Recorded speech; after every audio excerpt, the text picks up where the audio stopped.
have worked. He sacrifices for the pawn. I think that was a minute blunder, but we're just going to take here.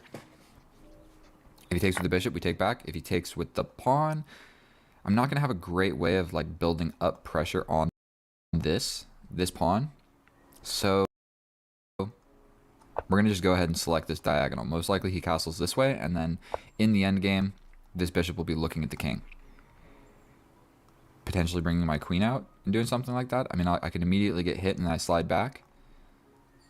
Potentially also, still probably this trade will happen. If you take note, I have a lot of pawns on light squares. Moving my queen here is kind of just asking for tactics of his bishop attacking me. So what if I push my pawn here? So this diagonal just remains an option forever. Maybe we push over here. And we've hopped into just, if we take stock, I don't think that I have this memorized. Absolutely not. Absolutely not. You don't see this type of double knight move in the beginning. Moving a piece more than one time is generally not preferred, but we have a completely even position. He's got both bishops, I've got both bishops, so we're just basically rushing into an endgame. I guess that takes away the sting out of this. It also defends his pawn here on e3. So potentially we just put a rook forward. We're still going to hang out on this diagonal because it is looking at the king. So it's got a lot of pawns in the way. That's a really kind of suspicious move, to be fair. So we're going to slide back. If he slides back, then I'm really kind of questioning if this is a real player or if I'm just playing against Stockfish. Because sometimes what people will do is they'll make moves like that if they're cheating, because it kind of like takes away the accuracy. So if I take, we have an open file in the middle of the board that my queen is on. He'll probably develop like this. I don't see a massive reason not to do it, because then in the endgame we have this 3-on-2. So his bishop's quite happy here. I probably want to slide over. And this bishop still not being confronted. So we're going to slide my queen over and we're going to put a rook on this open file instead of the queen. Okay, the whole plan was to just go ahead and put a rook on that file. This pawn in the way of his bishop actually really sucks for his bishop. He doesn't have a great way of like activating that bishop. And still, because I have literally so many pawns on light squares, at the first opportunity to trade off this light square bishop, I will do so. If his rook comes here, I mean, potentially I just go for the doubling up of the position. We're going to go for it. That also defends this pawn extra. Okay. Are you serious right now? Are you serious?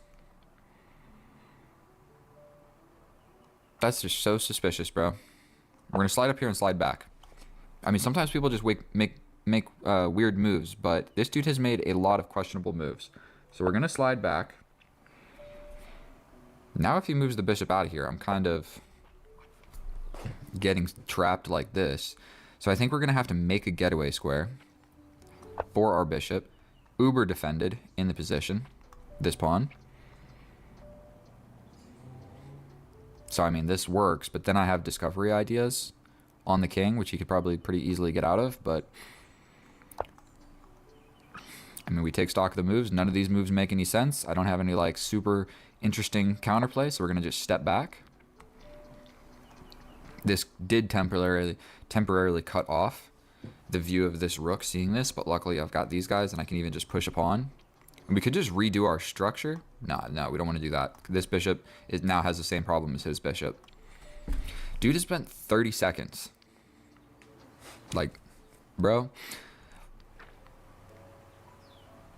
He's not very good at bullet or blitz. So he steps out of that freaky diagonal. I mean, this just ruins my pawn structure. I think doubling the rooks seems to make a lot of sense. If we do see this, then I could grab this diagonal. I mean, he can just kick me out of there. Bro, what on earth He's covering this. It makes sense. Maybe I use this to slide forward. If he slides back, then he...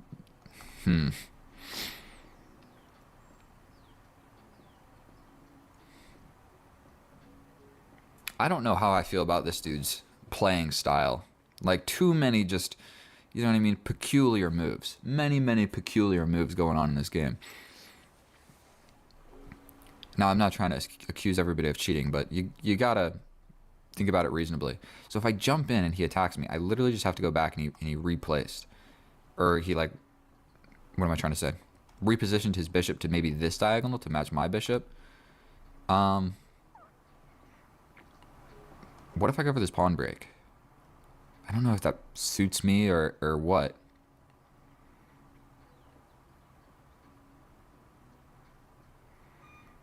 What about launching forward and then playing something like this? Like, boom.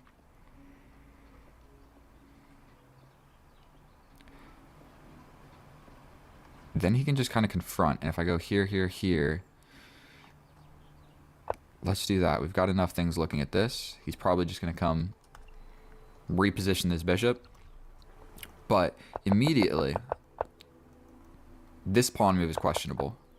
That knight move is also questionable. This whole situation of this knight is questionable. Are you kidding me? Like, look at the route that this knight took.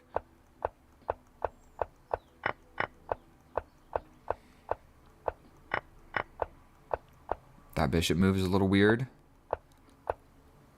Queen move is a little weird. Very weird, that bishop move. That rook move is weird. That king move is also weird. This bishop reroute, I don't know how weird it is. I don't know what to think right now. I'm going to be completely honest with you. If I push forward and he pushes... Maybe we just attack this guy first. And I'm wasting a considerable amount of time thinking about how this guy is making really strange moves. If I push forward, he can just here. And I can't take. And if he does take, then this sucks for me. So I think I probably have to, like, break in the position. And if take, I just take with the queen. I could jump forward and then this. Because this is undefended at the end of all of it. So what if I, like, scoot back one square so that he's defended? Or all the way back so that everything is defended?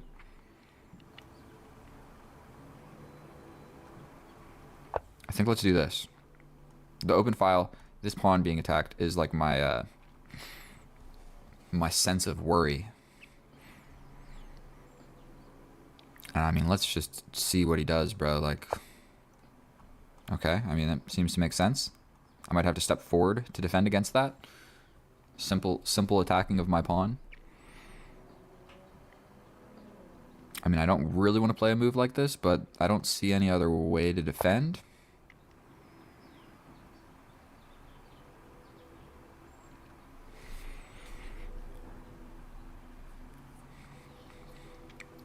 And it's completely even.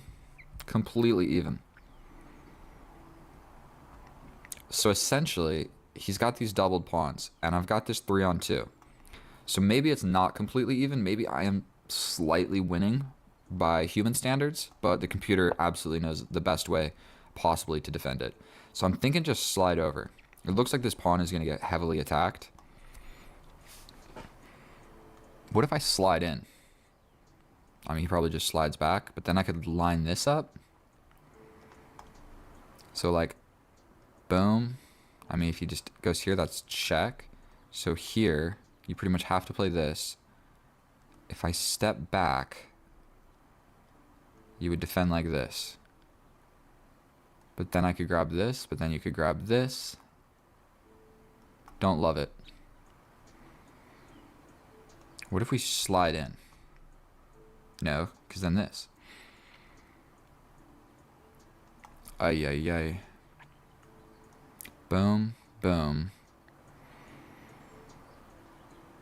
Slide all the way back. I'm thinking about this. Double up here.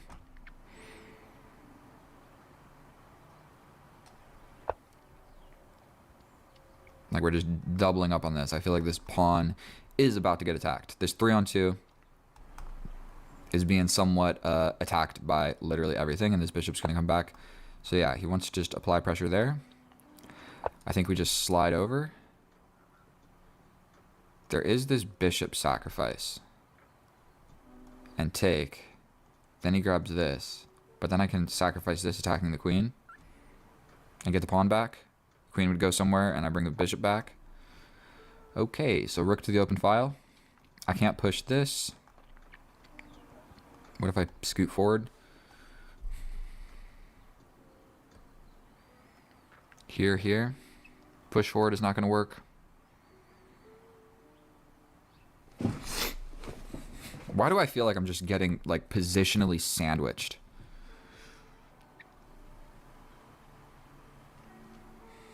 I think it's time to break out. Is my queen even really doing much over here? I guess defending this. But I've got enough things defending.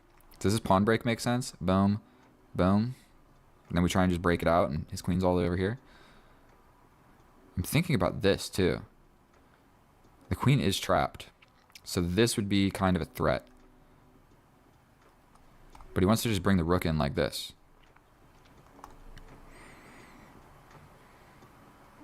Bro, I have no idea what to do. I'm going to push forward. That took away my idea. He can sacrifice. Then I take. Right. Bro, we attack the queen temporarily.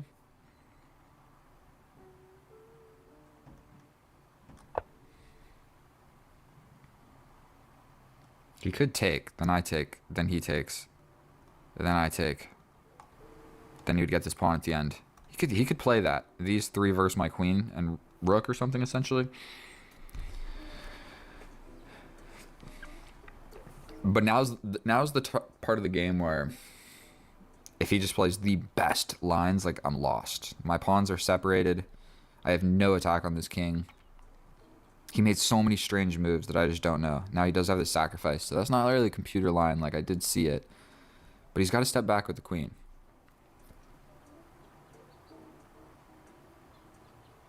And essentially I can take. And he gets the pawn. So wait a minute. Am I stupid? Am I winning? Did that sacrifice not make sense because I had this in between? So he attacks my queen. I take your queen. You take my queen. I take your rook. You take my rook. I take your bishop. You take...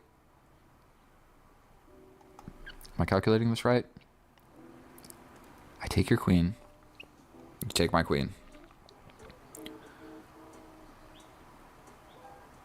At the bare minimum, I just take this bishop and I'm winning. So I know this is going to work. Maybe the further line, you take my queen. And I can just grab this bishop. I can also grab the rook. What's better, grabbing a bishop for free or grabbing the rook? I think that this is kind of forced. Here, here, here.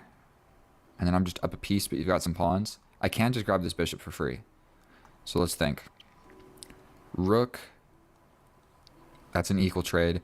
But I get the bishop, then you get my bishop, then I get the pawn. So I think it's better to take this. And I'm still attacking this. I slide in. You hit me with the... Alright, we're doing this. So we basically got 2 pawns for my bishop. I don't even know what to think. Okay. Potentially we slide here. He comes in. I take. He's got this... here to kind of defend all that.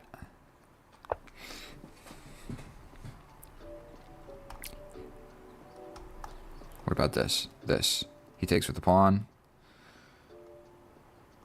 Is he really just going to, like, have a passed pawn in the middle of all of this? What's cool is I don't actually have to take.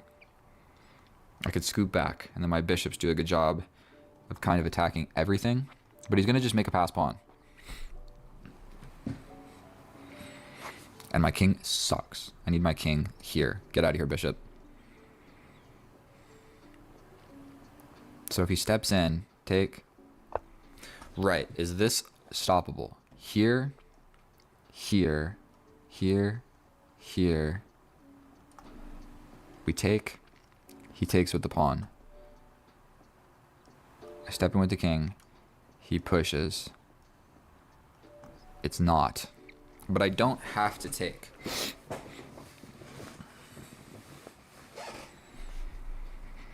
If he takes, I take.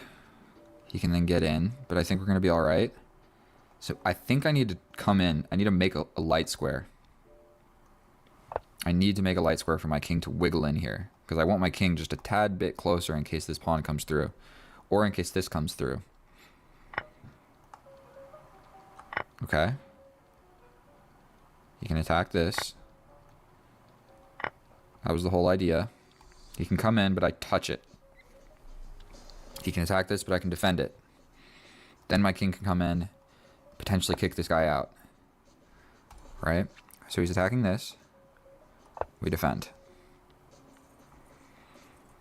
He steps over here to attack this. But I defend. That also defended this, kind of tactically. So he goes there.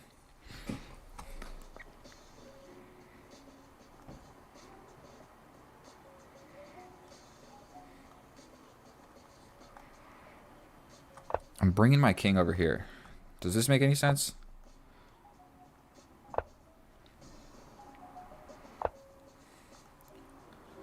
We go for this. He probably just pushes. But then I hit him with check. So if this happens, I hit him with check. He could hit me with a check first. Like, boom.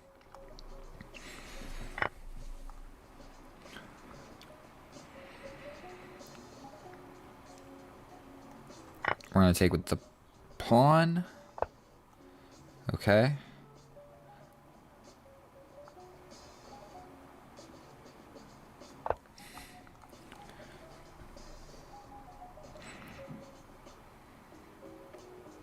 He could go for something like this. But I want to just bring my king. Okay, so he does. Here. Here. Here. I could just immediately go here.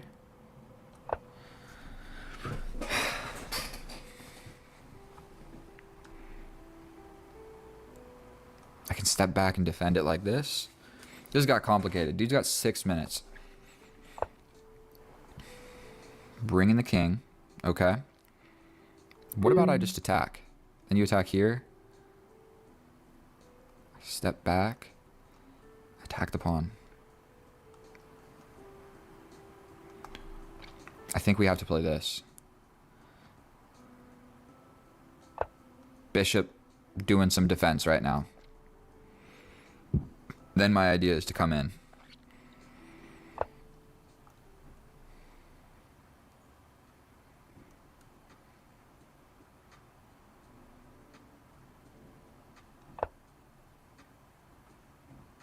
I'm so scared. Okay. We step closer. I kind of don't know what to think here. We're gonna just make a move. I need some time. If he brings his king,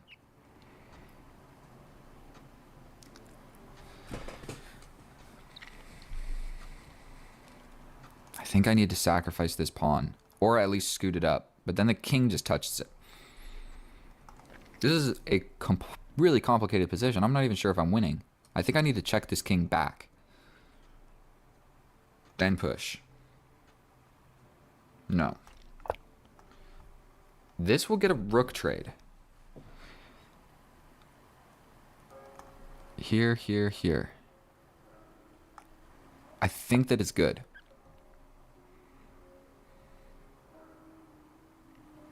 I think that this works. Oh, dear Lord. Because if he steps in, then I take, then he steps in.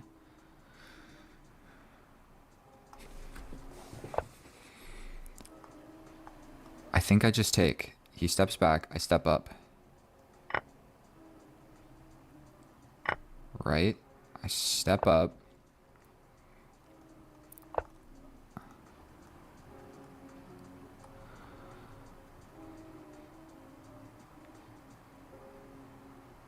here.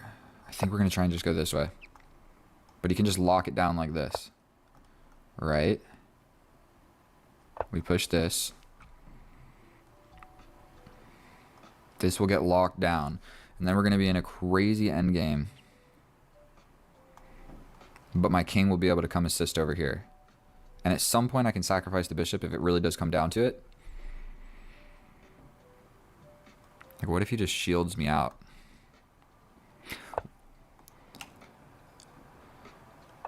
We're coming over here. If he comes in, we go here.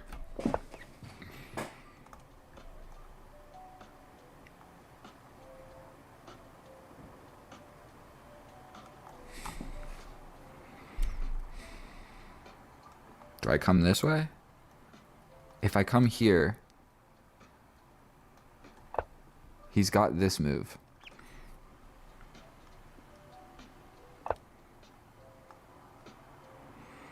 I want to step forward. He's always got this move. Check here. He can come in.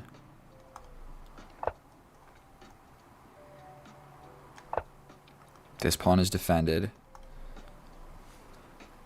He's got this move, but I can waste a move.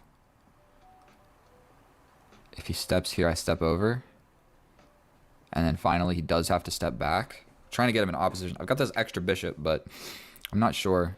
Like, what if he just does something like this? Like, boom. I think I step over with my king. We're kind of forcing you. Okay, we take that, and now it's just a passed pawn. I think that was it.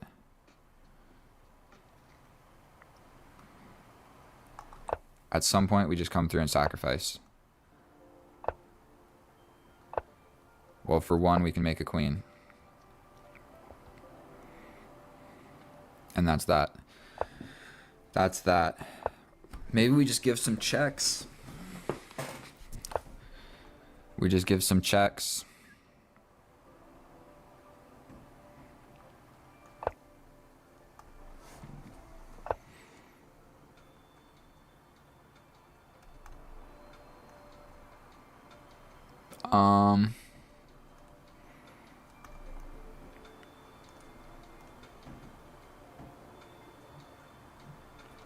Bro, I don't know what to do. We kind of just don't want to stalemate this dude.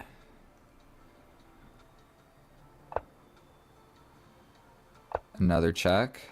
And then I get him with checkmate. Okay. It was kind of tricky because that was a weird formation. I was worried about this because after he plays this, oh, what, I just play checkmate? Okay, maybe I overthought that, but you get emotionally scarred after you get stalemate from a winning position so many times. So I think that we were good to go, and I thought that he made a blunder. I mean, I thought that I made a blunder when he made that bishop sacrifice, but we needed to be really, really certain. I don't think that that was the most accurate game by either of our parts. Probably like 83%. And so let's go check with the computer, and I will see you over there.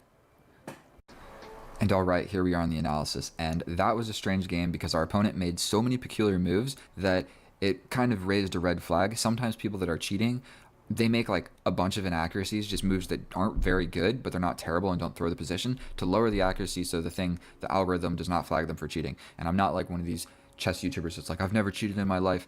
Chess cheaters are the worst scum of the earth. Everybody's done it. Be honest with yourself. I don't think there's a single chess player in the world that has not done it. If they say, I think they're lying. So everybody's done it. Let's be real. We're all humans. And so if we look at the opening, everything was all right. I made one blunder that I pointed out in the game that both of us missed. Throughout the middle game, I get a little bit of an advantage going on. And then there was that bishop sacrifice that didn't work, although it did work earlier in the position. So just because something works at one point in the position, things change and it won't work later. And after that, we're just in an endgame where I'm up a piece, although he had some extra pawns, and I'm able to convert. And so 85% accurate, I think I said 83, and 6 inaccuracies, 2 mistakes, 4 blunders. Our opponent, 82% accurate. 9 inaccuracies, 2 mistakes, 6 blunders. And so we're going to hop right on into it, and I'm going to explain a little bit more. So out of the opening, you are going to want to address these 4 center squares. You can do that with the knights, you can do that with the bishops, you can do that with the pawns, you can do it with the queen, you can do it with a million different ways. And so pushing a pawn over here on the side of the board is ill-advised because it does nothing to develop a piece or address the center. And so one other thing is you generally want to just develop one piece and then develop another piece right behind it. And so the way chess works is, let's say it's this position, white develops a piece, black develops a piece. You know, that's not a great square. Maybe you go there, then I go here. It goes back and forth, like white goes, black goes, white goes, black goes, white goes. And white is one step ahead in the development, which is why white starts with that small, tiny advantage. If you do anything else than developing a piece or controlling a center with a pawn, it's not a good move, essentially. So this just isn't great. Just not great. Doesn't address the center, and it didn't develop a piece. Now, I have the very first developed piece on the board, and black develops a piece behind it. I develop another piece, and now you see I have 2, and he has 1, and then he goes over here. So essentially, he has made 2 moves with this knight, when he could have had a knight on that square in just 1 move. I push a pawn, and the reason I develop my bishop first, normally you want to do the knights first, then the bishops. This has a good reason because I wanted to make this little pyramid, and I don't want my bishop being stuck behind these pawns because then he sucks. And so that's why the bishop first. Yet again, he makes another knight move. So now he has made 6 moves, and 3 of them were this little knight reroute to get to the middle of the board when he could have just done it in 2. Okay, so I develop my knight. I trade off my knight that moved 2 times for his knight that moved 3 times. Seems like a good trade to me. I develop my bishop. He develops his bishop. I castle. And then this is just a blunder by me. Generally, if you can put your knight in the middle of the board, do it. You don't want to move backwards for no reason, unless there's a good reason you're not generally trying to move backwards. Always, not always, but like 90% of the time, the best moves in the position are moving forward. And for whatever reason, I felt like I needed to step back to just like force a trade and just go for equality. I could have stepped forward, okay? I stepped back, and this doesn't work for 2 sacrifices. He can take here, or he can take here. Both are going to attack my queen. The knights are crazy. So boom, boom, attacks my queen. Boom, boom, attacks my queen. Then the bishop is hanging. So let's just show you. He takes, I take back. Then he gets my bishop for free because he's undefended, because this knight, or wherever the knight came from, this knight blocks the vision of my queen defending my bishop.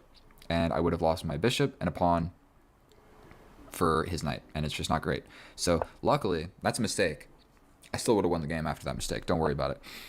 Then again, this is a blunder only because he did not see the sacrificing idea. So that's a blunder. So this in itself is not a terrible move, but because this is the position and he had the sacrifice, it is a blunder, like a missed win blunder.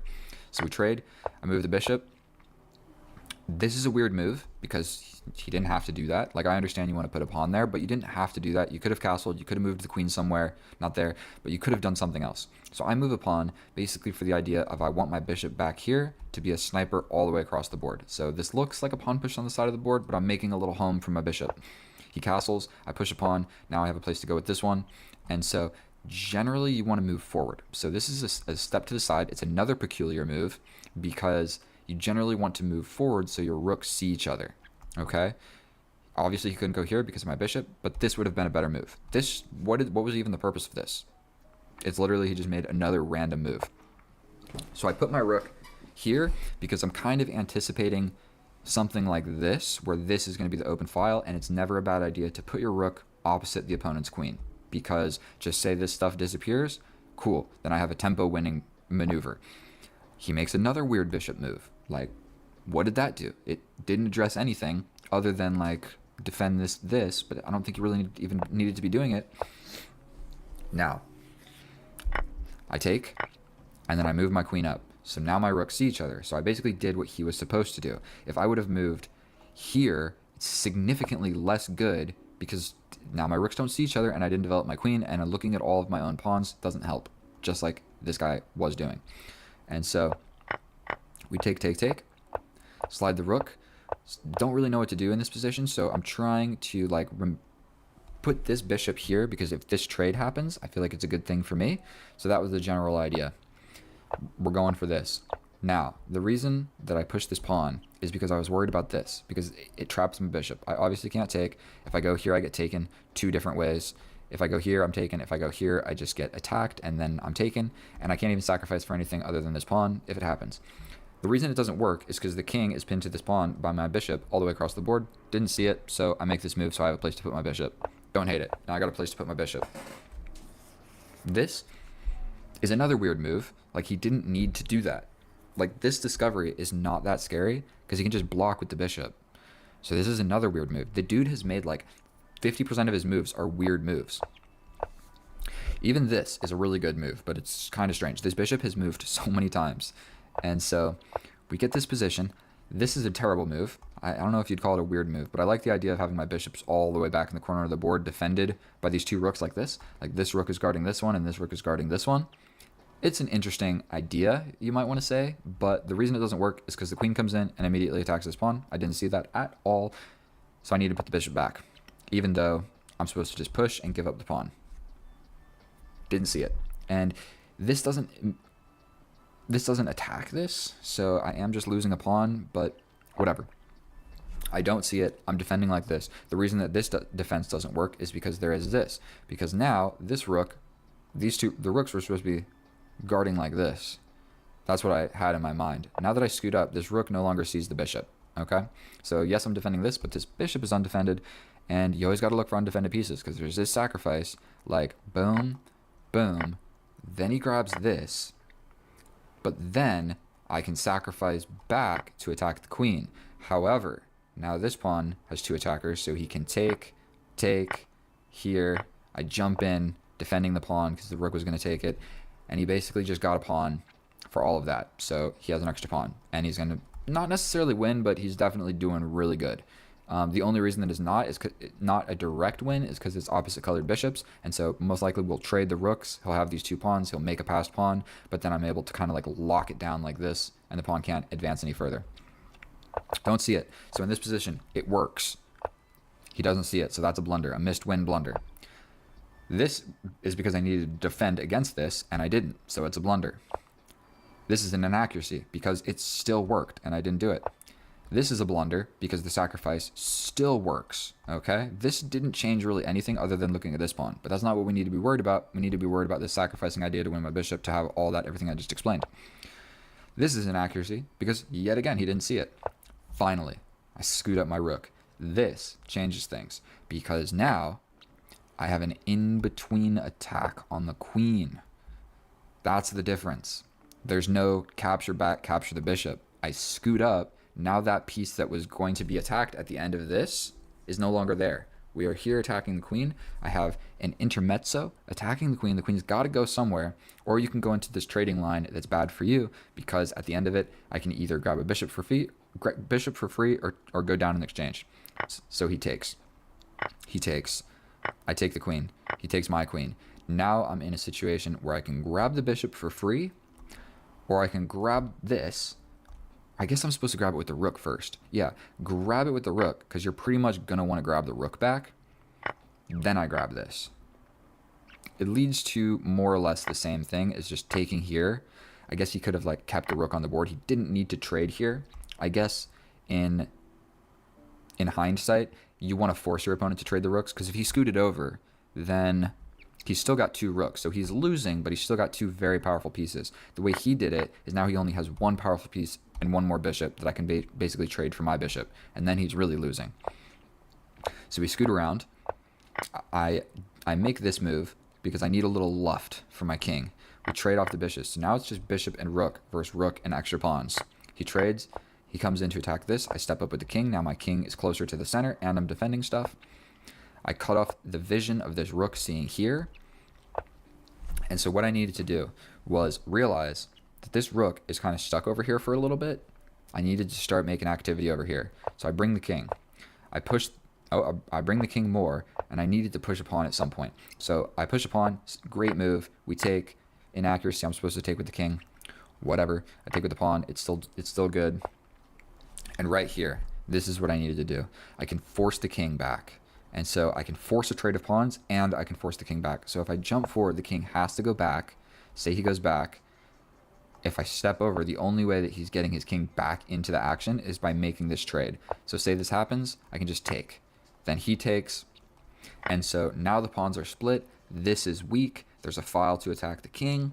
It's way worse. And so I didn't see that. I was supposed to just shove this forward and make the king go back.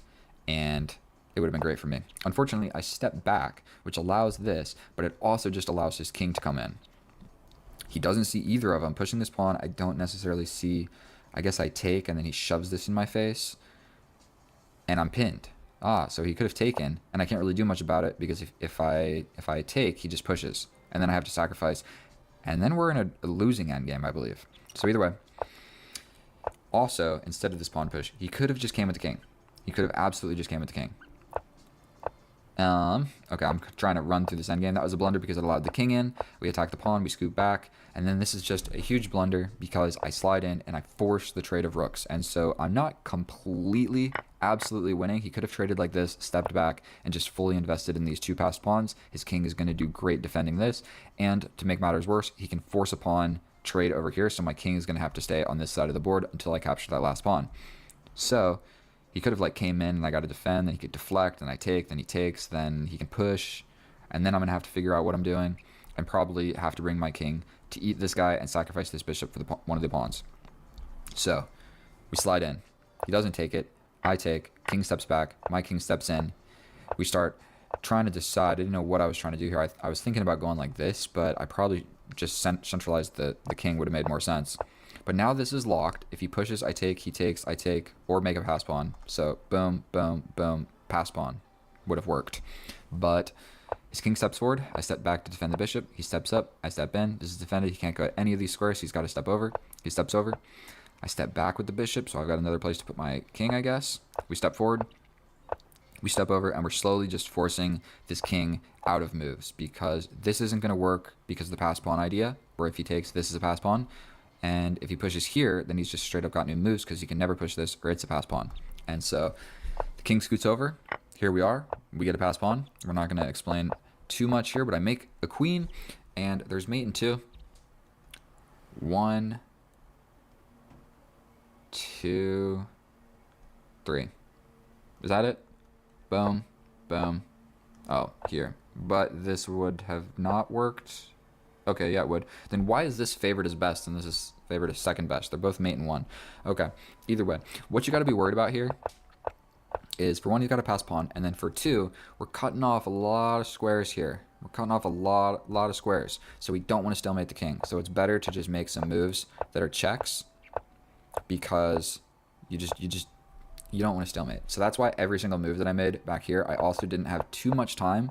So I wanted to just like check, check, check and build up my clock. Got 19 seconds. We're not going to lose. And then we slide over here with mate because the pawn, the king can't get out. Okay, long story short, if you made it this far, I know that analysis was way too long, but if you made it to the end, thank you so much. That was an interesting game, to say the least. Thank you so much for watching. If you learned anything or simply enjoy watching my videos, please subscribe. I'm trying to reach 1,000, and it is a long road. So thank you so much. I love you guys. Get out of here. I'll see you in the next video, and bye, bye, bye, bye. Oh, hello, and welcome back, and thank you so much for clicking on my video, my fellow chess enthusiast. If you are here trying to get better at chess, you are in the right place, because what we are going to do is absolutely destroy this opponent, blow him off the board with some opposite side castling. He said, hello, good luck. You as well. I have to type with one hand super slow. So it looks like, is this the perch? The French? Doesn't matter. We have the opportunity to put 2 pawns in the center. Now, what you need to know about chess openings is you need to study at least the first like 3 moves, because if you play this pawn here, they capture, and then this check comes in, where you're going to lose this pawn, and it's just, it's not what you want. So what you have to do is capture.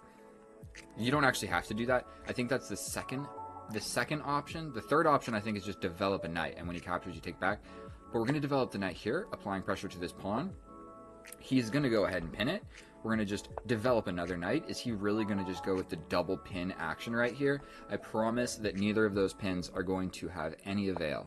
Not with me, buddy. So we're going to break this pin, and then we're going to castle out of this one. So, yes, this is covered by the queen. Okay, you ruined my pawn structure. Great job for you, buddy. We're going to tickle this bishop. He's either going to take or step back. If he took, then he would have just straight up given me the bishop pair. But this knight is on the side of the board. He has aspirations of coming here. But what we're going to do is step forward and kind of clarify this. where all of a sudden this knight has to kind of develop there. Can we immediately apply pressure? I feel like it can't be a terrible idea to just double up my most powerful pieces sort of in this general direction, where if he castles, what do I got going for me here? Well, I can't take here because he reinforces the defense of the knight. I can step here, but no, that doesn't work either. Stepping here really doesn't work either. Does it? I mean, he just takes my knight and I take his knight. Then he steps over. Then we take. But then he takes us with check. I'm actually not really convinced that I played the right moves. So that forks my pieces. This pins that knight. Man, but this also just walks into like...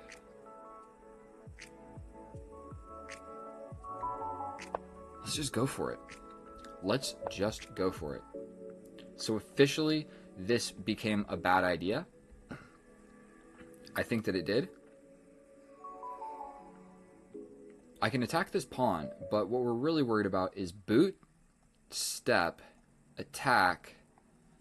I don't really want to give up my my beautiful bishop over here. I could temporarily attack this guy. So we could go boom, boom, boom, boom. Then whatever this knight does doesn't come with an immediate threat and I can move. So let's do that. If he goes for it, I have 1 minute. Bro, I thought I was playing like a solid rapid game. Okay, looks like we're in a blitz game. So not loving my position. Let's just reinforce this. I'm not really sure what else to do. Okay, my dude got kicked. We're gonna have to go somewhere with him.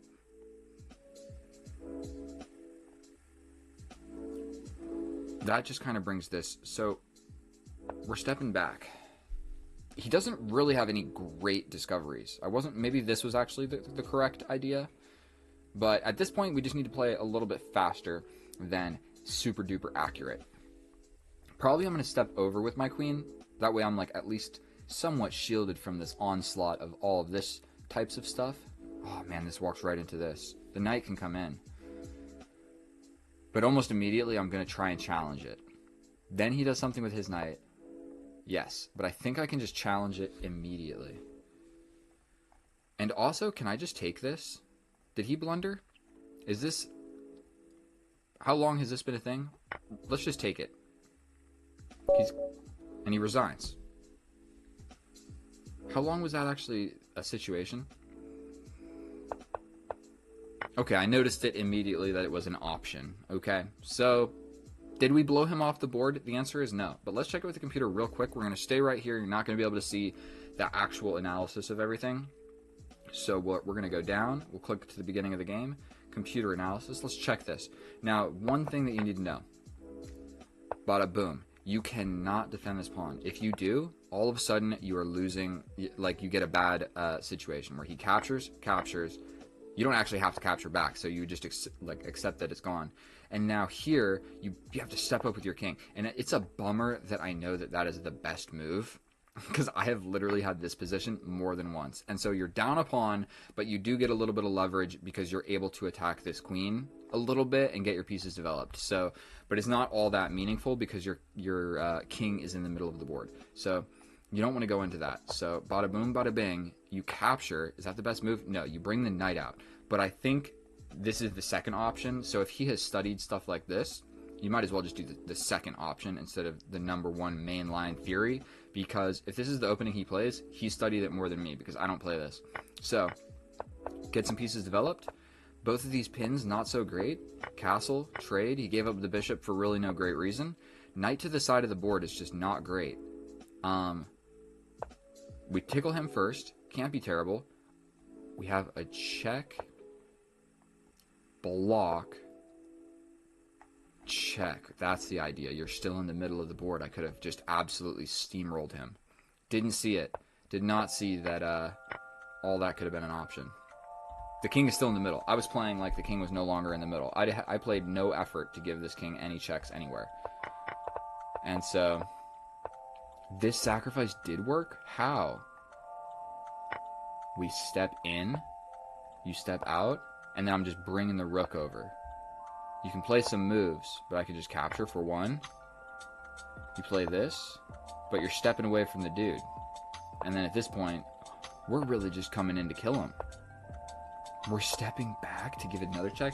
Absolutely insane computer line. None of that was ever going to happen. Either way, I found the one move blunder. So thank you so much for watching. I'll see you guys in the next one. It was a pleasure playing chess for you. I'm glad that I was able to blow this opponent off the board. That's how you beat a 1900. Please subscribe if you learned anything. All right, get out of here. Bye. Oh, hello and welcome back. Thank you so much for clicking on my video. In today's video, we're going to do what we always do. Smoke our opponent in a 10-minute rapid game. And I'm going to show you how to play chess. And I'm going to learn a little bit. You're going to learn a little bit. We are facing a 2000 on the dot, and I am 1898. So hopefully this can be a video of how to not get scared of high-rated opponents and absolutely destroy them. So we're going straight into the bishop's opening. First things first, we always check. Where are they from? Armenia. He's bad at bullet. He's okay at blitz. He's great at rapid. So what we want to do is keep an equal position and go towards the end game where hopefully he slips up the end game. So we just kind of want to... The chances of me getting huge winning chances right off the bat are slim to none. So what we're going to do is just try and keep an equal, playable position and then just keep things going. And then hopefully once we get to a little bit lower on the clock, we'll be able to seek the advantage. Okay, so this right here is something that you're going to see in pretty much every game. Okay, so we're going to lose the light square bishop. That's cool. We were trying to avoid this pin. Now we're going to lose the light square bishop. And like a good chess boy, he doesn't actually take. He can do that whenever he so chooses. And so my options are basically as follows. I need to develop my last minor piece. I can go to all these squares. Sorry, these ones. What's the best one? We're going to go here because this pin is not actually a pin. It's basically just asking to be moved. Now, the problem is if I push this pawn, he will then feel so inclined to capture and ruin my pawn structure like this. So we're just going to move my queen up a tad bit and see what happens. He's going to capture here at some point. You know, I'm not convinced that that was a good move. We're going to go ahead and just pin that and hopefully we'll scoot around. If he pushes this pawn, it's greatly weakening his king. So I'm quite happy about that. Now he chooses because he didn't know what to do over here. He's deciding, should I push this pawn or not? And this capture was going to happen one way or another. And so, what's he thinking next? One other thing that we need to be a little bit cognizant of is this sacrifice, removing the defender of this knight. Because right now only this pawn is defending the knight. And so, if there's a situation where maybe his queen is attacking this sacrifice is something you always kind of you got to be a little weary of. Okay, so he does decide to attack. We're going to scoot back. We also have a little luft for my bishop. And this is always a good idea to push one of these pawns generally. So you have a place to go. We're going to scoot back. His knight's going to go here, and then we're just going to capture. And basically, we're going to absolutely get attacked. Because right now, he's probably going to take with this pawn so that he has basically 4 pawns pushing towards my king. The thing that's really nice about this position for me is our kings are on the same side. So a pawn storm on this side of the board is going to be a little bit dulled down by the fact that he also has a king on this side of the board. I'm sensing that this knight is never really going to get into the action over here. So I'm thinking just bring this knight. Try and bring one more piece to the party over here. What's the game plan? He also has this pawn break. So I feel as if there's going to be a lot of tension on the king side of the board. So he's going for a pawn break in my best interest. If he takes back, this suddenly becomes weak. We're just going to go for it. Let's just not spend a million years. We're up 30 seconds on the clock. I think this is still a more or less equal position. One thing you're going to find in many rapid games of just any game of chess is in the opening, there's just a multitude of good moves that you can make. And so basically anything you do is going to be still equal. If I do this, it kind of allows his rook to get into the party, but I'm just not scared. Oh, his rook can't come in. My knight's defending that. So he's going to take back with his pawn. This guy is super weak, so I'm thinking maybe we scoot the queen up like this. Maybe we really grip down this square. I'm not gonna lie to you, I'm not 100% sure what to do. You know what? We're gonna go here, and in some positions, I can take, and the queen is not defended, and I might just like vacate. You know, I was vacating the file for my queen, so probably what we'll see is like a developmental move of this bishop. I'll probably put a rook onto the open file. And I'm still sensing that this is a completely equal position. I mean, it's hard to say. My king, I feel like, is safer, but his prospects for attacking are far greater than mine. He also has the pawn breaks in the position. This is my pawn break, but I don't really have it because it just hangs this pawn. So this pawn is very, very important. He could even like scoot back. Okay. Okay, makes sense. I probably want to get this knight involved. So vacating the square for my rook to come over here. So the question is, which rook?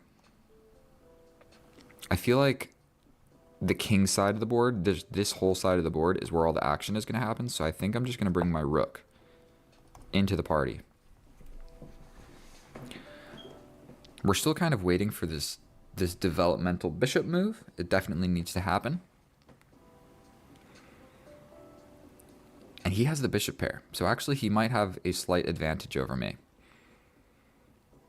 The only thing that's favoring me is not really a closed position because the pawns haven't really been advanced. Okay, so this is just an immediate threat on this. There's really two ways that I can defend that. Scoot up or scoot over. Or push. And if captures, captures. And then this is defended. No, I can't push because it's just this. Okay, so what's the better move? Up or over? I feel like over gives me options to bring the knight.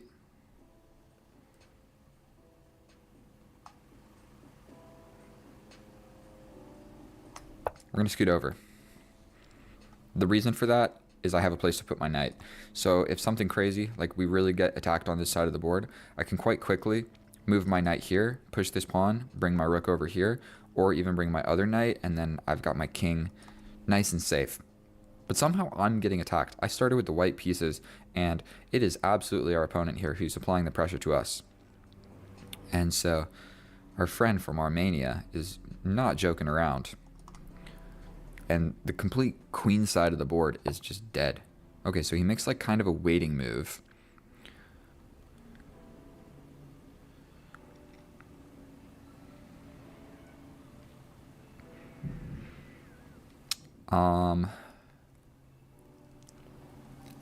This rook is straight up doing nothing. So we're going to scoot up. I don't see any immediate threats or anything, so we're just going to try and make like a slight improving move. If I can double my rooks, then, I mean, there's really no way into the position. And look at these bishops.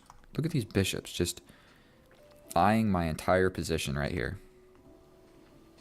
And I'm not even sure, like, once I double the rooks, what am I going to do? All of the important squares are covered by the bishops, so I really have no infiltration. Like, it's just not going to happen. Okay, that move, like, needed to happen. And if I rush into this end game, where boom, boom, boom, boom, boom, boom, even his queen could take, we're just going to do it. Straight up, we're just going to do it. Maintain an equal position. Maybe this isn't how everybody wants to play chess. Maybe you want to be like a super powerful attacking player. But sometimes the way you win is just like make moves. Just like easy moves. So again, we have a checkmate threat. If I scoot over, he could sacrifice, but then I take, and then this rook is defended. So I think we're going to just scoot on over. This is now hanging, per se. Oof. We hang a pawn in the middle of the board. Excellent. Excellent form. Now, what do we do about that?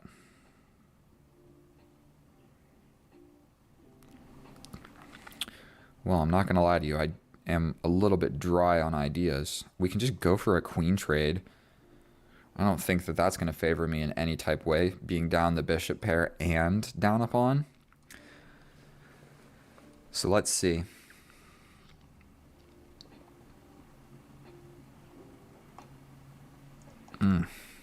I really don't know what to do here.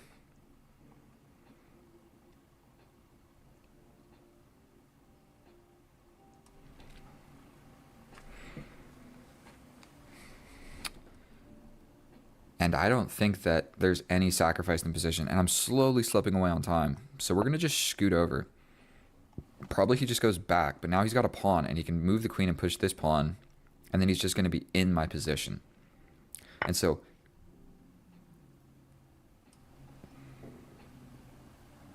I mean, I just take, right? I just take.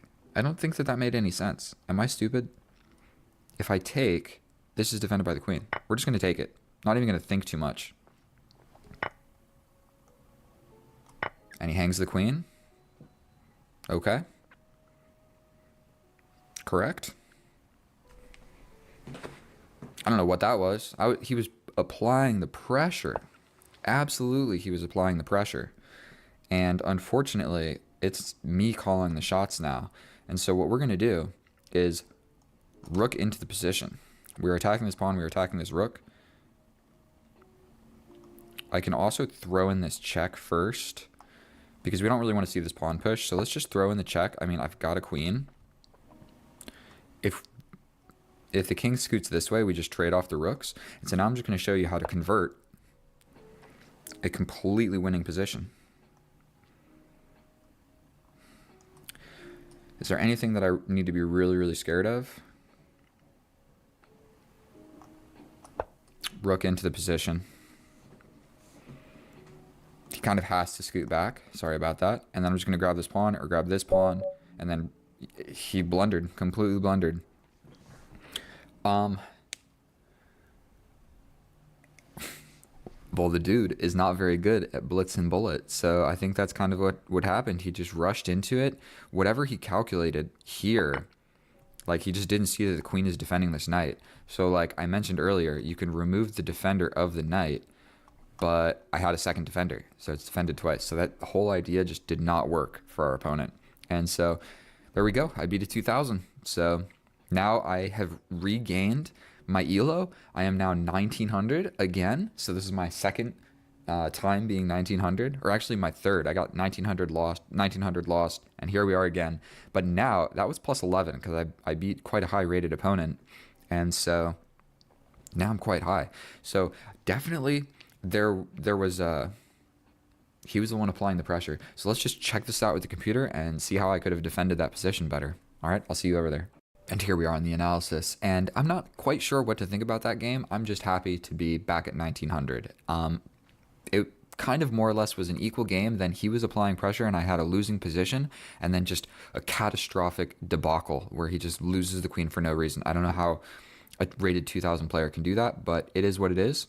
I played 90% accurate, 2 mistakes, 1 inaccuracy. One of them is not really too big of a mistake in my opinion, and then 4 inaccuracies, 4 inaccuracies and 2 blunders by our opponent. 71% accurate. That is not good against a 90% accurate game.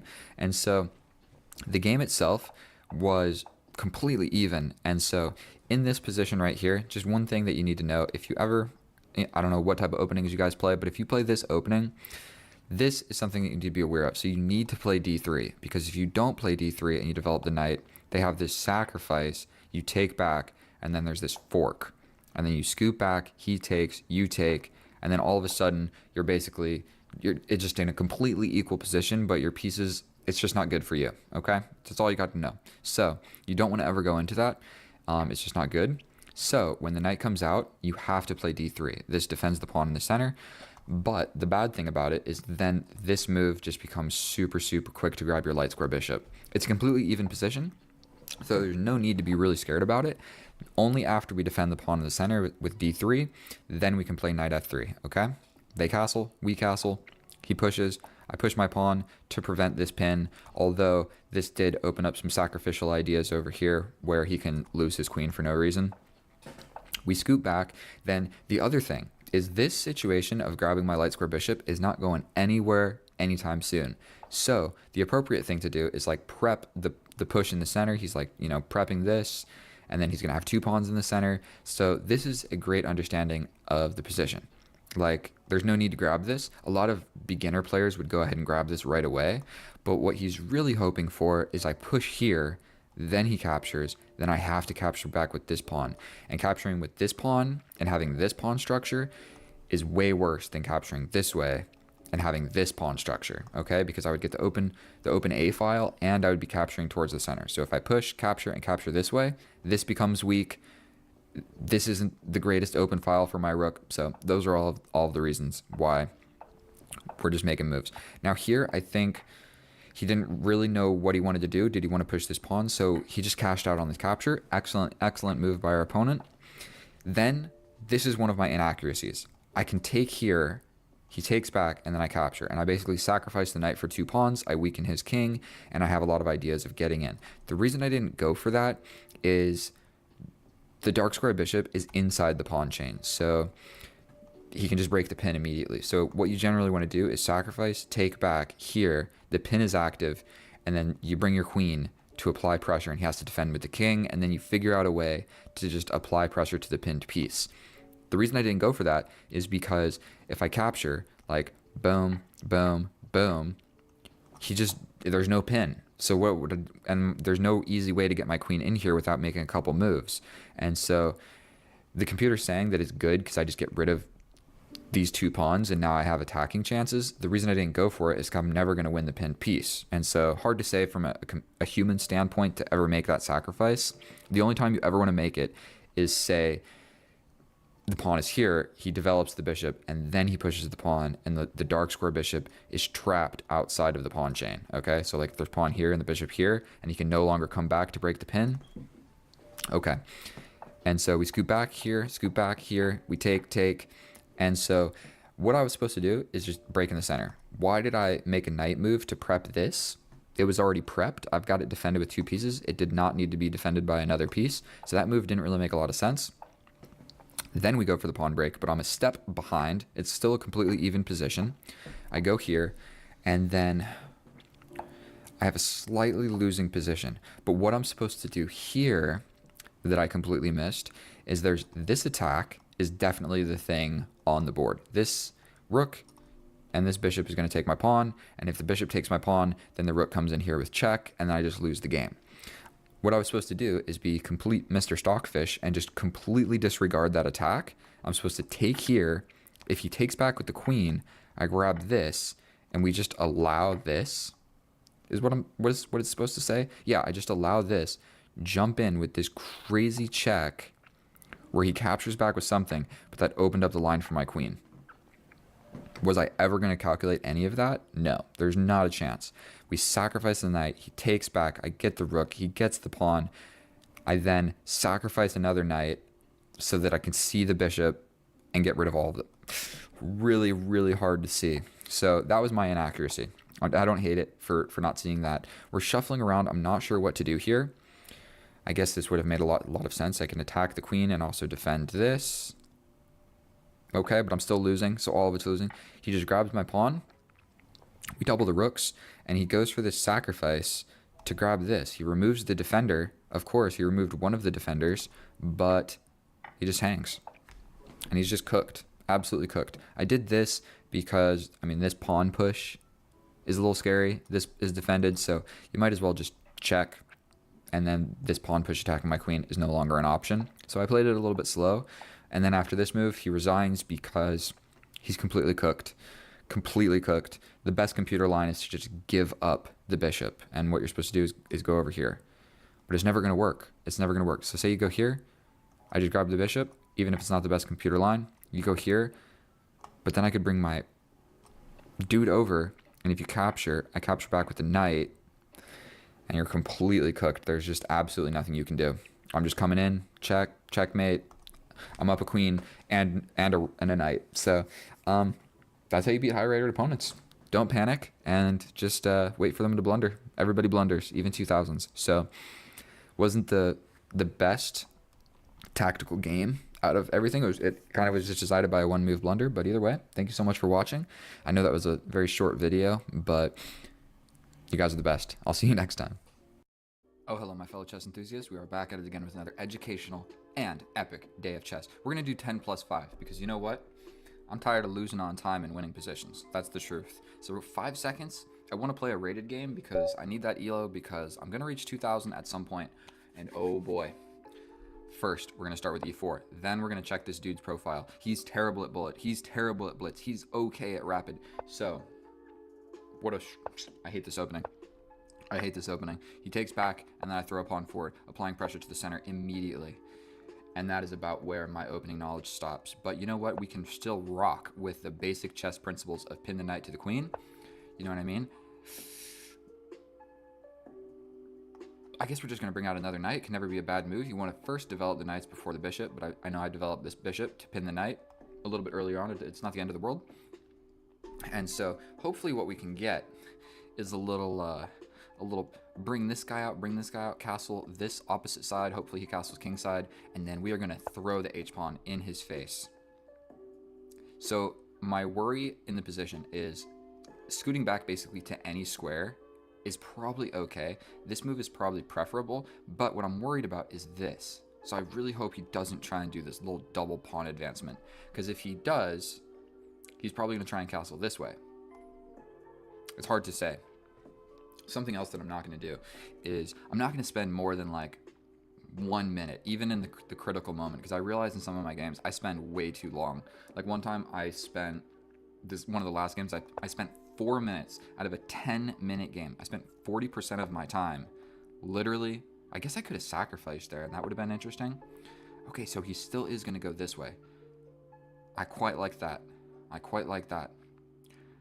I think we're going to go here so that my queen still sees this pawn, because he could potentially push forward and then remove my knight of the defense of this. So I want my queen to still see that pawn. And pretty much my game plan is move the queen, and castle the opposite direction, whichever side he chooses to castle. And what he has in his position right now is a horrible pawn structure, essentially on both sides. Like his king is not going to be super safe over here, at least until he scoots it over. And the king is definitely not safe on this side. So I really, really, really want him to castle this way, because then the immediate h4 is just going to, like, you're going to push h5. Then I jump into the middle. So, like I said, I still want him to castle. So I am going to just probably scoop my queen up. I mean, he can jump into position and hit me, but I can just exterminate that fella right on the dot. What you always got to be a little bit careful of is the enemy's moves into your position. That's kind of what you need to calculate first. So I need to be aware of things like this, all of those moves. I need to be aware of this knight immediately coming here, and then I need to be aware of this queen coming here to attack. I know that that's still on his side of the board, but the queen is doing some stuff. So you generally want to look. That just can't be a good move.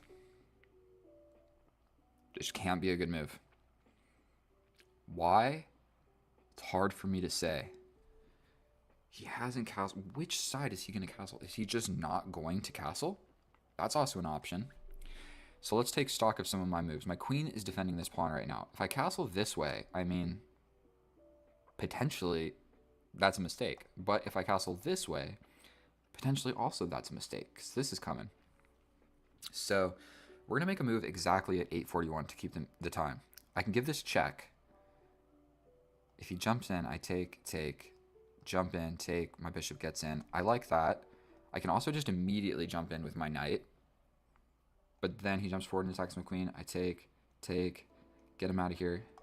So it's hard to say which one's better. I feel like the knight is a little bit less committal. And what it does is it at least immediately applies pressure here. So which move is better? Even like a sacrifice is something I should do. We're going with the knight. We we might see this, but something important is to just try and I probably spent more time than was necessary on that move, but I felt like it was probably an important move to spend a little bit of consideration on. Because just scooting my queen into the middle of the board, giving up the defense, again, that is a weird move. That is just a straight up weird move. But not horrible. I want a castle. Like, what should I do? Should I just castle, bring a rook here, do something like this, and if he takes, I get a discovery? What should I do? I kind of like the idea of pushing forward here as well, but he might just make me do that. Okay, we're not gonna lose my time advantage. We're gonna station my bishop squarely looking at his bishop. My knight is nice and defended. This knight can't immediately jump in. This pawn is definitely defended by two things, so I'm probably never going to win that pawn. He does capture.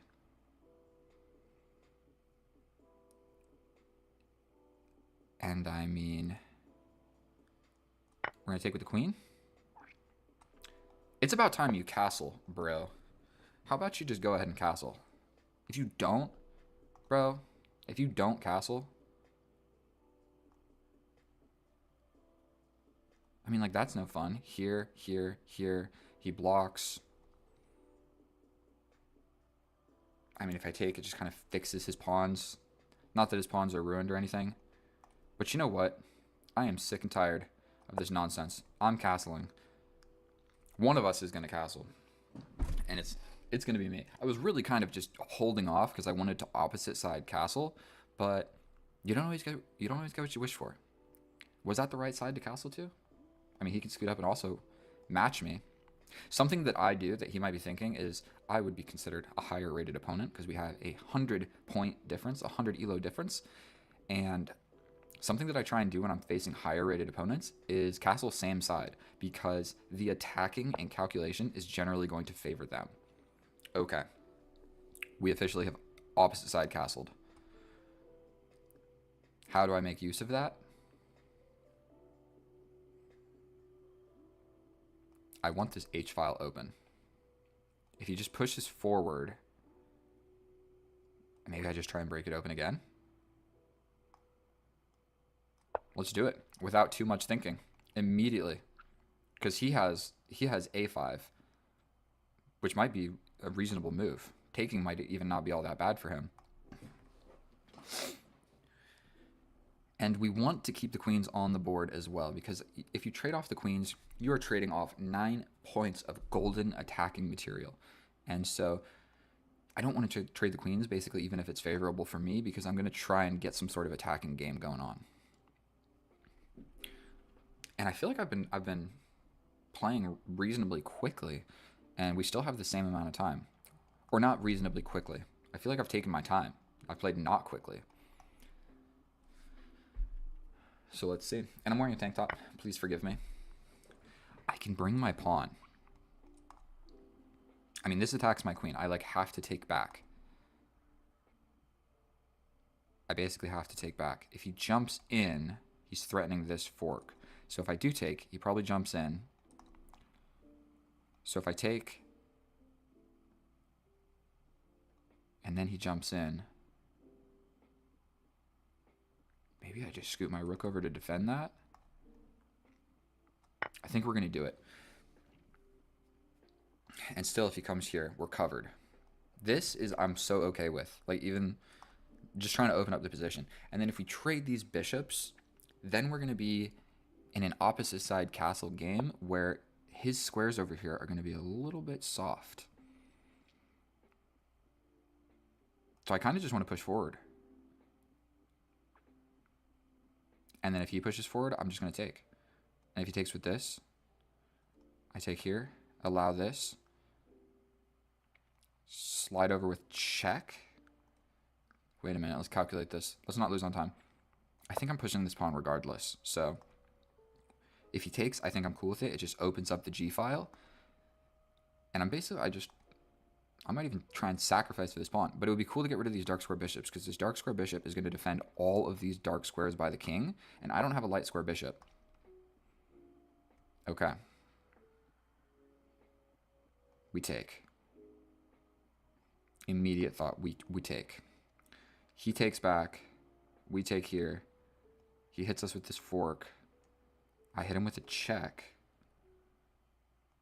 Is that a check? Because my bishop is still there. Take here.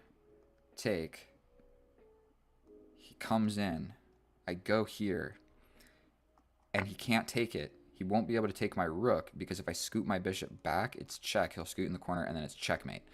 If you're able to follow all of that. And if he doesn't take this pawn, oh, he can take with the queen. See, that's what I'm saying. Sometimes I'm just bad at chess. I almost said you're bad at chess. Sometimes I'm just simply bad at chess. This is hanging, but I think I want to just slide in here. And go ahead and take any of my pawns, bro.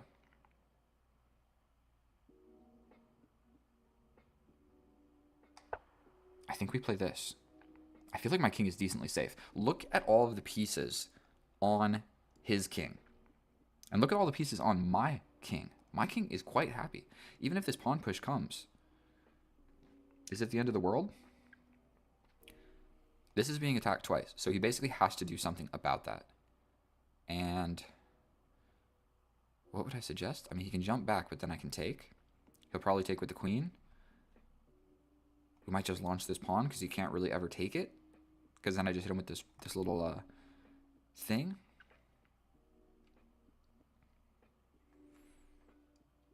Artist.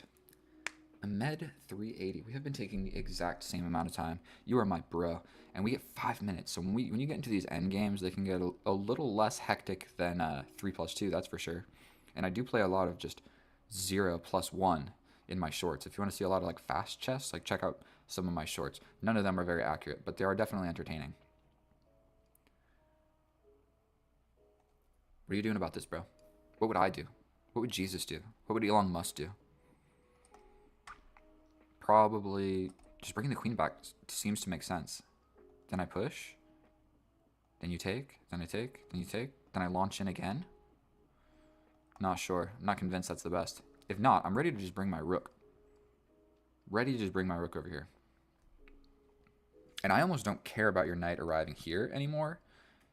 Because I want to just like figure out a way to bring my knight. We've got a couple different courses of action. Okay, so he does step back. In between move, we attack the queen. If we see this, I feel like this is just a great move right here. If I take here, if he takes with the king, I mean, I don't have a check of great value. I kind of like stationing my rook here first, because this is still kind of an option. So here, let's do it. Here. Ooh, this.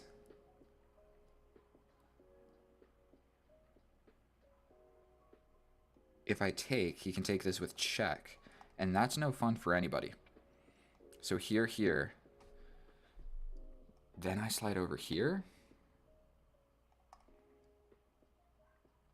I don't want to trade off too many pieces, and my knight doesn't have the easiest route to like participate in this game, but I think going here and him attacking,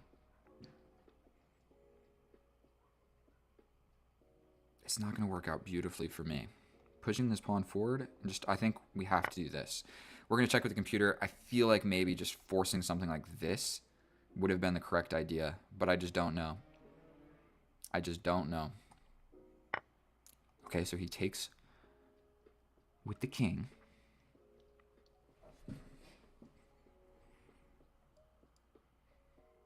This pawn is still hanging. So, I mean, I don't hate the idea of just pushing it. Then this becomes an idea supported by the pawn. His king is a little bit fragile. And I really just want to push, push. We do this. Where's he even going to go? We go for this. The queen cannot infiltrate. I'm covering that square. He cannot take the pawn. He's not coming to my side of the board, that's for sure. So this seems to make a lot of sense. Then this becomes a little bit weak when I do double.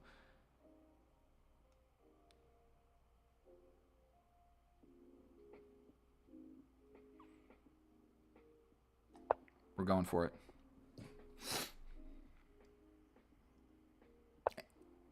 Okay, so he goes for the queen trade. Absolutely, I do not want that to happen.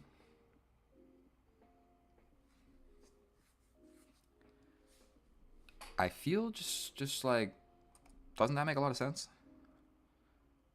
Doesn't that move just make a lot of sense? My knight is actually doing a pretty good job of defending some stuff. So we're sliding in, still defended. We have ideas of like tripling up and making some stuff happen. Also still pushing these pawns is an option.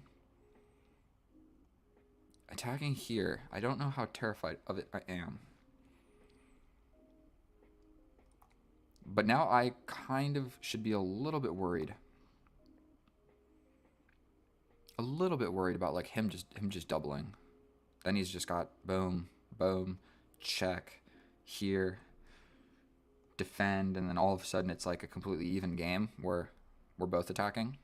But his queen now officially can't leave the guard of this pawn. So ideas like this make some sense. Ooh, that also does kind of pin the queen. Something else in this position. Sometimes you just stare at a position long enough. Okay, so he takes that idea away. I think this will just be completely defended by this. I think I can push. And if you take, I mean, I just take here. So we can't really take. Something like this might make sense.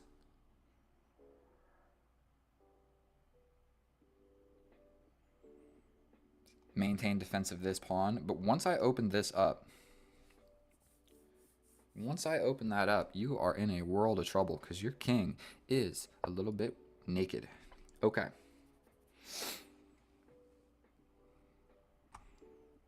I mean, we take. Then his rook gets involved. Ooh. We take, the rook gets involved. We pin the queen. So also this is removing the defender of pinning the queen. So if I take this, if he takes with the queen, I give in a little cheeky check first. Or there's this. So I think just taking makes sense. He takes with the queen. Yes. But I have this check first. Where your options would be here or here. Both of which will be followed by this check. Then your options would be defend with the queen and I take the queen, or scoot over here. What did I just calculate? Okay, I think we just take here. Oh! It's defended by the queen. Oh dear Lord. Oh dear Lord. Mistakes have been made. This is the next move. I can maybe... Oof. Grr. I hate chess so much.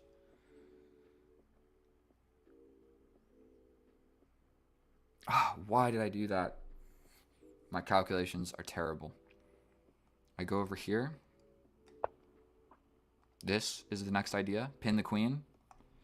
Now I'm just down a rook. And there is no saving me. No saving me. I mean, even if he hangs this, then it's an equal game, and he's going to win that pawn. So even if I get this move, check, check, boom. Check.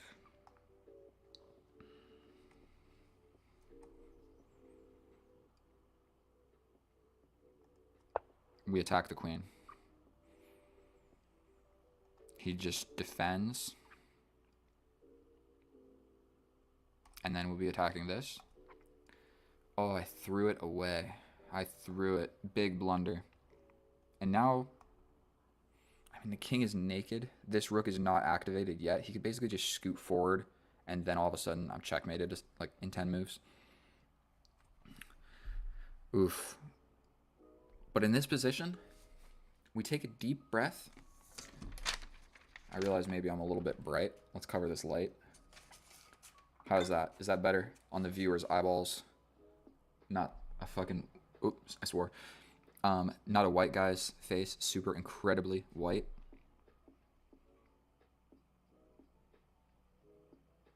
I'm not even winning on time. We need to pray that his bullet skills are not that great. That is what we are going for here.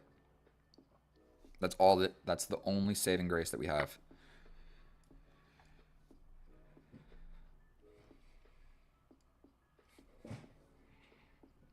That's a fancy move. If I attack here, you go here with check. I step back. You have no checks. But can he still castle, bro? No, the king definitely made a lot of moves. What am I talking about? My knight has no forward momentum at all. What about this? In between move.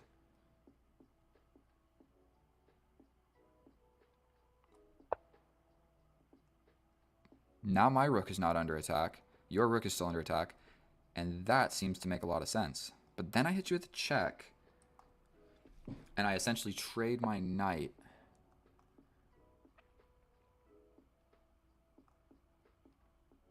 I mean, we got to do it, right? We absolutely got to do it. There's no other move. This is a nice fork if he doesn't see it, but we get this. We get in with another check, and he was trying to be a little overtly fancy, but he has to take. Then I take. What are his options? If he scoots this way, I can sort of pin a little bit. Something like this. I do have these back rank ideas lurking in the position. So he comes in with check. I mean, yes, he is just going to win this. I can step back. Bro is blundering it away. I can step back with check, defend the knight with my queen. My king is defending my knight. Dude, why is he trying to get so fancy out here?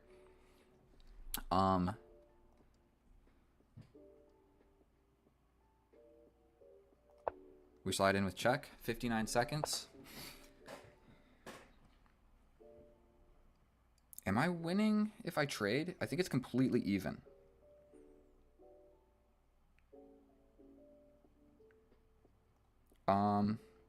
Let's just give this check.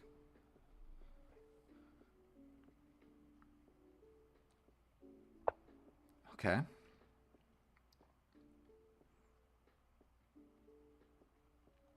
We want my knight here. Potentially this makes sense. I maybe should have just traded the queens. Now things are going to get a little bit complicated. But again, we're really rooting on the fact that maybe he's not that great at bullet. We push this and just greatly weaken my king.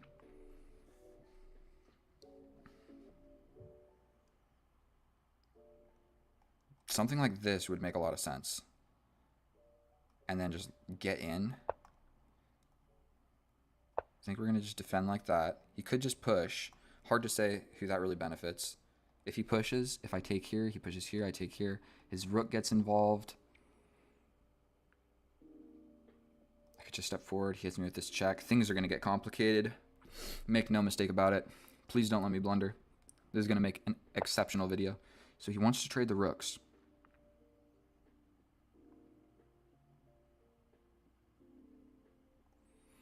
We're going to do it for the sake of just simplifying the position a tad little bit. I think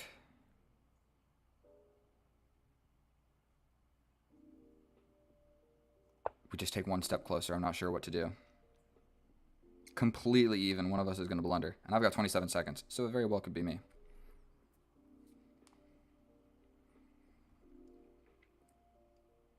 This check, I mean, I just stepped forward.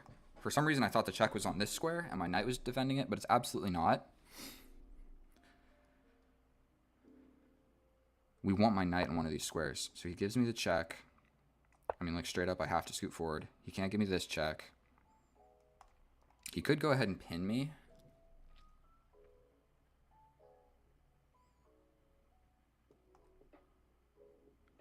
I mean, his knight can't get forward either.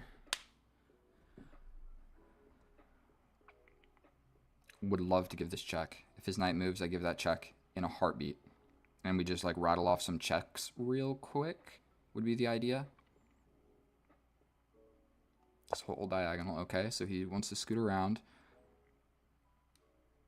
I think I'm just going to make a move. Okay. Reasonable.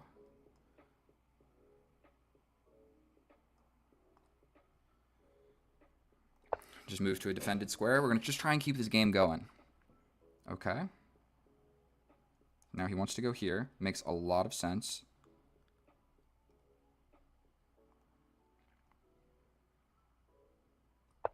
Step forward again. He can't really do it. He goes for it. I'm going to take.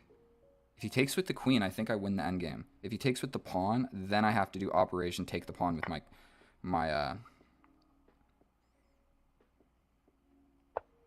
he has this, but I can take it. He can still easily draw this. Not easily, but he definitely still can. Because this pawn is incredibly weak. My king to win this pawn will be in the center of the board. He can do something like this.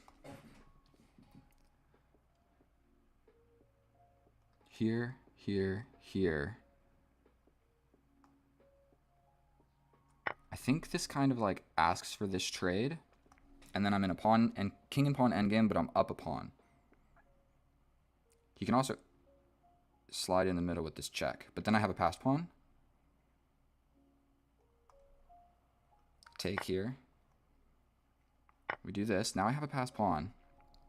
He's probably got a fair bit of checks that he can get. I think we're going to step over. We step back. We can push the pawn now.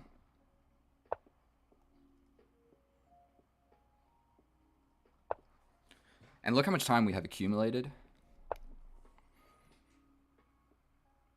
We step back. The pawn is defended. Checks are somewhat defended. Queen trade.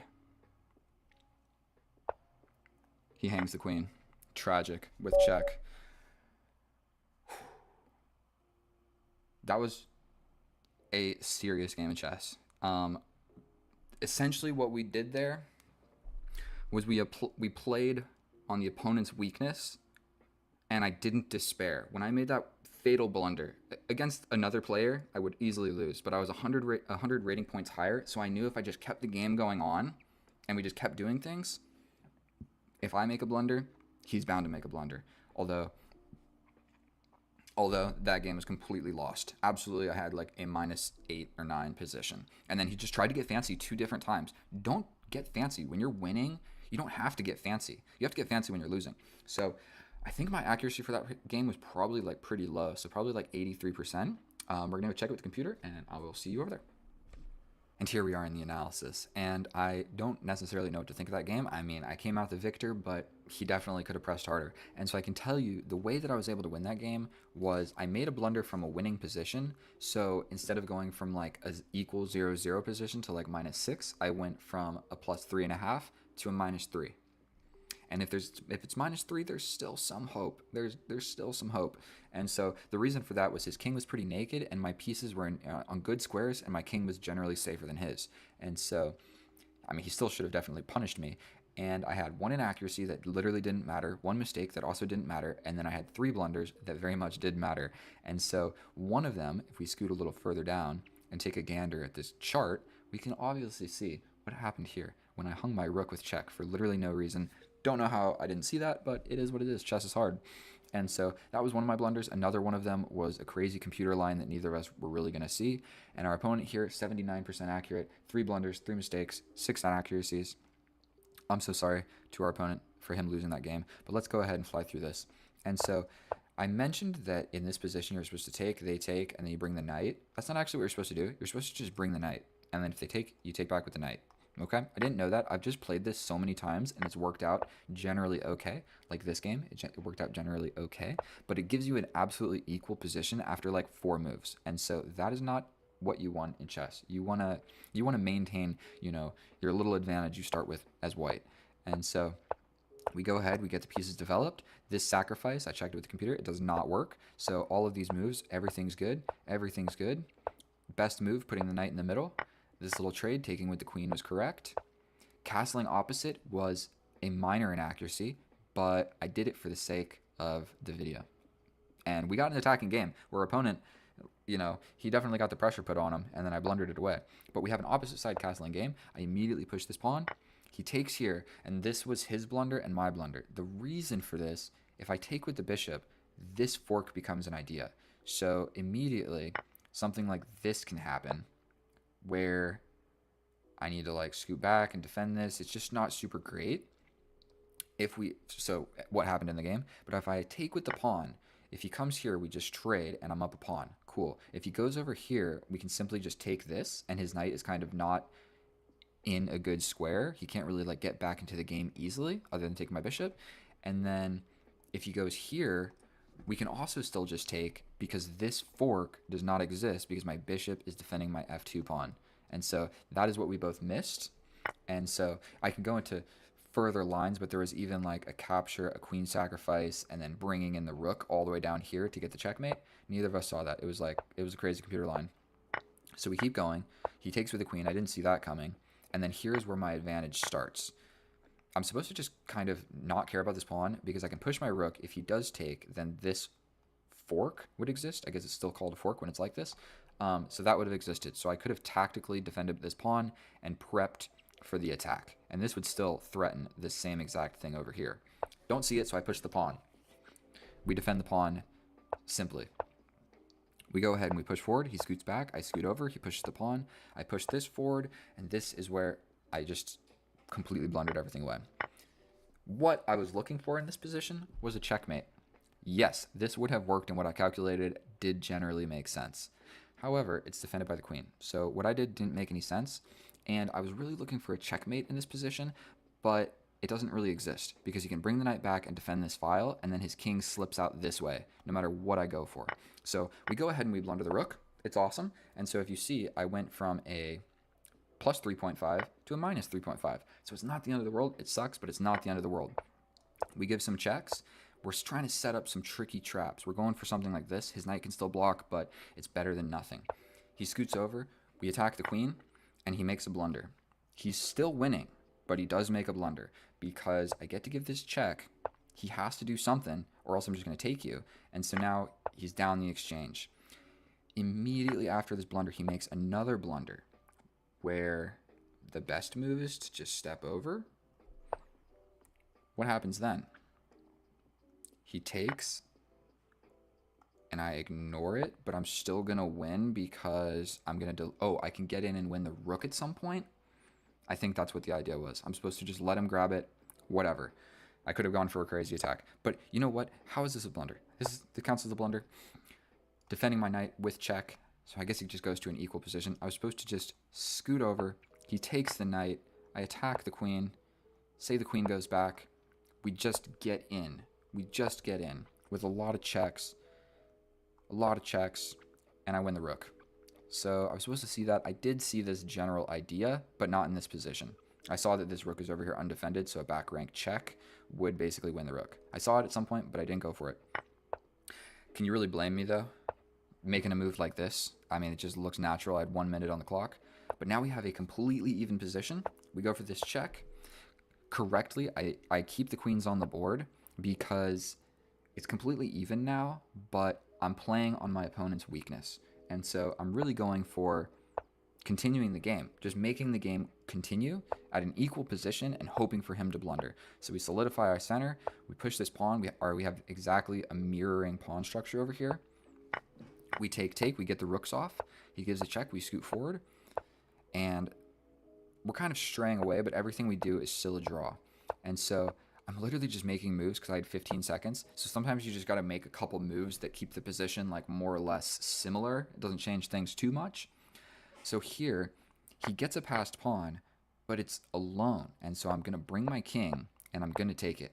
And so we take, he takes, I take, and get a passed pawn. The reason that it's still a draw here is just say this position here. instead of even trying to defend this, he can just better situate his queen to start attacking me. So like going here, and when I take whatever I take with, you just start giving checks. So what a lot of people do in an endgame like this is I take, and then you take my queen and I take back. You literally don't have to do that. You just accept the pawn is gone and you keep the queen or the rook on the board. And so I couldn't tell you how many games I win because it's this situation and I take and they take back. And it's like, bro, for what? For why? Why did you do that? It was a bad move. So either way, we move forward. Now I have a passed pawn. It's still a draw because with perfect play, he can check me into oblivion. And so, and I will need to maintain defense of this pawn. And I know that it's probably still a draw in this position, but if we just keep the game going on, he's got 14 seconds, I've got 13 seconds. It's only right here. It's only zeros with perfect play, and there's no way that either of us are playing perfect with 15 seconds on the clock. We scoot around a little bit, and here we go. Not too much further away. He gets a blunder. All right, he makes a blunder, and you got to be careful. The queens can do a lot of checks from a lot of things, so they're hard to see all of the possible moves and variations. The queens are so difficult, but essentially, you don't want to allow a queen trade like this. I mean, I saw it in a matter of 4 seconds, and even if the best move he takes, I was going to take with my king with pretty much the simple idea of, I mean, if he pushes, I can just take, and then I have 2 passed pawns, and I win every time. If what I thought he would do is step away, I step in, and then he's basically stuck with opposition here, where I can stay touching the pawn. He goes for this one.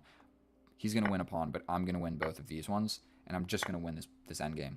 And so, not the cleanest, not the most this straightforward win, but we did get the win. He was rated 100 points lower than us, so can't really blame our opponent there.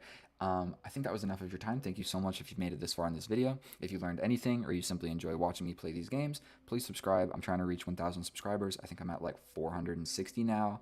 And so you guys are literally the best. Thank you so much. Leave a comment if I missed some stuff. I'm sure I did. Thank you so much. I love you. Get out of here. All right, welcome back. Thank you so much for clicking on my video. Today we're doing something a little bit differently. We're going to be playing one of my subscribers. His name is Sean. Where do you live, Sean? I live in Texas, Central Texas, Round Rock. Okay, and so basically we've played a bunch of bullet games together. This is going to be our first rapid game. We've got a 10+5. We're playing casual because we're boys. And so generally in this situation right here, I believe that this is the opening that he plays for bullet. And so we played a bunch of like 15 seconds. And, you know, I don't see this opening too much. So we're going to do my patented custom opening where we put the bishops out, we put the knights behind, and look how fast he's playing. We're going to end this game with more time than we started with. We bring the queen out. And now here's the moment. We castle opposite. Well, he hasn't castled yet, but this is the general game plan, what's going on right here. And so it might be ill-advised to launch h4, but I think we're just going to go ahead and do it. Confront this pawn structure on this side of the board. We will trade. And I believe going ahead and pushing e5, we get a little thorn in his position. And I don't mean to steal the spotlight and just chat. This is just how I have been doing my YouTube videos. I just ramble incessantly.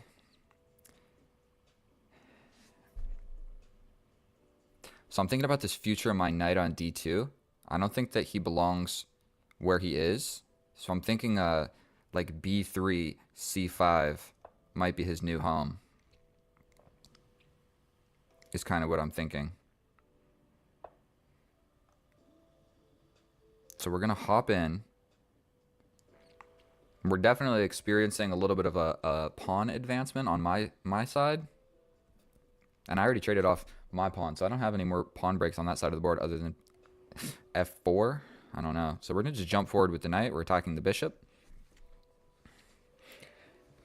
And Sean, do you like never play rapid ever? You'd like just play bullet? I've probably played 5 rapid games in 6 years. Not many. Well, don't worry. This will be a friendly match. If something goes astray, we'll swap it back.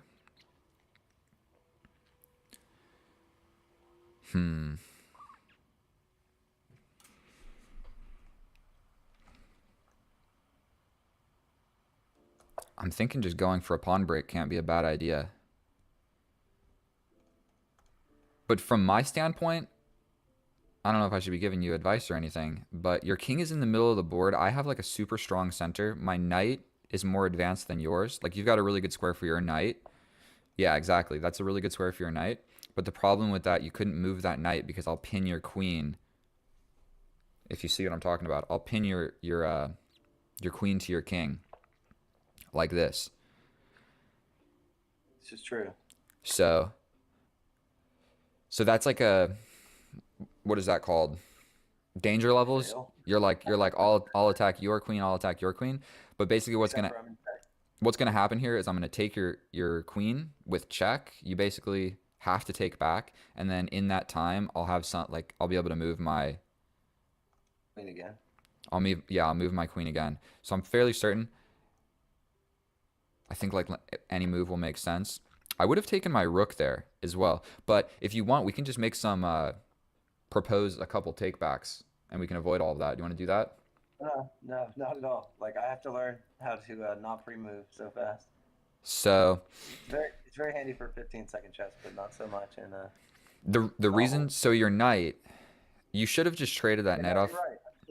I should have taken the rook. You should Like have you taken the want rook to. because now your knight has like very scarce retreating squares, and so all of the retreating squares for that knight are basically occupied. I mean, you've got one more, so we're gonna take here. You've got one retreating square with this knight, so you're pretty much in Operation Save the Knight. I would presume. The problem, that's probably a great move. We'll see how that. So Lose until you win, baby. there might be something better, but I can just jump forward and trade the knights, and essentially like I can just simplify down into an end game that I'm guaranteed to win because I'm up a queen essentially. Not up a queen. I'm up basically 3 points of material, but it's pretty significant. So we can do this check. You're forced to take. I take here. You can take that pawn back. And now I believe I just put my rook on this open file, and essentially I'm threatening to infiltrate with my queen. And What? you can do that, but I scoot over and I threaten over here, and then essentially you have to either scoot back or trade the rooks, and You lose. either You one's lose not that super on the great. rook from that, just in terms of the check. But yeah. Um. So at this point, I feel like you have to play d5 or something of the sort because D5. your bishop is locked in, and your knight is also locked in. And if you can't get your bishop and you can't get your knight, D5. I don't see D5. is that d5? You mean Yeah, pawn next? push. Yeah. But that's en passant. There's no recovery from the en passant. Yeah, but It's there's free. also no recovery from, your bishop is locked in jail, your knight is locked in jail, and then your rook is essentially locked in jail behind all of that. So you got to do something on that side of the board. Because Fair enough. essentially, I'm just going to play I believe that I'm just going to play f4, and Yeah. we're getting ready for a brutal infiltration with my queen. On F7. Yeah, exactly. Yeah, sure. So, I mean, I think I can just take back, and the situation is kind of more or less the same. We attack my rook. Makes sense. I mean, jumping forward with this Still check winning it. can't be a bad idea. I can push my pawn with yet another check. That's one Yep. option. I can take the pawn with another check. I'm not sure what's more accurate, but I can probably grab this pawn. Then you scoot back, then I hit you with a check. Yeah, that's a good one. And we do a little shuffle with the queen where Rook H1. I think that is essentially mate Yeah.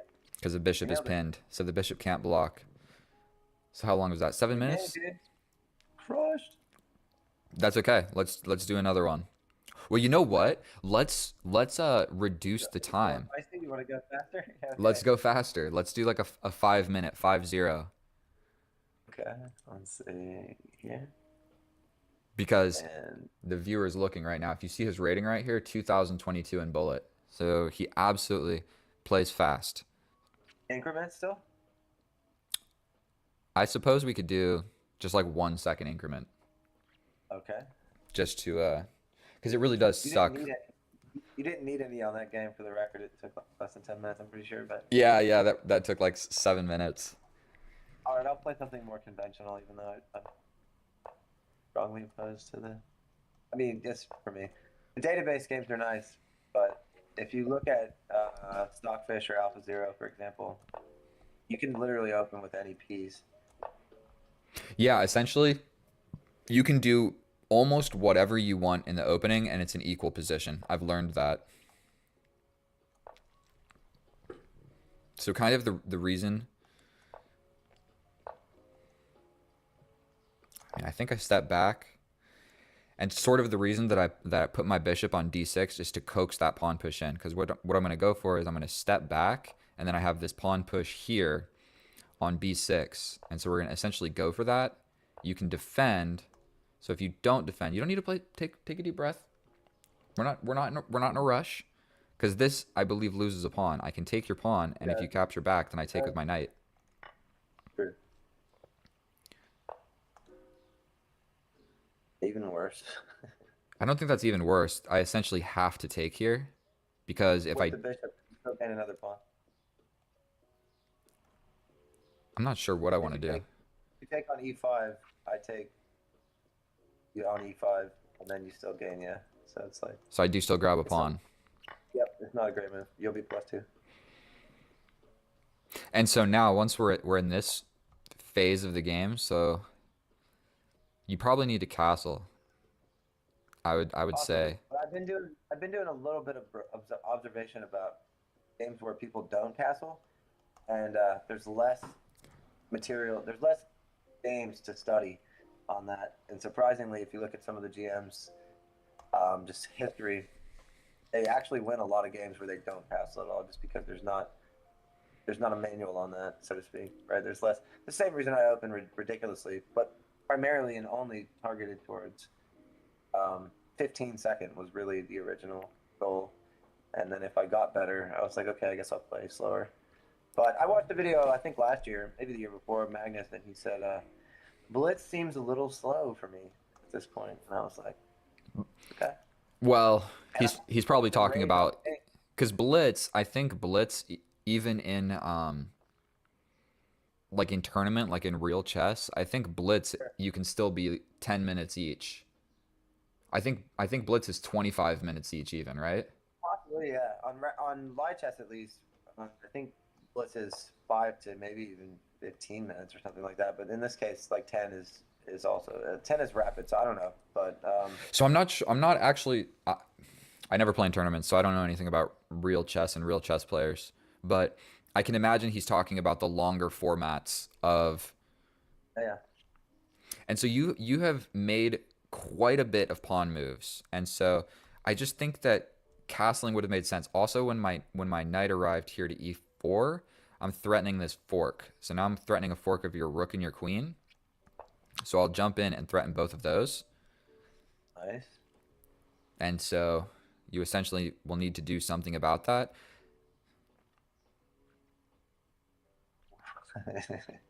Yay. And so Um, and so arguably I haven't castled either, but I'm up 2 pawns and I have like more of an attack. So that's actually a really good move, I would say. You're definitely threatening my pawn, but I'm going to be up in exchange. And but I'll lose the right to castle if you do take that. So what is the correct move here? I mean, I can just defend, but then your rook gets away. I'm going to just do you could have taken in between the check. You're supposed to take c6. C6 check. Because now I can scoot forward and defend it. Get it. Yeah, you needed that in between check. And then you at least would have like made it so I can't castle. Or Mhm.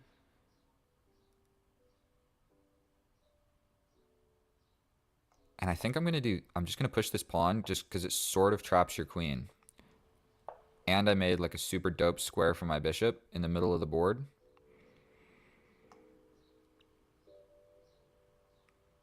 You're +4, so I believe I can grab this pawn. you're not doing too bad.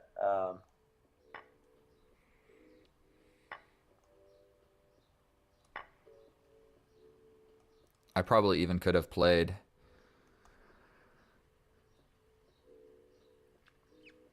Like, I think I can just play f4 check, and it's probably pretty scary. And you've got a lot of stuff going on with this knight, so I think it's you're questioning my queen. My queen has to go somewhere. I think this check just makes a lot of sense. I can grab the bishop, but then there's a fork, which I don't really want to allow. It's more than a fork. Queen c6 check. But Well, what I'm saying is if I take your bishop, so I think I'm just going to castle. I think I'm just going to castle.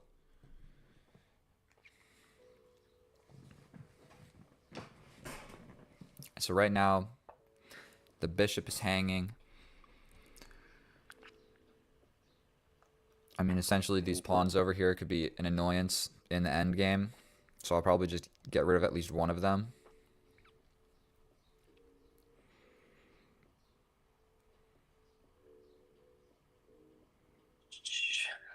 this is heroically, stoically not amazing. Well, to be fair, sometimes when you're in a position like this, it's hard to find a good move because it's like I'm up 4 No, pawns. I'm not a marathon runner.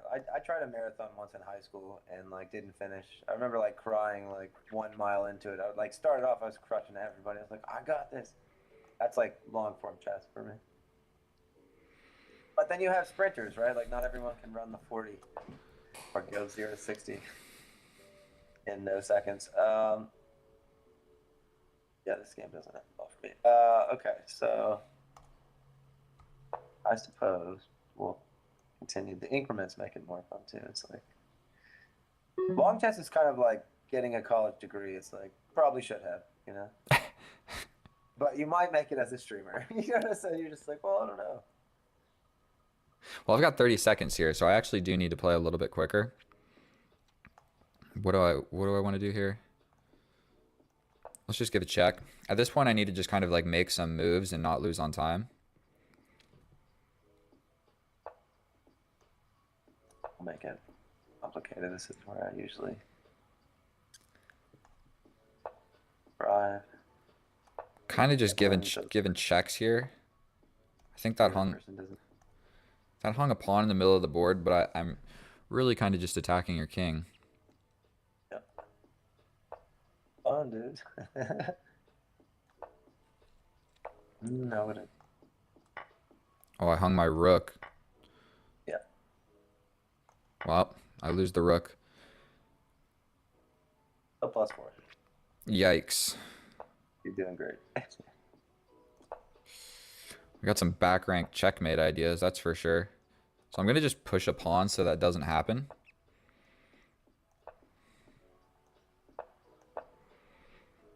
Oh, we only have 1 second increment. I thought for whatever reason we had more.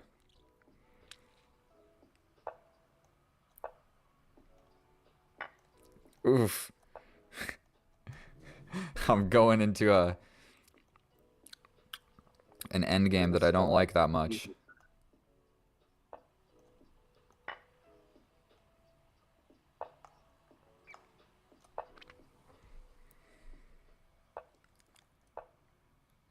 To get else.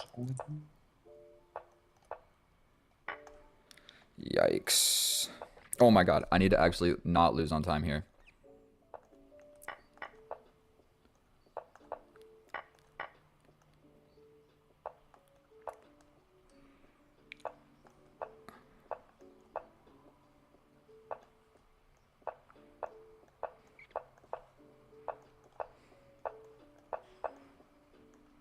A little bit harder with a mouse than my phone, frankly, but it's okay.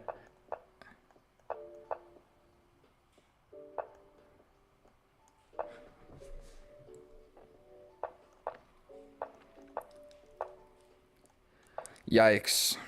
I've got 8 seconds. I shouldn't cry. I think I'm doing all right. Love the mouse. We'll try to force a draw. It's not gonna work. Good job. Stalemate. Oh! Force a stalemate is what I was gonna say. Bruh. I had 8 seconds. That was not reasonable. +17. There's no shame in that. +17. What I should have done is just push the pawn and turned it into a queen and force the trade like that, because I still have these extra pawns.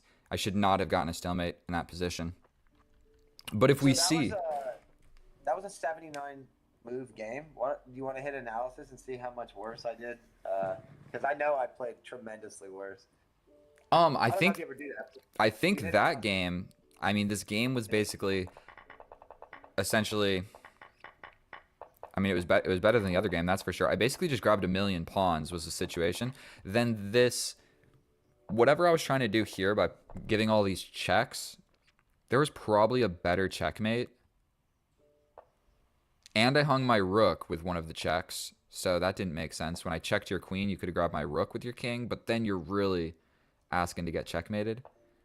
So there's something better I could have done. And then when we got into this endgame where I'm up like 5 pawns, I got down to like 0 time and just kind of blundered away all my pawns. Wrong. It put me at 86 and you at 84, which is weird. It's not. But I had 10 inaccuracies. I mean, I don't know. Whatever. You still had the upper hand the entire game, but the accuracy rating from Lichess is interesting because Well, when I usually play Blitz though, like I get people that are like you're rated much higher than me. I think by much I just mean like higher, and it doesn't matter. Like what if you're not higher, you're always like not as good, which I'm not. And I looked at that before I met you, which was like I was like he's gonna beat me in everything longer than 30 seconds for sure. If not all the time, most of the time. well, let's go down to 3+2 and see what happens there.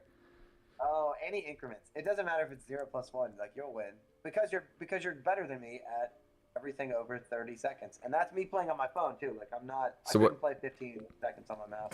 Well, let's not jump down to 15 seconds. So let's do just 2 minutes. 2 minutes, no increment. Okay. Let me get back up to the top. We'll do 2 minutes, no increment, and then if I win, then we'll do 1 minute, no increment, and we'll just keep going down. I like it. Ties and load. All right. You know, to be fair, I actually prefer playing with no increment because I like to flag people because that's just like part of the game. But Good. Yeah, it's a skill. Like I've lost to Sergei Zagalko of Belarus 340 to 0 so far. And I yeah, have to pay $100 an hour to lose 340 games. So like I'm not shy when it comes to losing until you win. So 2 minutes, one increment or no increment. I was thinking none. Eventually we'll get to 15 seconds and I'll feel like I'm not a total loss. Well, So, if you want, we could do 3 and then do 2 and then do 1 okay, let's do 3 first. and just knock out a game in every category. You can be wet. And so I need to learn how to play that opening on the right side. basically, I enjoy playing with no increment, maybe more. But as far as making videos goes, it doesn't make a good video when anybody loses on time in any type of position. So sometimes I have like a winning position, a losing position. It doesn't really matter. I'm fairly certain that hung a pawn. That was terrible. Yeah. What else do I have in the bag here? We're gonna just bring this bishop. How did you determine that people like videos less when people win on flag? Like people would just comment and they don't like nobody watches at that point, or? No, but I would like play a game that hangs a queen. Cool. Okay, I'll play it out. It's fine. You never know when you're gonna blunder. Especially with speed chess. Like I've watched 15-second chess on my chess for 3 years to go to sleep because like when you're tired, it's actually just when your brain is done calculating. Not so much like your muscles don't really go like we want sleep. And literally for that long, I've like used speed chess, to get sleep because I can't figure out why playing the same game, the highest rated players using the same pieces with the same rules are so much better than me, and it just turns me off. I'm like, I go sleep almost immediately. Within a minute, I'll drop the phone on my face. I've done this like multiple times, just right in the teeth. You know what I mean? I'm like, yeah, it's great. Yeah, there's a redeeming move. Didn't work, but okay.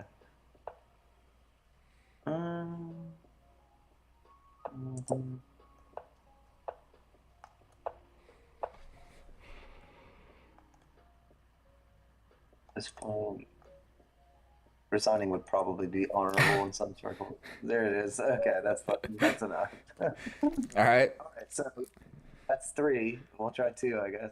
Here, let's read. Yeah, reset it up. Go ahead and send it.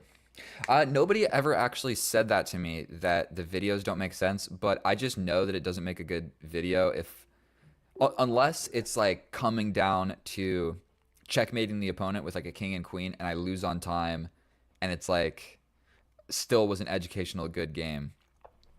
Okay. Well, chess is strategy, right? Like, so as an example, Magnus Carlsen played this sort of an opening at one point where he just made the queen and king dance. It was different because the queen went to a4 and h4 and then back in the same position just to trade places. But strategy depends on the rules of the challenge, right? So if your goal is to win at life, it's a longer race. It's still a race, but it's a longer race. And the strategy changes, and what you practice would have to change too. Like UFC versus boxing. Like boxing is going to take longer because you have pads. Like UFC, not so much. You know what I mean? It's like you could go right away. It's like where the Scholars Made is like one of the most common low-rated openings, for example. Or is it the Scholars Made or the Fool's Made? What's the 4-move made where it's kind of like King's Pawn, Queen Bishop, made? I think that is. I think it's called Fool's Mate. It might be both, though, to be honest with you. Fair enough. Yo! First lady. Girl in the house. This is my fiance, ladies and gentlemen.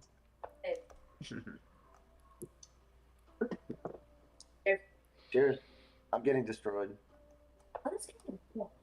So I'm right at home. You go, but is he cussing me out yet? No, he's very professional. Very professional. Yeah.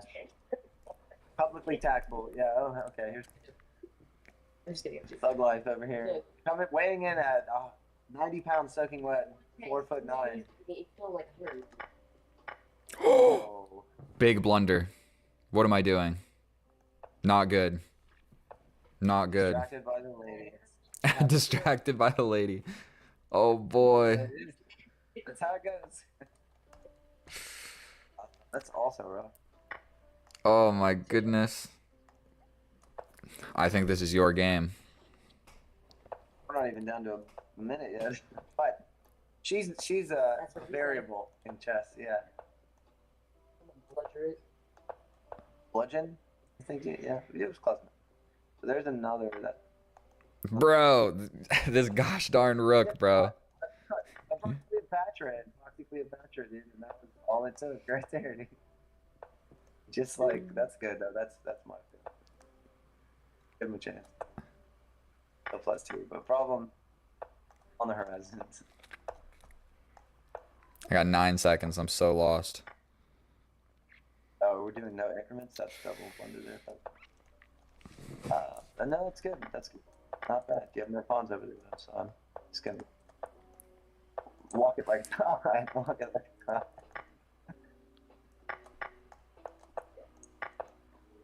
Ooh, nice. Well done. Okay, so now you just have to come back in 2 seconds.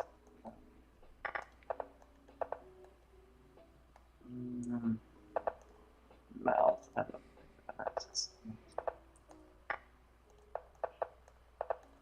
Is there increments? I guess there is. No, there's not. There's not. Okay, I'm just very slow with them. Bro, what am I trying to do here? I gotta get like Naroditsky on. Okay. Diego Naroditsky did a chess pose for flag people. Like it's just, like it's grunt versus like Space Force kind of to me. Like, you're kind of a grunt in chess. But like the infantry, I don't have any intelligence, but I do know how to punch someone in the teeth. Like that's what Ultra Bullet in chess is to me versus like military intelligence where you're like, no, classical only. Over the board. I want to stare you in the face and shake your hand as I throw my pawn, whatever. Dude, looking back at this game, I really have no excuse for this. Like, Elena is what happened to you, dude. It was the Elena gambit, dude. Elena came in. It's Elena Gambit. Yeah. No, not her and getting a bad position. I'm upset for one, I missed mate and 1 on the board when I made the new queen. Yeah. So I missed mate and 1. Bro, bro. Like, And then I just the like, minute that if you look at the 8-val bar like through the game and you match that up with when she came in, like you'll see a direct correlation with like a nosedive down. fair enough. It's not your fault. It's your one. That's all. Fair enough. And Zip Ties and Luke here is pitching for the right team. Bro. All right, let's do a 1 minute. Okay, let's go, dude. That I don't know what to think about that game. I need to get better at checkmating with my queen and my king. I couldn't tell you how many times I lose on time and get a draw in this exact position. It's just like absolutely ridiculous. All right, let's lock in. Let's do it, dude. Lock and load. So maybe she'll be off camera this time. Who knows? Well, she's not in the camera, I don't believe. Yeah, I mean, I've had to work long and hard in phrasing like Archer is a thing. So, but I've had to work long and hard to get super distracted whenever she's talking to her friends on video calls or whatever. That's cool. Hey, what's happening there? You're my lucky charm. Every time you come in, I seem to win. Like right now. Oh, smooth. That's nice. Rook move. Picture. Yeah, there it is. This part gets tough because E7. Nice. Maybe we can plant this up here. Go with that a little bit. Maybe here to recover C1. This. Right here. That's a 3P. Now I sound more like I play chess occasionally. Checkmate! Nice! Found it immediately. Good. Alright, so let's redo this one. It's fun. No, we'll go to 45 seconds. Okay, alright. Let's go, dude. Good It's- sport. Champion. I absolutely just got my bishop trapped in the beginning of that game, though. Yeah. Hey, I watched Magnus with his DJ Athios, or whatever that guy's name is, streaming like in a nightclub that they had rented out with like strobe lights and all kinds of stuff. And I don't know if he might have still won the tournament, but he didn't play at his best. But I mean, like he crushed boats for like, yeah, it was fun. And so I try to apologize to like her and my kids, and I'm like, everyone, I need absolute silence. We're at DEFCON 5 right now. You know, it's like I'm not good. I just tell them, I'm just like, I'm not good enough to play. Look at that move, bro. Oh, you can hide over there. Okay. Okay. Yeah, I can. That's exactly what's happening. 23 seconds. What am I doing? We're gonna grab something. I don't know what to do, bro. It's a problem. Let's see. We can not go here. That was a good move. Double knight, but yeah, that's not a bad move. Here. And should we? I've seen a lot of people lately like not play the obvious as like a method of delaying the inevitable, so to speak. Just moving pieces around. Maybe now we plant that, and then this, here, like here. That's not the right move, but I can here, here, there. That's the problem.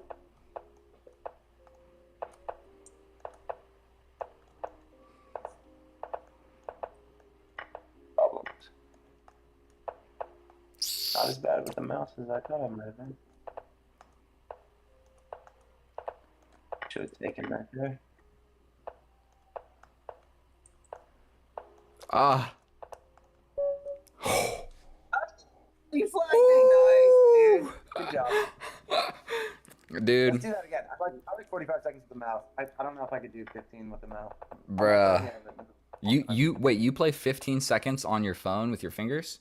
Yeah, that's the only way I know how to do it. Lag time, yeah.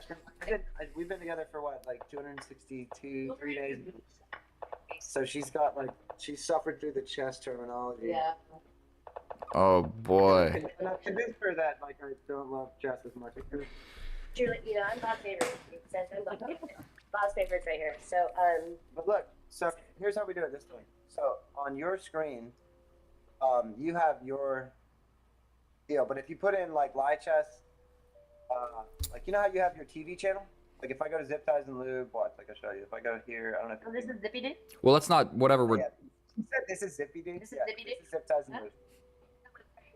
Nice. Yeah. Now he's gonna be really distracted. Okay.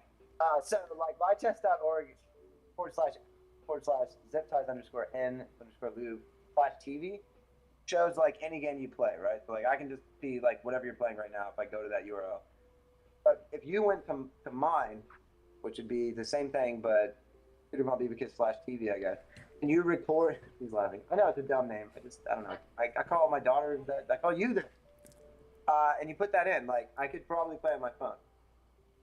But like, I don't even. I'm gonna be honest with you. I don't even know what we're talking about. Like me being able to play on the phone versus with a mouse, where I'm vastly slower. On So, Lee like, on Lee Chess. I'll send you a challenge. Yeah. I'll send you a challenge on my phone, and tell me if you can get it or not. Like if you can still see it on.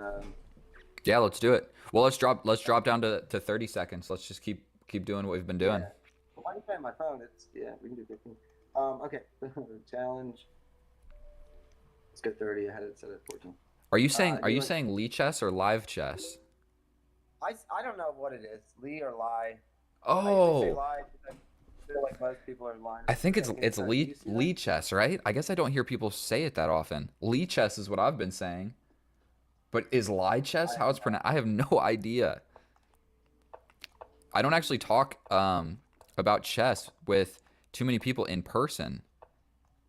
Yeah, there's not. It's kind of like saying you're a basket weaver for people that don't play chess. They're like, that's really interesting. We should talk about this never again. You know, so that's why when I meet somebody that does play chess, I'm just like, all right, sweet. Free pawn, no. And I'm losing on time here a little bit. It's not a lot of fun. You got slightly better at evaluation with the phone. Not terribly, but then this can happen. That would almost be made. That's good. That was nice. Wait, no, not nice. I got four. Phone, like, yeah, the screen is smaller. Like when I play on the phone, everything is. Do you live in the country? What country are you in? Yeah, he lives in America.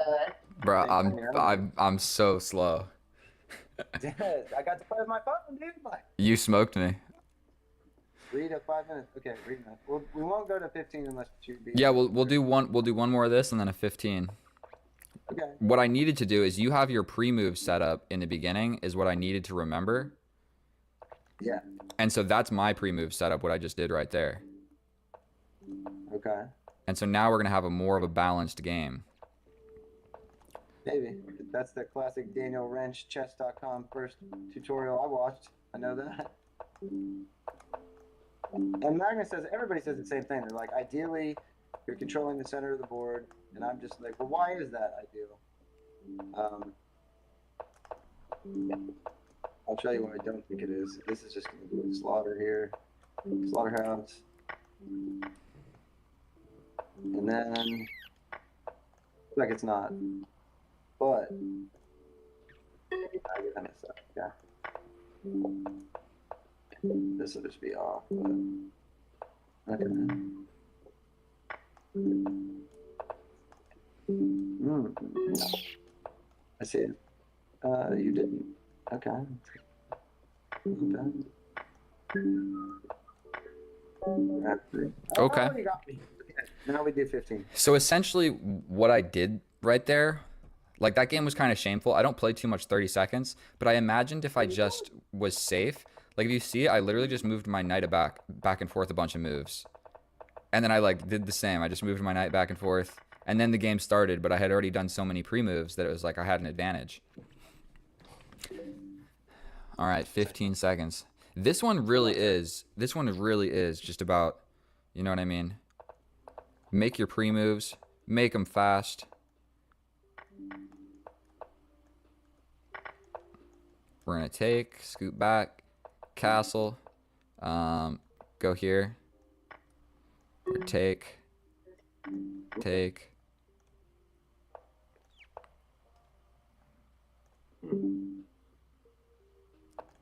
Nice. And now you just have very low time.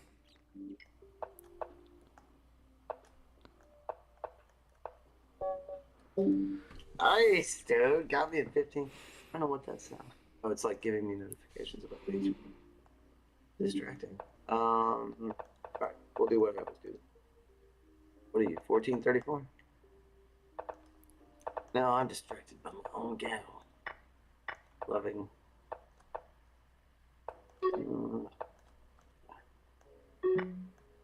It's kind of interesting to transition to 15 from 30 or 3 minutes. I could have done differently.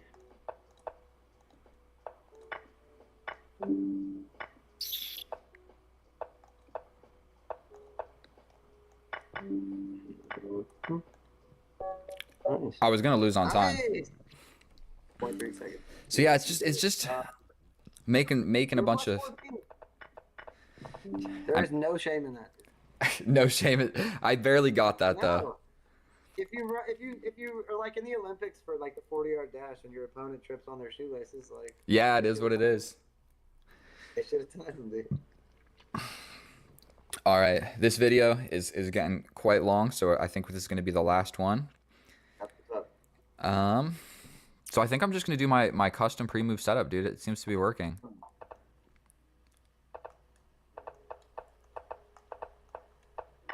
We don't even need that bishop, dude. We don't need that pawn. Bro, that took me so long to figure that out. It's all good.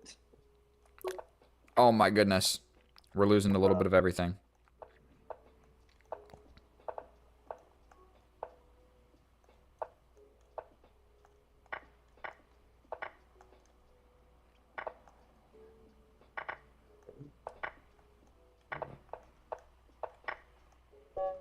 So dirty. Ooh, nice. That was absolutely just terrible This is chess. super fun, bro. This is so fun, dude. Here's to you, dude.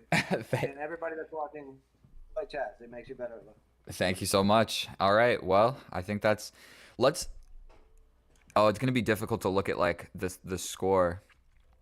But dude, if I was you, I would play a little bit longer time controls because there's more to chess. Like there's fast chess and there's slow chess. So you can't just pick one and only play it. I see a lot of accounts that are like they just play bullet or they just play rapid. I'm like, bro, you got to play a little bit of everything, like increment, no increment, shake it up, play a little chess 960 here and there. So I think it's fun. We should do that next time. because there's some like just nasty calculations that you can find in a rapid game that you can't do in bullet. And that's like a beautiful part of chess. And then there's also like, in bullet, there's crazy like people blunder. So you get like crazy attacking lines and stuff. So there's something beautiful about both. And so I think if you're not playing rapid, you're missing out on a part of chess. Because when you find like a nice rook sacrifice or a nice knight sacrifice and get this crazy checkmating line, you can't necessarily like, sometimes it happens in bullet, but it's not like you really calculated it. You're just like doing stuff hoping for the best. Classical chess is like marriage and ultra bullets like speed dating. Yeah, and there's a time and a place for both. That's what's up, man. All right, well, thank you so much for the video. Thank you for the chess. That was a lot of fun. Thank you for everybody that watched. If you made it this far, you're an absolute legend. You don't have to subscribe if you don't want to, because I'm not subscribed to your channel, so let's not be greedy out here. And I'll see you guys later. Love you guys. Take care. Thank you so much, and goodbye. Oh, hello, and thank you so much for clicking on my video. We are back at it again with another educational and epic game of chess. Now, I'm going to preface this by saying I'm only, I believe, 1900, maybe 1910, so I'm not a grandmaster, so everything that I do and all the moves that I make are not going to be 100% accurate. We're going to aim for like a 95, 97, depending on how difficult the opponent plays. So we're playing a Sicilian. An open Sicilian is this line right here, where they take, we take. The line that I know best is where they hit the pawn, and this is a strange move. Oh, dear Lord. So we are both just prepped up. I believe we bring the knight back here, and we're not afraid to just bring it back to the middle.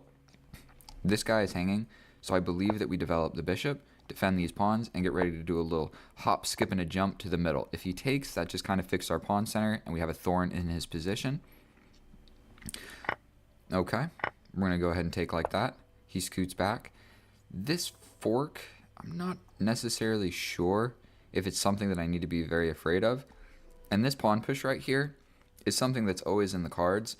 But then again, I haven't castled yet, so I feel like this is probably an opportune time to castle. Almost definitely that's what we need to do. And if my bishop ever leaves its starting square, all of a sudden my b pawn becomes a little fragile. So I believe that I just castle here. He brings the knight to the middle. I think that I'm supposed to just challenge it. Then the queen comes out. I can push the pawn maybe. I'm almost certain that this is what we need to do. Okay. This guy is just a chess boy because he's playing all these moves quickly. We're going to castle, and we've got a game of chess on our hands. I'm fairly certain that it's just an even position with this beautiful, beautiful knight.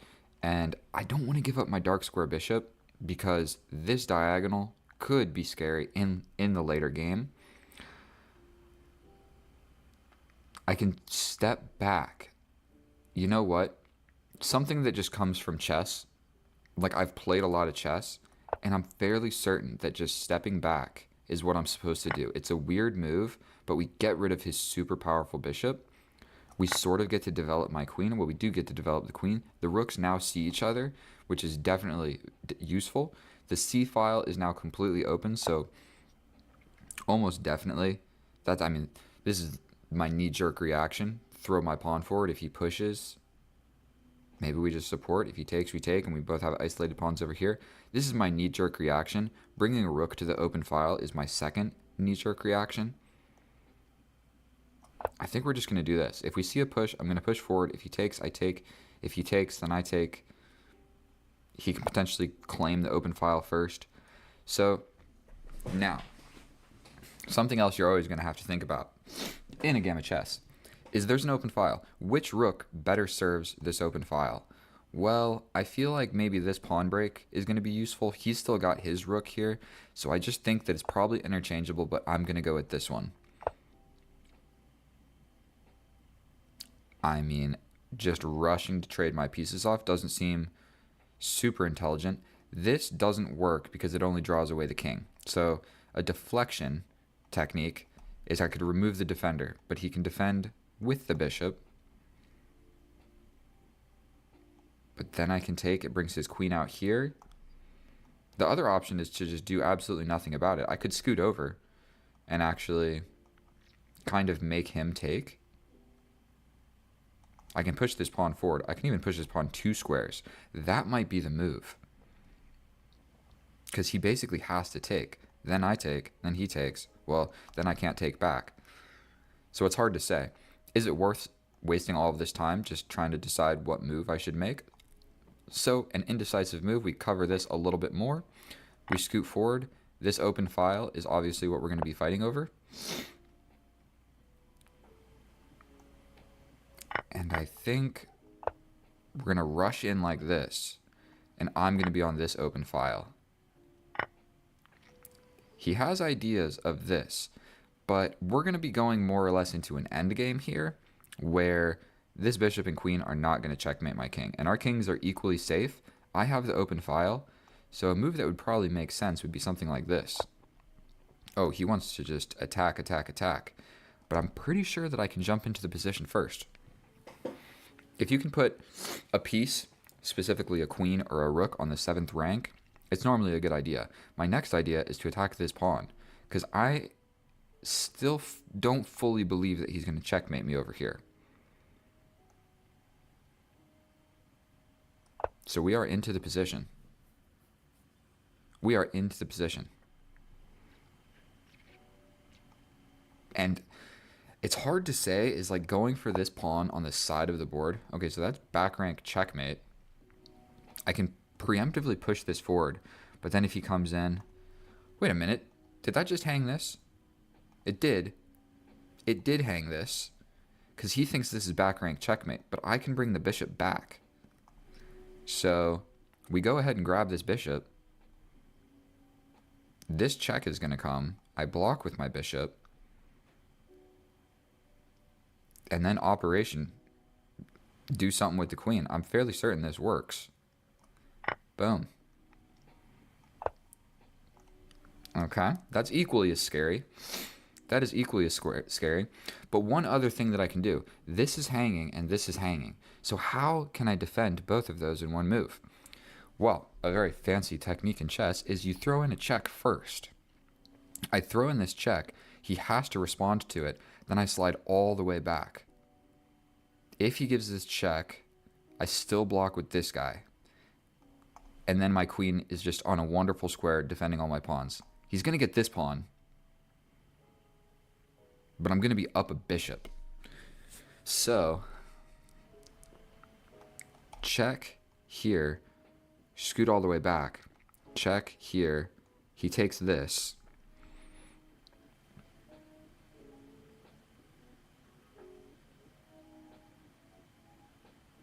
I think I'm just all right with it. Let's not spend a million years trying to figure out if it's good or not. I'm going to lose this pawn for sure. We come back, defended. He gets this pawn. Cool. Now, we would absolutely love to trade the queens. That's basically what we want to do here. My bishop is kind of stuck fixing this back rank checkmate idea. So I'm considering we just push a pawn. Then my bishop is kind of free to roam. Like, what if I come in like this? Boom. He'll probably try and finesse me.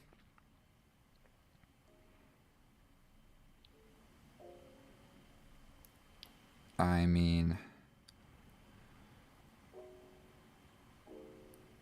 we're going to scoot over here. This whole back rank business is a little bit scary to deal with. So he wants to just trade the queens. He's allowing it. But that makes a passed pawn for me. So yes, he's going to have a 3 on whatever, but I'm not even going to go into a huge amount of calculation right here. I wanted to trade the queens. We're simply going to trade the queens, and I have a passed pawn as well. And so, is he really going to be able to promote this? I mean, I slide in, he can support it.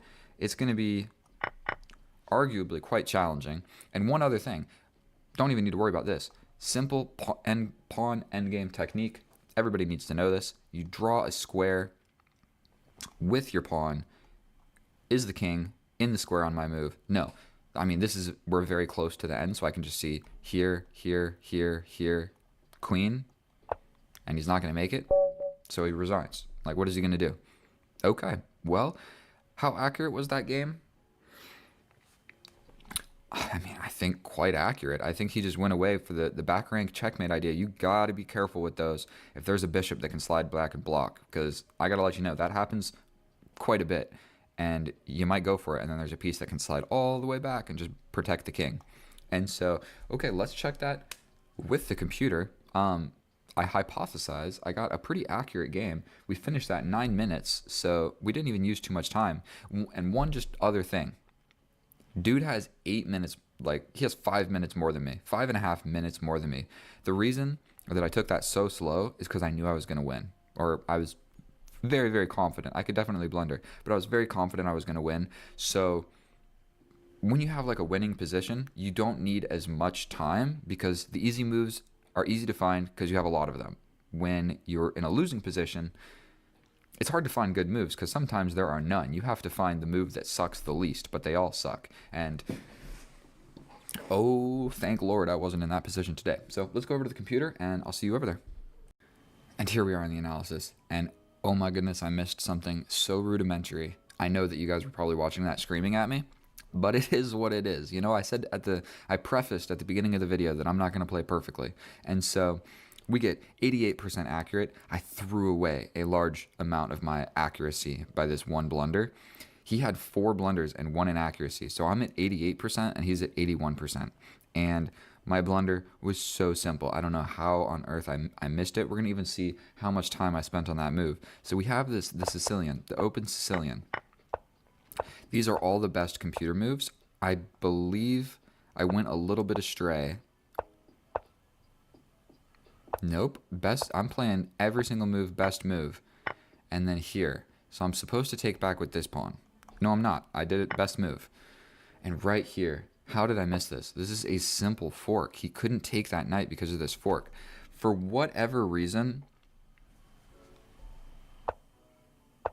I spent 30 seconds talking about, I was yapping about some nonsense.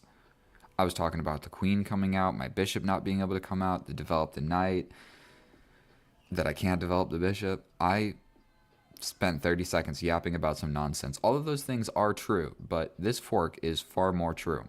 And so he scoots back, and instead of seeing this, it's just a straight up piece. I castle. Huge blunder.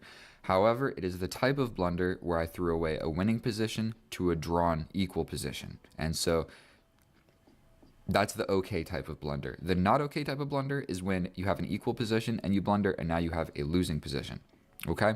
Or you have a winning position and you blunder really bad and now you have a losing position. There's lots of blunders.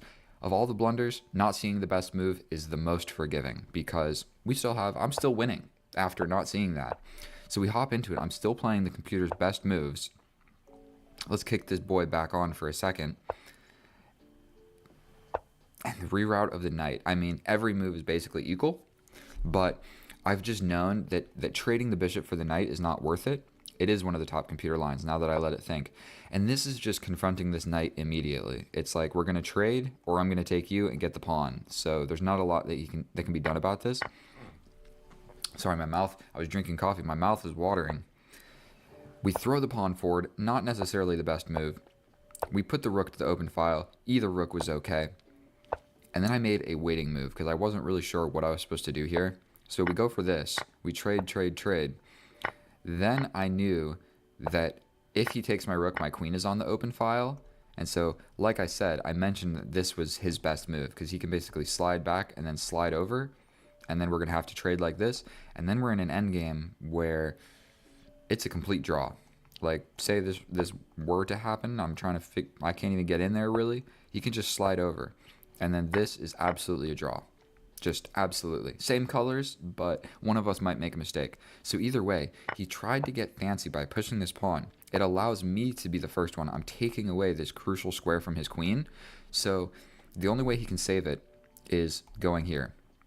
He doesn't see it, but basically if you can be the first one, even at the cost of a pawn. So like say I lost a pawn over here, if you can be the first one to infiltrate the enemy's position, that's huge. That's worth more than a pawn because then you're the one that gets to attack all of the stuff first. And ideally right here, the 7th rank. Our 2nd rank is the most important. Their 7th rank. So I didn't win a pawn or lose a pawn or anything. So I just am up 1.8. And he blunders. He's looking for this back rank checkmate. He's thinking, if I take here, then he gets this back rank checkmate. Unfortunately for him, my bishop still covers this crucial defending square. So I can block the sight of the queen. The queen will no longer see my king. I block. So we take. Calculated correctly. I spent like 1 minute explaining all of this. He gets in, which I don't understand why he didn't just go 2. That would have forced this quicker. Then he could have like done this and kept an eye on. So let's check with the computer. It says push the pawn. Okay, but I have a +5 advantage. No matter what he does, he's kind of screwed. He comes in. We give this check. This is a fancy move. I realize everything is being attacked. I can give this check to get on this file. Okay, checks are so useful. Then we slide in. I could have pressed forward with the attack. And like if he pushes, then I check here. And this back rank checkmate is not that big a deal. And I don't necessarily care about all these pawns if my queen is here like attacking your king. So instead, I decide to play it safe. He gives me the check. We block with the bishop. Thank goodness I had the bishop. We push this pawn. It's technically a blunder or a mistake, but I don't really think so. Because my king, I need some breathing room, and I'm worried about, like, if I ever do something with this bishop, I just get hit with a check again, and the bishop would have to go back. So this is the long-term idea of, like, now there's no back rank checkmates, and this square, his queen's really not going to get there, because my queen is doing a great job of just covering everything useful in the position, like, everything. So a slightly more accurate move is come in and just go for this pawn. It would basically force this and then same situation. And there would be no way for him to really defend this. He'd have to scoot over. I can grab this pawn then. Whatever, we scoot the king up. I'm trying to alleviate my light square bishop. And then we just trade. And this is just super simple to calculate. It removes the blockade from this pawn. and this pawn is just going to promote, okay? If the king were here, we would draw the square, and we would see I'm not going to promote. But very, very simple. Boom, boom, boom, boom, boom. That's one other way you can do it. And so, like this, opponent resigns. Not the most accurate game, but if I would have played, I mean, the simple fork right here. Come on, bro. I lose games because of simple mistakes like this. And so, luckily, I was able to come out the victor of this one, but that's really an inexcusable thing. And then one more thing, if you play the Open Sicilian, these are the best computer lines. So you can literally just watch this, and this is like the top engine recommendation. And I believe we developed the bishop, we jumped to the middle, and he's supposed to ignore it. What's the best computer line here? This is where we deviate because he stops playing the best computer line. Best computer line is to push the pawn, and you're going to fanshadow and castle this way. Okay, he didn't play that, he took, and then there's a fork, and I missed it. Forgive me. If you learned anything from this video or simply enjoy watching me play chess, please subscribe. I'm trying to reach 1,000. It would be super cool if I can do that in a reasonable amount of time. So thank you so much for watching this video. You guys are absolutely the best. I love you, and I'll see you next time. Thank you. Bye. Oh, hello and welcome back, and thank you so much for clicking on my video. In today's episode, what we're going to be doing is destroying this 1816 with the Caro-Kann, and so hopefully we hop right into a main line that I can explain to you quite well. Well, we have the advance, the exchange. Often when people spend a while thinking about it, they go for the push. Or we go for the straight up main line. This is actually called the Caro-Kann main line. This is the Alien Gambit, but this is the Tart to Cower. So this is a structure that I am very familiar with and I love, and I can explain to you the ins and outs of what to do, at least with the black pieces. So right now that he has developed the knight, it is a prime opportunity to pin the knight. However, castling before pinning pieces is the priority. So what we're going to do is we're going to develop this bishop to the most, not the most active square. This would be the most active square, but it would get simply repelled by this pawn. So that's why we're putting it here. Next, we're going to castle and be putting the rook onto the same file as the king. Most likely he will castle as well. But we're still going to put the rook here because this is the open file in the position, and rooks belong on open files. And so this move right here it signifies that he wants to strengthen the center, which is never a bad move. He's defending the pawn. But in the future, my knight is going to have a journey to the square that can be repelled by this pawn. Does that make sense? So my knight in the future is going to go like this. And we're playing with 3-second increment, and I am quite comfortable with my rapid playing skills, or my bullet playing skills. Speaking of that, let's check our friend from Argentina. And if you look, if we take a gander, we step back, and we're really praying for the pawn cube structure is what we're going for. But dude doesn't play bullet, and we are in a 5-minute game of chess. So at some point, we're both going to have 1 minute, unless I get checkmated very early on. And it looks like he plays a lot of variants, some anti-chess stuff going on. I would highly recommend never playing any of those ever, because chess is hard enough as it is. So there's no need to change the rules and play a harder, different variant. It doesn't make any sense. Why would you, other than chess 960, go ahead and play that, and then maybe some horde just for fun. But I have had this exact structure in a previous game, maybe even my previous video. And so bringing the knight back here to be a defensive piece is not such a terrible idea, but I really do like my prompt idea of just trying to bring my knight to one of these squares in the middle. Obviously, we can't bring it here right now. The drawback of this is my queen can no longer get out to this square. But seeing as that he pushed this pawn, so this pawn is now defended, my queen out here attacking pawns that are defended is not really a great use of my queen. We're going to step in, and we're doing a few things now. We're attacking this pawn and we're attacking this bishop. So he kind of has to make a stepping back move, or he has to just attack me, then I take, and he gets a strong center, but he loses the bishop for the knight. And actually he can't do that because I will grab the pawn. So right now I think he has to step back, and that's just kind of uncomfortable. I can take a step forward right now and kind of, ooh, I could jump like this. This might force, because we're attacking this and we're attacking this bishop. He could step back further, but then we're really causing my knight is making both of his bishops step back, and I just feel... Sorry, you see that rattling? I'm on a new desk, and it's a $20 desk from Amazon, so it kind of sucks, but I'm in a temporary home for like 3 months because the house that I live in is getting renovated, if you wanted to know what's going on in my life. So I'm moving houses, I started a new job, I don't have a girlfriend. Look at this sunburn. Absolutely jacked, but this sunburn... I'm in a little swivel chair. Bro, the sunburn, you see that? It looks... That's the tank top. That is the tank top that I was wearing previously. And so... what's going on in this position right now?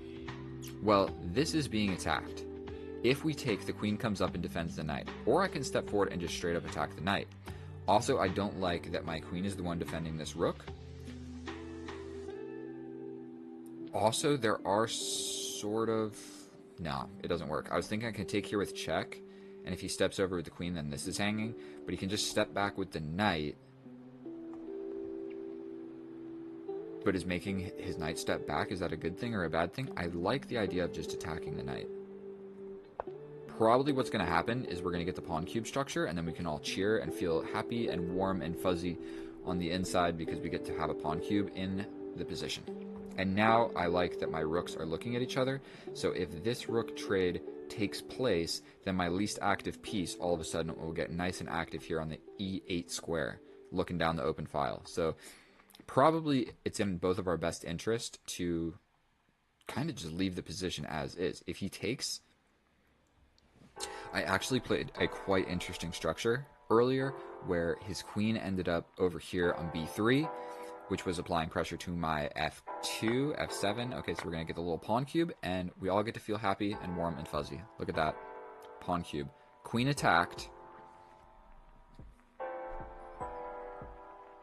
Queen attacked. But I can trade the rooks in a way that makes his knight step back. Then I can get active. So I think we're going to go for this. It doesn't immediately do anything, but having, but having like my queen on these diagonals seems promising. I believe that we can just step forward. I mean, if he hits us, we can step forward again. So we're just trying to get super active with the queen right now.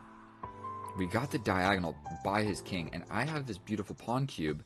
Look how safe and happy my king is. Not only do I have a luft, but it becomes increasingly difficult for our opponent to like do any action on this open file because I have so many squares defended by my pawns, my beautiful pawn cube.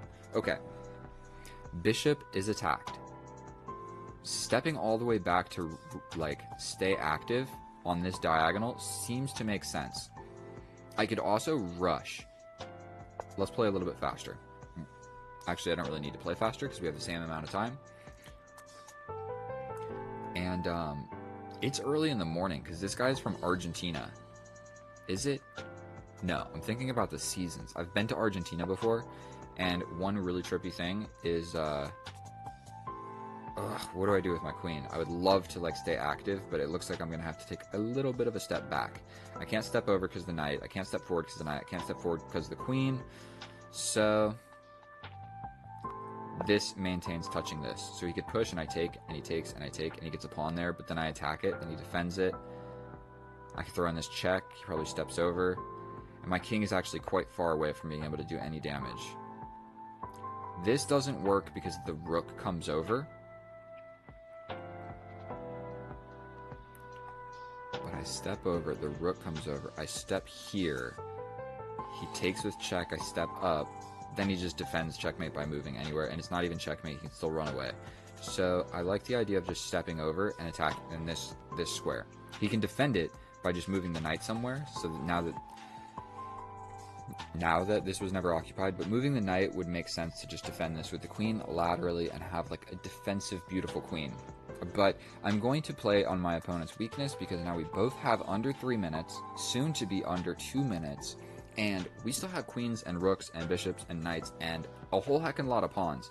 So I sure hope that he knows what he's doing in these little bit of a time crunch situation. If nothing happens, I'm ready to just step into the position and attack these pawns.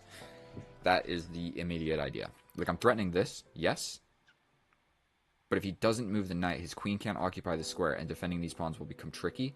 So moving this walks into this check. But he defends it with the queen, then I take, then he steps back, then I bring my rook to the open file. He steps up with the king. Probably I attack this pawn. He could just push. I take. No, he couldn't. No, he couldn't. No, he couldn't. There would be a check at the end of all of that. Okay, so he does play this.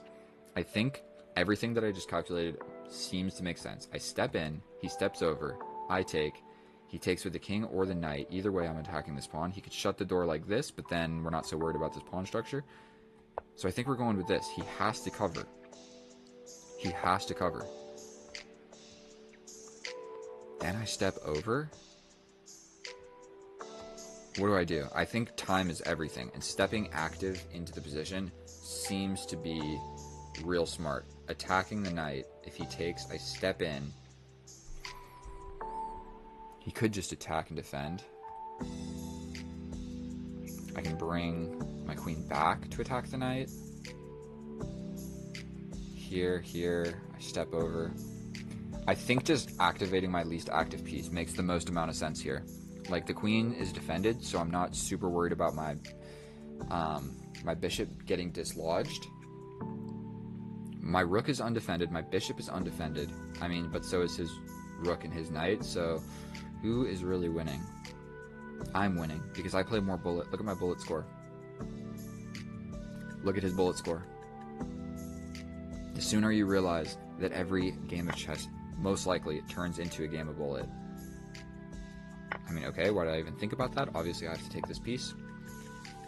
Now, activity is everything. I can also step back. Then he's got to do something. What's he going to do? I step back and attack the knight. If he defends, okay, so this, he has to go back somewhere. And whatever he does, I think I just get active. So we're going to step over here, attack the knight. We have two things attacking it. I could have just taken and let him take in, and then been super active with my rook and really happy. But I think he could have just pushed a pawn and stepped over and kicked me out of the position, is the reason we're not going for that.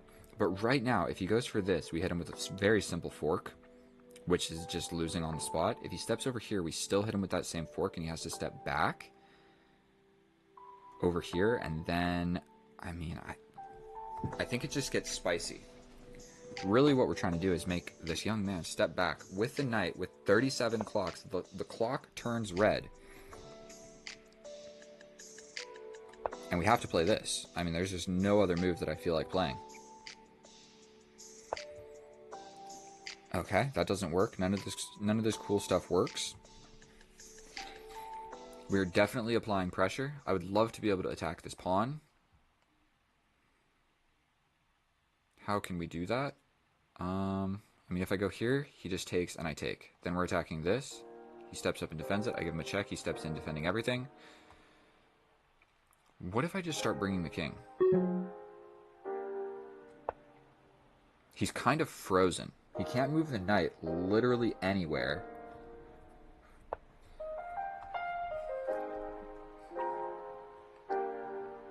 I can step forward like this. If I take like this and he takes, then I'm forking these two pieces. We're attacking this. He has to take. Now we're getting in this low time, but I'm attacking this and this. And the open file is covered by my king, so if his rook comes over, sometimes you just got to know when to trade into a winning endgame. And my rook is active. Okay, so we're going to have to grab this pawn. He's going to step up, but then we're going to reoccupy this open file. Maybe I should have attacked this pawn.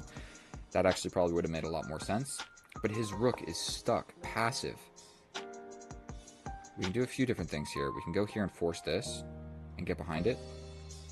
I like this. If he steps forward, I mean, I grab it. So he's kind of got to push, right? And then I take. Okay, he wants to play like this. Probably time to get active with the king. I am winning in this endgame. Okay, he wants to attack my rook. There's nowhere else to put it, so I'm just going to put it here. This is going to happen, but we're chilling. We take. Take.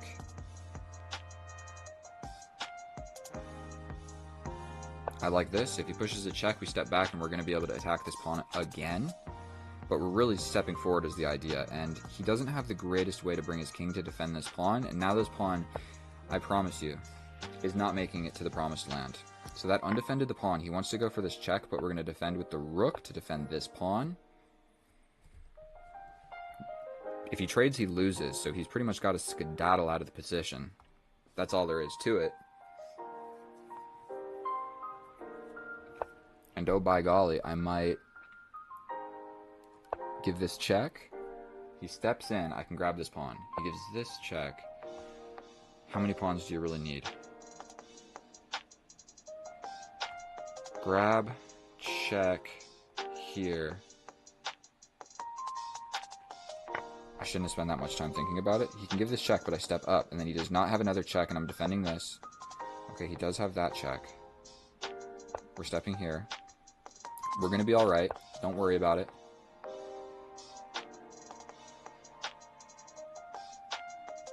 We're stepping forward.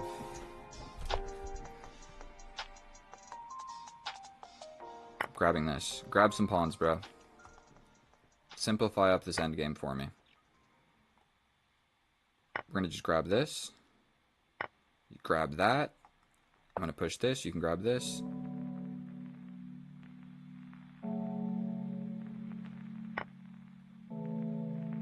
Here.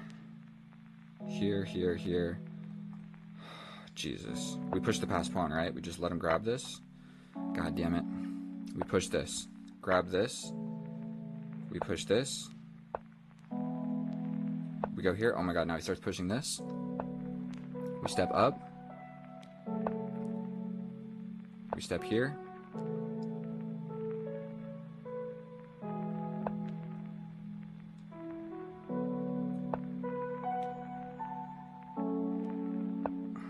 Here, here, here.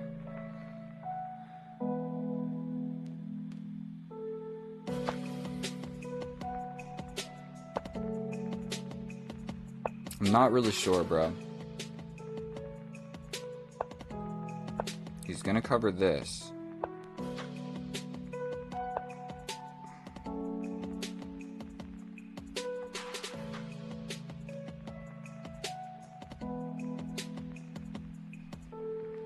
I so threw this away to a draw, by the way. But I think I'm doing alright.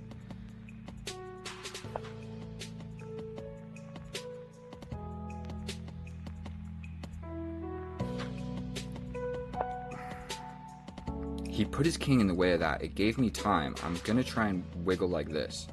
Because if I can get my king here, I push. Here, here. I think he just blundered the game right here. He gave me too much time. So I was completely winning, but I think he was a little bit frazzled. You can give this check, but I step up, and then you're out of checks. So we're going to make this queen. Give this check. You can push this pawn, but then it is checkmate, my friend. Heavy sigh of relief. I almost threw that away to a draw. I'm actually fairly certain that maybe I did. How did I lose like 5 pawns so that I could grab however many? So right here, 6 pawns versus 4. So how did I trade down into an equal pawn endgame? Your answer is as good as mine. I guess I'm not that good at chess, but I won the game, so I guess we had it under control. I'm fairly certain that it was a draw.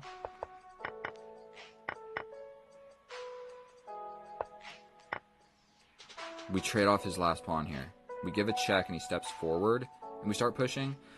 Or just go for this.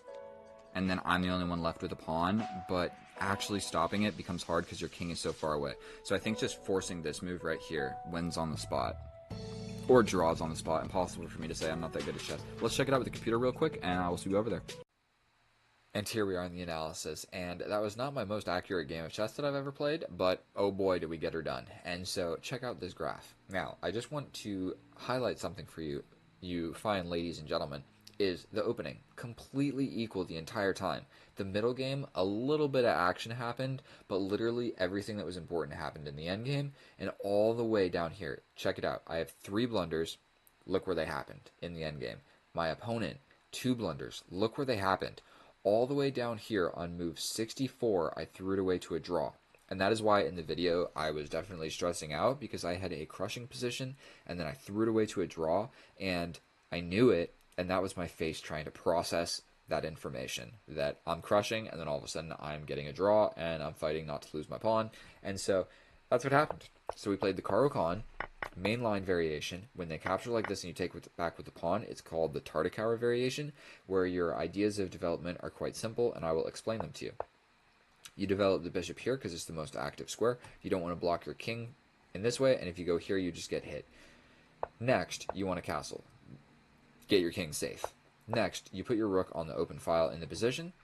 Then, you either pin the knight or put your bishop here. It's kind of interchangeable. This move is actually better, but if you want to slightly deviate from the main line, you play this move, pinning the knight. And it's not really pinned because, yes, there's a bishop there.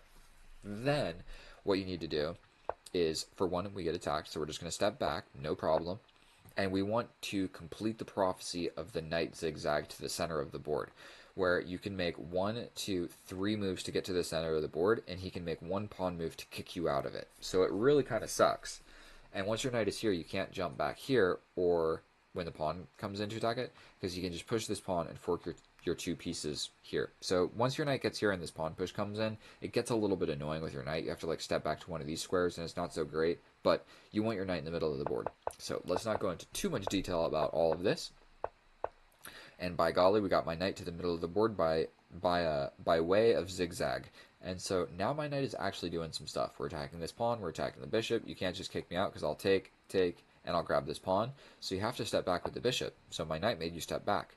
Now here, I miss kind of a more or less simple tactic. I can come over here with the simple idea of attacking this rook, and the rook has no squares that he can go to that are not being attacked. Furthermore, if my bishop gets here, I'm attacking this pawn twice. So I could get in, take, and then get in with this fork. So this obscure bishop move is actually the best move for an idea that I just simply did not see.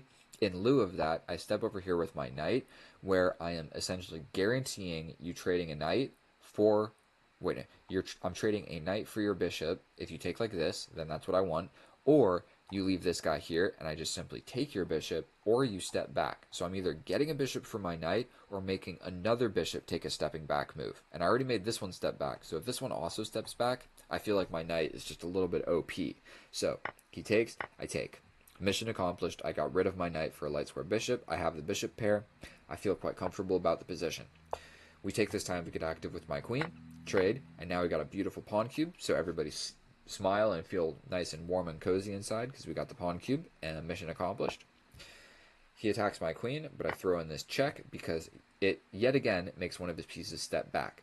He can't take with the queen or I'll win the knight. So he has to step back with the knight. That is why I did that move, and yet again the knight steps back. All of his pieces are stepping back in this game. But now, I guess it's my turn to step back because he attacks my bishop, kaboom, so I step back. Then he attacks my queen. I step back. He takes a little step forward, and I come over here with nasty ideas of this check that is covered because the knight is blocking the view of his queen to this square. And if I get in with this check, I'm winning this pawn. The king gets very weak. It's just, you're falling apart. You can't let that happen. It is a -2 position, and I get the check. He steps over. I bring my last undeveloped piece. Now my rook is active.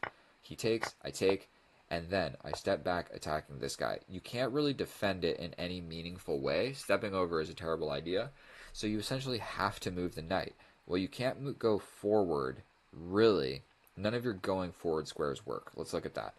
If you go here, you walk into this fork, so you would just lose the knight. So yet again, the knight has to step back. Oh my goodness. And with tempo, you step back and I step in. Now I'm in your position, bro. Checking on your king.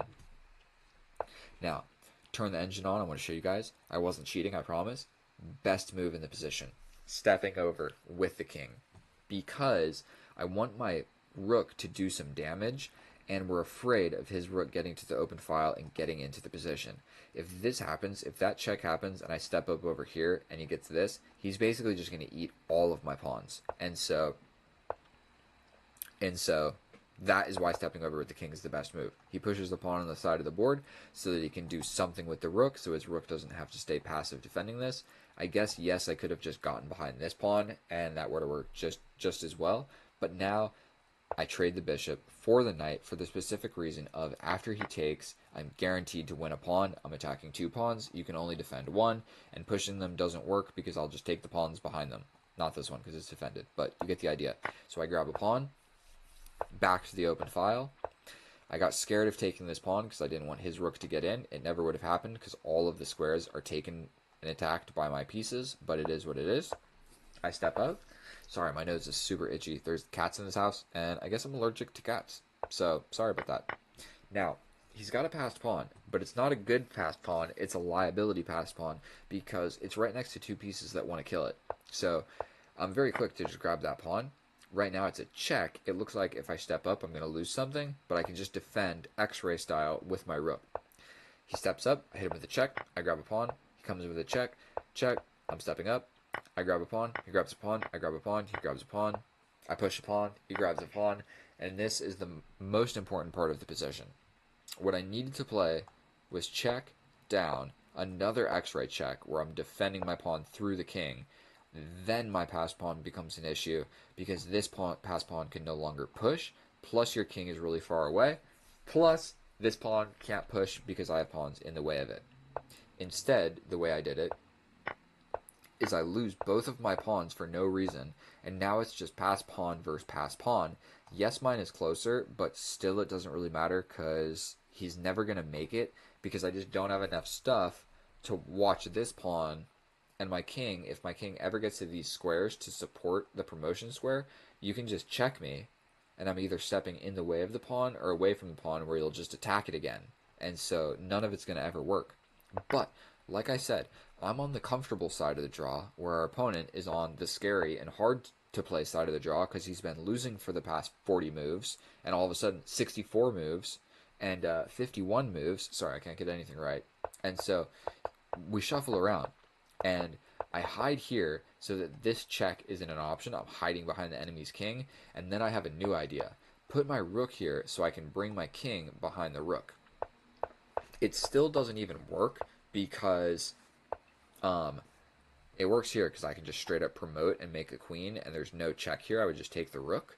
This doesn't work because once I make the queen, he can hit me with a check. I step out. He wins the queen. I'll show you. Boom, boom, boom, boom. And then straight up, this rook is just not stopping this pawn. I'm trading this rook for this pawn at some point, and that's all there is to it.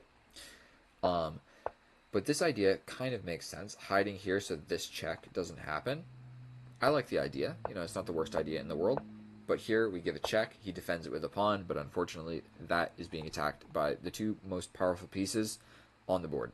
And it's mate 1. So take it with a grain of salt or whatever. Please subscribe. Thank you so much for watching. It's been a pleasure playing chess for you, and I'll see you in the next one. Bye. Oh, hello, my fellow chess enthusiasts. We are back at it again with another epic and educational day of chess. Today we are facing the Ready, I believe that is called, against King 27, and it looks like he is a little bit lower rated in all categories. And so one thing that is back by popular demand is what chess opening to play and how to play chess openings. So when you play the black pieces, bro, I play c6 every single time. If I'm rated like 19, 2000, 1700, whatever you want to call it, you know, you can play it too. And it's a pretty simple structure. What we're trying to do here is, I mean, if this happens, we're cool with it. If they push forward, then we're still going to just do the same exact structure. But what we're going for, strange move by our opponent, we're going to develop this knight first. He's made a lot of pawn moves, so it'd probably be smart for him to, at some point, move some pieces instead of pawns. But, so he's locked it down. We're going to get a little bit of a sandwiched position, but we're going to develop the knight so that his knight can't jump in here. And this indestructible pawn structure is so much fun to play. So I think we can just push, correct? And if he takes, we take. Am I calculating something just horrendous? I mean, he can play this, but then we just take and we're chilling, and we got the open file. So this move probably makes sense. We're going to just take back. The rook, he has to take, so we're going to take back over here. If he takes like this, we come over here. If the knight comes in, we pin this guy with the idea of this maybe, or something like that. And so we're doing a casual game, for one, because I feel like in rated games, people cheat a lot. Maybe I'm the only one, but I want to show you something else. Check out this mouse pad. That's right. Chess mouse pad. Where's the mouse? I need that to I need that to make my moves. Okay, so we're gonna just take. We're gonna just take. My bishop is locked in jail, which is no fun. We don't really want this guy being able to jump forward, so I think we should maybe invest. Well, I mean, we're going to need a castle, so that's probably more important than pinning his knight, which isn't even pinned yet, because this pawn hasn't moved, so that's what I was talking about. I was going to do this pin. This pawn hasn't even moved yet, so we need to be worried. We need to be slightly worried about this pawn. We need to be a little bit aware of we do have this check, but we're ready to castle. We are ready to castle. So he does want to play this. I think we can just take, and we're chilling. But first, we're going to just tickle this guy. We're going to give him a little tickle. If he takes, then it's probably just a bad move for him. If he steps back, what we're worried about is castling. Then the knight comes in, and then this guy all of a sudden becomes real undefended. So should we just get crazy? What if I slide all the way over with my queen? No, because then he can get the open file. Don't love that. What if I jump forward and he takes and I step up with my king? So like this, this, this, this, this. I actually quite like that. We jump forward. He's essentially, this is hanging. So he's probably going to, if he takes this, I can take this first, attacking the queen. Then he attacks this. And then I win this. So I think we're going to do it. I think we're going to do it. I might not get to castle, but in this structure, I'm not sure. Like, I'm just not convinced how important that actually is. Like, these guys see each other. These guys see each other. So if he takes here, I think I grab this first. He's got to do something with the queen. I could even desperado. But then he would get his bishop to this square, so we're just not going to do that.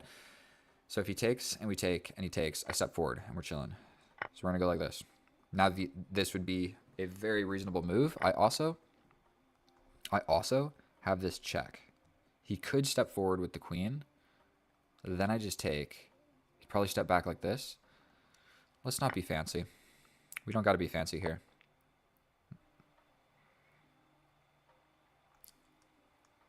So we're going to give this check. He can block with the queen. But then I can give another check. And then maybe wiggle closer somehow. And if the queen leaves here, I could take the knight. Okay, so the knight's here. I think that's the cue to bring the rook to the open file. He is still not castled yet, and so I intend to make use of that. So I think bringing the rook to the open file makes a huge amount of sense. If we can get it to the 7th rank, that also makes just a giant amount of sense. And he's got to do something with his bishop, so he's probably got to play like here. But in that time, I might push on this. Very reasonable move. We got to do something. Check. Take with the queen. I come in with this check.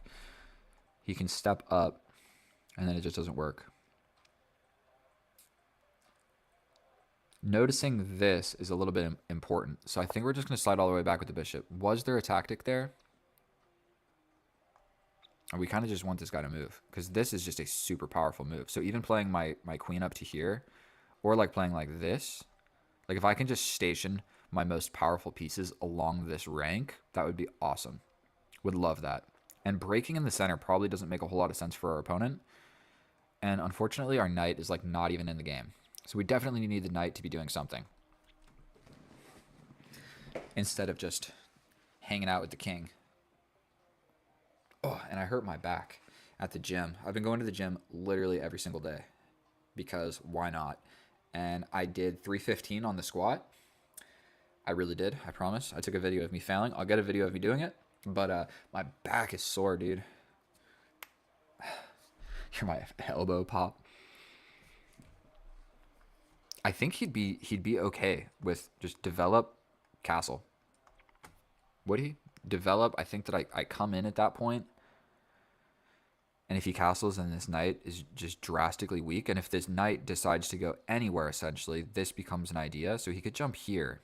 But right now he's pinned. So actually, I feel like his position is really difficult to play. I don't even know what's the correct move. Believe it or not, like a move like this might make sense. Getting out of the pin, getting out of threats like this. Just like...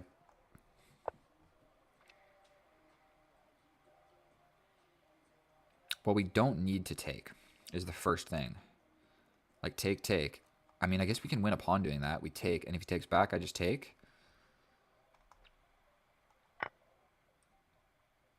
It's not the most beautiful thing, but I can win this pawn. I just win this pawn. Then what does he want to do? He's got no check with his queen. He can't take. It's pinned to the king. Then I could come back here and have some pressure here, but I really liked this infiltration idea. This knight is pinned like more than one way. Not only is he pinned to the king, he's also pinned, like say he could move, then this move arrives. So he needs to stay guarding this square. That's what I'm saying. That move makes a huge amount of sense. I really think that move was smart. Now I'm thinking about pinning the knight like this. Just two things attacking this. If he steps over like so, we just come on in. If he steps over, we come back with the idea of this. This is a powerful move. You step forward with... There might even be a checkmate here.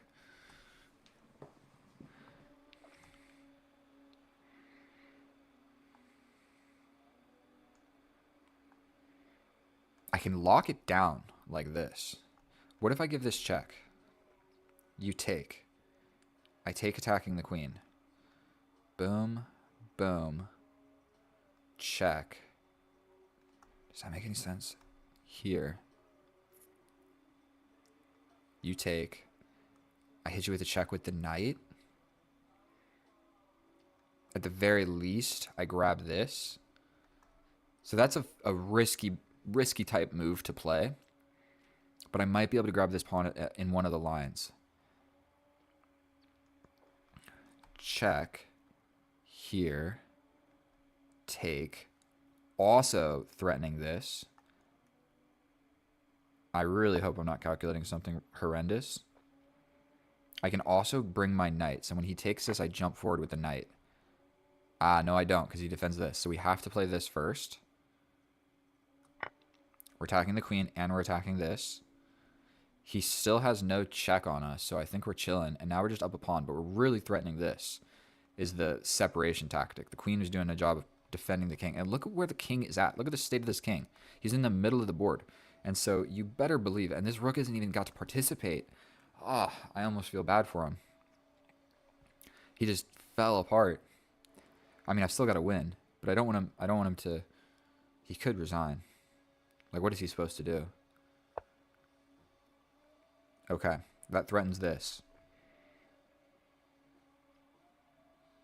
I think we just give a check. Was I supposed to do it with the pawn? Not sure. If he comes over here, then we get the dude to the center of the board. And he doesn't even have a lot of moves. Like, he could play this. But then I'm going to hit you with this check. Yikes. And that's mate. So if he runs forward, I think I just kill him. If he steps to the side, I hit him with yet another check. But then he runs over here. But I could hit him with another check. I can also do this. I can also win the queen like this. So that's really it. He has these guys on the same square. Was that available? I think. And that's a wrap. We just play the game-winning move. Unfortunate. You had the king and the queen on the same file, and he succumbed to the tactics. And yeah, he resigns, because what else is he supposed to do? I think that was a fairly straightforward game. I think he just made a couple too many pawn moves and fell behind in development. I mean, look, this rook never even got to play. This bishop never even got to move. And he also didn't get to castle. So a lot of things went wrong, and they can all be attributed to a lot of these pawn pushes in the center. A lot of pawn moves, bro. A lot of pawn moves. Do you see how many pawn moves he made? And then if you look at the position now, I have 1, 2, 3, 4 pieces developed. And he's got a weak pawn structure. My pawn structure is actually fairly chilling. Not really. I guess this is weak. But let's go check with the computer. It was a little bit of a shorter video, but I mean, they do a 1720, so I I don't want to be picking on lower rated opponents like this, but he played quite well. He played quite well, but at some point there is no more playing well because there's no good moves to play. So, like in the end, he was going to lose no matter what happened after a couple of those sequences. So let's check it with the computer, see how accurate it actually was, and I will see you over there.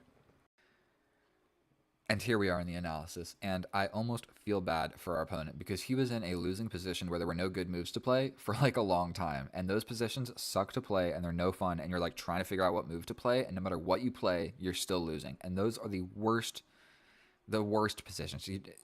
It's definitely worse in like a real rapid game that's like 10 minutes plus 5 seconds or something, and you're just like spending 6 minutes of your life losing. Sucks. That's why Bullet is fun. And so if we look at this graph, we see just a clean tail, and look how long the end game lasted. Normally it's like middle game is here and the end game is this entire portion, but it's like the opening over with, the middle game over with, the end game non-existent. And so it was quite a short game. I don't even know how many moves. I guess we'll find out. But if we look at this, I played 90% accurate, and basically everything that I played was great. Out of the opening, I made a tiny inaccuracy that I actually know about, and for whatever reason just forgot and played the wrong move. Then I made a mistake in the end game, but it went from like you're gonna win to you're gonna win in 3 more moves than what you just had. And then our opponent, 2 blunders, 2 mistakes, 3 inaccuracies, and he had a hard to play position. So let's just hop right into it. We play c6 and we just throw our pawns into the center. We're basically playing the Caro-Kann structure, okay? Now, after c4, the reason you don't bring the bishop out is because this capture, you have to capture back, and the queen arrives here to b3, okay? Applying pressure to this and this. What you're supposed to do is just bring the knight, let him grab this, and you just have a slightly worse position, but it's worse than that because you even can get hit with pawn pushes like this that open up this diagonal. This knight hasn't developed yet. This knight is ready to jump in and attack anything that you put on these squares to break that pin, and it becomes... I've lost many games. I have lost many games because of that simple pawn capture, and I developed the bishop. So what you're supposed to do is when you see c4, you bring the knight first, because then it's all the world of difference. All the world of difference. If they capture, you can capture with the pawn, but you're safe from this for reasons I'm not going to fully be able to explain. You're fine. Bring the knight first, or else it gets hairy. So I don't do that, and I play an inaccuracy, but it's not too bad, you know what I mean? I think we would have survived. And he is just making pawn moves on the side of the board. It is not what you want to do. He has developed a piece. We make a pawn move, but I think it was essential. He makes another pawn move. We develop a piece. He makes another pawn move. We make another pawn move. And trading this off essentially just developed my queen. So if we clarify what's going on here, so we just capture, then we develop the bishop. He then goes for this. But if we just go back to this position and we take a look, we see I have a developed bishop, develop. My queen is essentially developed. I'm ready to castle. Now look at our opponent's position. Not developed, not developed, not developed, not developed, not ready to castle. Yikes. That is not what you want to see. So it says minus 0.3, but he has been making not the smartest and wisest decisions out of the opening. So technically I'm supposed to just castle and be brave, but the reason I was worried about that is I didn't want the knight to come in and then I have to take, and then if this happens, if I move the knight, this is kind of hanging once I castle because nothing is defending this bishop. So I took all the bishop first. Don't hate it. But the reason that's not great is the bishop can just go back here and break this. This is the weak diagonal. So when he plays this, it's a huge blunder because this this knight is on the weak diagonal, and now your bishop can no longer go to this square to break the pin. So I didn't see how powerful just coming forward and pinning that pinned piece was, because essentially I could just do that. You got to do something to defend it. If you defend it with the queen, you're just getting hit with check immediately. If you defend like this, I'm still just coming forward, and there's no way to defend this. So if you move this knight, I can for one just take, and then these are hanging. If you move the bishop, I just take this. I could even take with the queen and force this.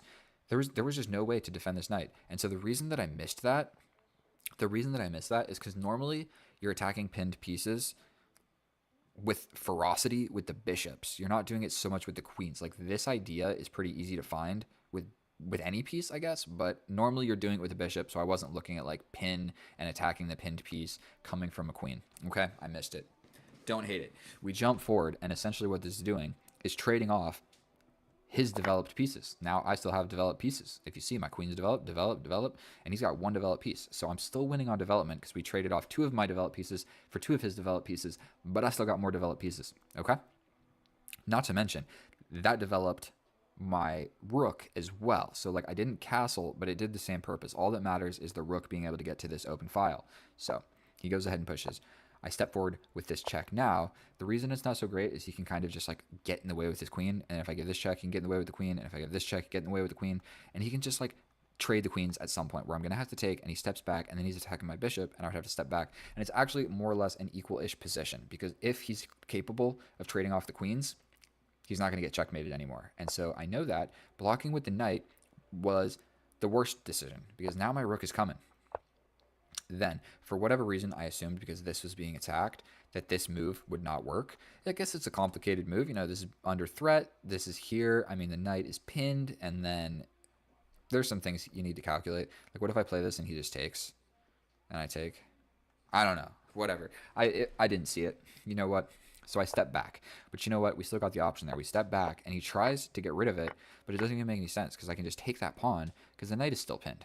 So it's just no good. And so at this point, he realizes, oh no, this is a threat. He realized it more than I even did, because I still was worried about the knight somehow doing it. So he's stepping out of this to avoid this pin and to avoid the rook coming in and pinning the queen to the king. A lot of pins going on in this position. See what happens when you don't develop your pieces in castle? You just get, everything just gets pinned. So now my rook is on the 7th rank, and so is your king. So it's just a bad, bad position for our opponent. The king steps forward, and it seems like an equal trade. It seems like what's going on. I guess what was he supposed to do? Block like this and just let the bishop, let's let the bishop die? You're supposed to just allow this? I mean, that's what I'm saying. That's what I'm saying. What if you step back like this? Then I'm coming in with ideas like this, and if you block, then I'm going to attack you like this. Oof, it gets rough. So that's what I'm saying. In positions like this, it's hard to find a move because there are no moves. Everything sucks. It's -7, so you're completely cooked. And that's crazy. -7, but we have the same material essentially. Like, I guess I'm up a pawn, but -9 for the position of the king. His king is the most advanced piece. And so this looks like, when my queen arrives here, it looks like, okay, this is an equal trade, but it's just not, because your king is going into the middle of the board. And then when I take your knight, I'm attacking everything. So it looks like, okay, if you grab my knight, I grab your bishop. That's what it looks like. But that's not really the case. Yes, that happens. But then your king is literally on e4 in the middle of the board. You're supposed to put pawns on e4, not kings. Not in this type of position. This is a middle game position, and it happens. And so we go ahead and just take here first. And then if you look at the position, it's suggesting push pawns on the side of the board, throw away a piece essentially, to just, there's nothing that you can do. So he develops the queen, and unfortunately, this is coming. So the idea here is make the king move away from touching this pawn. And there's a couple different ways you can do that. I mean, he can't even move here. He can't even move here. So all you got to do is touch the king. So I play this. And like I said, if he plays this, he's just getting checkmated. Okay? If he plays this, then that is what happened. Then I just take the pawn. Then you're just losing the queen. This is going to happen. The king steps back. There's a lot of different things I can do. He comes here. Oh boy. I hit you with another check. You run in the corner, you're getting checkmated like this. If you run this way, probably I would start pushing some pawns. I'd probably push this pawn and try and like wiggle the king out somehow and checkmate him. I feel terrible for our opponent. If you enjoyed watching that video, I hope that it was long enough. The game was like 10 minutes. The analysis was like 10 minutes. So what can be learned from this? The main 2 things. Okay, if you're playing the c6 opening, if you're playing the c6 opening and you see c4, develop the knight first, then bring the bishop. It's complicated why that is better, but you play that. Okay, let's just look into it. If they capture, if the queen comes out, then you develop. Oh, it's not that complicated. It's not that complicated. This is not hanging. That is why. That is the entire difference. If you develop the bishop, then this gets attacked with queen b3. It attacks this pawn with tempo. That's the simple explanation. So if you play the bishop when he captures, when the queen comes out, this is immediately threatened.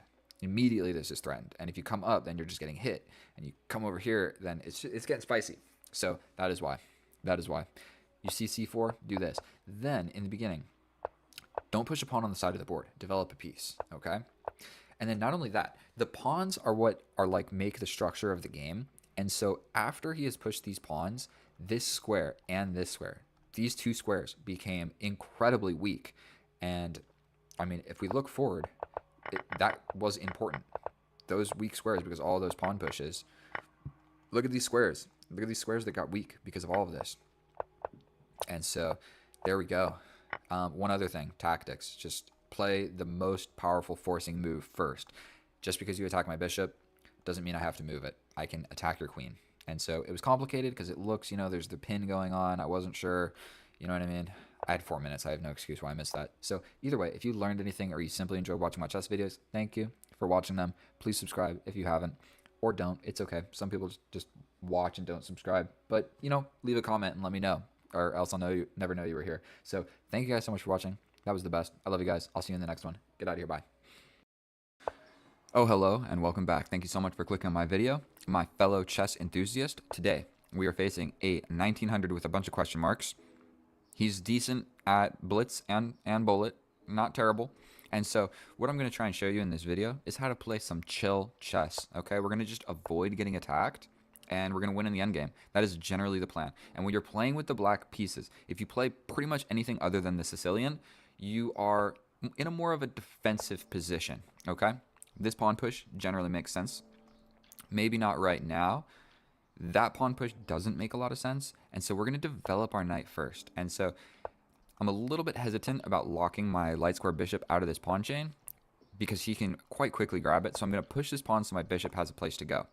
And it looks like we're just going to happily and merrily develop our pieces and hop into a game of chess. Now, the best move is to castle. The best move. Without a doubt, I know for a fact, all of my minor pieces are developed. Moving the queen makes a fair bit of sense. But for the sake of the content, we're going to go this way. If it allows. Opposite side castling. And now we have a game of chess in our hands. Now, I'm almost guaranteed that this was an inaccuracy, and I know that this was the best move, and this queen here, maybe it wasn't the greatest idea. But by golly, let's just push a pawn. Let's just push a pawn. He's pushing pawns, I'm pushing pawns. And we're going to have a tactical scrimmage. Did I mention something about playing a chill game of chess? Sometimes I switch gears and I feel like attacking. So disregard everything I said about having a chill game of chess. If we castled this way, it was a completely symmetrical, chill game of chess. So he's got a lot of pieces looking at this square. This is only defended by this knight. That is something that we need to note. Jumping forward with my knight seems to probably maybe make some sense. Does it? Does pushing this forward do anything? I mean, he could just capture. Then I capture. Wait. If I push, he can just capture. Capture. Capture. Capture.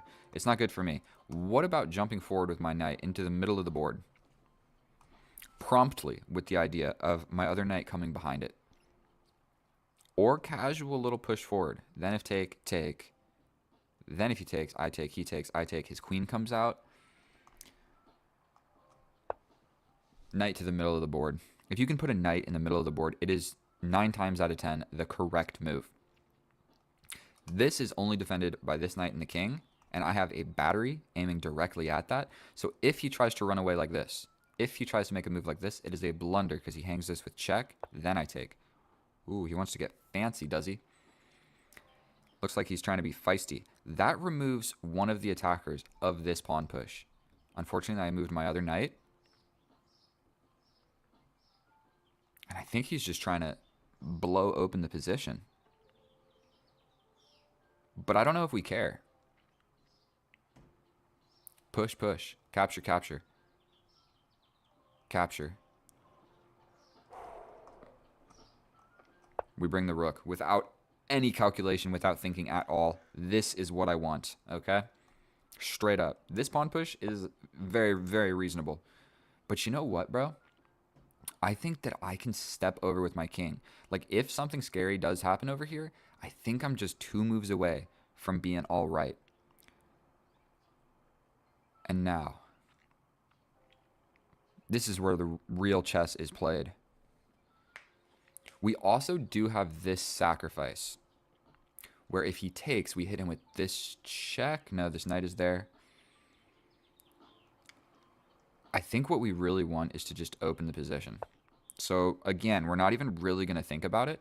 This pawn push makes sense, but then we open up this file. And this knight is getting ready to just kill himself.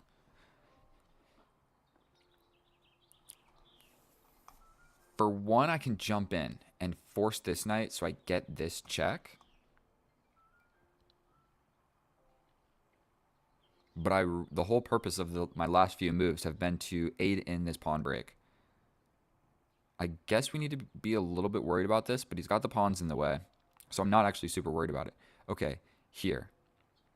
If he takes with the knight, I'm going to take with the pawn. So we push. If he pushes, we push again. If he pushes, we plant the knight there. Oh my goodness. So if we go and he takes, then I take back. If he takes, I do have this check. No. We're going for this pawn push. I don't even really want to calculate anything further on that. Like, that just seems to be the move to make.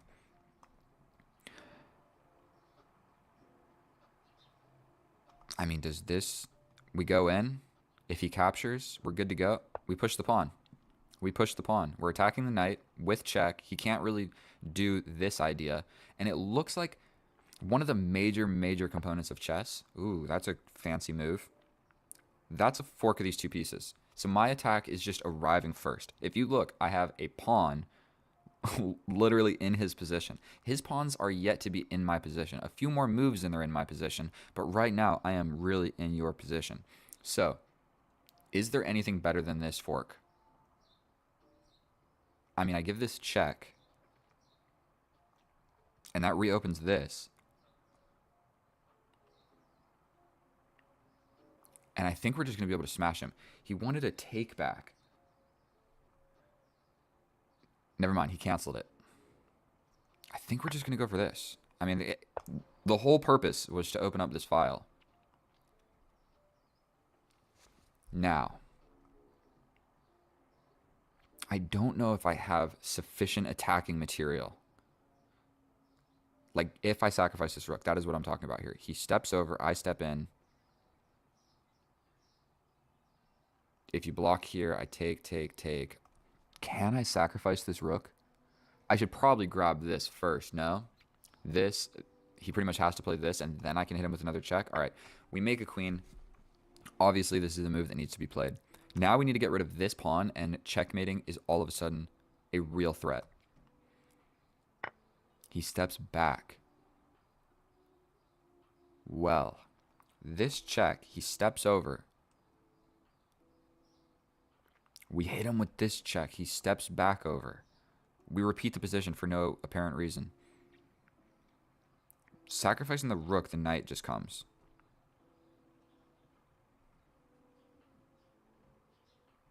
And nothing in my position is being attacked. Like, this pawn push is still not even going to do anything because I can just hide in the middle. And the middle is so locked up because I have literally every single piece in the middle of the board. That's why you want your pieces in the middle. Look what these pieces are doing. So how do I actually win this? I can force this trade of knights with the idea of doubling my rook and attacking this. This check, he just kind of steps over.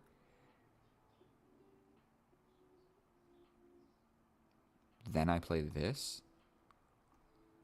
I mean, this trades some pieces. I'm up a rook for nothing. I think playing it slow might even be the right idea here. Because if I do this, he just comes in with a knight. And I'm not convinced that that's going to work out. I can jump forward with this. We jump forward. We're jumping forward. The general idea here is, for one, I can do this and kind of fork more pieces and shred apart the position. Or I can take, and I'm threatening this. This move seems to make sense with a very simple idea of doubling these rooks. And if you push, dude, I can just take with my knight. If I take back like this, I think we're chilling, bro. Not only that, this knight has not joined into the attack. So if things do open up over here, we take here. We're threatening this. We go here. What is the move? We step forward with ideas of this.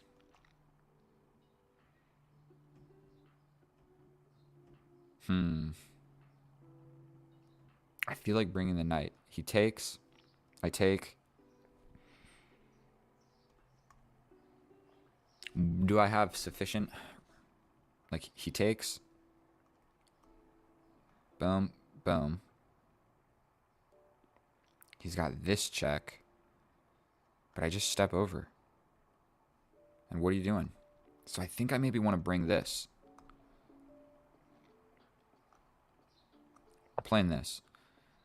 Now these guys protect each other. This rook in the corner was undefended. And so there could have potentially been like ideas once all these files open up. Okay. He's got a bishop in the middle of the board. Great defensive piece. I mean, to be fair, we can just shred that apart. Like, we can just move here. We can go here, then here.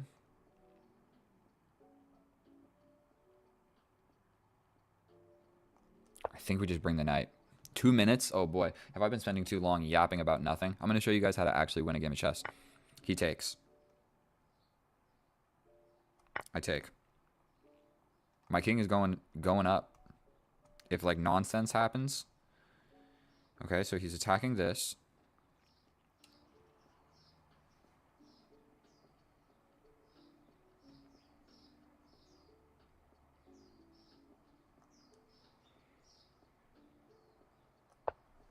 Knight to the middle. Rook over here, I step up. I mean, I can take that with the knight. I can take it with the queen. If I take it with the queen,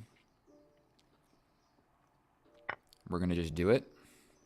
Unafraid. I'm up a piece. So basically, if I don't get checkmated, a little bit unfortunate that right now my... he resigns.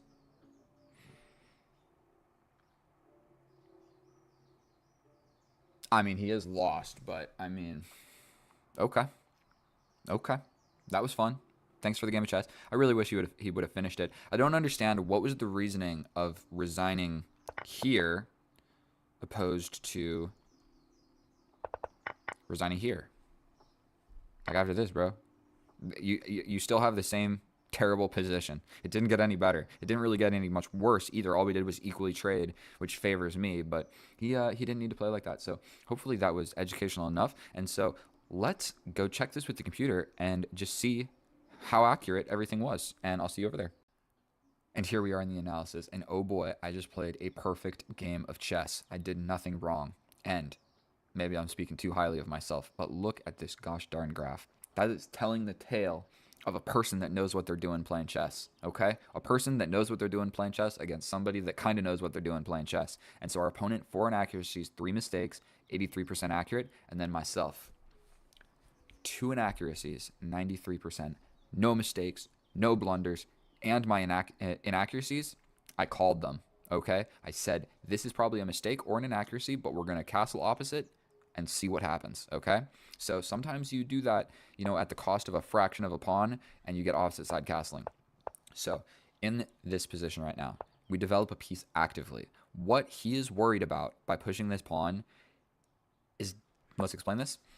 He's defending against this, because the only reason you push this pawn is if your dark square bishop is out here and you need a place for it to go. You following me? So but his dark square bishop is not ever getting out. He's trapped inside of the pawn chain. So this pin, for 1, his bishop is here. For 2, it's a pin to the queen, so you don't have to worry about it as much. If it's a pin to the king, like a pin like this, and my knight's here, that is an absolute pin, and I can't move my knight. I'm trapped to this square until we deal with this bishop. So those ones you got to be a little bit more worried about. When it's the queen, you don't have to be as worried, and his light square bishop is still in here, so he can just defend against it, okay? So this pawn push, for 1, it didn't address the center. For 2, he didn't need to be worried about the square. For 3, he didn't need to put his bishop here. So that is like a lot of analysis on a single pawn push. But okay, it's why he lost. And not only that, it gave me a hook later on in the position. So now my bishop is trapped outside of the pawn chain. So pushing this pawn makes sense so I don't lose my bishop for this knight. Does that make sense? Because if I go here, he can just attack me again. I'd have to sacrifice for this one or let him ruin my pawn structure. Okay. He develops a piece. Now I push this pawn. This is very different. Now I'm not pushing this pawn to prevent this pin, because that's not going to happen anyway. It's got 2 pieces in the way. I'm making a place for my bishop, because I don't want to lose my bishop for a knight for no reason, okay? Now, we develop another piece. And if we just take stock on how we have developed our pieces thus far in the game, my pieces are developed very actively. They're looking into the enemy's position. Do you see this? This knight is getting ready to jump in the enemy's position. This one, not really, but where else was he going to go? Over here? Come on now. Let's be real. None of his pieces are even attempting to go in my position, other than this knight, but to a square that's defended too much. So this bishop sucks, this knight sucks, this rook sucks, this queen is actually okay, I guess. This rook sucks.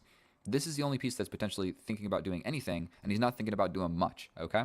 So I play my first inaccuracy of the game, and I said it in the video. I'm not sure that this move makes any sense, and I'm not sure that the following move makes any sense, but by golly, we're going to have an opposite side castling game of chess, and that's what we got, at the cost of an inaccuracy. So the reason, we're going to go into this in a little, explain a little bit about this. The reason that this is an inaccuracy is because I don't need to castle at all. If we turn the computer on, say he plays the best move, I launch a pawn.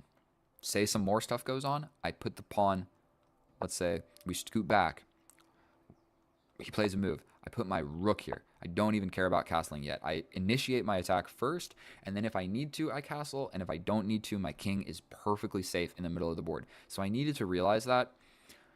Thinking that far in advance, I spent 10 seconds on this move. I just realized castle opposite, launch an attack. So I didn't actually calculate what's going to happen with when all the pieces start moving around, and my king would be just fine staying in the middle. I didn't even think about it. So moving the queen is an inaccuracy because I didn't need to castle, and the only reason I moved the queen was so that I could castle, if that makes sense. Okay? Now, we launch a pawn. Best move in the position. We launch a pawn. My pawn is closer to doing damage than his pawns are. Okay? This pawn push serves as a hook. When I push this pawn forward, it sees 2 things. It sees the knight and it sees the pawn. If the pawn was here and I push forward, he can move the knight, and I'm not actually threatening to take anything. So that's why these moves are a little bit risky if you're doing it on the side that your king is on, okay? My pawn is not pushed over here because it would serve as a hook where you would attack 2 things. And when you attack 2 things, you have to do something about it. You can't just move the piece away, okay?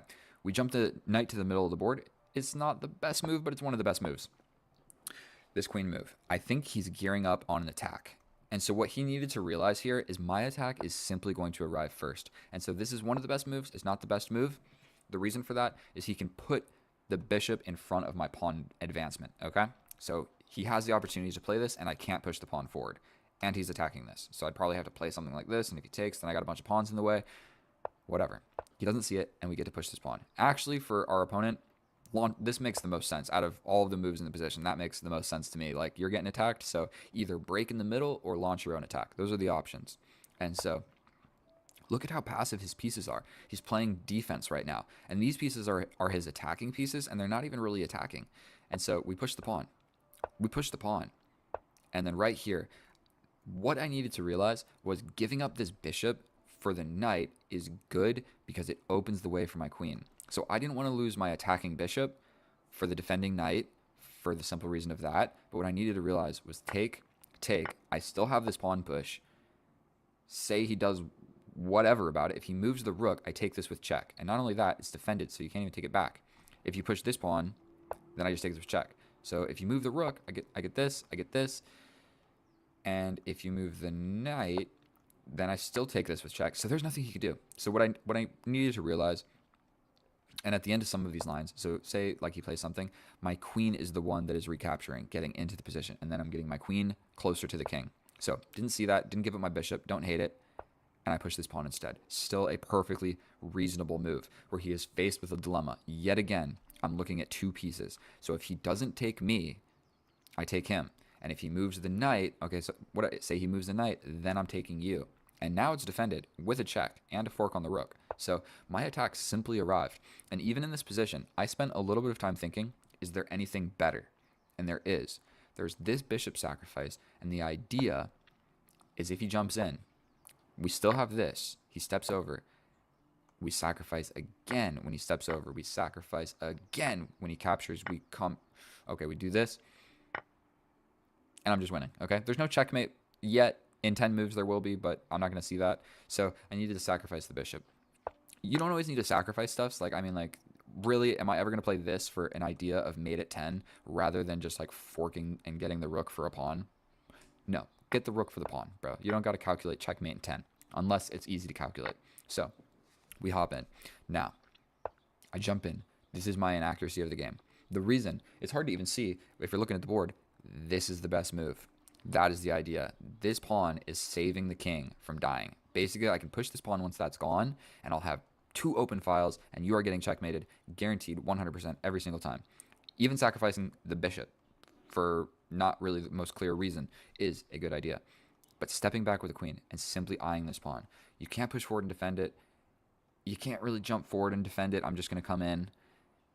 And so, yeah, because this is defending this. So you can't really jump in doing stuff with this knight. Needed to see it. You step back and attack like this. That was a hard move to see. So this is an inaccuracy because it was mate in 10, and now it's just a +9 position. Whatever. We take with the rook. More active. He pushes here. We don't even need to be worried about it. We double the rooks. This rook was undefended and potentially could get attacked later on in the endgame. He moves forward. I jump forward with the knight. Capture. Capture. Steps here. I jump in with the middle. I jump into the middle of the board with my knight. He captures. I capture. He doubles his rooks. And now, in this position, our opponent resigned. It's mate in 6. I don't think that I was going to see that. But what I potentially could have seen is this. Very simple idea. We grab this. Or we can even jump back this way. And then we grab. Or I sacrifice. I would just grab the rook. Look, we don't got to be too fancy when you got 2 minutes on the clock. And so there was an absolutely disgusting line. Let me show you. We step over. He steps over. We sacrifice the queen. Not yet, but we're going to. We give this check. He steps up. We sacrifice the queen. He takes. Check here. Checkmate. Disgusting. Stockfish is an absolute maniac. I would have never seen that. I'm not going to even pretend that I would have seen that. It's maybe not too hard to calculate. Yes, it is. I would never calculate that. Never in a million years. Rook sacrifice to sacrifice the queen to get mate with these 2 pieces. Never in a million years. You could give me this position, and I would have to sit here for 3 hours before I saw that.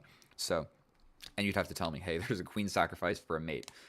Either way, thank you guys so much for watching that video. I hope that that was long enough. Our opponent didn't spend enough time. Or he didn't spend, yeah, he should have spent more time, and maybe I should have spent less. That is how you attack in chess. I played a literally perfect game of chess. The only inaccuracies didn't matter. And so, going forward from here, I mean, it would have just been operation cleanup. I would have just given this check. He steps over. I get rid of the rook. You can capture this. You can capture this. It doesn't really matter at that point. My king is safe. Your queen's not doing anything. This rook sucks. This bishop sucks. My rooks are amazing. I'm winning the game of chess. So that's how you attack from the black side of the board. Thank you so much for watching my video. If you learned anything or you simply enjoy watching me play chess, I'll be making more videos. I'm going to get better at making videos. I'm going to get better at chess. Thank you so much. I love you. You guys are the best. Subscribe. I'll see you next time. Goodbye. All right. Thank you so much for clicking on my video. Today we have a special treat. We have a subscriber battle to the death on our hands. And so our opponent here is quite powerful. I have played him before, but he pretty much always gets the best of me. And so what we're going to do is we go into the Tartakower if he captures. I believe that in his opening repertoire, he steps back. And I don't think that he knows, but if he captures, I know this line a little bit better than the step back. And so I'm grateful to see that. And so my opening development plans are pretty straightforward. We pretty much bring the bishop out, get ready to castle, put the rook on the open file. We do something such as pin the knight, and then my knight does a little zigzag to the center where it normally gets kicked out by a pawn advancement. And so one of the key factors in this for, I'm trying to make sure, is my face too bright? Yeah, so that's a great move. We're just going to go ahead and castle. And so if it has to happen, we scoot the rook over, and now I have an extra square to hide my bishop if I need to step back. Now, we can go ahead and pin, but what if he just does something? I think this is the right idea. And then this battery is something that we need to be a little bit cognizant of because it is incredibly hard to deal with. Because if you get battered around, it's just not so great. It's hard to deal with because this diagonal becomes not so easy to defend for me. And then also, this becomes a little bit difficult to defend. So there's a lot of stuff going on. He's got a very nice center. I mean, he's kind of controlling a lot of squares. But I think we're just going to go ahead and bring the knight. Don't see a huge reason not to. if he kicks us back, we will go back to the f8 square, which is a weird square for the bishop to go to, but I think that's what we're supposed to do. And then it plays a little bit of a defensive piece, and potentially we go for a pawn push, and we're hanging out on this diagonal. Because if you see, his bishops are kind of going this way, and if my bishop comes over here or here, I just don't know if it's the greatest. Now, I simply can't bring my knight this way like I would like to. So we might just make a little weak pawn move on the side of the board. His bishop can grab this diagonal, and my queen will probably go here, and we'll get this diagonal. And oh dear lord, we've got a game of chess on our hands. Oh dear lord. Okay. I think taking is actually okay, but I want to just preserve this. And if I scoop back and he captures and I get the pawn cube, that's something that just everybody likes. If you're a chess player, you like to see a little pawn cube. It's kind of a special thing to happen. Yeah, the rook to the center matching my rook makes a whole lot of sense. I'm fairly certain that just doing this can't be a boom, directly attack the king. I don't think that this can be a bad idea, and we still might be facing this. And so that would be a concession on his part by weakening his king by making like these pawn advancements in the game. Boom, boom, would be, you know, permanently weakening the king. But he would also give me a pawn cube, but he would get my light square bishop for the knight, and he would have the only light square bishop on the board, which could come into use later, even if I make the pawn cube. So I think his game plan is actually kind of not impossible. Okay, so I think we're just going to go ahead and trade that off. We're not even going to think. We're going to just trade that off as well. We're going to throw in this check for no reason at all. Just kidding. We're not actually going to do that. But we could. We could give him a check, and then the king maybe steps onto one of these squares, which maybe isn't as good. And we're a little bit worried about his knight jumping on in. Makes sense. So we might do a check. He steps here, and then we come back here. If he takes, my queen gets in. But if I go here, he could ignore it and just fly into my position. So stepping over and bringing my rook to this file probably isn't a stupid idea. But he can pretty easily come at me with an attack such as this. So I think we might go for this, but that might just induce his pawn coming in. If I go here, this pawn becomes weak. But let's just go ahead and put a rook, my least active piece. I would like to put my least active piece on its most active square. That's the one rule of chess you should just know. That did kind of walk into questions about my bishop. Where is my bishop going to go? Questioning my bishop's career path. Oh, I'm going to pull up my Instagram, so if he messages me, I can see it. And his knight is looking kind of stupid. I'm going to be straight up. I mean, my knight's not all that great, but his knight, undefended, side of the board. My king looks weird. We just got a position going on. Directly into my position. He will hit me with this fork.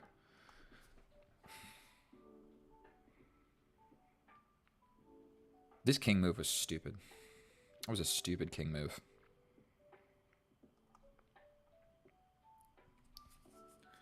Oh boy.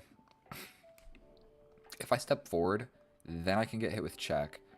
Then I step over.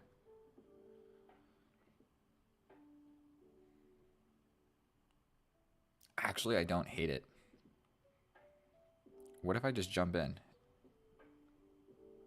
Then I push. I mean, he can just take. That's probably not actually so great for me.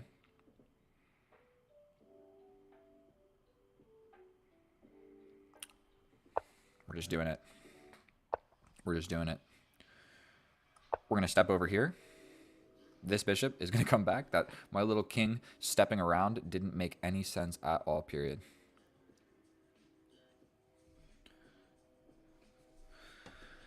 And oh boy.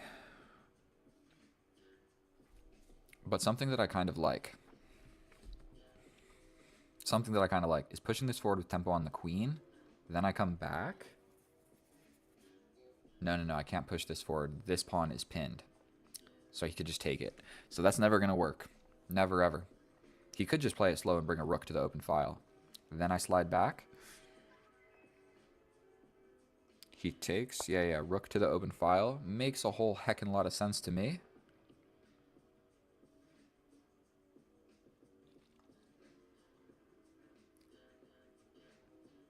We slide back. If he takes, my king steps over. He can't get in. He could push. We get something like this. I think we're going to just go for this. What we're scared about is his rook arriving on our 7th rank. We absolutely cannot have that. We also have to note this pawn is undefended in the position. He still could just jump in with the knight, actually. Like, this move is actually fully possible. And that supports. So he could jump in. Then I would take. Then he could get in like this. But then I'm in time to defend. Nah, he wouldn't do that. But if he takes first, I can I can unpin, essentially. So if he takes first, I can take this way and unpin this whole situation. 21-68. You know, when I play people, I should play the Zen mode. Zen mode and just not get worried. Okay. We're worried about this.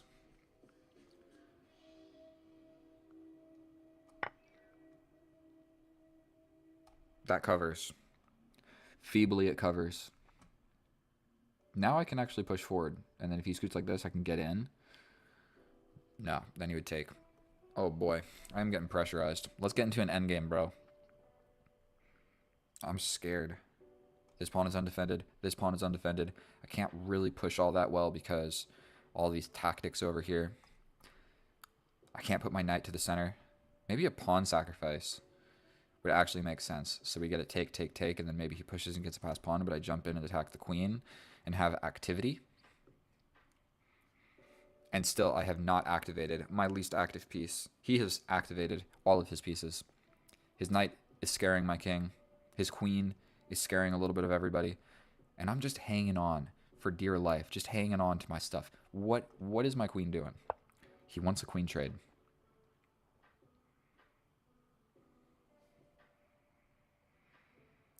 So he's banking on this 4-on-3. Here, here, here, here, here.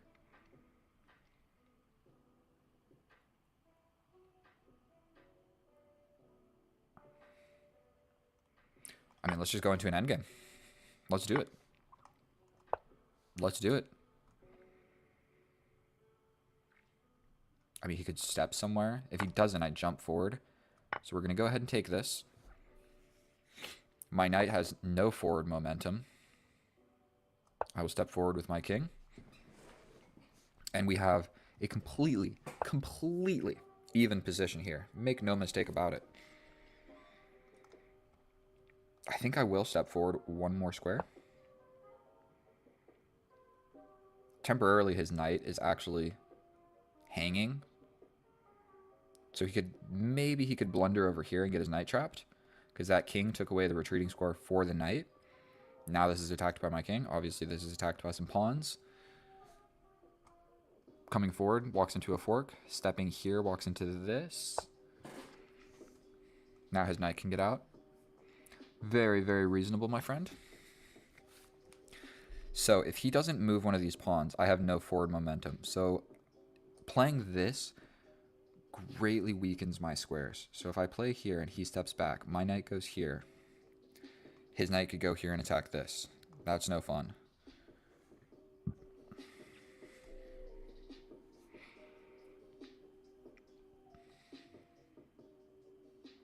Yeah, this is holding this square from his knight, which is maybe important to note. But yeah, my knight has no forward momentum.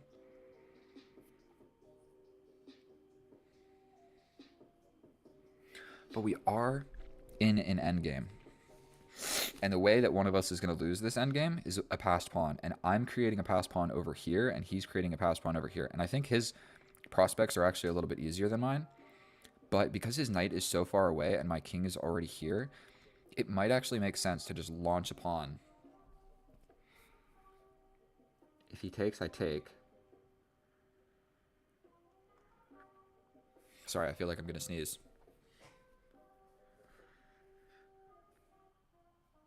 Deep breath. I'm thinking about just throwing this pawn. If he pushes, I take, he takes. Not even going to think about it. We're just going to go for it. Probably a little bit of a dumb move. What if he like just pushes? But my knight is over here, and his knight is all the way over here. Okay. I can push forward. And then this pawn becomes kind of an object of interest for everybody. This isn't smart. If he pushes here, I mean, I just take, so we're not too worried about that. We take here, and then we just have this. I push forward. He takes. I take. He pushes and gets a passed pawn. I come in and attack. He defends. I step forward. He hits me with check. I step in here. What about this? Take. No. This is a stupid idea. Here.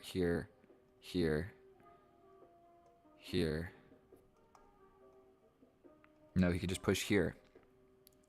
This seems flimsy. I think we're just going to take. And he might be able to make the passed pawn over here. But I think my knight and king are pretty close. So if we go here, fairly certain he just pushes. If I go here, take, push, here, in, check, more in.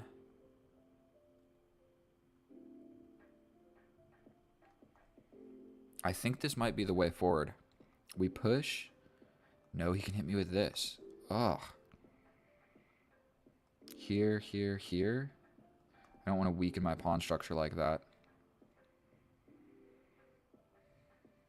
Because, yeah, if I push and he just pushes here, then I step over. He could even lock it down like that. So here.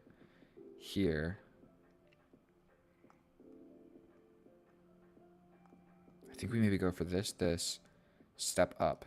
Hit me with check. Step back. Here.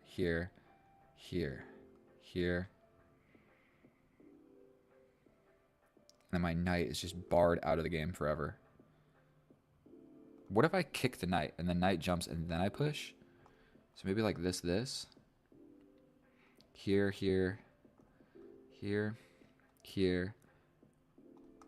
I don't know what I'm trying to accomplish here.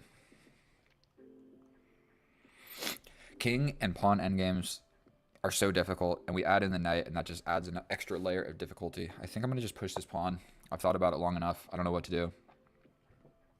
I officially don't know what to do. He can kind of activate his king even more. I literally can't move forward in any type way.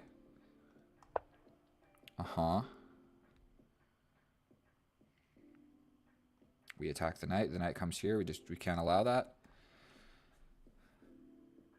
This check here doesn't work. Gotta do something with this knight. Now he does have this. So I don't know what to do. I'm gonna step over here. And it's about time he brings his knight. But then I can kind of do the same thing. It's not a passed pawn. Maybe it would actually just weaken my position more. Like if he pushes, take, check here. He steps over, but he's got a real passed pawn. I mean, I have to take, right?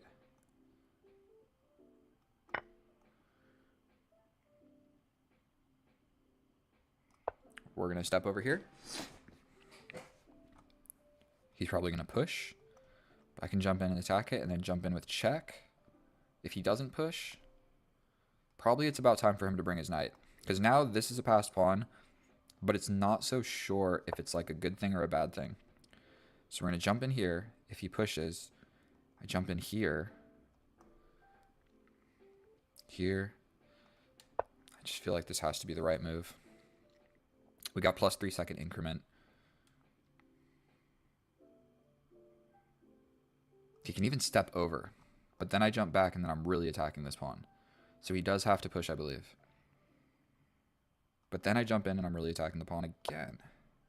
We jump in like this. We're attacking the pawn. Is there a way to defend that? You jump in. I take. I think we're chilling. We go like this.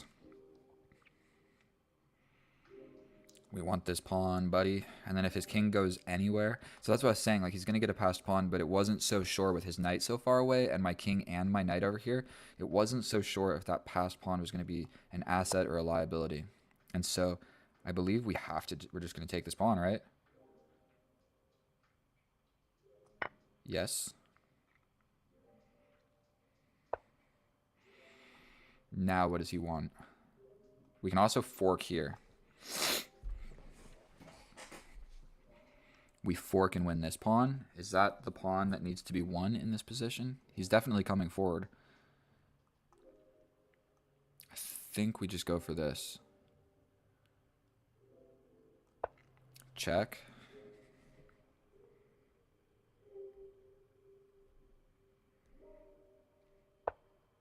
Okay. We grab this. There's no checks. Then I come here and I have a little tempo on that. Come here. And then I can hit him with a check and step in. So check here, step in.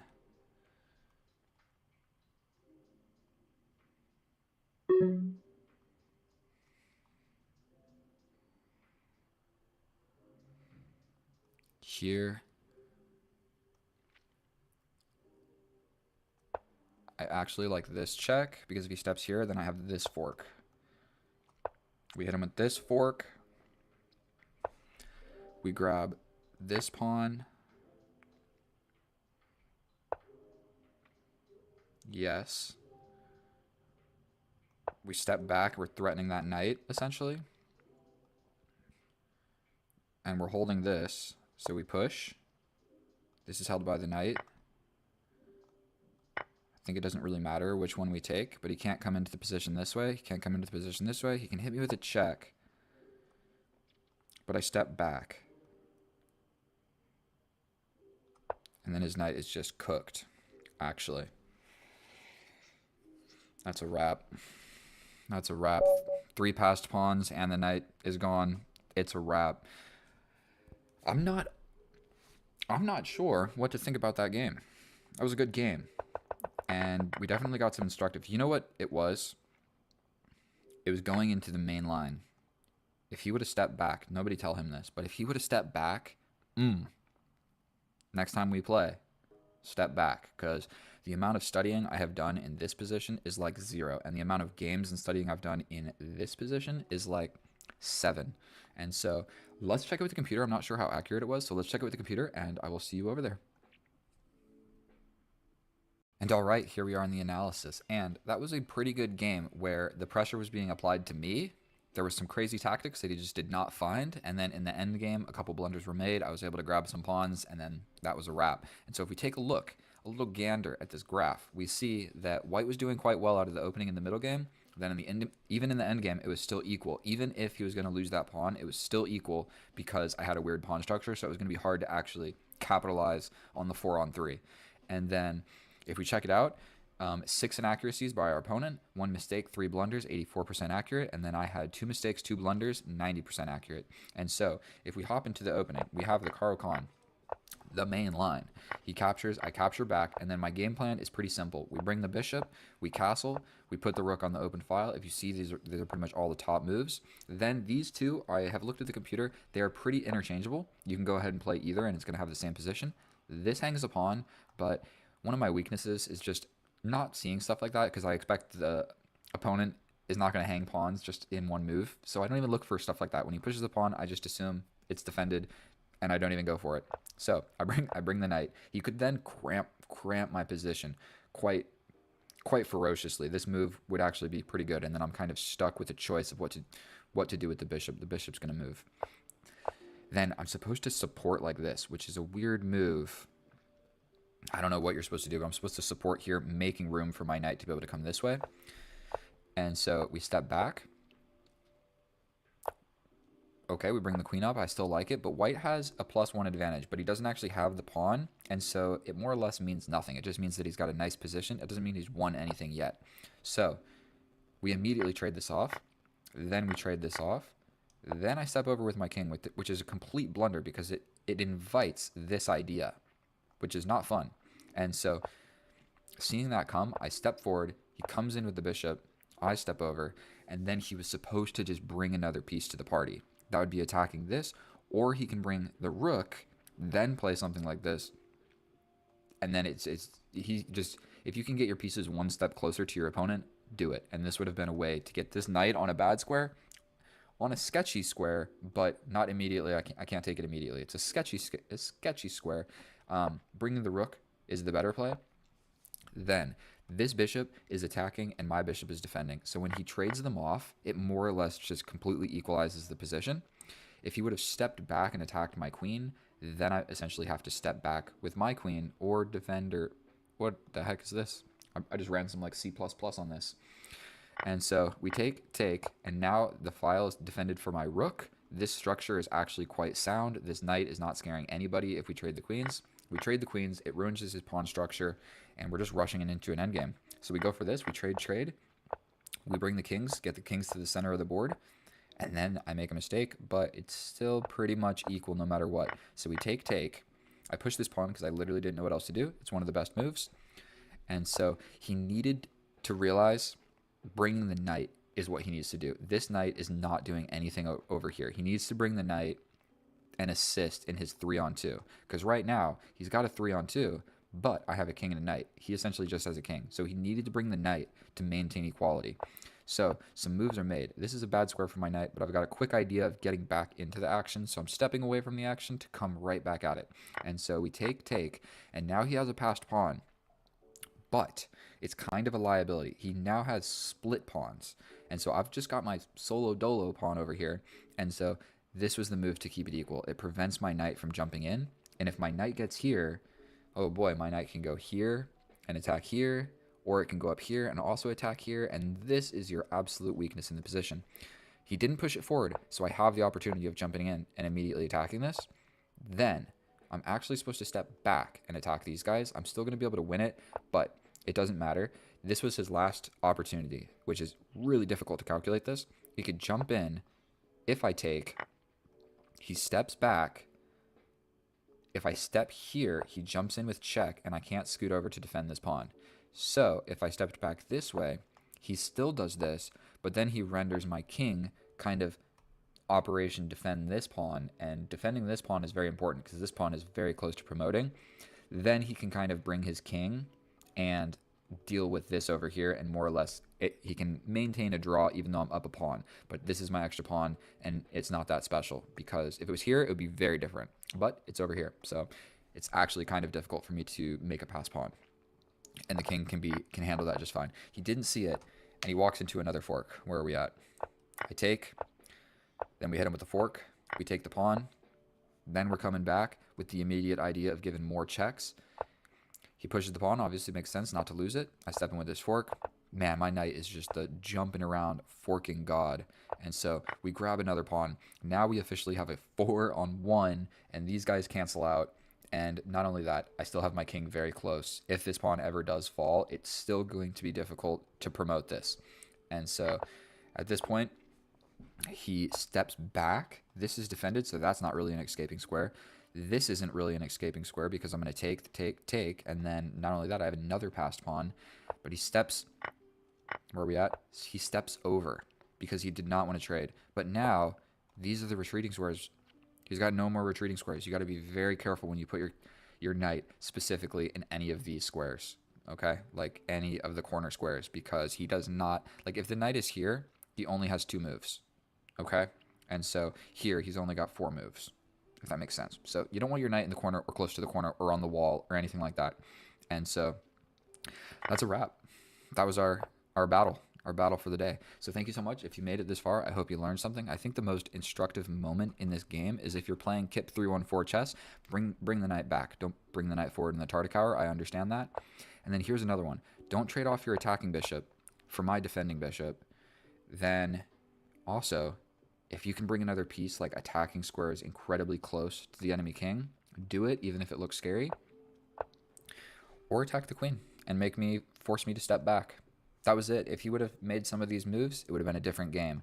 But other than that, you know, just be careful when you have a 4-on-3. Be careful how you make that pass pawn, because if it's like your only knight is all the way over here and my king and my knight are here, don't make that pass pawn, because I'm just going to stop it somehow and then kill it. And then your pass pawn became a liability. You want to bring that knight over and have it defended, and then you're got a chance at winning or drawing. I hope you learned something. Thank you so much. If you made it this far, please subscribe. I'm trying to reach 1,000, and it takes forever. So I'm getting like 2 or 3 every day. Some days like 13, but those are special days. So thank you so much. I don't know why I just did that, but I'll see you guys next time. Thank you so much. I love you. Bye. Oh, hello, and welcome back, and thank you so much for clicking on my video. In today's episode, what we're going to be doing is bullying someone that is slightly lower rated, and I'm going to explain my thought process and why the moves that he makes are bad and why the moves that I make are good, and probably I'll make some bad moves as well. And I'm just going to share a secret with you. There are really 2 or 3 things that I have done that got me good at chess. So one of them is watching chess videos. I would recommend Grandmaster Daniel Naroditsky. Sorry, his name's hard to pronounce. And then Will Taylor Chess. Will Taylor Chess plays attacking, aggressive chess, and that is what I want to emulate. I want to learn how to play like him, and he's much better than I am. And watch those 2 people. Don't watch Gotham Chess. He's just going to give you entertainment. He's not going to give you like hardcore information that is going to get you better at chess. Hate to say it. Some of his older videos, yes. So what we're doing here is we have the bishop's opening. You don't see this move really played often at a higher level because I'm not really sure of the reason, but I know that there is this line. If he takes with the pawn, are you ready to learn something? We sacrifice the bishop. He has to take. If he doesn't, we just get out of there. He lost the right to castle. We got back. So that is what we're going to be playing. We step all the way back. His king is exposed. He can't castle. And we got back the pawn that we gambited essentially in the beginning. So this guy's being attacked. Generally, that is the natural development square for the knight. So I can do 2 things. I can defend the pawn, or I can push it forward in his face. And if I push it forward in his face, what is he really doing with that knight? He's got to kind of go back. You know what I'm saying? He can't go here or here. He can't go here. So he kind of just needs to go back. So you need to be very weary of developing your knight when there's a simple pawn push that can attack it. Furthermore, you also need to be a little bit nervous. Not nervous, but you shouldn't play moves like this bishop check if the pawn can just come forward and attack you, because then you lose a tempo. So he pins the pawn to my king. Very reasonable move. I think we're going to pin the knight. And if he pushes forward, I might even take. Then he takes. I can also pin the knight. So I think his position is just going to unravel quickly because there's this pin. I mean, we don't want him taking our pawn. That would be rather unfortunate. So, I mean, I can pin the knight, but then he just comes in with check. So I could just develop the queen and hold on to this. I mean, and then I can take. But what if I go here and he takes? I develop a knight? What do I do? I think we're just going to step forward and defend the pawn. His knight is still in kind of the same situation where it needs to step back, and I really like that.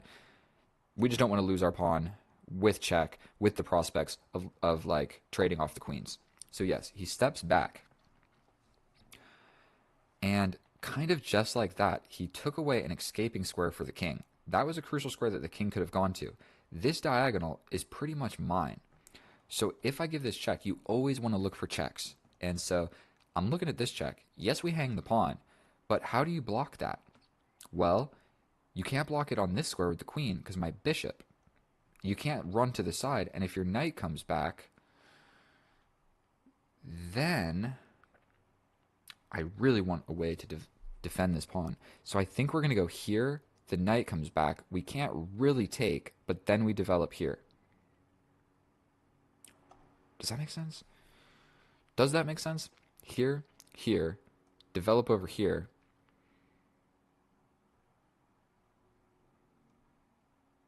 Then he can take.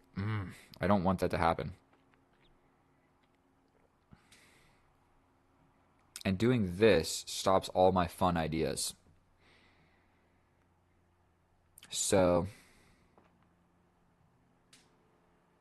I mean, check here. Step over with the knight, but then he grabs my pawn. And then where is my attack?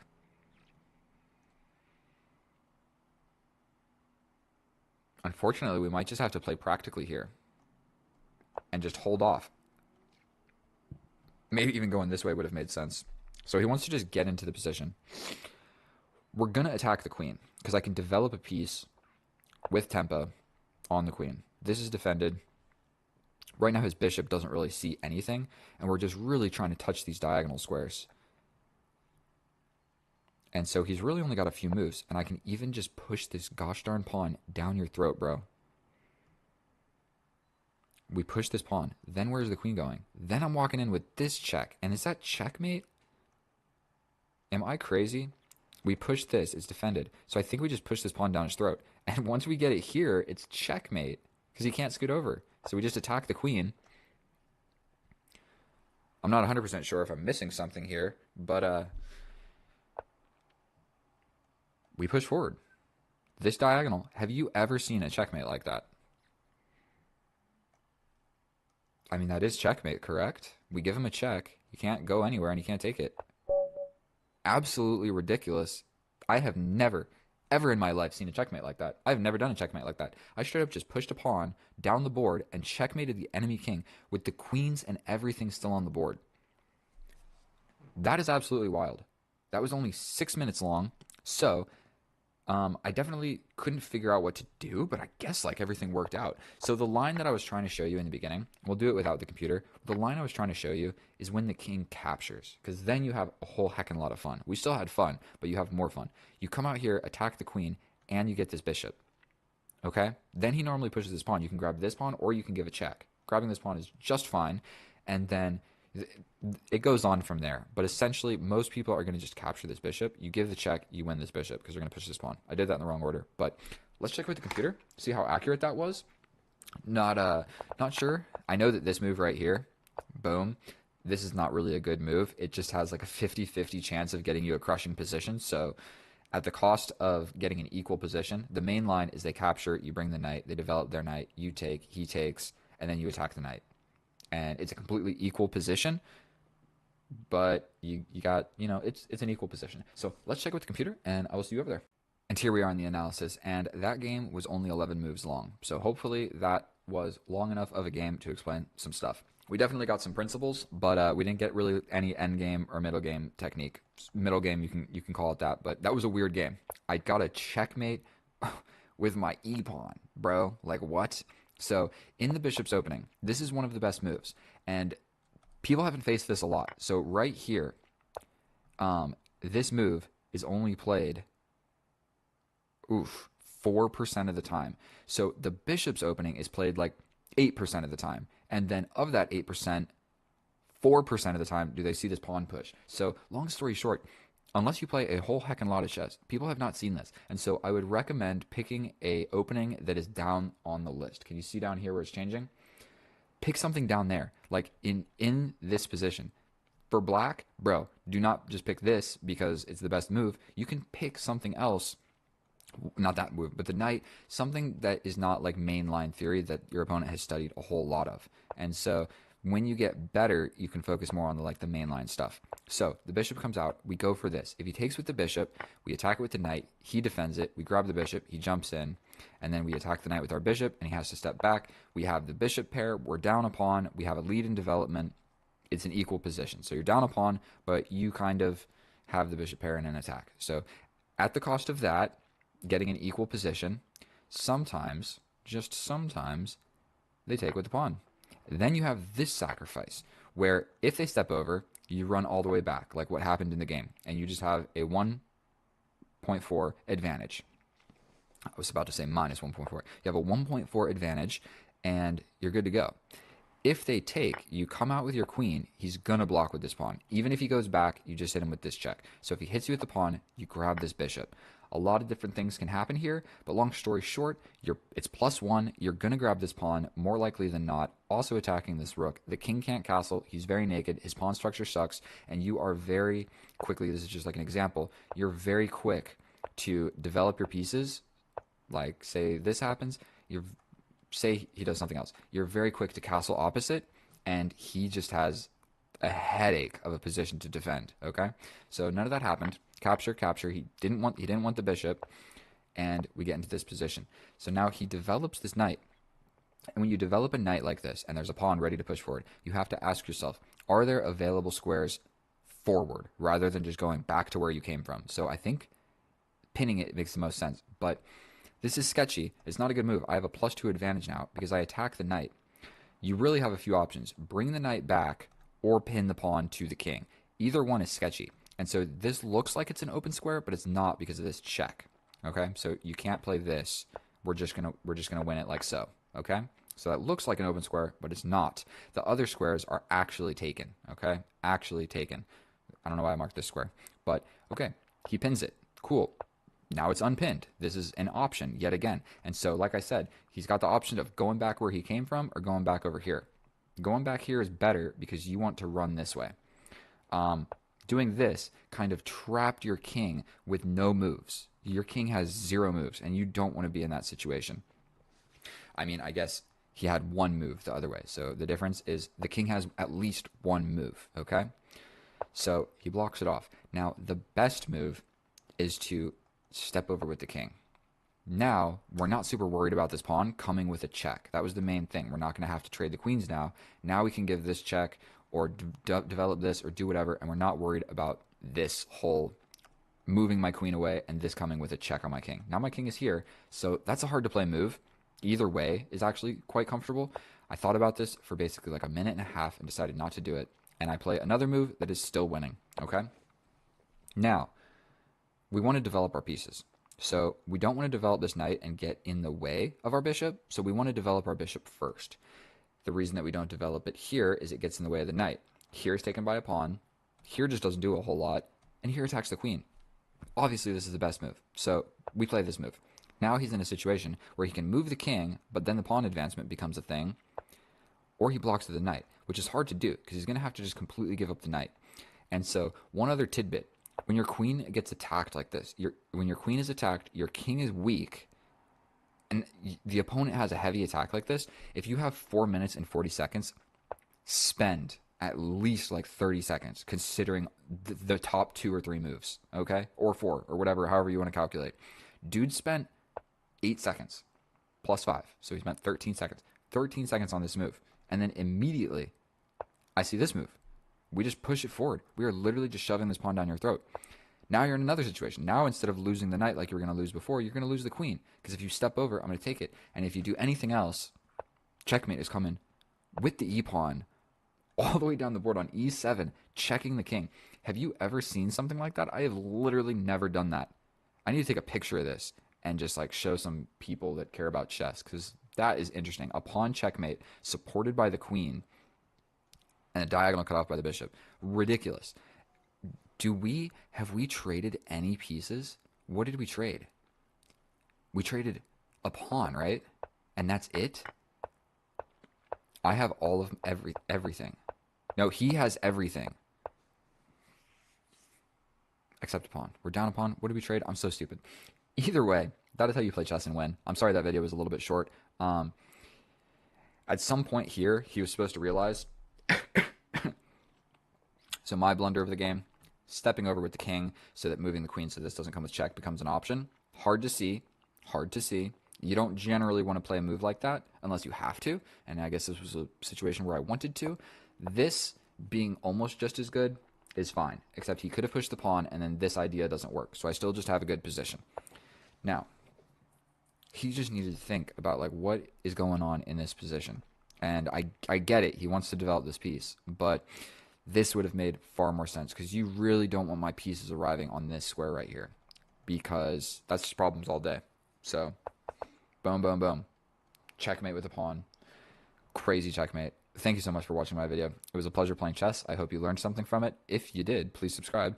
And if not, just watch every single other video of mine or anybody else's on YouTube, and you'll get good at chess. I promise. That's how you should do it. Watch like 3 videos, play 1 game. Okay. Watch 2 videos, play 1 game. Or just 1 and 1. I don't know. Watch a video, play a game. Watch a video, play a game. But I would definitely recommend watching videos of people that are slightly better than you. Way better than you. I gotta be honest, sometimes Grandmaster Daniel Naroditsky is like talking about some stuff, and I have no idea what he's talking about. I'm like, okay, that was too much for me. But it's not always like that. So thank you so much for watching. I'm not gonna take up any more time. I love you guys. I'll see you in the next one. Bye. Oh, hello, my fellow chess enthusiasts. We are back at it again with another 10-minute game of chess. Today we are on chess.com, which I have not been on for about a week. And to my disbelief, they have run ads on the side of the screen right here where my face is. Disney Snow White only in theaters March 21st. Like, bro, are you kidding me? You want me to pay?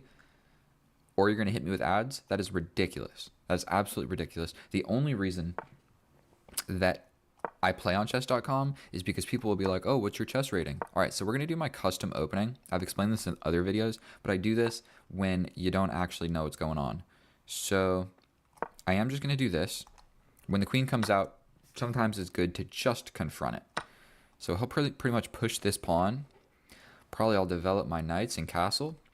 And ultimately this open A file in the endgame might be a good thing for me. So we're going to move this knight first because I want a castle. If he pushes, I'm just going to push. So we're going to castle. Wait a minute. Excuse me. This open A file just showed its value. I almost blundered that away. And now we're up a piece. So now I'm going to show you how to convert a winning position.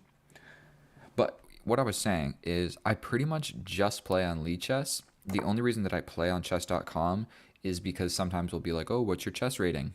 And then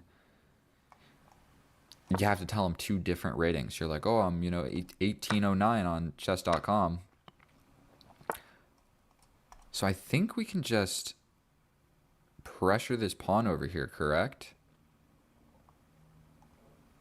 Like, what if we just come over here? Because I'm already up a piece. But if I'm up a piece and a handful of pawns, then essentially we're just going to smoke this guy. This pawn is defended a lot of different ways. He could push, yes. But I think we're going to just attack. I don't think I care about all that. We slide in. We attack the horsey. The horsey's got to go somewhere. He doesn't have that many great options. So we are going to take that. We're going to confront this bishop. Okay. He can now bring the knight forward.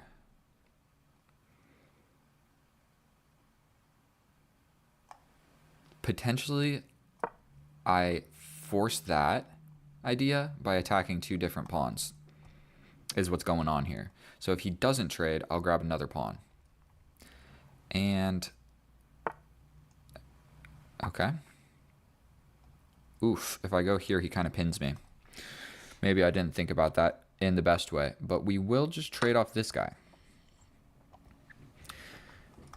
So he defended the pawns tactically, but the original idea still stands. So what's going on here is if I take, he's going to hit my knight, and then I have to defend like this, which seems like it sucks. So I think what makes more sense is jumping in and attacking this pawn. This is like a little bit faster. He can defend it, but then I get in the way. So he'll have to defend it like this. And I also have this check. So like, check.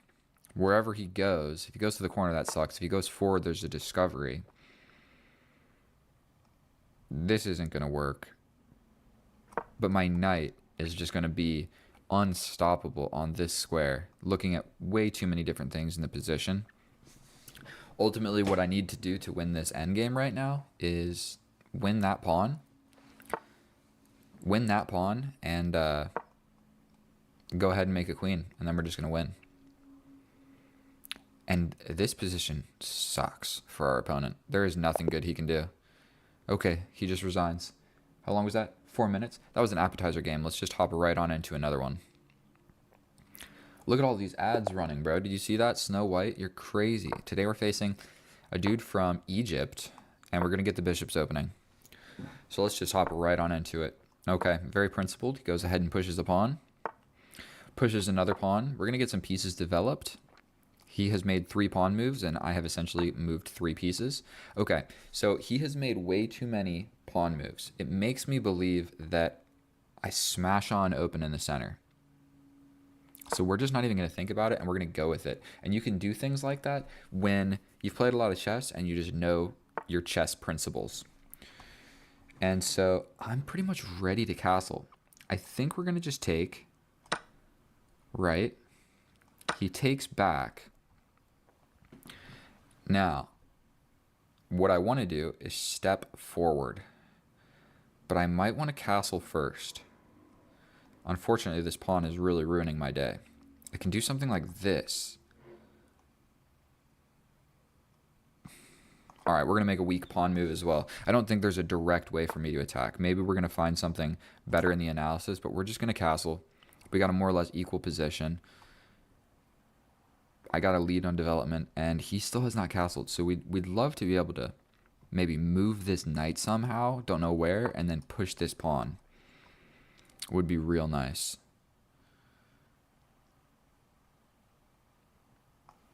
I mean, but we got to develop a piece, so we're going to develop this bishop.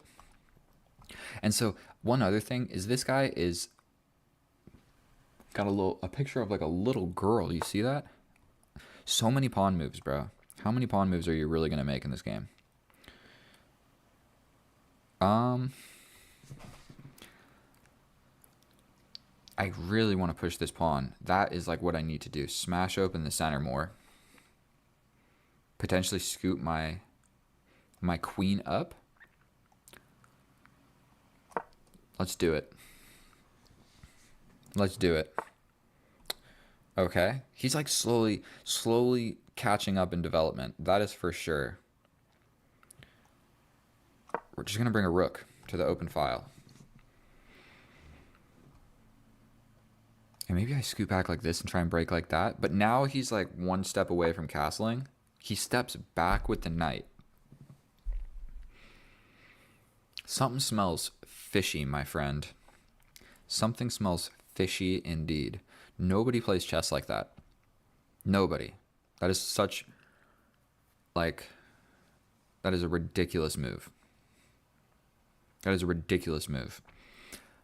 I feel like a human plays this and attacks the bishop and gets ready to, like, defend the center and, So we might absolutely just get steamrolled by Stockfish. But it is, you know what I mean? I make chess videos, so that's what I sign up for. It's going to happen every once in a while. We're going to do this so I have a place to put my bishop. We potentially just trade the bishop off. Cool. If he comes forward, we trade that off. That hung this pawn in the center. Yes, it did. Hung the pawn in the center. Essentially, he can jump forward. Like, he can jump forward and take this pawn, then he's attacking this. But I could jump in and attack the queen. So we're going to do that. If he jumps forward, if he does a little skadoosh, okay, so he doesn't even care about the pawn in the center. It is what it is. Potentially I defend my pawn now. We will defend this pawn. I mean, it was already defended by my knight, but there was some other ideas. So now this isn't going to work as well because I can, like, bail out. And then still the idea of bringing my rook to his 7th rank will work temporarily. And he doesn't have really any squares for his queen. He'd have to scoot back. So if we do see this, I jump and attack the queen. Queen goes here.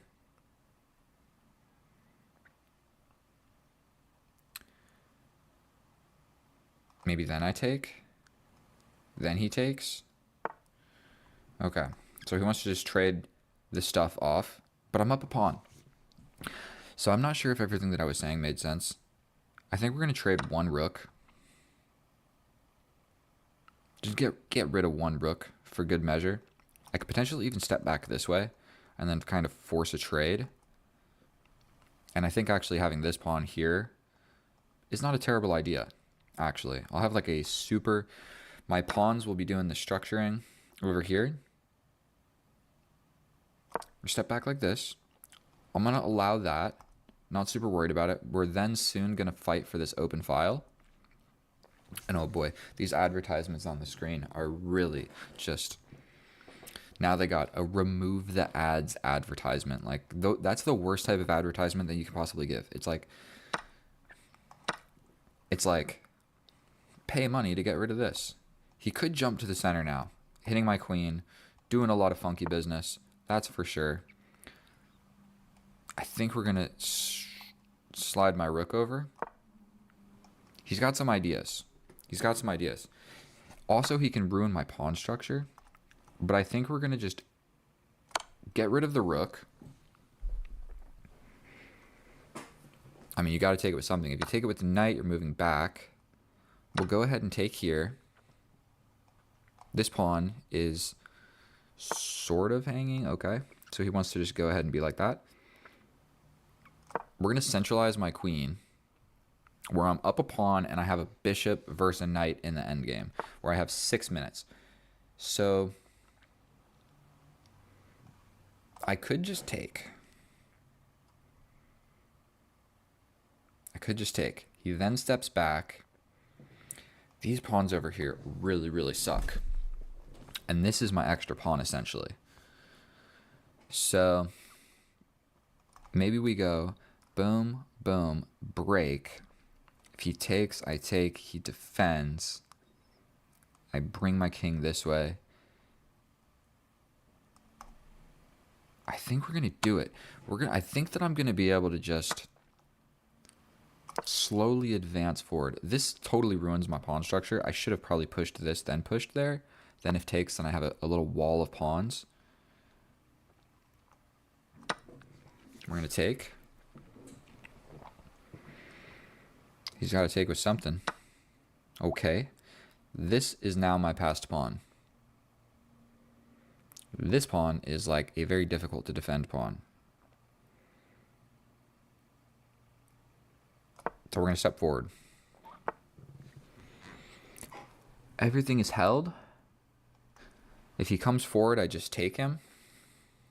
And the new idea might be boom, boom, boom, boom, boom, boom, boom, boom, boom, boom, boom, boom, something like that. So I think we're going to step this way. Probably he brings the king.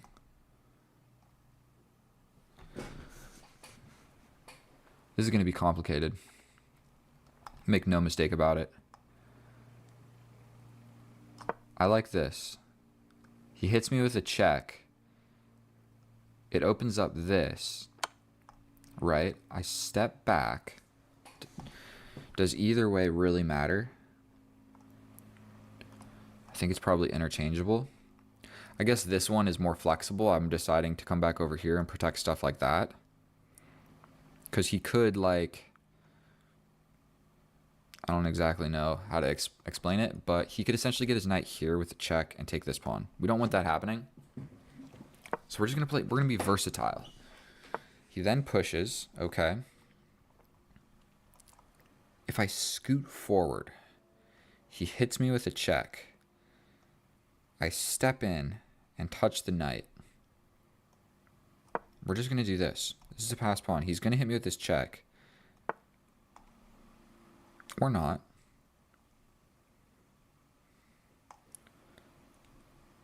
I think we're going to take away that square from the knight.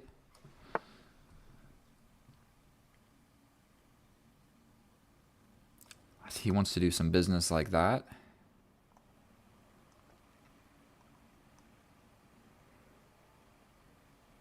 Here. Like, I'm not really winning by all that much. If he takes, then I'm for sure winning. This, I don't think. What I really need to do is get rid of some of these pawns because they're doing too many. Like my king can't even get into the position because all these pawns and pieces. His knight attacking these squares. Potentially his king could move forward, and it would be hard to get in.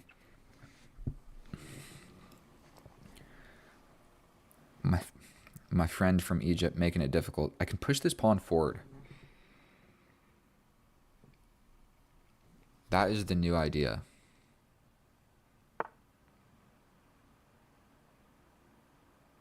Push this pawn forward. If he goes here, I step in. I think this is what we're going to go for. I'm trying to make a little tiny entrance with my king is what we're doing. These endgames are tricky. I would say these are the hardest part about all of chess. We go here, and we are in the weirdest sense of like opposition. Opposition with the pawn and the knight in between us. Right now, he's got no checks. If he captures, I get another passed pawn. If he does nothing about all of this, like if he pushes, I think that I step in. Ooh. Do a little step in. Then a check-in. Will this make a pass pawn? Hold up a gosh darn second. I think I can maybe attack it first. And if push, take. So maybe I attack it first. Because if he does just push, and I take, what am I talking about? Here, I have to take with this one. He takes with this one. I think we'd be good. So I think I'm going to bring my king. Like so. If he takes here,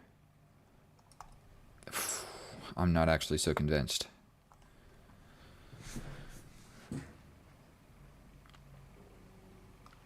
We attack this.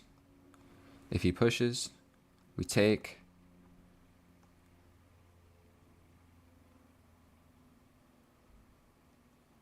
Okay, we're going to do it. 3 minutes on the clock. Just trying to attack some stuff. Okay. Officially,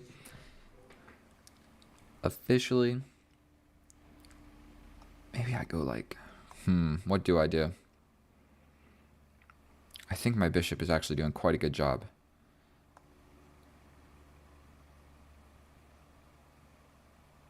I think we're going to go back. He does have this check, but then I scoot on over. And right now my bishop is kind of being like a pawn. I'm not sure which way I was supposed to go. Was I supposed to try and sneak in this way, or was I supposed to try and sneak in this way? I don't actually know because I have doubled pawns everywhere. So like I'm up a pawn, and it's this passed pawn, but it's blockaded by this knight, and I don't have anything to get rid of the knight. And like, I can't really get into the position. Okay, wait up a second. If I take with the pawn, he just pushes. And if I take, so I'm just going to...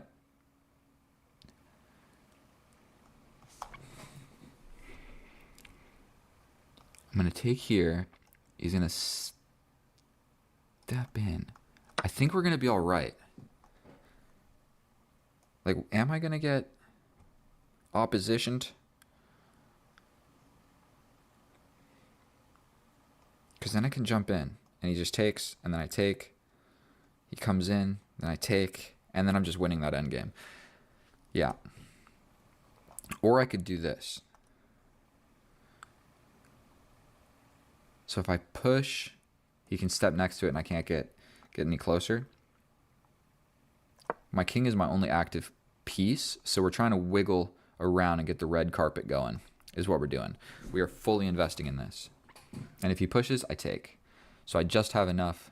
I'm lucky that I have this. So he wants to take. But I think you need to be worried about my pawn. So like I'm push forward. If he doesn't go to chase it, like if he just pushes, then I get one square away. So I will go here.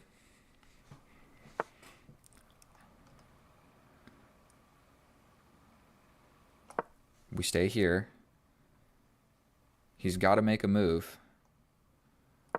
At some point, he will get... What am I trying to do? We give this check. He scoots over. But now his king is just too far away. So I think I just step in and grab these guys. Oh my goodness.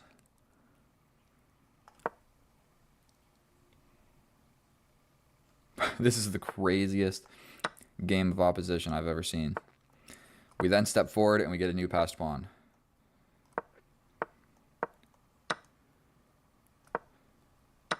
Unfortunately,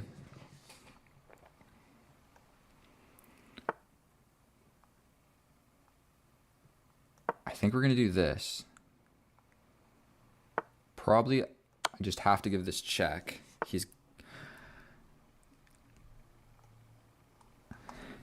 And how do I win this? Let's just push. I could essentially... Now it's pinned. I could probably bring my king. He pushes.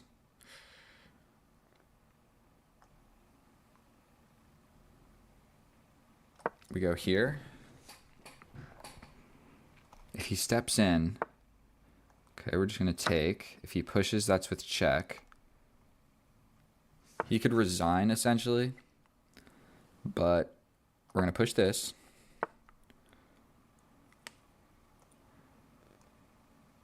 Check. Oh, dear Lord. Did I mess this up a bit? Chess is so complicated. I think I'm going to be able to sacrifice my queen for both of these pawns. Give this check. If he steps up, I take this. Here, we're protecting this. We get rid of it. Make a new queen. We don't want him scooting any further. I'm going to step in with my king. Step in with my king. Check. He has to step back to one of these squares. We cut him off this way. And he's got to go to the corner, and we will deliver a checkmate. With 25 seconds on the clock, deep breath, deep breath. My heart is absolutely pounding because I almost threw that away for you guys, but it was quite sensational. So here we go. Kaboom. Checkmate. Deep breath. Deep breath. Now, let's play.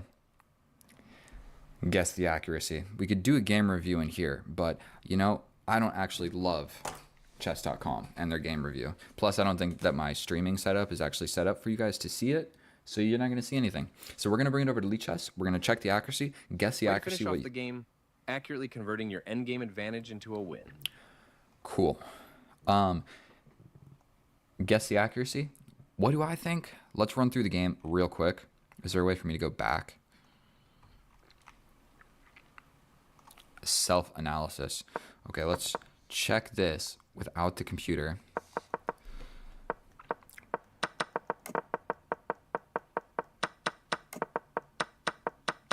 That was probably a weird move. All this was good. Centralize the queen. This end game. I'm going to think like 87%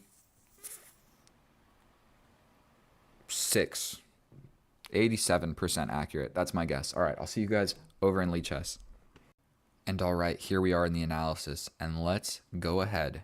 Moment of truth. Computer analysis. 90%. So I was 3% away. 90%. 3 inaccuracies, 1 mistake, 3 blunders. Definitely it was going from the middle game to the end game where we were going back and forth. That's where I was kind of screwing up. Our opponent, 6 inaccuracies, 5 mistakes, 3 blunders, 86%. And let's see real quick. My inaccuracies, kind of important. In the middle game, going into the end game, I had an advantage and I threw it away for no reason. I think I could have been a little bit more accurate in the opening. He made so many slow and weak moves that I should have been pushing forward further. I just didn't see it. We have 1 mistake in the end game that is completely irrelevant. Then we have 3 blunders where I threw it back to a draw. I was actually losing and then I threw it back to a draw, essentially. So not a straightforward game, 90%, but paved with mistakes and accuracies and blunders. So we get the bishop's opening. Let's turn this computer on, should we? Until we get to a point where I don't know how to explain it. Let's check if this was the best move. I believe it was. I know that just from playing chess. If they play too many pawn moves in the center, what you do is you bust open the position. He brings the queen. Now, a4 is the best move. Never was going to play that. We capture. We make a weak move, but it's actually one of the best computer moves. He develops the knight. I castle. And then here, I was kind of going through like an emotional thing because I knew that his pieces are just, his position is worse than mine. Like my knights are where they're supposed to be. My bishop is attacking, you know, a decent square. His bishop isn't doing anything. His bishop isn't doing anything. His queen is in front of the king. These guys suck. His pawns suck.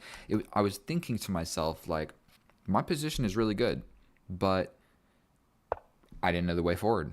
And so another pawn move. And this was, I was really experiencing it here where like he's getting situated. Still my position is better, but then he took a step back. I knew this was a bad move.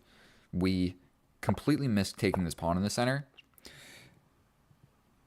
which, okay, I was supposed to push the pawn 2 squares. I could have taken this, and if he takes back, I just make an advancement, and you do something, and I'm just going to have an attack. Okay, hard to explain why sacrificing the knight there makes a lot of sense. Now, we trade, then we grab the pawn. Now, the whole pawn in the center makes a snake, and then this is an absolute blunder. The whole reason that I did this was to protect this pawn in the center, but it wasn't that the pawn was undefended. It was that when the knight moves, my knight is undefended. So I needed to just move the knight first. For whatever reason, I felt like, oh, defending the center takes away this discovery on my knight idea. I needed to push it 2 squares, if anything, to defend my knight. But we make a blunder. It is what it is. He blunders right back. We trade off some of our pieces. I know that I'm up a pawn, and this throws it away to a draw. Just because it ruins my pawn structure, and then really ruins my pawn structure, because essentially what we did was I took, and then later on he took here, and then I ended up with all these doubled pawns, and so that made the endgame a little bit harder for me. Okay, makes sense. I should have just stepped back to the middle of the board, and let's see. Okay, still completely even. Centralize the queens. We trade off the queens. And right here, I felt as if I was doing much better. Like, much better. And maybe it was that confidence that really pulled me through to get the win. Because I felt like he's taking a step back. I have a pawn break. I have the bishop against the knight. And I'm up a pawn. So it just made me think, like, oh, my advantage must be something significant. And are we past all the blunders? We are. No, we're not. This is the last one, I believe. So we take. And I was supposed to just force a pass pawn. Because if he takes here, I just take. And then my bishop is active. Doing real great things, my bishop. The way I did it, my bishop gets locked in jail. Because I can't get past these pawns. And then it's hard to reroute this way.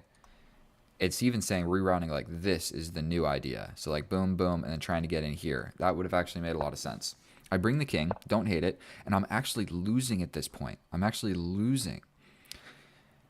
Is a human actually going to be able to figure out how to beat me? I don't think so. So centralizing the knight absolutely makes sense, but bringing the king would have also made sense. Bring the king, we step back. It's still a draw. We bring the bishop to a more active square. We take away this square from the knight. We bring the king. We push the pawn, make a little getaway for my king, and now I think I have the +1 advantage. We sneak into the position. My king is active, like close to your things, giving your king opposition, aiding in the infiltration of my bishop, and if you take, then I step closer to your pawn. So now my position is absolutely crushing. So we're going for this pawn. We step back. He does take. Correctly, I take with the king, because if you take with the pawn, he can make a passed pawn. You see that?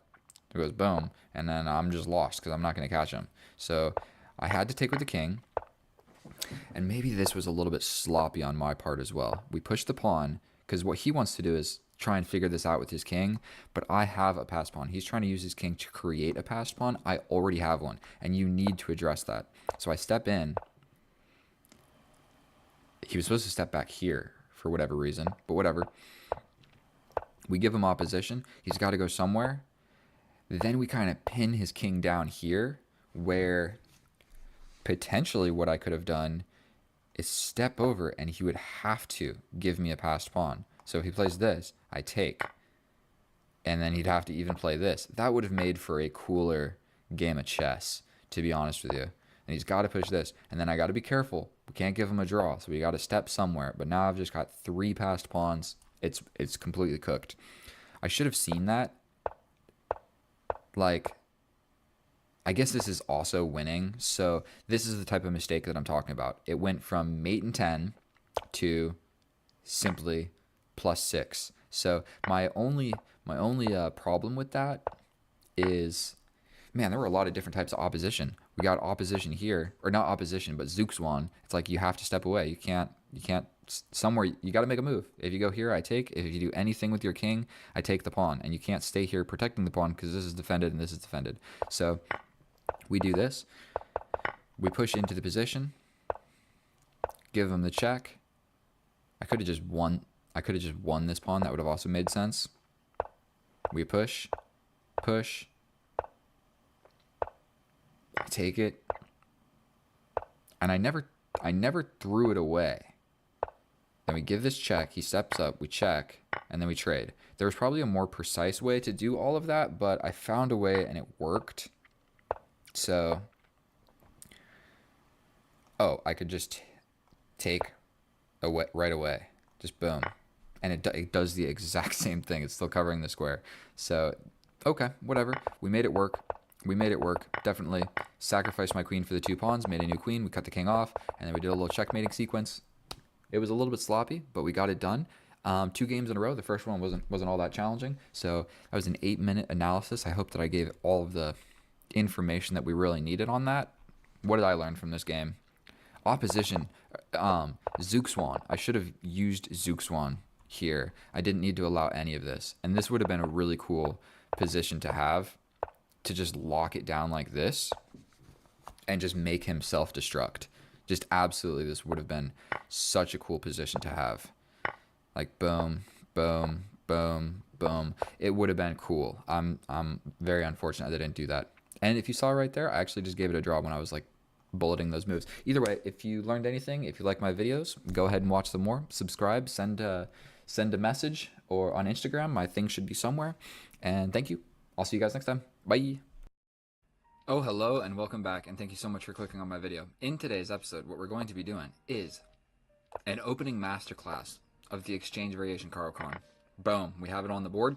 And look, my opponent's name is Clip. My name is Kip, so let's get to it. I think I actually have to develop this knight first, and then this knight. I'm not really sure if it really matters, but I've done it in the wrong move order sometimes. So that whole masterclass about the opening is it's pretty simple. Openings like this, I mean, look, we got a symmetrical, like completely symmetrical structure. The only imbalance is he has traded this pawn for this pawn, okay? And so right now the bishops are looking at each other. My game plan is going to be trade off those and then put my pawns on light squares. Then what we're going to do is develop my bishop, so if he takes, I take back. So that's pretty cool. I'll even pre-move it. He wants to go for a pin. So first I'm going to tickle him. If he wants to step back, it is what it is. If he takes, that's a bad move for him. So sometimes you want to throw in these little tickling the bishop moves, because there's like a 15% chance he does what he just did right there. And then, you know what I mean? Now I have the only bishop on the board, and that's a good thing for me. So, I mean, I'm 1900. This dude's 1936 with a question mark. Joined 2 years ago. So that's, I feel like, a decently accurate question mark number. So bishop's under attack. Fork is under attack. Not a great way to defend it. So we're going to step all the way back because I don't want to give up my bishop. I could go forward, but that probably is going to walk into, like, if I step in, I don't know, some ideas. Long story short, we don't want to get forked and we don't want to lose the bishop for no reason. So we need to think of an alternative plan. What are we going to do to save both of those things at once. My immediate response was step all the way back. Then kick him out and maybe put the bishop on this. So I think we're actually going to go for that. It's safer than putting my piece on the opponent's side of the board. And I wasn't convinced that this was a great idea. This pawn push seems to make sense now. To me, that's probably what I would play if I was playing the white pieces. Or getting real confident with this. But we're going to stick with the game plan of tickling this knight. We don't want the knight on our side of the board applying pressure to stuff like that. Now, I was going to do this. But I think we need to castle. I do kind of want my bishop to get up, like, somewhere. So we're just going to put it here, just so that the rooks see each other. If you noticed when the bishop was here, this rook was undefended, and it was just a little bit of an uncomfortable position. So now this knight wants to go here. Don't really want that knight to go there. So I can push forward to stop that. It's probably not the greatest plan in the world. I could also threaten him. The drawback of this is I'll never be able to station my bishop here. So like if I was able to get my bishop wrapped around and attack this, he can just defend it super easily. So let's just push a pawn. Let's just push a pawn. If this happens, we can take. Then I maybe step over. Okay, so he attacks my knight. And, dear lord, also attacks my bishop. So what are we going to do about that? Well, we are going to defend it tactically. We're going to step over, which defends the bishop, but it does not defend the knight. But if he takes the knight, we hit him with this. Oh! He saw it. What a clever chess boy. That is a clever chess boy if I have ever seen one. So the problem here is this knight's doing a great job of preventing this knight from living on this square. This bishop's doing a great job of defending this pawn. This whole idea doesn't work anymore. So stepping over.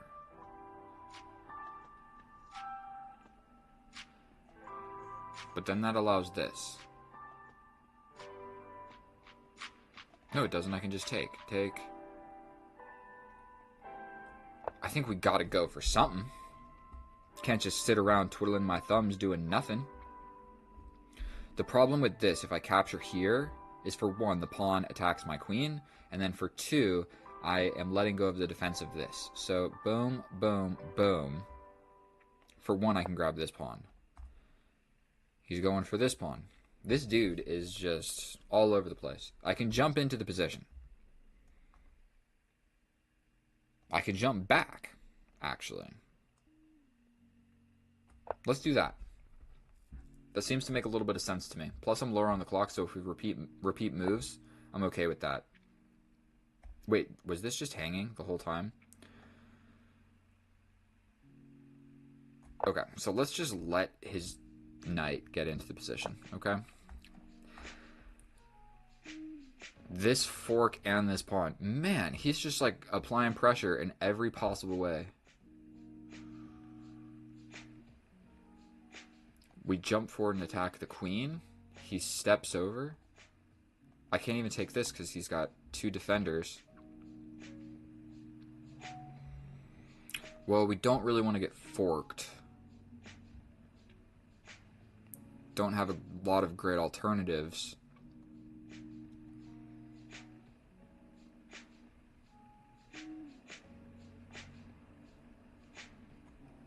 Activity over everything. We're sort of meagerly threatening checkmate, so we're trying to prevent this knight from jumping to the middle. Okay, so he goes ahead and does that. Awesome. Terrific. Splendid.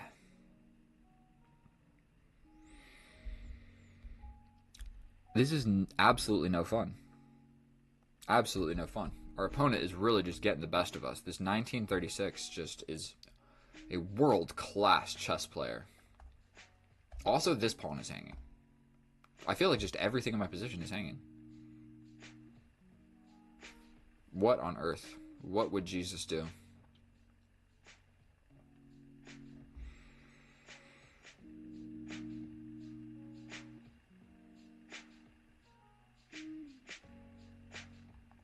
I mean, I'm just really striving to preserve this bishop. I'm not sure if hanging onto this bishop after all of these moves really made a lot of sense. And I can jump forward and attack the queen and allow this, but then I have this. So jump forward and attack the queen. Boom. Boom. Boom. Wait a minute. You can't do this because I get this fork. Activity over everything. Down a pawn, but I'm feeling a little active. This doesn't work, I don't believe, because I get the fork. And I'm attacking the queen. And if the queen goes here, it gets kind of sketchy. Okay, so he just hangs the queen. It is what it is. I'm going to give him a take back. Give him a take back. Don't worry. I'm a reasonable man. I know that I have 56 seconds on the clock, but I'm going to give him the take back. Okay, so he doesn't want the take back. Everybody saw it. I tried to do it.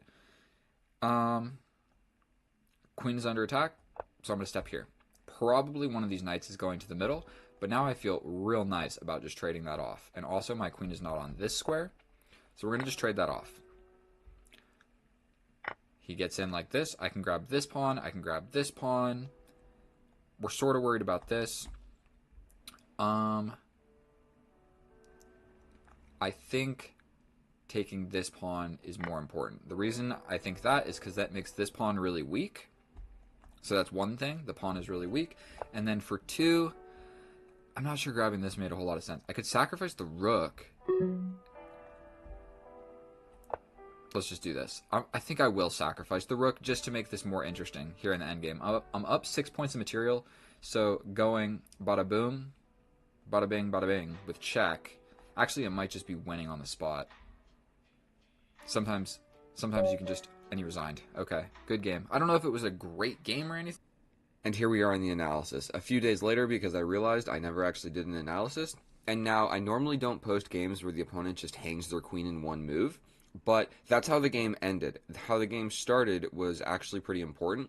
So we're having the Caro-Kann, the main line. They capture, and you're always going to capture back with this pawn. Because now we have a pawn in the center of the board and a natural development square for the knight. Really, developing either knight is totally fine. But long story short, you want to get the knights developed before you develop the bishops, because we're kind of undecided what we want to do with the bishop. So sometimes they push this pawn forward and that's not an idea, or they just develop the bishop and then the pin is not an idea. So right now the pin is the right idea, but say that he goes here, then just going here is the right idea, okay? So that's why knights before bishops, because the knights are pretty much always going to go to these squares, and the bishops, you're not 100% sure what is the best idea for the bishop. And so now, whatever, in this situation, 1000% always, your light square bishop for their light square bishop is the right idea, because we're going to capture, he's going to capture back, and then we're going to put our pawns on light squares. And then if you just take stock of the position, the majority of my pawns are on light squares, which means I want to trade my light square bishop for theirs because they have more pawns on dark squares. So my light square bishop was worse than his light square bishop, so trading them equally is actually good for us. Now, in this situation, it's not really good or bad, I'm just trading off pieces, but the reason I want to do this is to develop my queen. The same exact thing that he did to develop his queen, I'm trying to do. And so he steps back here, and what you're pretty much always going to want to do in these positions is give the bishop a tickle, because the best move is to step back, but like 15% of the time they're going to just capture this knight, and then you got rid of his bishop for your knight, like happened in this game. And so that's a bad trade for our opponent. There was really no reason to do that. It literally just developed our queen, and he traded his last and only bishop for our knight, and now we have the only bishop on the board. So we're going to try and preserve that. So instead of going forward and getting tickled and then going back, or doing a Danger's levels where he could like take and then I take, I don't know, I just didn't think that was so great for us. The far more simple move is to just go back. Now this knight is not getting in with these forks. Well, I guess this isn't a fork, but it's a check, and it would totally suck for us, and he would get this pawn. So yes, these two squares are defended by my bishop. So, long story short, we're undeveloping the bishop with the idea of kicking this knight out immediately. The knight has to step back. Then we have the opportunity to castle. We step forward with the bishop, kind of just like getting him off the back rank so that the rooks see each other. we step forward because we don't want this knight getting into the position. My pieces are pinned, like my knight is definitely pinned to my bishop, and if I move that, he will just take the bishop. But I have a defensive resource. I kind of got lucky here because I didn't see this move, but luckily I had this, where he can't capture the knight, or I'm going to have this discovery, where the rook is going to see the queen with check. So I sacrifice the bishop, but I get the queen. So, luckily, I have this resource. He sees it, so he steps over. So now that resource is no longer an idea, but now I have time to step out of the way with the bishop, or step out of the way with the knight, and whichever one I step out of the way with, the other piece is defended by the rook. Now, I don't know why I didn't just jump forward into the position. I honestly cannot tell you why I avoided this move. I guess I really have no idea. That was the correct move.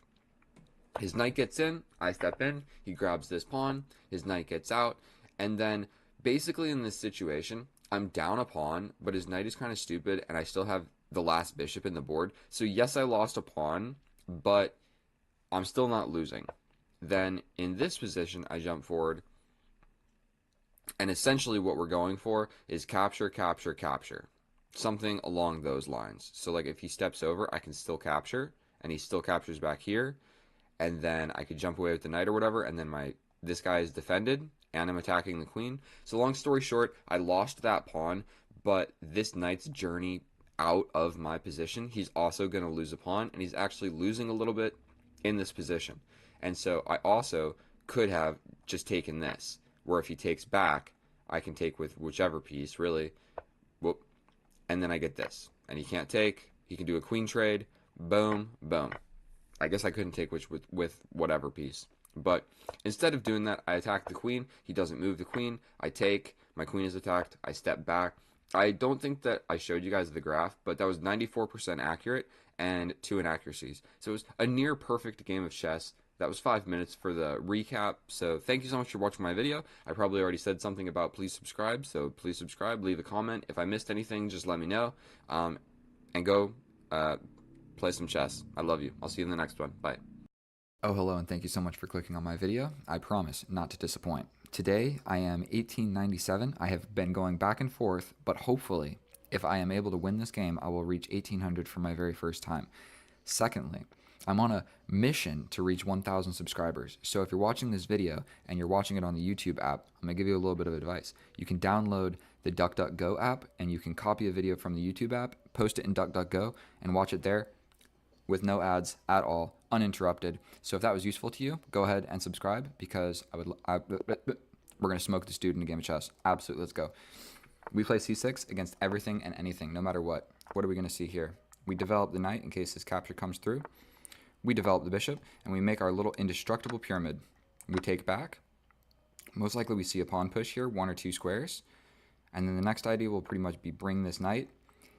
I believe in these situations, what am I supposed to do here? What am I supposed to do here? This is under attack, for show. But you know what? Is this the position where I'm supposed to just like let you do it, and then you take? Boy, we're like 5 moves into the game and I'm already flustered. I literally don't know what I'm supposed to do. I feel like I just ignore this. It's probably not advisable to be doing something like that. Let's just do it. I'm completely not sure. Oh, he gets out of it. So I think that I have to take. Because there was this fork at the very end. And he's up a pawn. Excellent. We love that. I can kind of like scoot back and attack the queen. I could push this pawn forward and maybe boot the queen around a little bit. I think we're going to go for that. And now we're just down a pawn. Oh boy. I spent all of that time. Now I'm down 2 minutes and I'm down a pawn. Down on the clock and down material. But you know what? It's just a pawn. I'm not going to freak out about it. We're going for this idea because if this happens, I can grab this pawn. And I think that's quite good for me. If he scoots back, we just take. If he goes over here or something, we can just attack him again. And if he comes over here, we attack him again. And if he goes over here, I think that we just got a pretty nice little attack brewing. So he might have to play something like this. Or over here. He needs to play in a type of way where he doesn't let me like develop my pieces attacking him. But this is developing with check pretty much no matter what you do. No matter what you do, that is coming. And then I'm just going to take. And if you take with this, I'm getting in. And this is still held. Okay, yeah, so he did have to play something like that. I can also play check still. I can still play that move. He blocks, I take, he takes, I take. It ruins his pawns. We're going for it.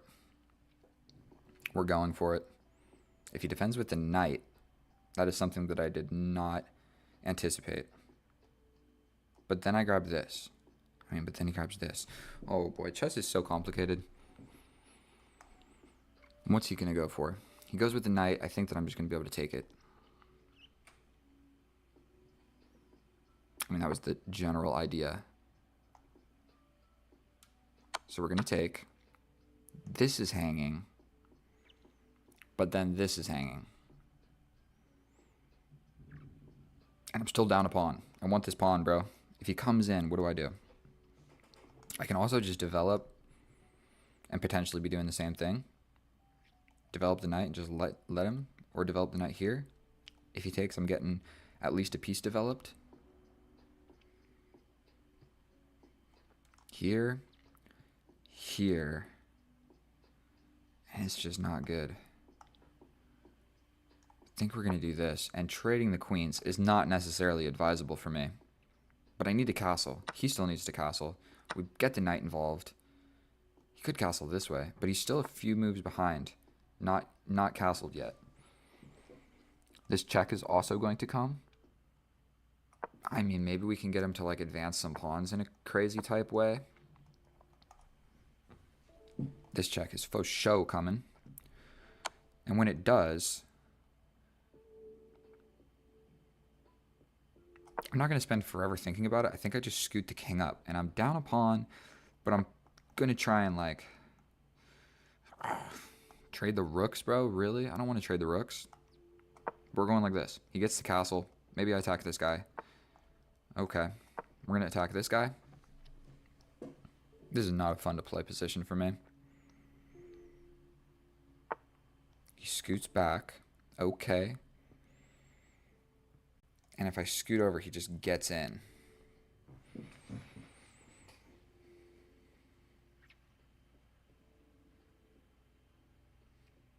I hate chess. I am just down a pawn, but I feel like it's just such an important pawn. If I scoot over and he gets in, I have to defend. I can scoot forward and then he takes.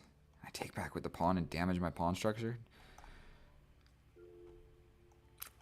We're going over here, just weakly attacking this. The weakest moves I'm making. And he can kind of just shut the door on this anytime he wants, and then my bishop is essentially doing nothing. Okay, so he defends. We play this. My bishop can at least reroute like this at some point, is what I'm thinking. If he takes, he just completely destroys my pawn structure over here, that's for sure. But we need a little bit of chaos. I need a little bit of chaos because I'm losing. And I just don't feel like I have enough pieces to like put forth an attack. If he does, I can jump in with check actually, and I quite like the look of that. And then there's maybe some ideas. If I can jump in with check. Okay. Here, here, here, here. I think we step back. He could just defend. But then I take, he takes. Step back, take, push forward. I feel like I probably have to take here. He pushes forward. Great. He's got this huge wall of pawns defending his king. I don't know if there's going to be a good way to attack it. And I can't just abandon another pawn. I'm so screwed. And if he pushes, what am I going to do? I'm just even more screwed. And if I lock my bishop over here, I'm even more screwed. Everything I do, I'm screwed. No matter what I play. And this rook is just stuck staring this rook in the face.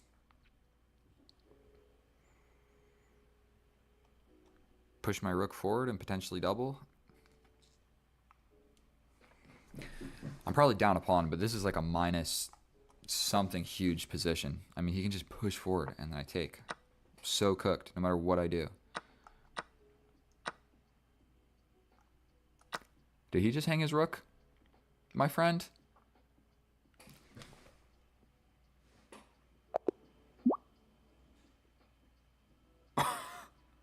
Bro, what? Dude, I was so lost.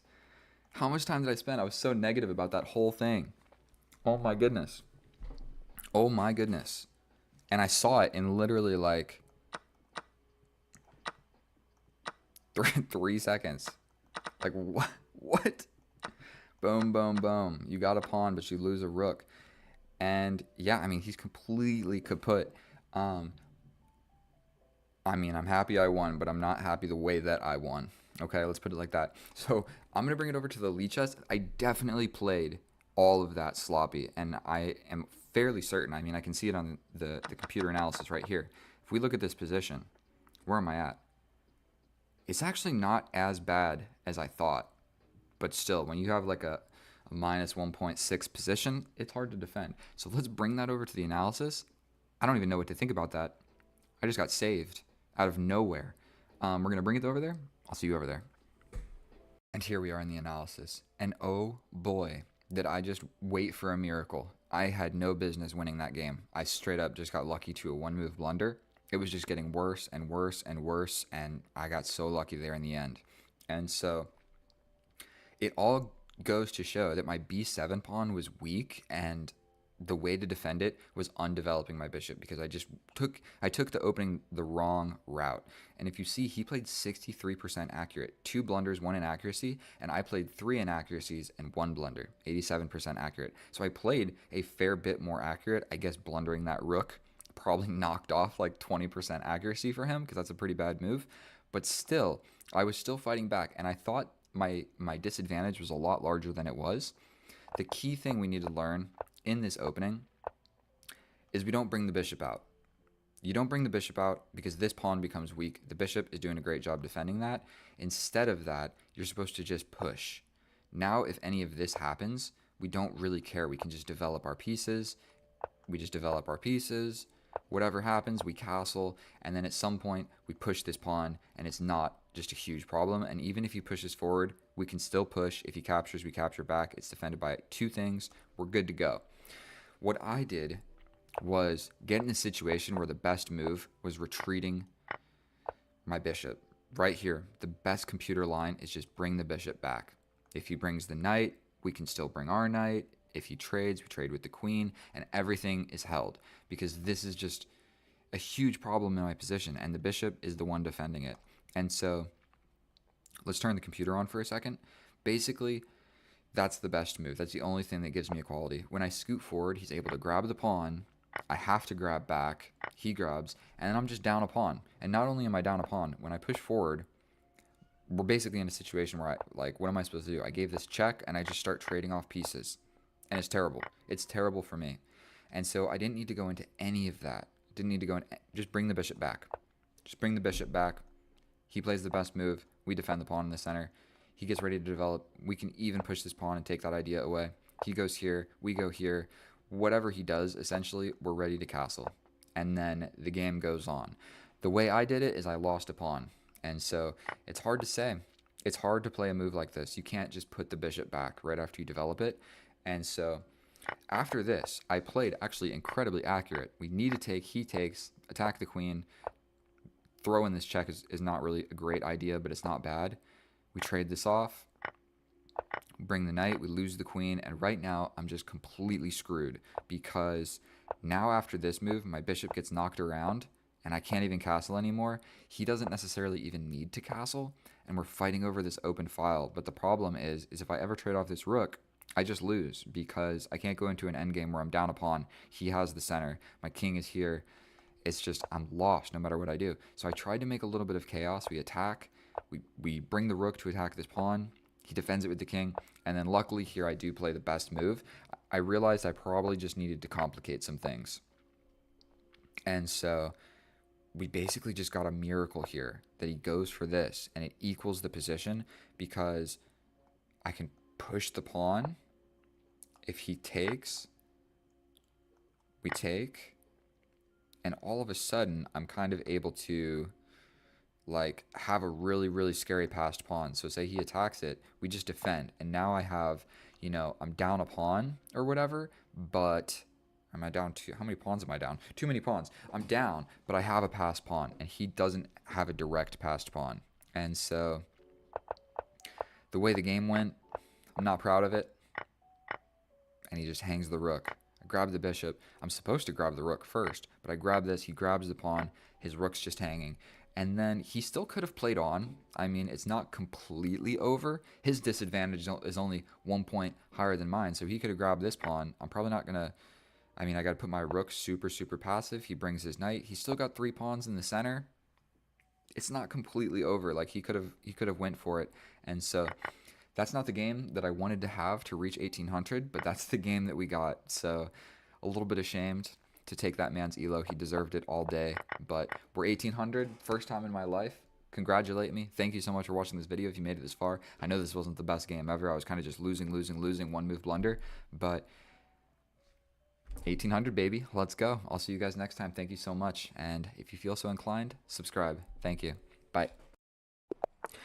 Oh, hello and welcome back, and thank you so much for clicking on my video. In today's episode, what I'm going to be doing is destroying this 1837 from Algeria. All right.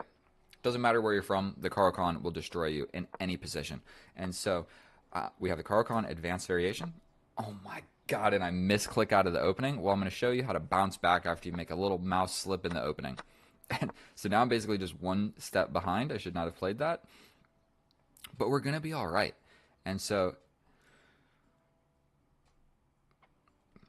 what do I want to do here? I think we're undecided, so we're going to just do this, okay? If he pins us over here with the bishop, we slide on out and attack this pawn. So if he plays this, we just get out of the way instead of trying to like overly protect this knight or whatever. And so there you go, bro. Even if you study openings and you know the best moves to play, it doesn't really matter all that much, because if you just make one mouse slip, you know what I mean? Now it is for no reason at all. And so I really want him to capture so that I can recapture and have a natural development square for my knight. And we're somewhat worried about this, so let's just trade in the middle. I feel like that can't be a bad idea. Now I can develop my bishop with ease. I can bring the knight, and I think we're doing quite well. He's got the open file, but completely equal position. We're going to just castle. Dang, bro is just trying to steamroll me. We're going to go ahead and push a pawn over here, and now I'm going to bring the knight. Obviously, he has understood that capturing here is probably bad for him because it just gets my knight into the game.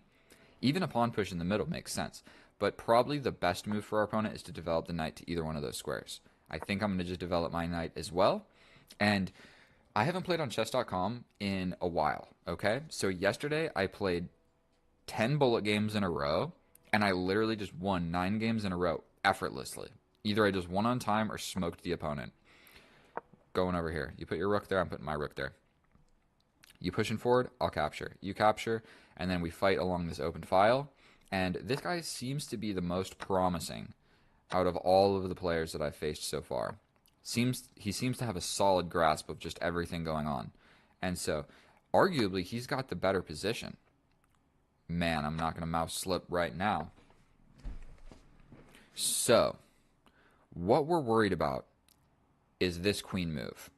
So if I don't capture and his queen does arrive here, it's no good. But we have a more or less equal position. I have the bishop instead of the knight, but it's trapped behind this just incredibly dense structure of pawns in the middle.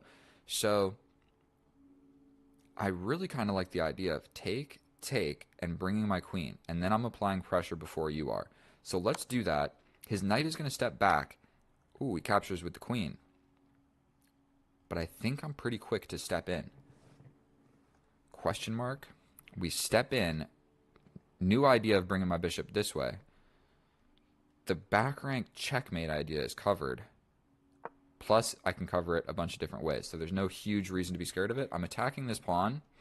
I'm attacking this knight. And he's got the open file, but it's covered in a lot of different ways. Oh, dear Lord, what if he plays this? Do I really have to, like... Okay, I think this move actually would have made a huge amount of sense.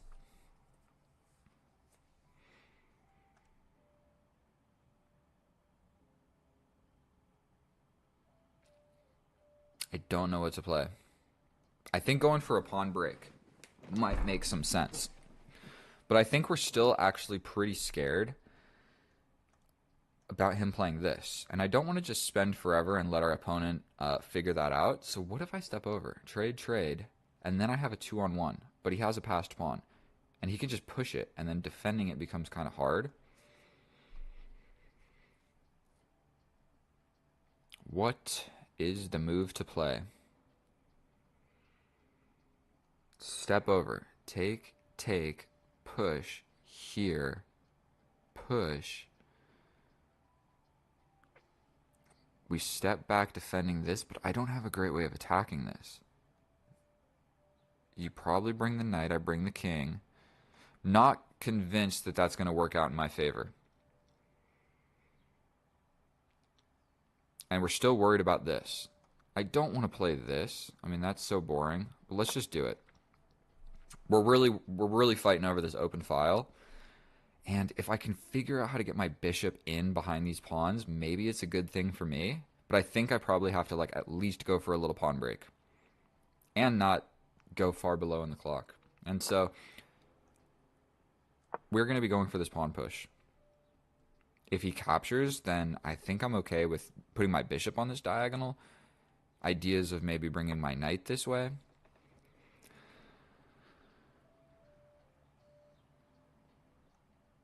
I think we capture. If you capture with the pawn, that really weakens this. If you capture with the knight, I can take, and that separates this. So all of a sudden, I'm thinking, we split the pawns. Now he has a weakness. He has two identifiable, really three. He has four. That simple trade right there definitely just gave my position new life. How do we immediately apply pressure to some of those pieces? The answer is I don't know. I could give a check, but then he just pushes a pawn. I think claiming this open file is probably the best move. And if he pushes, we don't even have to take. So I think coming over here and getting active on this open file. So he wants to step in. Probably that's a really great move.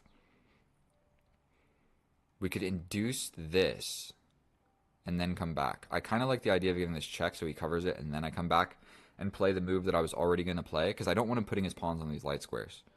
So it does not make any sense. I can also step forward. And if he does play this... Okay, so actually, we're playing this. He's got to do something. But now we're coming back to prevent all of this nonsense. Like if he comes in, I think that in this queen and pawn endgame, queen and pawn endgame, I think I'd be okay with just trading this off. I can even push forward. No, he would go here, and then I give him a passed pawn. So boom, boom, boom. But everything is held. I can step forward. If he comes in and hits me with this check, I can step up. He can get here, but I get in with check as well. Hard to say. If his knight comes in, is it really worth it for me to take? That is what we're trying to figure out in this position right now. He's got a lot of weaknesses, but the weaknesses don't mean anything if he gets his queen to this square, long story short. So what I'm calculating is boom, boom, boom. I mean, I can come forward, and if he takes, push here, queen. Not beautiful. Okay, so he just attacks all of my weaknesses. Very, very reasonable move. I feel like essentially I have to step over like this. Or I step up with the king. Or I give a check first. Defending a pawn with my king seems sketchy. Definitely when I step up, he could play like this. Then I have to push. Then he can get in. Seems sketchy, but I don't want to give my open file ideas away. So everything is feebly held.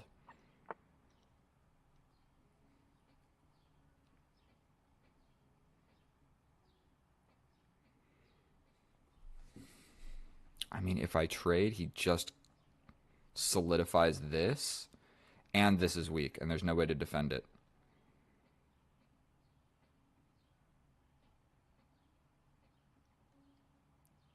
Step forward. Yikes. But then he gets in. I come over here. I think I'll be all right. Will I be all right? I step in. He gets into the position. I can just step over. I step over, but then he can just attack. I can also just go for this at some point. What do I play here? Take, take. Attack this. You get in. Then you're attacking this. Here, here, here.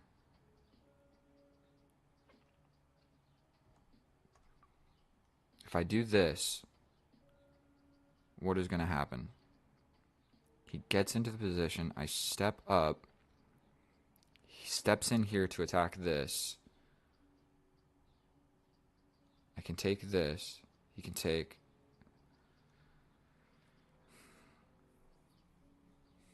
I don't actually know what the best move is. Please forgive me. I step in, but what if he just...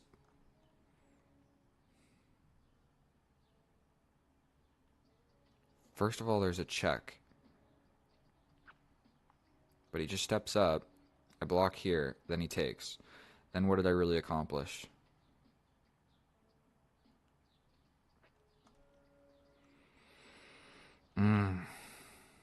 Here, here, here.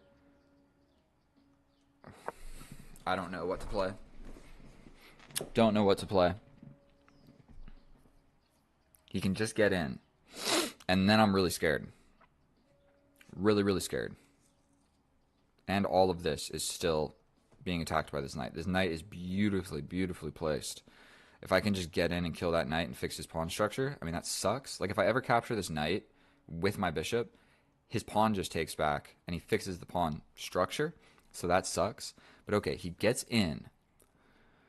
I step back. He probably steps up.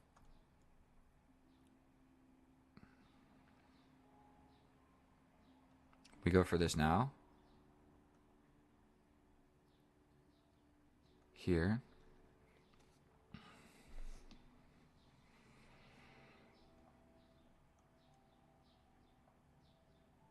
I think we go for this. We're going for this pawn. At least we're like applying pressure to stuff.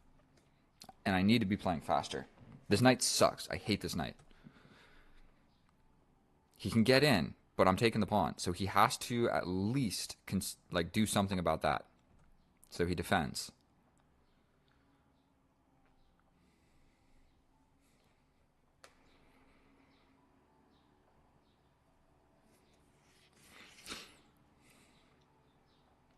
We come in, take, take. Is that promising? Here, here, here, here, here, here, here. He could actually push in the middle of that. So boom, boom, boom. Boom, boom, boom, boom, boom, boom. 1 minute on the clock. I think we just rush into this endgame. Grabs this.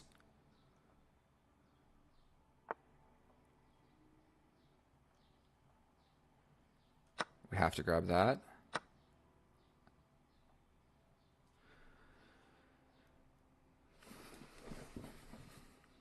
I think that I capture this. He captures this. I step here. He steps back. I push.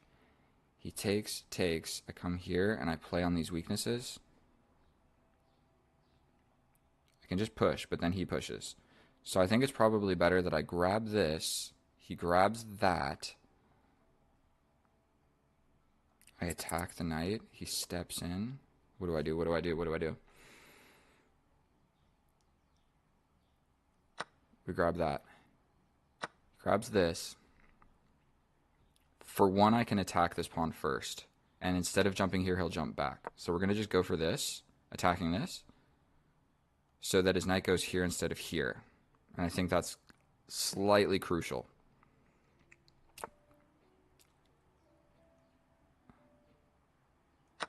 We grab this. 40 seconds against 5 minutes. All of a sudden, I'm up a pawn in an endgame where I have a bishop. I can do this, push. I think there's no huge rush. His king can't actually come closer. And when the time is right, we sacrifice this. Boom, boom, boom, boom, boom. He steps over, but I step here.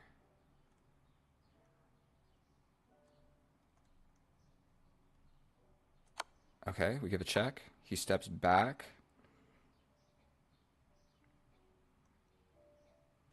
18 seconds. Oh my god, oh my god, oh my god. Ah! Okay, we step back. Yikes, there's this check. We're stepping in. He's got this. We're stepping in. Touching the dude. He's coming back, but I'm grabbing this pawn. Yikes, 10 seconds. I hate chess. Plus, he's got this dude. We grab this. Coming to touch it. We're going here.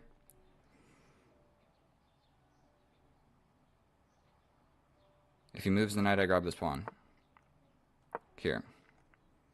Touching 2 pawns.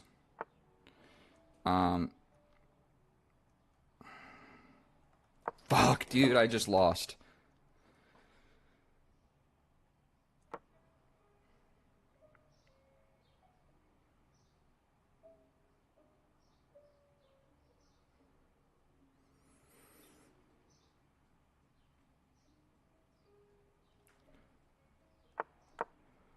Yikes.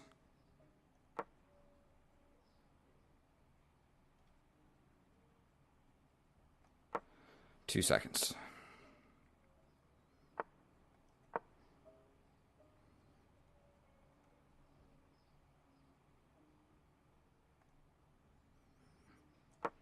Pre-moving this, bro. Pre-moving it. Gotta hope for something.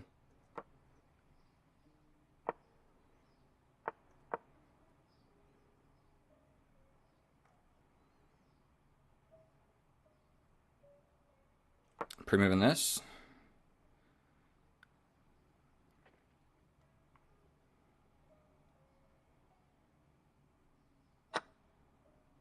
Pre-moving this.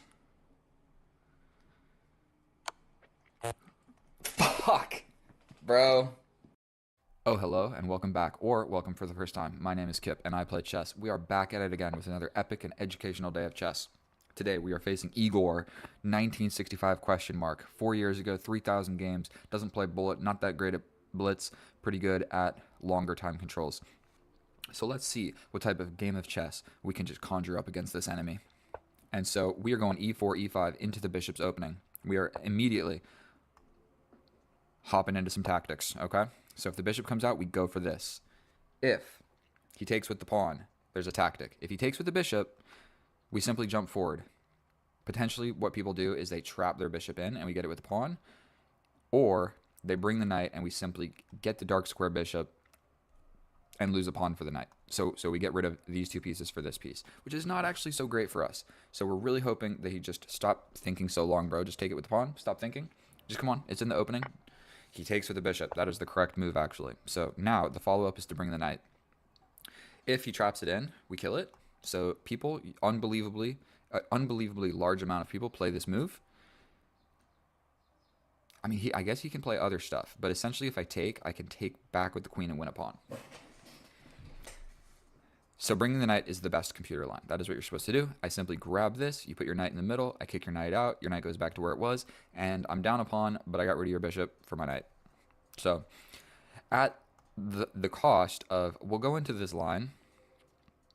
If they take with the pawn, you sacrifice the bishop here. If they step over, you just come back, he can't castle, you got the pawn back, and you're happy, okay? If He takes, you take. He takes with the king. You slide on out here with the queen, attacking the king. He'll push this pawn, and you'll grab this bishop. Okay? Then they normally push here, and you recapture this pawn. You're then attacking this. So sometimes they even bring the queen out, they bring the knight out. Things get complicated, and there's more variations after that. But the simple premise of the idea is take with the pawn, take here, take back, bring the queen. That's a check.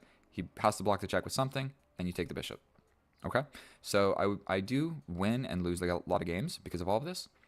But we're attacking this. And our friend over here really likes to just take his sweet time contemplating positions. So that makes me believe, even being a pawn down, bro, I will absolutely destroy you in this endgame.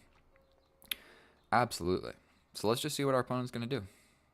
Don't trap the bishop, please, because it's not incredibly great for me. Like, he does get my pawn for it, and he's already up a pawn. So I'm essentially only up a pawn in material after all of that. So bring the knight. I might even message him and be like, bro, just bring the knight. It's the best move.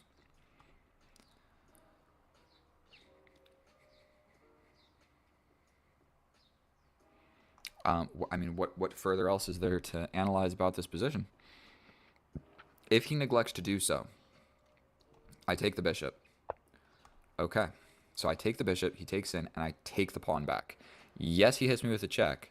I can threaten checkmate, maybe? Not even going to think about it. We're just going to take the bishop. The whole purpose of everything that he did was to be up a pawn for the bishop and everything. But now, essentially, I got his bishop from a knight. And now we have even material, and actually I have a lead in development. And I am attacking this immediately. That is something else to note. This pawn is hanging. He needs to do something about it. Bringing the knight is probably the most principled approach. I believe I can just pin it. And so once this pin comes into play, like, he can attack here, but I can attack. If you take my queen, I take your queen. You can't castle anymore. Your pawn structure's kind of weird. I think we just go for activity. Activity overall. My bishops are bishoping. My queen is in the middle of the board. Potentially his knight jumps out and attacks me. I can pin it, and then my bishop's doing things over here. Our opponent has sunk into a 2-minute deficit on time. I cannot believe it. Maybe I should just like mess around on my phone and let the time catch up, because I don't want him to get down to like 1 minute and then just blunder in the end game, because nobody learns anything from that. Okay. Immediately, my queen is being attacked. For one, I can just take. If he takes like this, I mean, I can threaten checkmate. He blocks. I step back. He takes. I take. His knight gets to the middle of the board, defended by 2 pawns. His pawn structure kind of sucks. I kind of like this. Here, here, take the queen. No. He has this fork. He has a check after he takes my queen. So it would really go, this is how you calculate. I would take here. He takes here. I take the queen. Then, instead of taking back the bishop, he throws in this check. I have to do something about it. He gets my rook. Then I get out with the bishop, but I lost my complete advantage of everything.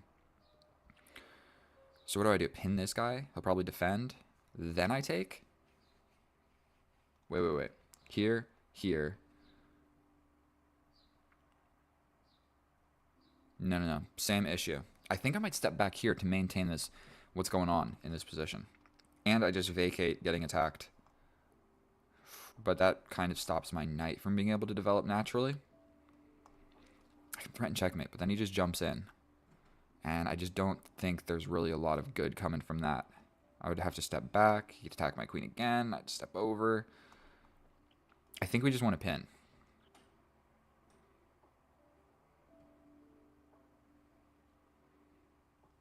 That's sketchy.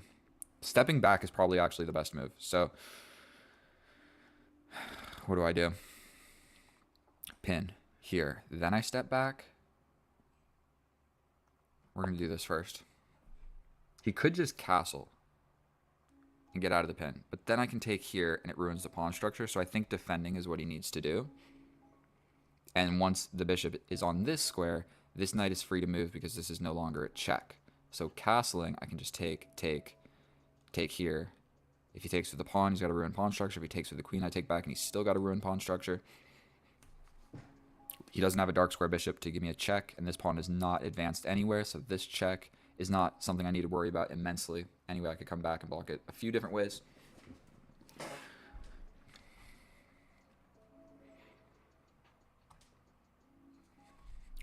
And let's just really what I would like, I want to just get better at end games. That is where the games are won and lost. So if there's anything that I need to learn, it's like avoid simple, stupid opening traps is one main thing.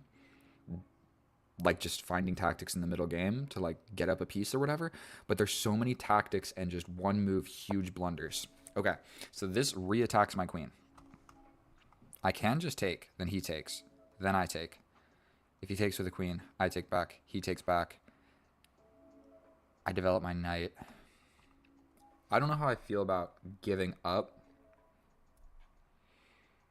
both of my bishops to ruin a pawn structure. Because then we're just in an endgame where I have a knight and you have a light square bishop.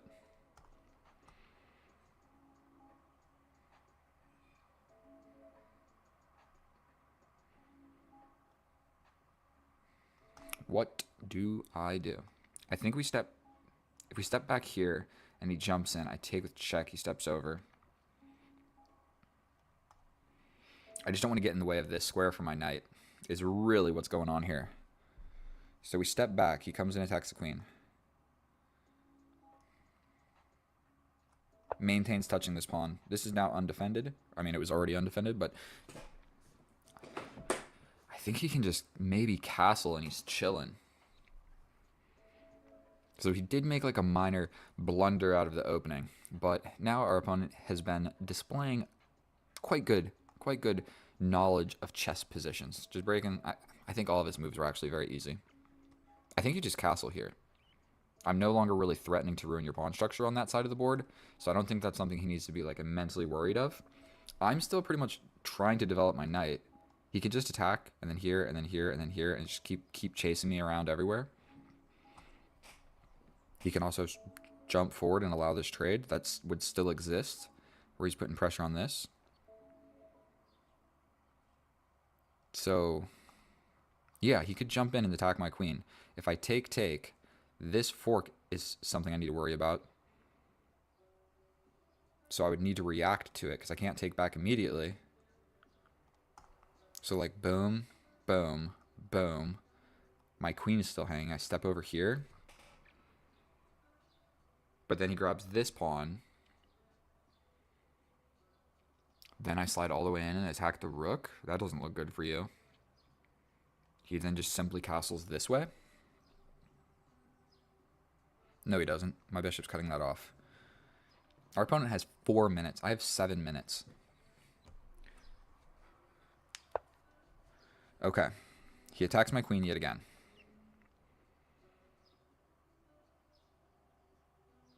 Trading off all of the pieces doesn't seem like the greatest idea ever. But if he takes with the queen, I think we're just going to do this. It's a check. He can step back, which isn't great for him, that's for sure. He can take with the queen and get out of the pin. Yeah, he takes with the queen. Now we're attacking. Yet again, we are attacking. My gosh darn queen. I can slide over here with tempo on this. That's what I see. But I need to hang on to this pawn because now this knight is free to take. So I think I have to slide over like this. Or step forward. I guess he could attack me again. But I'd still be able to step back. So maybe this makes the most amount of sense.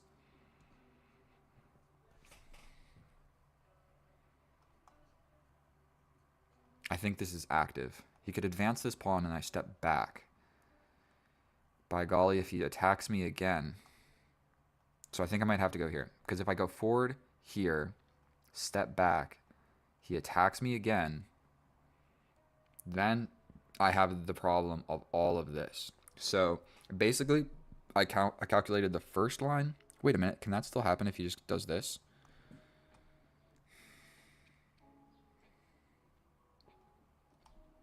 What about this? He takes the pawn in the middle of the board. I take here. He's attacking my bishop. All of a sudden, this position looks like it really sucks for me.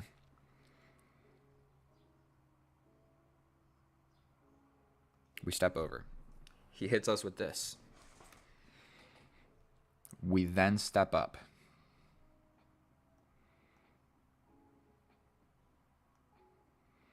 Here, we step up, defend this, hang on to the pawn.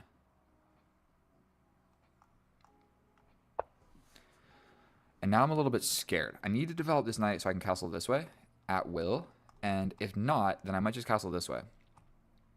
And I literally might just get rid of this pawn, because this knight, because it's still attacking this pawn, and my queen is the only defender of this pawn, because I have yet to get to develop my gosh darn knight. And so this knight not being developed is preventing me from castling, and either square that it goes to will be protecting this pawn, even pushing this pawn. And I guess something else that I could showcase is trade everything off and just keep the dark square bishop, which is easier said than done because he's kind of in a vulnerable spot. But we could just like play straight solid chess and get it to an endgame where it's a knight versus the bishop, and then I'm fairly certain I'd be able to mop that up. Because look at all the pawns that we still have on the board, and when you have pawns on both sides of the board, when you get into an endgame, essentially the bishop is going to be better. Like if some stuff happens, okay, he attacks this right off the gate. This is attacked twice. Jumping forward prevents this, and it takes away this. Also, I can just take here. So my whole talking about everything, I can just get rid of. This is somewhat scary as well. So I think we just take here. He's got too many of these minor pieces doing stuff. These knights are really scary. So I think we might just get rid of this. If he steps over here, yeah, I think we just do this because I'm going to get battered around and I might lose this pawn. So I think we just take here. He gets an open file, but now I can kind of develop my knight. We just have a completely even position. I can develop this knight protecting this pawn. He jumps in and attacks my queen. And this. Would the only move be to step back? I can just slide like this. What if I push? What if I don't care about the pawn in that castle this way? That's never going to work with this open file. Oh boy. What do I do? We're scared of this. Do we push? No. What do I do? What do I do? Jump in. He attacks. I mean, I can step forward. He takes here. I take here.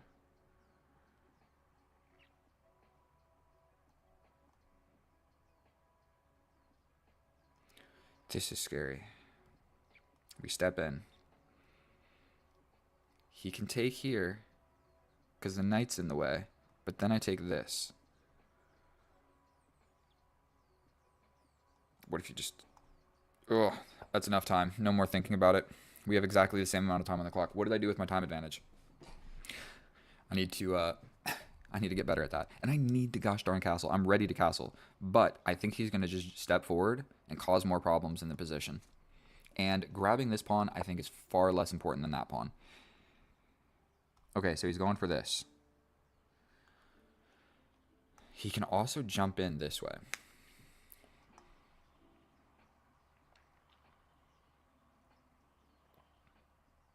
If I push, he jumps in and attacks my queen. We step over.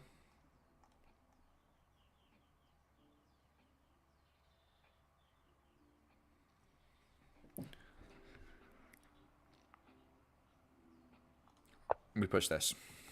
Now I'm actually losing on time. Oh boy, if you guys are watching this, I'm so sorry. I'm so sorry that I'm terrible at chess. This is kind of a scary idea. This is kind of a scary idea. This is still a scary idea. Jumping in, take. Over here.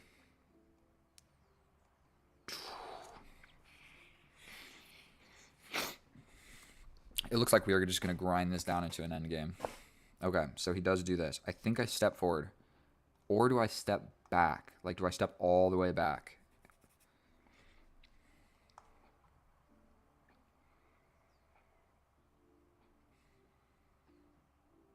We step forward.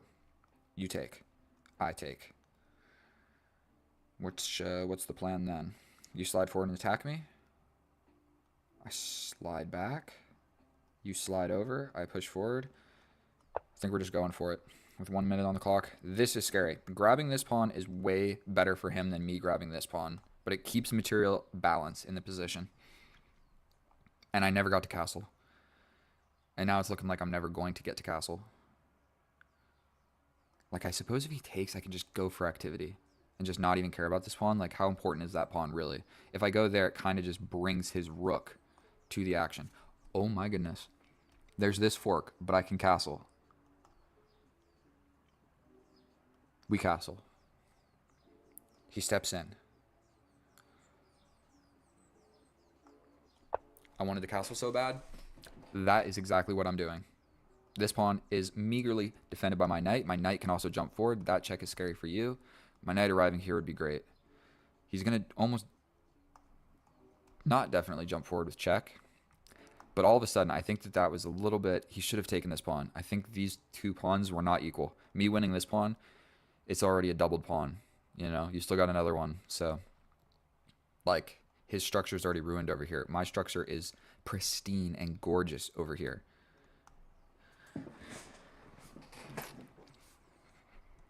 Like, he can jump on in and apply pressure to this. I guess I could just immediately kick him out. He's got 53 seconds. Completely equal. Completely equal. I would love to figure out... Like, I know there was chances in this game where I could have applied more pressure. And I just didn't. I neglected to do so. I just got to castle. Him castling is actually probably a great idea. I don't know why he wouldn't, actually. You can't really move the knight or I'll take this pawn. So he steps back. What is the idea behind that? I like the idea of just jumping forward with this. Then I win this. So boom. If you jump over here, it defends this. So I can go boom, boom, boom. You step all the way over here. I come in and I'm attacking the knight as well. Pawn advancement, baby. Pawn advancement. My knight is still getting ready to jump here. So what's going to happen is he's going to jump here. There's a fork. But it's covered by the queen. So he jumps here. I kick him out. Only move is to step back. I come here. If he does this, I come in. So I think just pressing here is the winning move. Or maybe not winning, but winning a pawn. Then this is hanging at the end of everything. So boom, boom, boom. You can come in like this, but I hit you with a check. You could block that. I take here. We play this. The fork is defended. Stepping back hangs his pawn. I do have to be a little bit worried about this. Oh my god, I'm giving him 15 seconds. I don't want him to just lose on time. Okay, he steps back. I take here.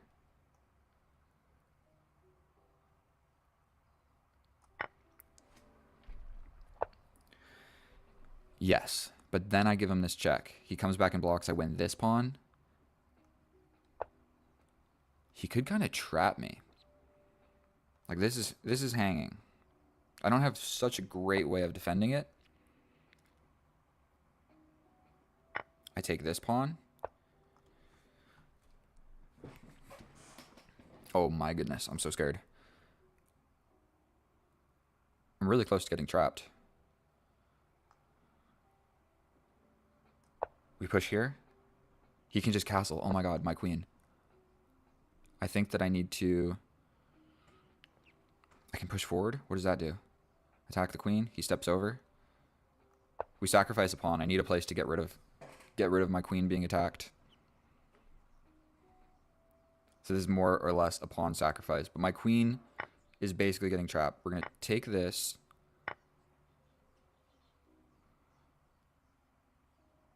Here.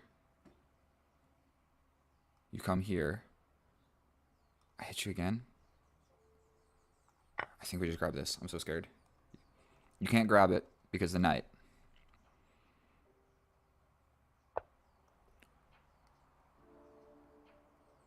We step back, guard the pawn. Here, I've got 2 passed pawns.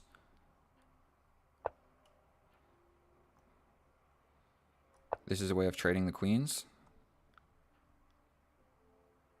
Right. No, I let him lose on time. God darn it. But in this position, what are his options? Jumping in or just taking, and I fix my pawns. That is definitely what I was going to do. So whether that's good or bad, I could take with the rook as well and be applying pressure to this. But I kind of like the idea of taking here, pushing here, and then I have a pass pawn here, and this outside pass pawn is going to be an absolute nuisance. I'm up 2 pawns at this point, and I'm going to push him. And so, man, that was a good game of chess. I shouldn't have let him lose on time. But what am I going to do? You got increment, and I give you 15 seconds? Come on, bro. But he just shouldn't just make a move. So either way, I'm not convinced that I played the most accurately that game. I would guess maybe 85% or something. But let's go check out the computer, and I will see you over there. And here we are in the analysis. And oh boy, I actually played a better game of chess than I thought. And so one of my mistakes or inaccuracies was Operation Save the Queen. My queen was chilling on h7 in the enemy's position, and I got scared. And then the other one was kind of like a tactical. I saw it, but I just didn't see how good it was, so I didn't do it. And so if we take a look at this graph, I had things under control. My second move essentially was an inaccuracy, giving me an equal position with white after 2 moves. But there's the opportunity for some attacky stuff, okay? And so I got 1 inaccuracy, 1 mistake, 92% accurate, and our opponent, 86% accurate, 5 inaccuracies, 2 mistakes. Sorry, I was looking at this thing. I was like, am I recording? I better not be just talking to nothing. And so right out of the opening, we get the bishop's opening. We go into this line here for everything that I explained in the video, but we can go through it one more time just to show you. If he goes here, we just bring it back. He can't castle, and we're happy, okay? We're just happy. We got the pawn, so he can't castle. We got the pawn. The bishop's safe. I got an easier game of chess than he does. If he captures, I bring the queen out.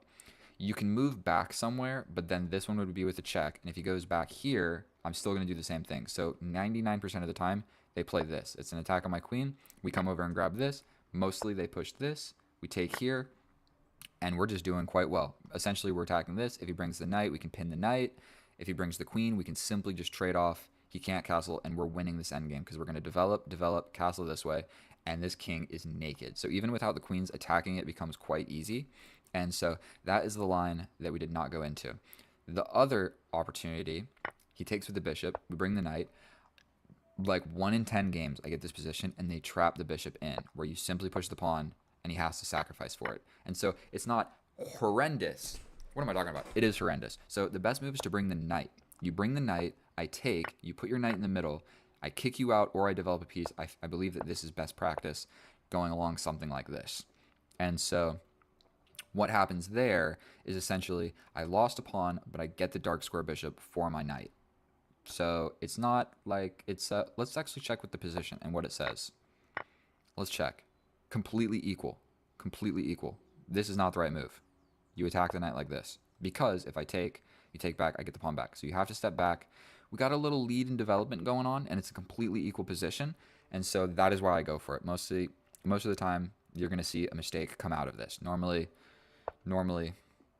they take with the pawn because nobody wants to put a bishop in the middle of the board. So they take with the pawn. You can go into the other line. If they take like this, you still get an equal position. It's definitely worth playing. So we get this in position. So everything that I explained didn't make sense because now we can simply take the dark square bishop and we get the pawn. So it's we got our cake and we got to eat it too, or however you say that. So we essentially have equal material, but we got rid of his dark square bishop from my knight. So we are just and lead in development with an attack. Not only that, we are also threatening something immediately. So he brings the knight, I pin the knight. He brings the knight, I pin the knight. We got knights pinned everywhere. If you notice, I'm playing the computer best line so frequently. Then, what did I do here? I step back. I'm supposed to take, but you know what? It's a difference of half a pawn, so whatever. We don't take this. The reason is it allowed him to jump in, and there were a little bit of complications where my queen is kind of in the middle of the board, easily attackable. And so that doesn't happen. We trade off the bishop. We step over here. He still could have been more active and gone for attacking this pawn and the bishop at the same time. It's whatever. That didn't happen. We take here. Still one of the best moves. Still in equal position. And then here is he's supposed to just castle because this pawn being weak, such as this, becomes a problem later. And so if my knight jumps in and gets this pawn with check, it's very bad for our opponent. So I have a +1 advantage, and I have a pretty easy idea of just throwing my knight right in the middle of the board. But he's supposed to just castle. He attacks my pawn, and I'm supposed to completely disregard it, because jumping in and allowing this, it wasn't about the pawns ever. It was about, you don't get to castle anymore. I jump back out, and your king is stuck in the middle of the board. You go somewhere, and I'm castling. And so it wasn't about keeping equality with the material or anything. It was about hitting this pawn with my knight with the check, okay? So I was supposed to just completely just, when I saw this, don't even worry about it. Don't even worry about it. Still one of the best moves is to push the pawn, but this would have been much better.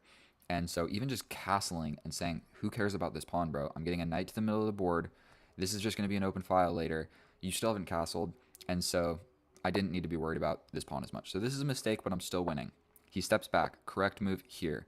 Now, as I explained before, he has still not castled. His rook and his king are now on this very forkable square. So not only this is a weak pawn, but it's a fork if my knight gets there.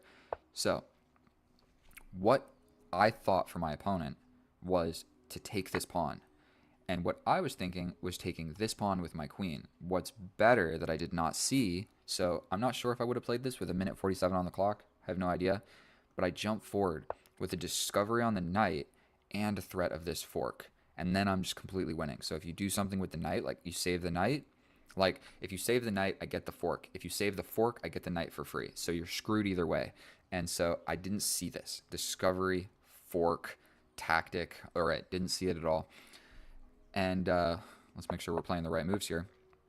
Actually, the computer best line is to defend this weakness or put the knight in the middle of the board. So when he played this, I kind of got a spark of hope because I got to castle. This is no longer a weakness. You still haven't castled. And now my pieces are just on good squares. And I felt like I had an advantage here. Like, I felt like even if he took this pawn with his knight and I took this one with my queen, I felt like I was losing. So he couldn't do that because of the tactics that I never saw, but whatever. Now, instantly. So if you notice, where are we at? How many best moves? We don't play it. Best move, best move, best move, best move. Not the best move, but I grabbed a pawn. So that was the whole purpose of my line, is I wanted to grab this pawn. Jumping forward with the knight was more active. And so basically, because we're all pretty forcing, the knight just didn't want to get taken for a pawn. We give this check. He comes back to block. I grab this pawn. And then I became scared. Okay? I was supposed to just be brave and push here. And I did. I actually did play this move. I needed to be more brave and keep forward with the idea. He castled, and then I realized, okay, my queen is on h7. This is an idea. Like like pushing this pawn, sacrifice, so that you get attack on my queen, where everything is defended. I realize I have no squares for my queen. I can't go anywhere. Nowhere. I can't take this, I can't take this, I can't go here, I can't go here, I can't go here, I can't go here, I can't go here, I can't do anything. I can't take my own pawn. So my queen officially has no moves. And whenever you're in this situation, you got to be really careful. And so I did not see a clear path. This is the best move. I did not see a clear path of getting saved. Like, if this happens, I just didn't see a clear path. And me winning this knight is like the last of my concerns. I don't want to lose my queen for a rook or a knight or a pawn or for nothing. And so instead of this and being brave, I play the much more human pawn sacrifice. So if you notice, I lose 2 points of my advantage, but you know what I have? I'm not losing my queen. And so I stand behind it. I would play that move again, because this, if you don't see the clear path of getting out of, oh, duh. Well, what if this? Then I come here, then I get out on this diagonal. Okay. I never saw it, okay? I got scared. He castled, and I thought, my queen needs to come home.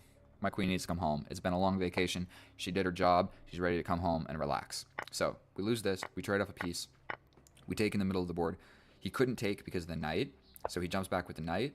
I then just get my queen out. The whole purpose has been served. I know that I have an advantage now, and I've got 2 pawns extra, okay? So I know that I'm completely winning the game.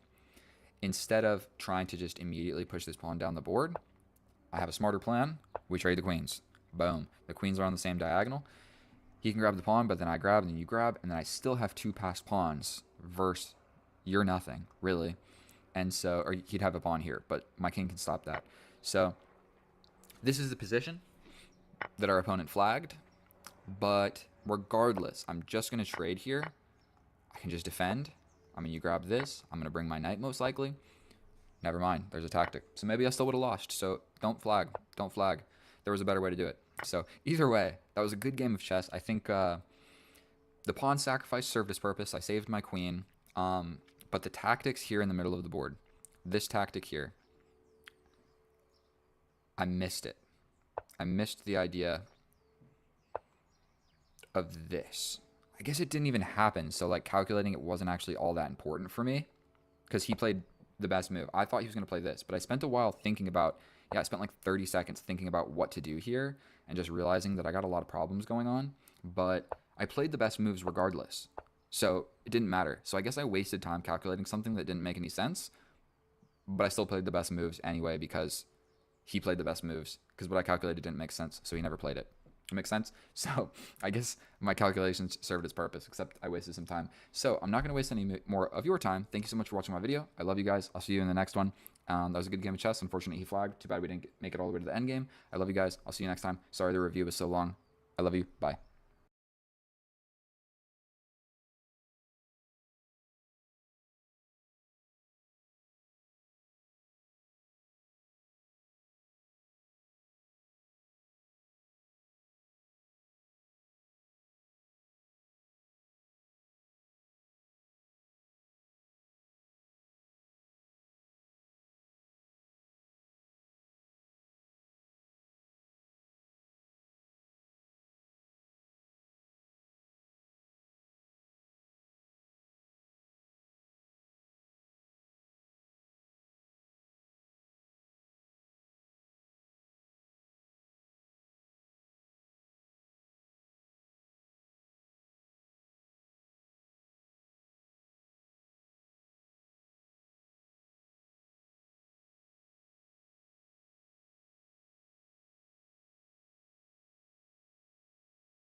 Oh, hello and welcome back, and thank you so much for clicking my video, my fellow chess enthusiast. In today's episode, what I intend to be showing you is how to destroy a 2000 rated opponent with the Caro-Kann. So we are playing a 5-minute +5 casual game of chess that probably will not be that casual. And so we're hopping right into it. Caro-Kann, main line, what will he play? Sorry, I should... Exchange variation. Sorry, I should have cleared my throat before starting this video. Oh my goodness, I hate this move so much. I hate it so much.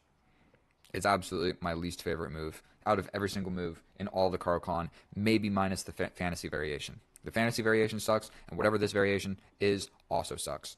And so what we need to be worried about is developing this bishop and allowing the queen to come out and applying pressure to this and this at the same time. So I'm not 1,000% sure. We're not moving the bishop, that's for sure. I've definitely lost too many games because I moved that bishop. Is developing the knight now?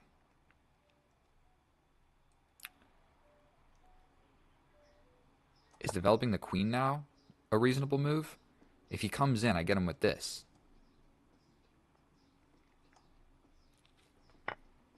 He takes. Terrific. I hang a pawn. It is what it is. No reason to cry about it. I think we're going to just naturally develop some pieces at this point because I blundered already out of the opening. So, it's not a good situation for me. Facing a 2,000 rated opponent with a minor disadvantage. If I push forward, he's just going to go up a pawn again. What if I launch forward in the center? Oh, this sucks. We're going this way. We're going this way.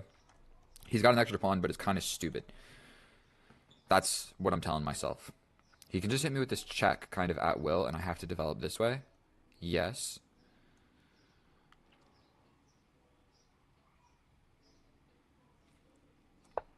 The knight can come forward.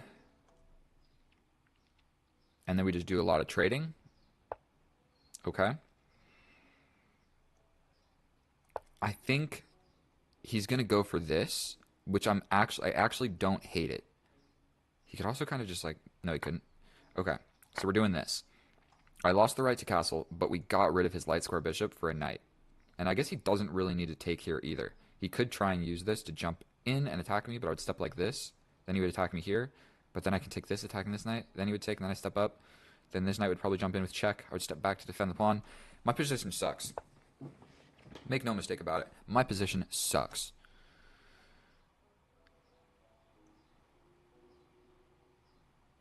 Well, I think this was the whole reason I pushed this pawn, is to go this way and put my bishop there. So that is what we're going for. If he takes, we can take with the bishop.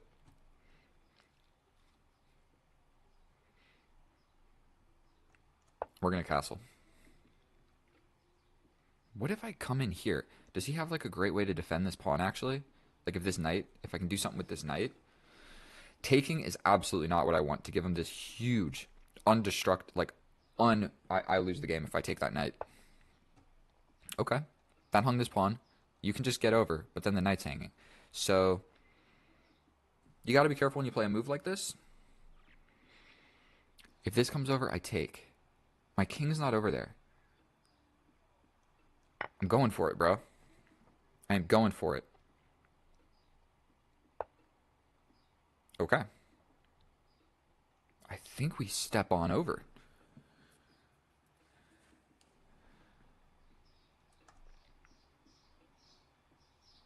We take this opportunity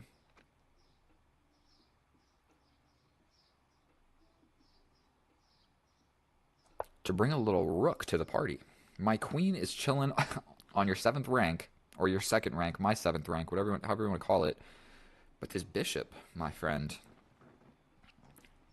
that's that light square bishop that I have and you don't. And your bishop is essentially a pawn. Now my bishop is staring at a knight that I'm never going to want to capture. He could play something like this.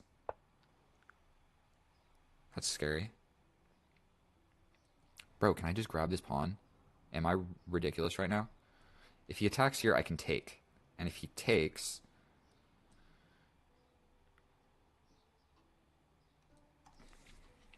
because this works.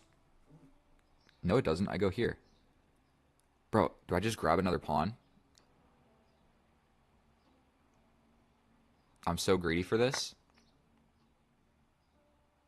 So unbelievably greedy for this. But who's up a pawn now, Mr. 2000? Who's up a pawn now? My queen is pawn goblin. And so, my adorable, cute little bishop is being attacked. I don't love it. If I do this, he just kind of gets a passed pawn. So I don't love that either. But, bro. Another pawn? Another pawn? Really? You want to allow that? He takes, I take. At this point, I don't care. We trade the queens. Bro. call me whatever you want, but we're taking another pawn and defending this so that when this happens, the knight is defended.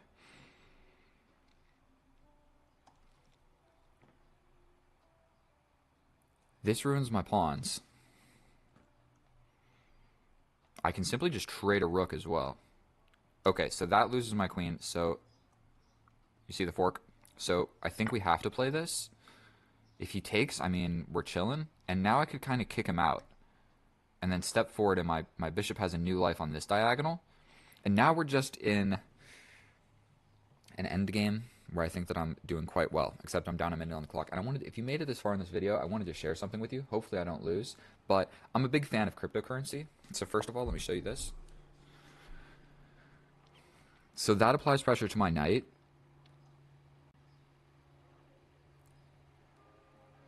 You hate to do it and fix his pawn structure and give this bishop new life. Either way he takes, the bishop gets new life, and my bishop does not.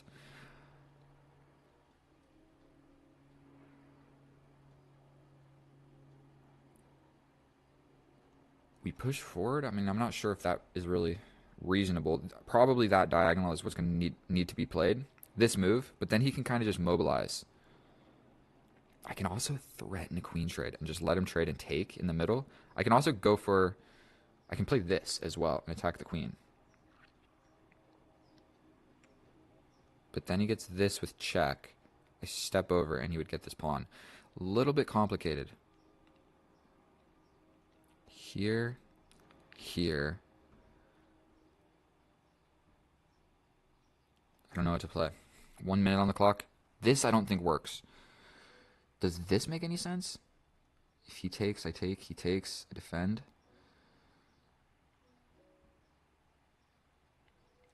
If I play and he goes for here, I go for this. Not sure if that was right. This pawn is also undefended, so if he plays something fancy later, he can attack it. So I want to push this forward, but right now this is like a little hidey hole for my queen. So I can still hide back here. Aside from that, I've only really got a lot of moves forward. So yeah, he attacks my queen. I think I can step forward. If he goes for this, I take the queen. So here, kind of threatens a queen trade. We go for this. Here, here, here. He gets in, attacking my two pawns. Don't love it.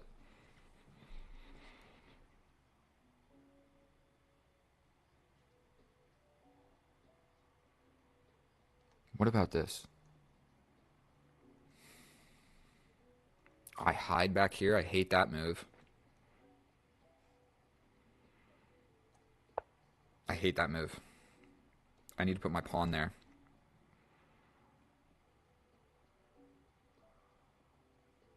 And I want to get this idea, okay? This is something that can happen in the endgame. But really right now, he just hung his queen. He didn't need to resign. I would have probably given him the take back just to make the video better. But I think that I was going to go on to win. I'm not sure really where he was even trying to... I guess he straight up just didn't see it. But 11 minutes. Did I show you what I was trying to show you? I like cryptocurrency. I got this thing. It's a Ledger wallet. And yes, I put my microphone inside a gym water bottle, so it makes it taller.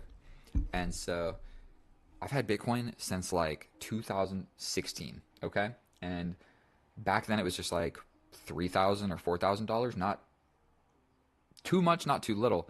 And so I'm just a big fan of cryptocurrency. Bitcoin hits a new all-time high. That same like few $1,000s, how can I show you this? Bro, 17,328. And then I also have like another 3,000 in Robinhood. That is a shit ton of Bitcoin. That is more Bitcoin than I should have, but we got it. And then this thing like live updates. Is there a way that I can just like, see? Live update. Did a little something, something. Boom. I lost $1. There you go. You saw it for yourselves. Let's minimize this. In this position, I mean, he's hanging the queen, but I think that I'm going to be able, like, that attacks this, yes.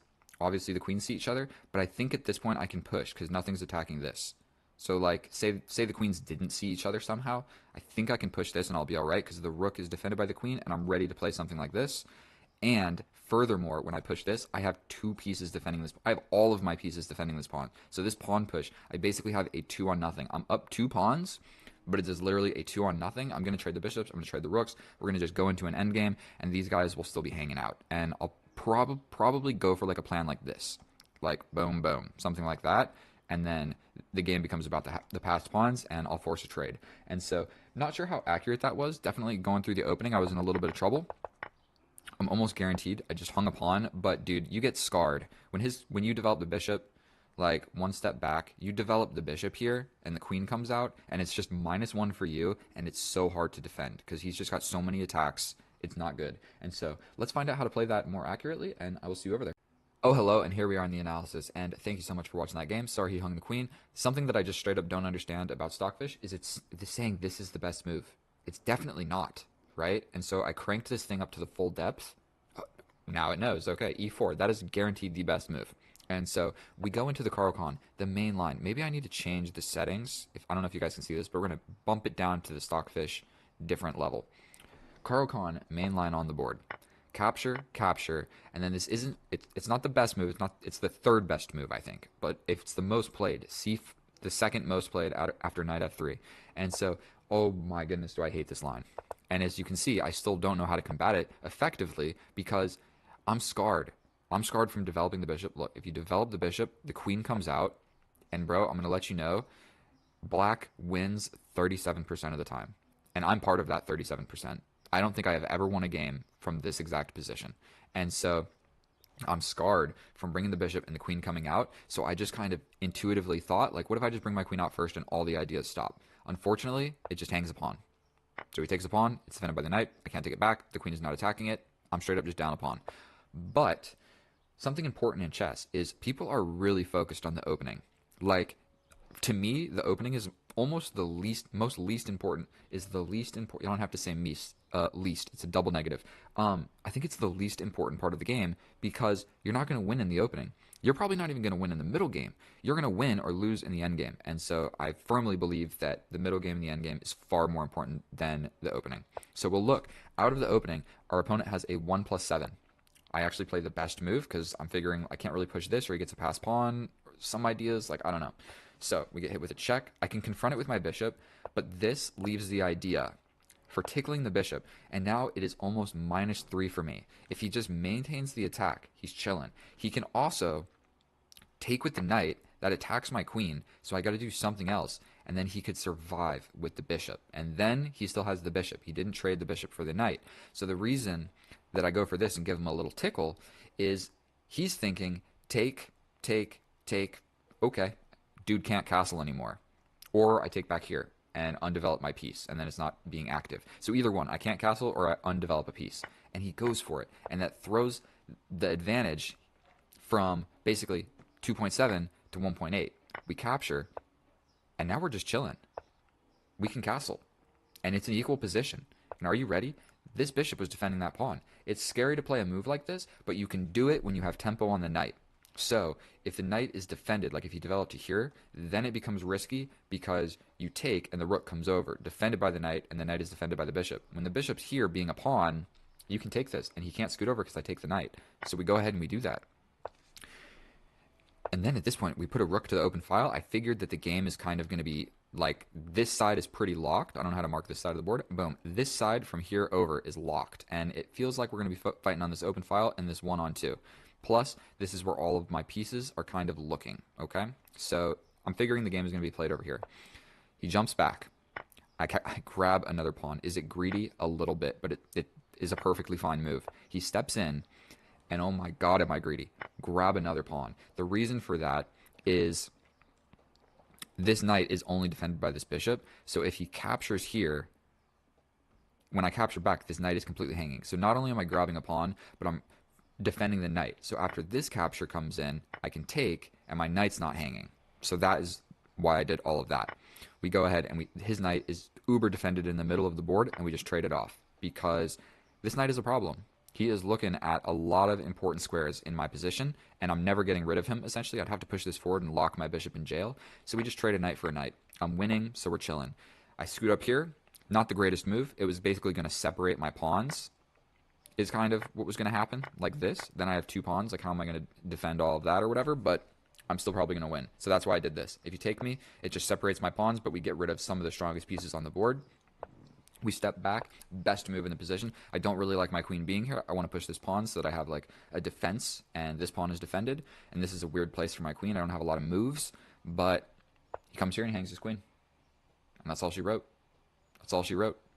So, in the beginning, let's just memorize the next best move. Knight comes out, and I just developed a knight. If he captures, we capture. Then if the queen comes out, we defend the knight like this. Okay, that's all we got to know. That's all we got to know. In this position, don't bring the queen out. Develop your minor piece like normal. All right? Thank you for watching my video if you made it this far. If you like Bitcoin, put something in the comments, and it would be funny. And so thank you so much for watching. I'll see you guys in the next one. Sorry he hung his queen, but sometimes it'd be like that. So I'll see you in the next one. I love you. Get out of here. Bye. Oh, hello, and welcome back, and thank you so much for clicking on my video. I have taken a small sabbatical from playing chess because I have been working and moving houses, and I'm not going to show you the camera, but I am in a new room. As you notice, the colors of everything has changed. So, we are playing in 1830 with the Open Sicilian. So he's going to just go ahead and develop this knight, or not. We're still going to try and claim the center, make this little trade, and let's see what happens. So he develops the knight, we're looking at each other, and this knight becomes a liability real quick because he has ideas of bringing the queen out, applying pressure here, and applying pressure to my weakest square at my position. So what we're going to do is just promptly trade that off, and I feel like we have to do this because we're going to walk straight into that. And like I said, this now becomes an issue. I can fork them and defend this all in one foul swoop, but it did not solve the problem of this. So we're going to go ahead and castle first. That's an interesting move. I like that. It supports the center so that if all of this happens, he can replace it with a knight. But we're going to go for this, the forking idea. Plain and simple, we're going to go ahead and fork these guys and grab this guy. Queen comes back. We can now develop a bishop with tempo, and out of the opening, I think our opponent has made a minor inaccuracy. This attacks my pawn in the corner. This is soon to be the open file, so I can push a pawn and really try and claim the center. This is also a little bit under attack. So what am I supposed to do here? Definitely don't want to lose a pawn.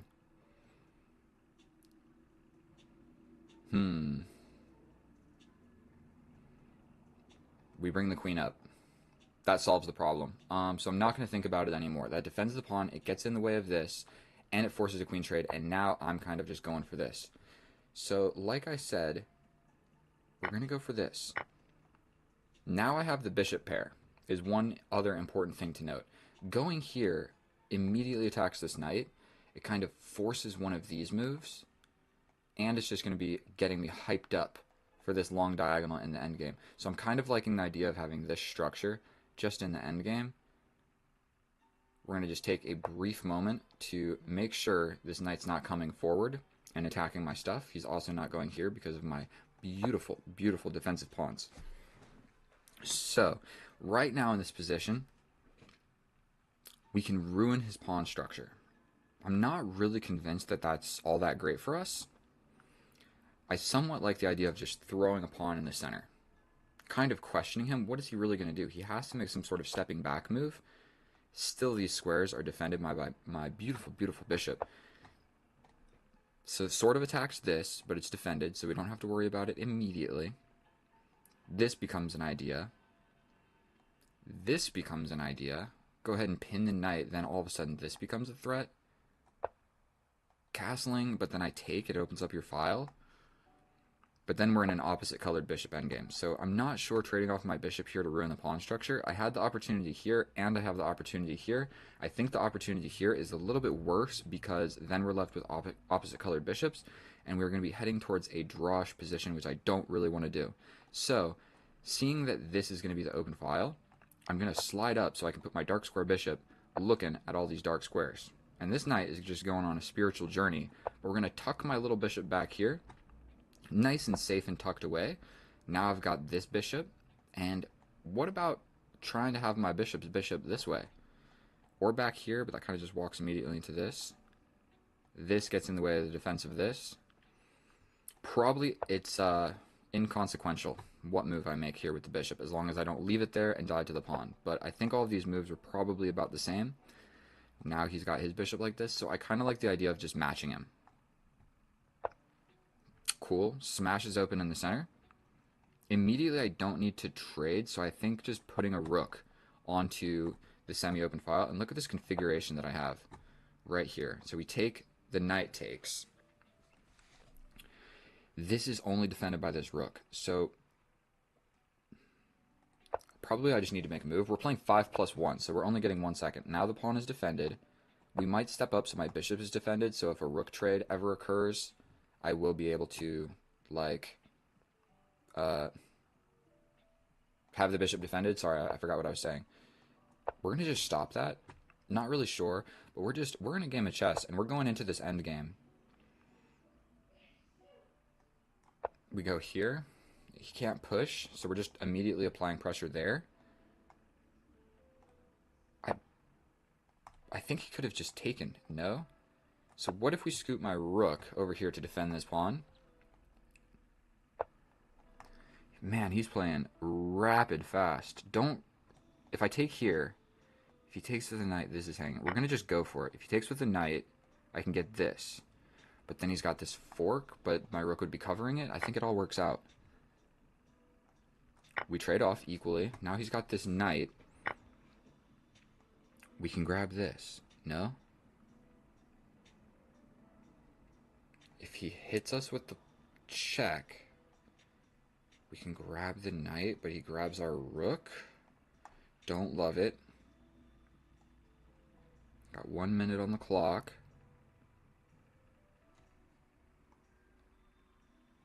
It's an endgame. We're getting active. Couldn't just get smoked by that fork right there.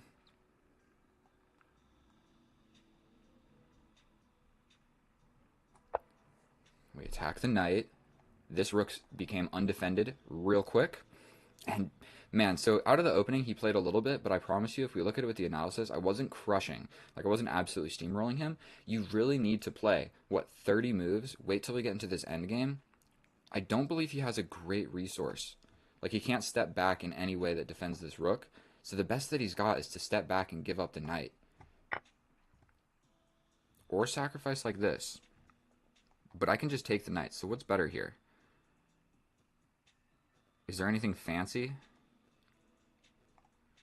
We're going to just grab this. But now I've just got this extra piece. And resigns. Okay, that's fair. I mean, that's fair. What else was he going to do here? I think the way to play on was just give up the knight. I mean, you're going to be down a knight, but my bishop is not doing anything immediately. You have a lot of pawns close to my king. So if we look at it with the computer, just giving up the knight. It's not a fun thing to do, but very, very common thing we should look at. Look at the structure of these rooks right here. Very often you'll be in a situation where only the rooks are defending each other. So there will be all sorts of tactics where you can do crazy stuff, like just take a pawn or whatever, and the rook can't take because the other rook is undefended. So the rooks do a great job of defending each other, but I don't know how to explain this. This is so common. So common, where it's like these guys are defending each other, these guys are defending each other, and if you do anything else, so like take a step forward, you do anything else, and all of a sudden this rook becomes undefended, and when they're looking at each other, it just opens up the door for tactics, like a pawn push in the middle, attacking the pinned piece. You can't step back.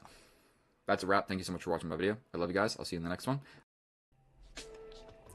Oh, hello, my fellow chess enthusiast. Welcome back, and thank you so much for clicking on my video. Whether this is your first time seeing me or your 100th time seeing me, just kidding, nobody's watched 100 of my videos. So, what I have learned is we're just going to take and develop the knight. This is not the best move, but it's the move that I know the most about. So we're going to just go ahead and develop the knights before we develop the bishops.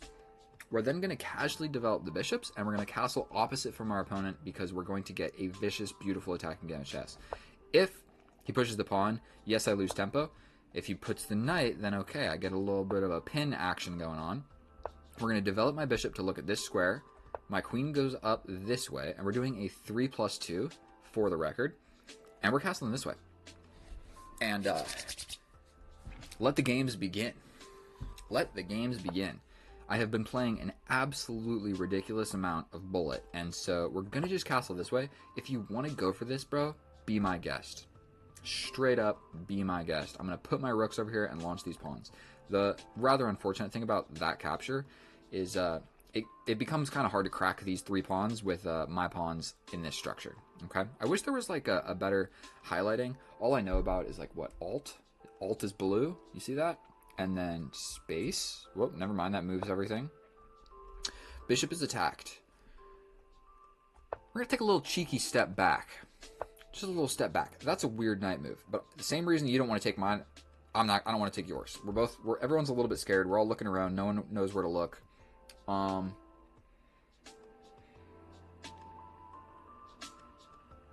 we got to start pushing these pawns, do we not?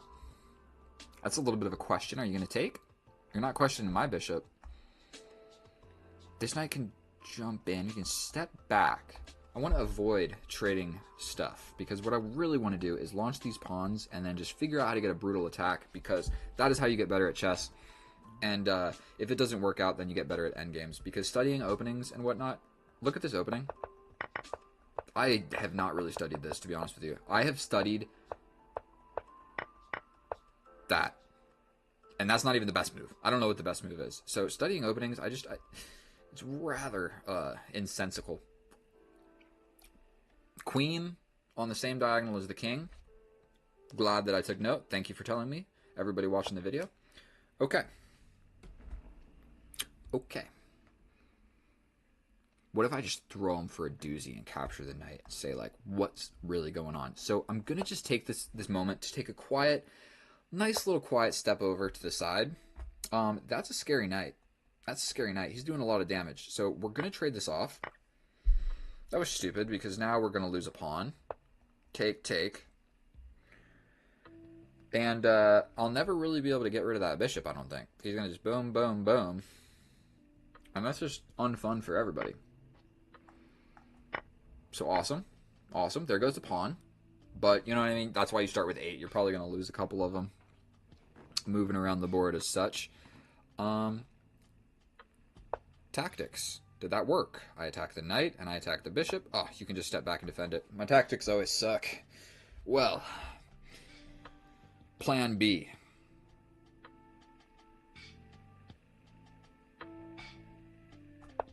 Plan B. You take my knight, I got your bishop for a knight. If you don't, I have this fork. If you just put your rook on the open file, okay? We step in. This doesn't work anymore, buddy. So we are going to be getting this fork. So all of a sudden, from the depths of despair, it seems to me that my knight has made a journey. He could have just ignored. He could have not ignored it, but there were a lot of different moves. You know what I mean? All he had to do was avoid the forking squares, and I only had one square. So it's rather unfortunate that our opponent didn't think about all of that. And I feel a lot better that my king's over here. We're defending this. We're defending this. He's going for a checkmate. That's clever. Check over and then just checkmate, and that's all she wrote. So it turns out that our friend is much better at chess than I am.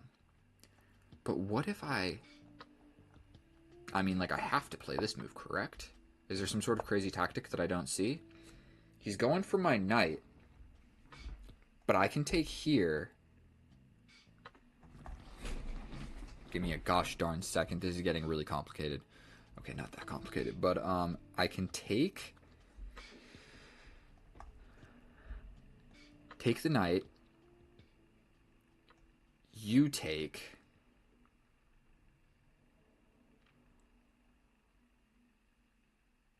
I defend my knight. I mean, he literally just steps forward. I step over. He can capture.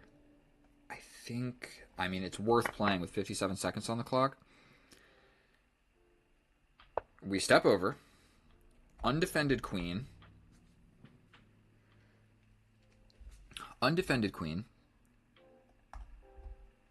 I need to play this to be able to even put a rook over here. Jesus, this is getting a little bit sloppy, if I do say so myself. He could also just kind of like go for something.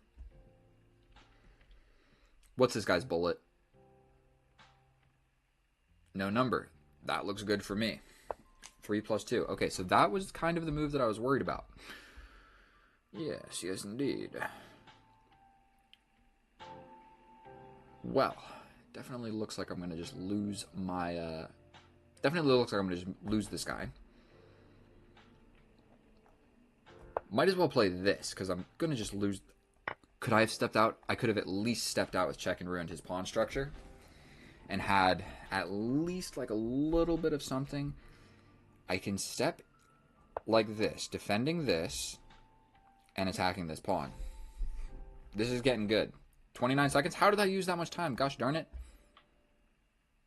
Gosh darn it. Okay, do something with the bishop. I grab this pawn. Don't hate it. Don't hate it. We're playing chess. Let's go. 26 seconds. What you got, bro? All you got to do is don't lose on time. We're grabbing this. That's all I thought. That's all I considered. We're grabbing this. We then come in here and hit this wicked fork. That threatens a wicked fork. I like it. We're going here.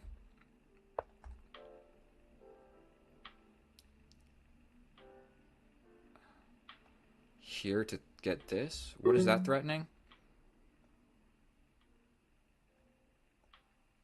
What was I looking at? Jesus Christ. We're going here with check. He probably just pushes forward. Okay, so that worked. I didn't even look at what I was playing there. I think he could probably just hit me with this sacrifice at some point. Okay.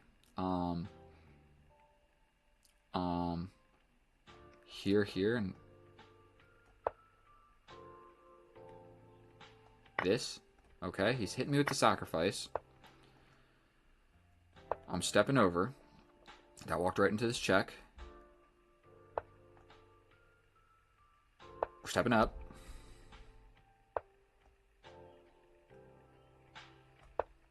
Oof, I'm getting absolutely bludgeoned. Don't draw, bro. Let's look at this clock. Analysis. I have a feeling that he's winning. Go ahead and load, computer. Absolute zeros, but if we go back, it's mate in 2. Mate in 2. Boom. Boom. Boom. Oh my god. Sometimes you just got to give different checks. In this position, if I was him, like after this one and I stepped here, I would have played like this. Just because. And then like played this. Because sometimes wiggling around and giving different checks, you can normally give like 3 or 4 different checks. And so sometimes wiggling around is it's going to do you right. So I got a draw, but I did not deserve it at all. So our opponent got scared in low time. And so we survived. So thank you so much for watching my video. If you learned anything or you simply enjoy watching me play chess, please subscribe. I'm trying to reach 1,000, and on my average of like 1 a day, it's going to take me a really long time, okay? Like 3 years. So if like 20 of you just subscribe right now, that would be super, super dope for me. All right. I love you guys. I'll see you in the next one. Bye. Oh, hello, and welcome back, and thank you so much for clicking on my video. In today's episode, we are facing a 1950 with the Caro-Kann. My favorite, best opening that is known to chess. It is so easy to play. This dude is from planet Earth. Looks like he doesn't play bullet. Oof, I hate this line. But essentially what we're going to do is we're going to trade off. We're going to bring the queen out. Go ahead, pre-move it. We get hit with the knight. And it's kind of like a Scandinavian-esque type idea. And so, anticipating the position right now. I'm missing pawns on this side of the board. So essentially, I'm not going to castle that way. I mean, castling this way, I'm on a super open file. So just taking one look at the position, I probably am going to want to castle this way. Now, what we're a little bit worried about is something like this. So it might make sense. Develop this first. We're going to develop this knight first. I guess knights are more flexible, so we're going to develop the knight first. Then we might go for this Fianchetto idea. I think we're going to do it. I never play these types of structures. The queen, yes, has been attacked. I have a scarce amount of squares to go to that actually are very reasonable. These get in the way of my pieces, so we're not going to do that. This walks into an attack. This walks into an attack. This is taken. This... I'm losing track of what squares I should look at. Maybe this is actually the correct idea. I'm not actually sure. Or just going all the way back. Let's go over to the side of the board. I feel like that makes a fair bit of sense. At least I'm still doing stuff. Okay, he's going to hit me again. But in that case, we're getting ready to castle. If my queen does get attacked, bro, we're going all the way back. My queen has been battered around enough. We put the queen back. We're ready to castle. We castle. My king is now safe. I like my structure. Like I was saying earlier, the knights are more flexible than the bishop, and I'm not sure what I want to do with this bishop, so we're going to just bring this knight first. That's the general plan. We also have ideas of taking this and having 2 attackers on this pawn. Not sure what that did.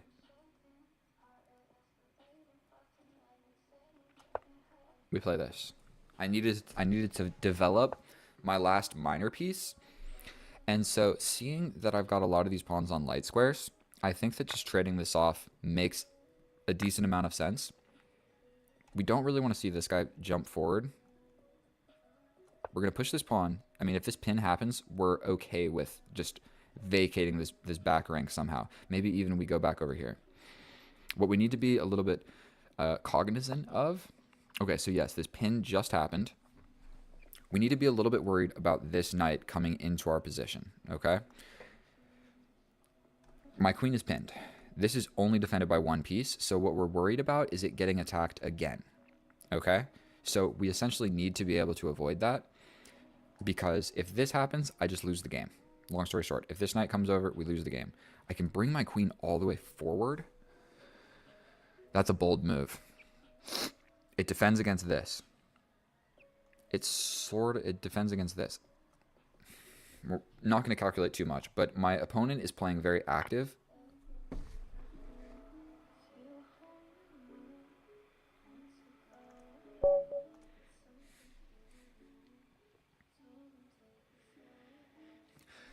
Oh, hello and welcome back, and thank you so much for clicking on my video. In today's episode, we are facing a 1950 from Planet Earth. It looks like he doesn't play very much bullet or blitz, and so we're playing a 5-minute casual plus 5-second increment. I've been really enjoying this time control. Okay, so I've explained this in my last 3 videos, so I feel like a broken record explaining this again, but the reason that we have to play this pawn move is because if we bring the knight, he can capture. If we capture back, he hits us with this fork where we step back with the bishop. We have to recapture when he takes. So it's just like this. Boom, boom, boom, boom, boom, boom, boom. And then he can hit us here. He occupies the center. It's just not super great for us. Or you develop, he takes, and you come out with the queen. He basically has to go back. You can win this pawn with check. The queen comes out and you trade like this.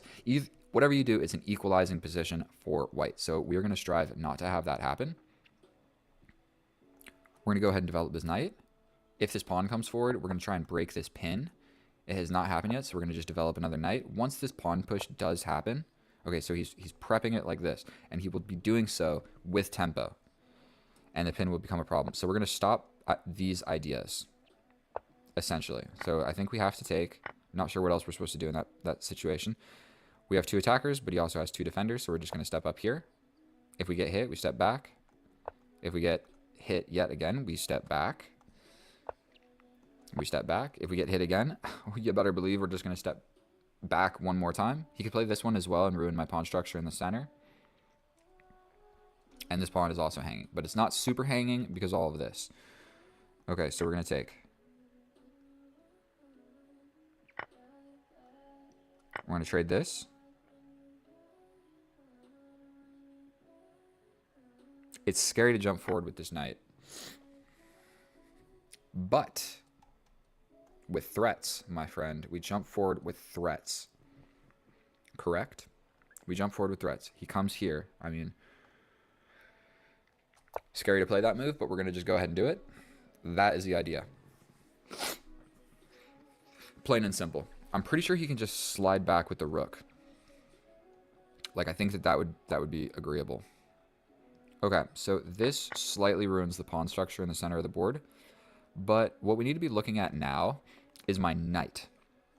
When I get attacked, what am I doing? I mean, ruining my pawn structure over here. I actually don't hate it.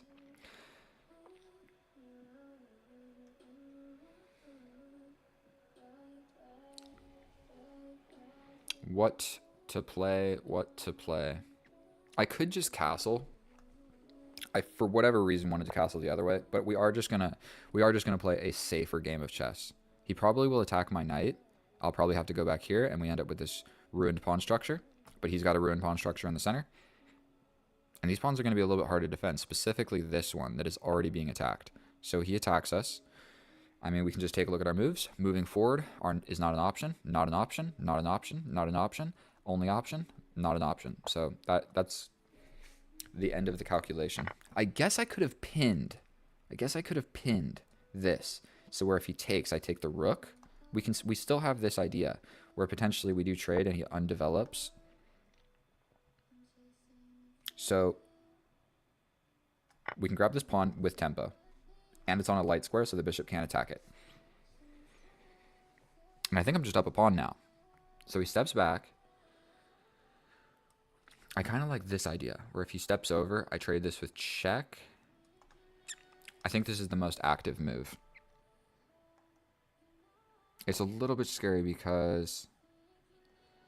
does anything like this work? It's undefended. What's actually better? Developing my bishop.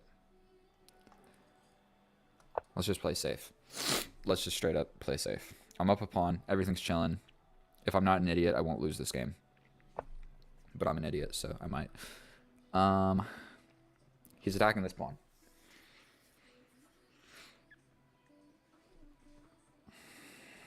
I step forward to defend it, but then he jumps in here.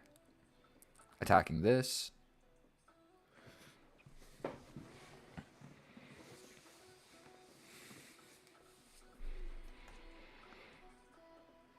And once he takes this pawn, he's also attacking this. What if I just push? He jumps in, and I step back.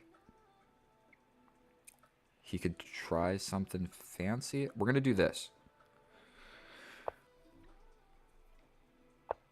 Yeah, he jumps in. The bishop is hanging.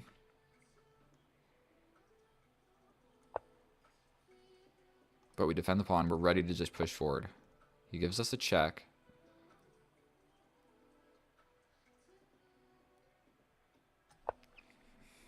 I feel kind of safe over here. I think stepping up would have probably made more sense. Specifically, we don't want to... Oh, if I step forward, he's got this check. So I think I have to actually just give up my bishop.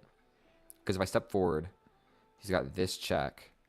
Where if I step up, he has this sacrifice where I have to take, but then he wins my rook. We have to take it.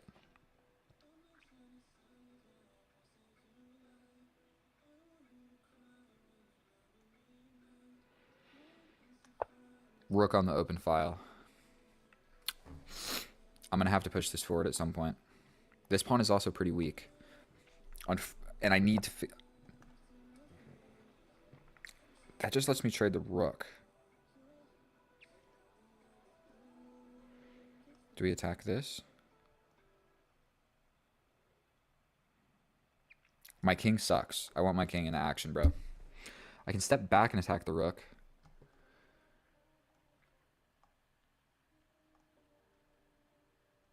If I attack... Let's just attack. He can double up.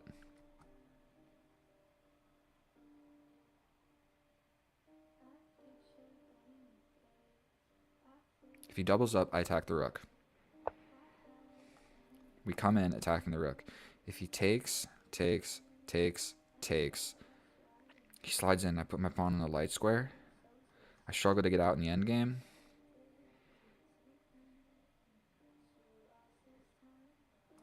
If he plays this, I just take. So that pretty much forces this. And we're going into an endgame where I'm up a pawn, but I have the knight instead of the bishop, so I think that it's totally still equal. And my opponent has not spent any time at all. We're doing this. That's what we're doing here.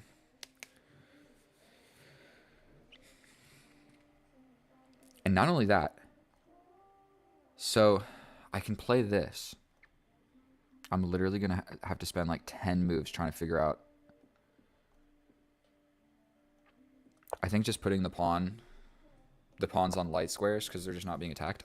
Did I just get deep freezed, bro? We bring the king. If he hits us with check, we step back. He's got this.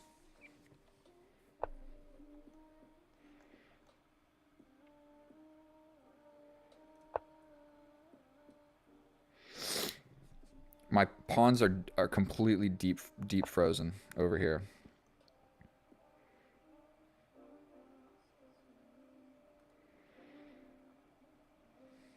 We jump in. What's better? We attack this. He just pushes in. We hit him with check. He steps up. Here. Here. Here. I could step over and go for a pawn push over here as well. This. What is better? I think this is pretty important, actually. Either one is probably fine. This attacks this pawn immediately. This is more centralized.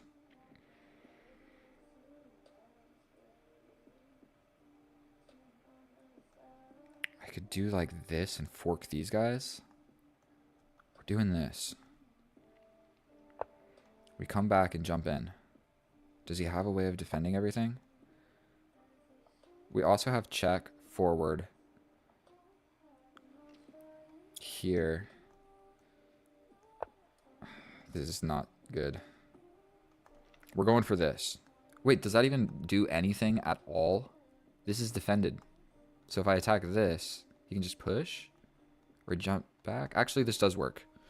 It at least applies pressure to something. But me winning this pawn, I'm in a deep freeze, and I should just explain this. No way of defending this pawn, but winning this pawn isn't actually all that great.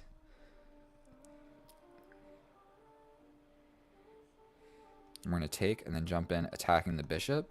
He comes here. I think we grab this pawn. We grab this pawn, then there's this check. So we go here, check. I get out. We're going here. We can come this way. We step this way.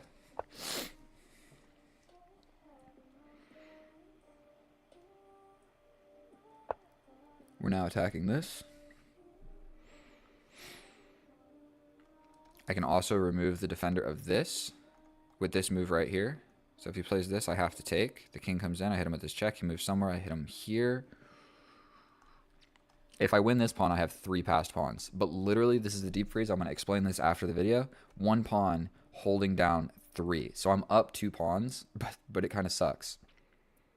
I can also just attack first. Attack first. Move somewhere. Here. Here. Check. Let's not be foolish. Let's just play a move that makes sense. We attack this bishop. He lets go of the defense of this. I can also grab this. I'm not sure which one's more important.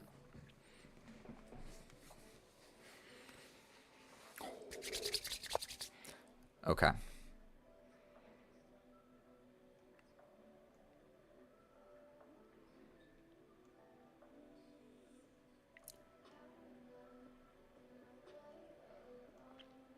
We're going to be all right. I'm so scared. He's kind of running out of moves. And his king is so far away from my passed pawn. And so I think that this pretty quickly just becomes the new idea. We're just going to take.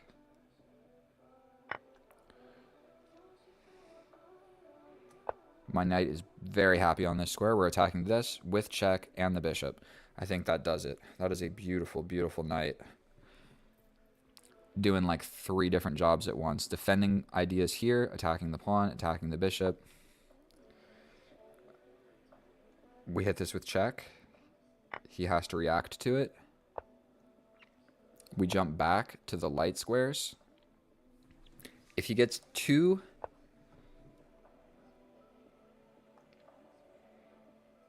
We step over. 49 seconds. I think we're chilling.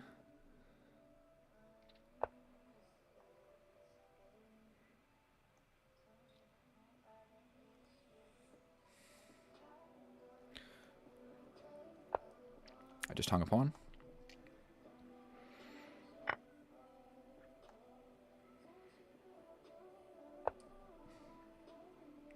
I've got plenty of time. I've got 3 extra pawns.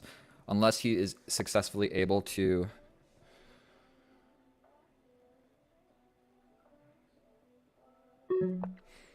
Guess we're going over here. We're gonna get hit with another check. Then what do? Step back? Jesus. He can come in, but I get here. We attack the bishop.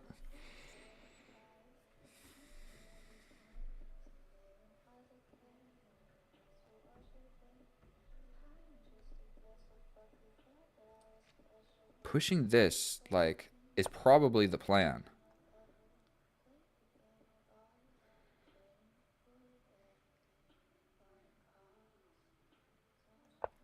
I need this king to move so I can step up.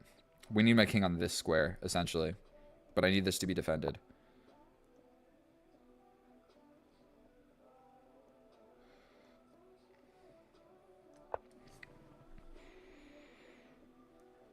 He can't cut my king off. We're going to step forward. We step forward. We step forward. We can now potentially shield and push.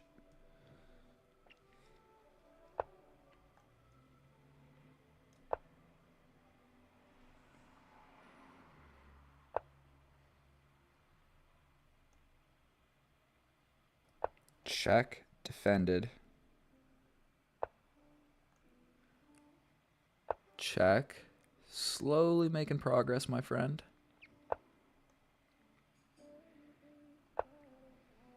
We bring the king. Jesus.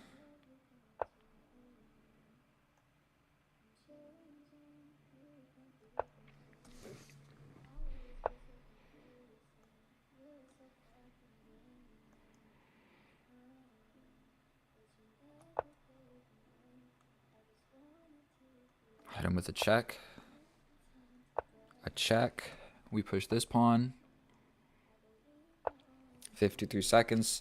It's a slow process, but I am going to be inching my pawns forward.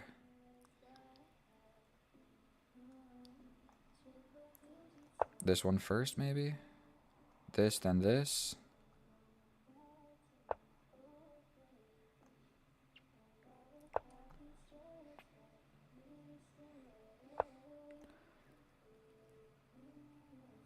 We step forward again. This is held by the knight.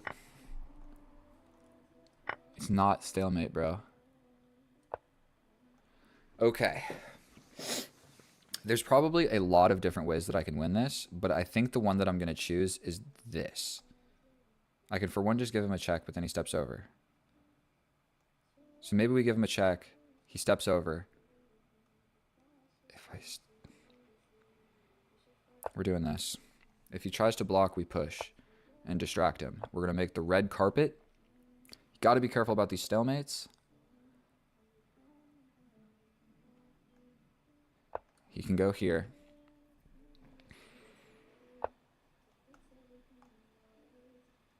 He can still go here.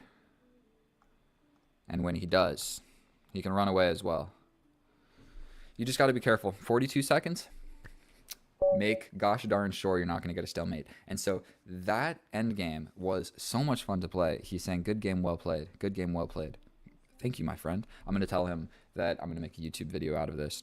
And so I was completely winning. That was a lot of fun to play. But oh boy, the bishop versus the knight. I had to inch one step at a time to make a new queen. And so that was a lot of fun. And let's check out the analysis and see how accurate it actually was.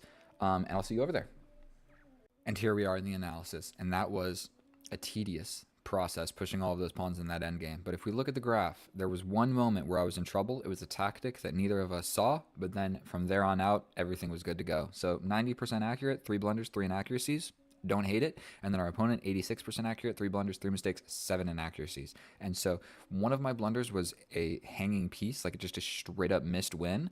And then the inaccuracies don't matter at all, but 2 of my blunders mattered. Yes, one of them we didn't see, so it didn't matter all that much. But let's just hop right on into it.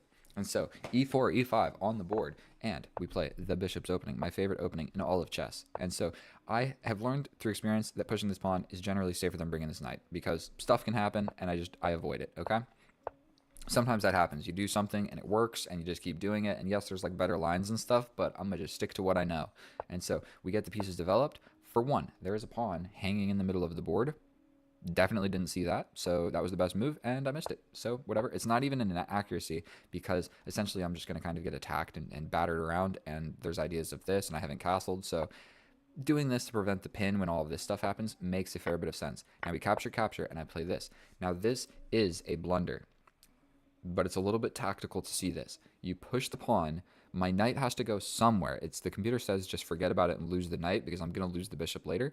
But let's just say I play something in the middle. You capture, and then at the end of all of it, the knight moved away from this checking square and is no longer defending this bishop. So he just wins the bishop for free. And so, long story short, you're making the defender move and you're making this check available. So we both missed it. I'm grateful he didn't play that or I would have absolutely lost the game. We step around, and that's why those moves right there, blunder, because neither of us saw that. Then we capture, trade off the queens, the rooks come in. Knight to the middle of the board. It's a risky decision, but I mean, what else was I going to do? Step back or step over here? I don't know. Knight to the middle of the board is the best move. It's undefended, and I don't have all that many great retreating squares, but it's still the best move nonetheless. Now, I have the opportunity to ruin his pawn structures for an equal trade. So obviously that is the best move. You ruined your pawn structures and we traded a light square bishop for a light square bishop. Now we castle. Being proactive and potentially even castling this way somehow, just being proactive would have made more sense, but I felt like being safe. So it's the difference of 0.3 of a pawn. So we're chilling. We step back. Yes, this ruins our pawn structure. We go ahead and grab this pawn. The best move is to get active. But okay, now the best move is to take the pawn. Sometimes you got to let, Stockfish think for a second. Also, we took the pawn with tempo on the bishop, so it can't be a bad move. He steps back. We develop the bishop. His knight goes to the middle of the board. We defend it. He steps over here. I step back to defend this pawn. He hits me with a check. I step over, and then his knight arrives. And so basically in this situation, we're going into an endgame where I'm up a pawn and you have a weak pawn. So trading the bishop for the knight kind of sucks for me, but trading off pieces in general sucks for the opponent. So we do trade off. We put a rook challenging the open file. He comes here. I mean, it's a reasonable move. We step over and attack the bishop, and he doubles up. And so I'm fairly certain there's just a tactic here. Like if I take and then take, I can take. Yes. So I could have just captured. I'm attacking this bishop. So if I take, yeah, the best move. I'm just attacking the bishop at the end of everything, and then I win this pawn. So we traded everything, but I'm but another pawn, and then I'm absolutely winning. So what I saw was forcing a trade of everything. So another blunder. It's a missed win. Neither of us saw it. Complete blunder. Missed win. We trade everything off. And so if we look at this position right here, when you are down a pawn and you have a weak pawn, you keep the bishop on, keep the rook on the board. You don't want to trade everything off, because the more stuff you trade off, the more powerful the pawns and the kings become, and I have more of them. So if you look, I have a 3-on-2, and then your pawn structure is not that great. Like, yes, this is ruined, but at least they're together, and this guy is alone. So he's a liability in all of the endgames, because my king is going to run up there and touch him, then your king has to stay touching him. It's not good, okay? So long story short, it's equal if he keeps the pieces on the board, because we got a game of chess to play. Plus he has 4 minutes and I have 2. So just thinking about that for a second, trading this off, now you willingly went into an endgame where I quite easily put all of my pawns, literally every single piece in my position is on a light square, so your dark square bishop doesn't see anything ever at all. Now, I'm in a deep freeze. Now, I was trying to explain this. This can happen a lot of different ways, but this is the worst possible scenario. One pawn is preventing the forward momentum of both of mine. And so it's worse when there's no pieces on the board and my king is far away. So just imagine just this structure. Like, I can't push either pawn because he just captures. It's terrible. It's not good. One pawn is holding down my 3. So I'm up 2 pawns, but these 2 pawns suck. And so we have the process of trying to bring my king. We jump the knight to the middle. I thought about which move is better. This is the better move. We step over here, and he hangs the bishop in 1 move. And what happened here is I got tunnel vision. Absolutely. Tunnel vision of forking these pawns. And so, for one, taking this one with check actually is maybe better because I can just take this with check. He does something, and then I go right back, and you can't even defend it because my knight defends this only square that his bishop can defend this pawn. So that would have made more sense. So there's like 3 knight moves that make sense, and I play the one that makes the least amount of sense because this one's with check, this one's a free piece, and this one didn't really change anything in this position because this is the pawn that I need to be winning. This one is largely doing nothing. Whatever. We're stepping around, and then we begin the rigmarole. I wanted to kick this bishop out because I felt like winning this pawn was more important. I guess what I really wanted here was to clarify these pawns, like get rid of all of these pawns and then just play on this over here is what I wanted. Because I was worried about, the king doing something and like trying to make a pass pawn, and the bishop's over here. My knight's kind of far away from helping. So that's what I was worried about. So whatever, we kick the bishop out. I'm so stupid. Was the whole purpose of this move was so the bishop moves so I can grab this pawn? No? Correct? And then I take this pawn that I could have taken all along. So this pawn push didn't even really make sense. So now we take with check, he takes back, and we fork his pieces. Essentially, he can't defend this. When I take it, it's with check. I'm also attacking the bishop. So he's got to do something with the bishop. I grab this with check. I guess stepping here would have made more sense because it at least attacks the bishop. Whatever, we go here. You generally want to be thinking about how to be making moves forward. And so which square is more forward? Well, it's this one. So putting the knight there with tempo on the bishop makes more sense than here. Because essentially I'm just going to have to like figure out how to move the knight forward anyway. The whole purpose of what we're doing here is we are moving everything forward is the whole idea. And so whatever. Now in this situation, my pawn is attacked and I just said, it's gone. But the situation stays the same whether I push this pawn or not. So it would have made sense to just move the pawn forward. Then you have to like waste a move trying to figure out how to even attack it because the king can't get over there and the bishop can't see it. So just pushing it one square actually kept it quite safe. I just kind of assumed he was a goner and I was going to invest in these 3. Now, luckily, I'm up 3 pawns, so I'm going to win literally no matter what I play. But I do this a lot where it's like, okay, I just accept that he's dead. But pushing him forward would have preserved him till a later day, at least, because the king can't even go over there, and the bishop can't even see him. So now he's safe, essentially. Winning this pawn would become a whole task for my opponent. And instead of that, I push a pawn on the side of the board and just let him grab it for free. Didn't make any sense why I played like that, whatever.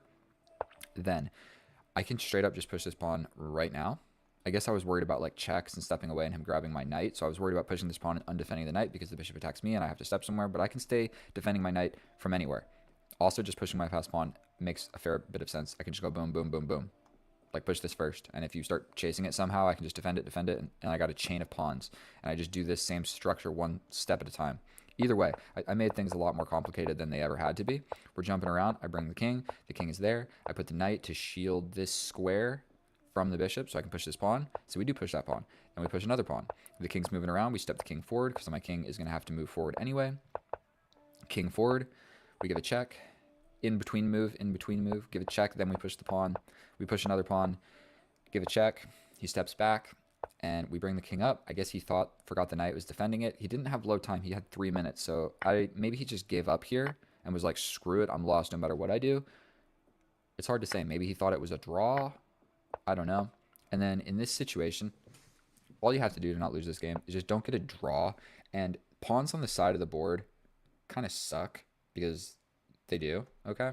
And so, I mean, no, they don't. All pawns are good. All pawns are good pawns, all right? But generally, my plan is the king worries about this guy. I get my king here, and I push forward. And so that is literally what I go for.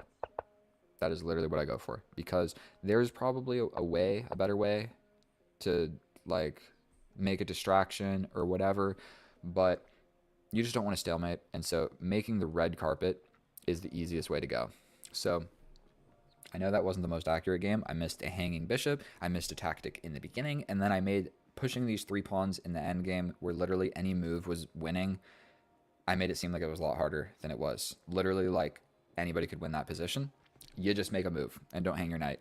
And so thank you so much for watching. If you enjoyed or simply learned something, please subscribe. I'm trying to reach 1,000 and it is a long and treacherous road. Thank you so much for watching. I'll see you guys next time. I love you. Get out of here, and more chess coming soon. Oh, hello and welcome back, and thank you so much for clicking my video. In today's episode, we are facing an 1869 where we play c6, the easiest chess opening to learn for anybody. No matter what the white side plays, we play c6 with the black pieces without fail. And so what we need to be a little bit cautious of is this c4 pawn break, and we don't have a lot of great squares to develop this bishop, so what we're going to do is develop this knight so that we are able to develop this bishop, because before we were just hanging it by the queen in one move. A little bit simple, but essentially what we want is to get our bishop on the outside of this pawn chain and then close the pawn chain with all of our stuff going on, little pyramid like this.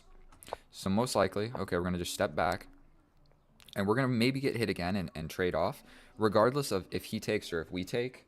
Sorry, I'm going to turn this music down a little bit. I got this Spanish stuff. I'm going to get copyright infringement issues on my channel. Okay, so I think we're going to step back and immediately take a look. Just immediately we're going to take a look at the bishop, because we don't want the knight coming and forcing us. I don't know.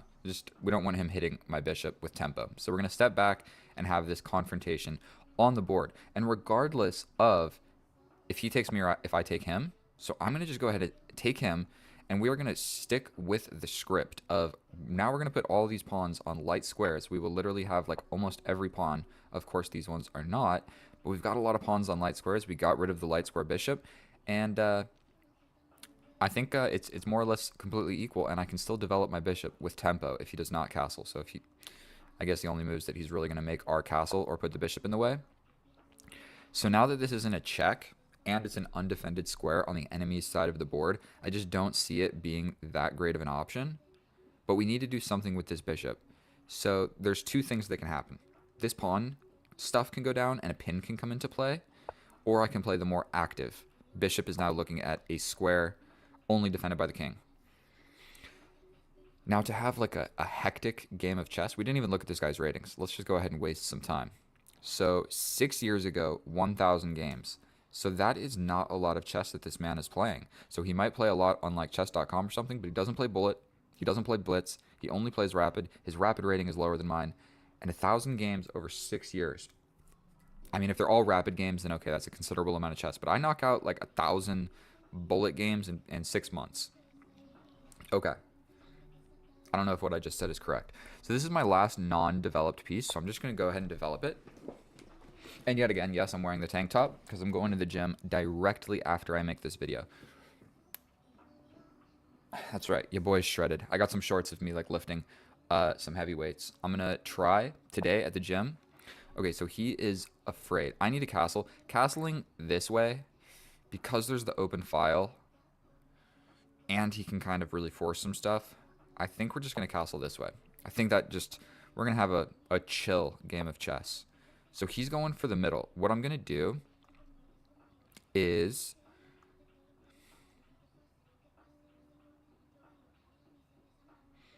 I mean, his knight is coming to the middle. I can trade it, but then there's a fork. So I could scoot back with the bishop, but if I scoot back with the bishop, my queen can't get out. So I'm thinking about bringing the queen. He jumps in. Then I step back. And I think everything's going to work. And it kind of prevents him bringing the queen out here, because the queen on b3 is generally a pretty decent square. This is kind of a good square for the queens, applying pressure to this pawn. I'm so bad at these arrows.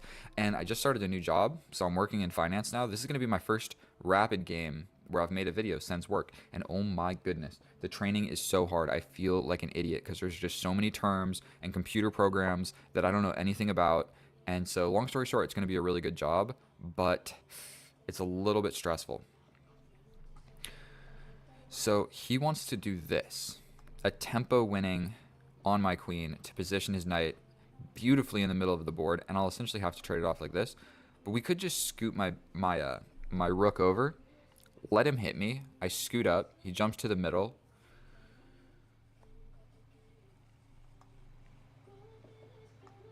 We're just going to bring the rook. This is the semi-open file. I'm really gearing towards this pawn break. I probably should have played that before he plants his knight firmly on that square, preventing the pawn push. Then I'll have to like figure something out. But pushing this pawn is probably really beneficial for me. Him getting his knight there is also pretty beneficial. And my queen, I'm not sure. I'm not sure if my queen is good here or bad here. I guess I could just take with the bishop. But then where's this knight going realistically? I can't go here because of the queen. Stepping. It looks ugly. But now I can step back.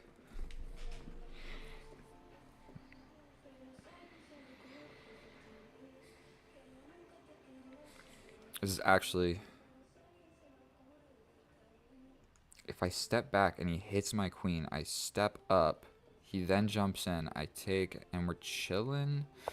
Given my queen very, very scarce amount of squares to wiggle around over here. Don't like suffocating my queen.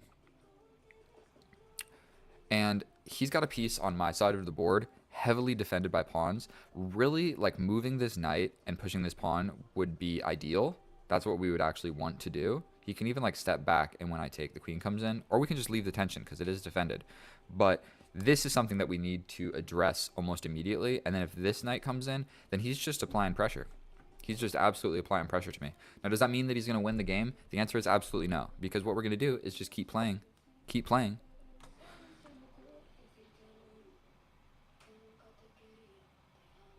I like the idea of just take. But that opens up this file. So what if I take here and he comes through with a pawn? That also just hung this pawn with check. We take this with check.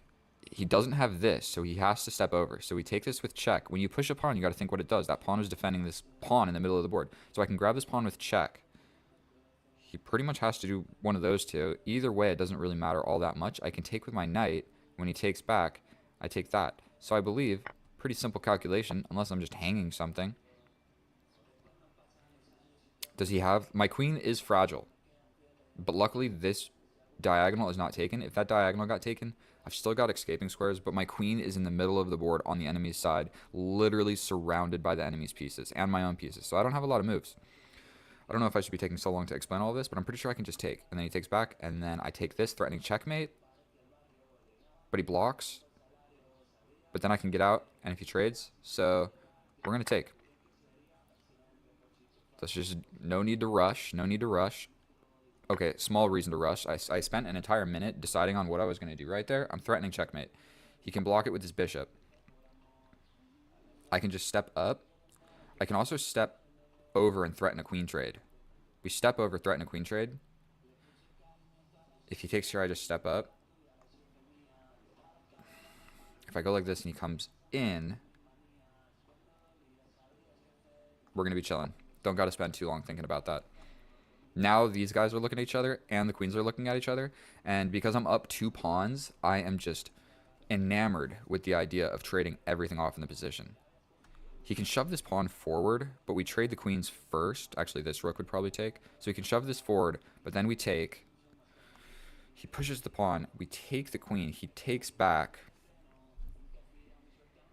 And I can tempo on this bishop. The bishop's the only thing defending that pawn. So, I mean, if he steps back here, we just take him, and then we're going to, when he takes back, we're going to get this pawn attacking the knight, and potentially I'll just be up 3 pawns, and sometimes that's all it takes, and really what it was. Okay, so it's not always the brightest idea to just go around trading pieces, but I think we're just going to do it in spirit of we're winning. Now, we are threatening this, so obviously he's going to take it back. I can just step forward. I can also take this. Will this maybe induce some more trades? If he takes with the knight, we just take. This is defended quite heavily, so I like the idea of taking here. My rooks aren't doing a whole lot, but now we have an open file is kind of the underlying reason. This rook is looking at nothing. If this pawn pushes forward, I jump over into the middle of the board. I can also temporarily step forward and threaten this queen trade. And I'm going to threaten the queen trade. I go here. He hits me. I can step back. He hits me. I go to the middle.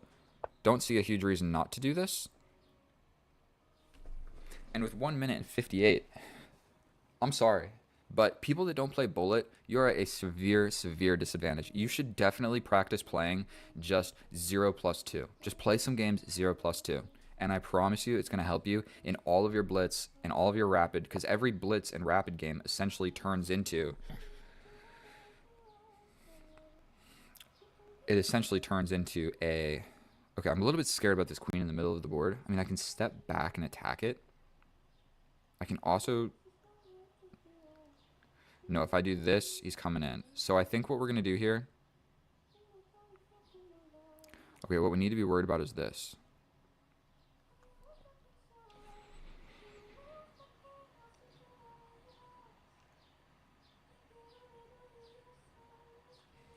What do I play here? If I come like this, his rook comes in.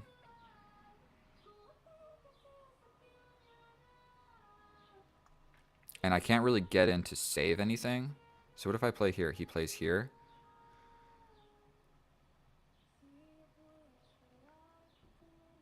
I get into the position, but then he hits me with this, which is just no fun to play ever. And then the knight's hanging. So I think we're going to step back. I don't love this move, but we're playing it because we're really worried about this whole idea. And so the queen essentially has to go to this side of the board, or like into the middle of the board like that.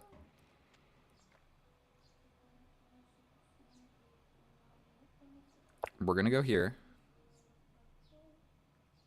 52 seconds, but 4-second increment. So what I'm saying is I'm quite good at not blundering in low time. So I need to actually shut up and like win this game of chess because I'm up 2 pawns. So essentially if we trade these queens, I'm chilling. Okay. So don't love this move.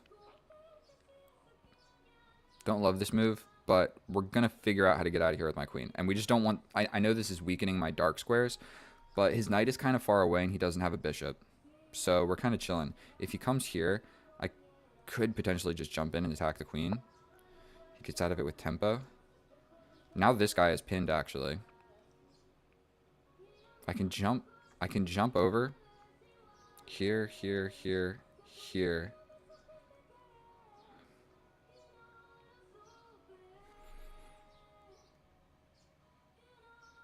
We step back. Getting scared. Getting scared. I can now escape this way, which is that even what I want to do? I can also go here, protected. Boom. And then if he takes, I take. He takes, I take. We're chilling.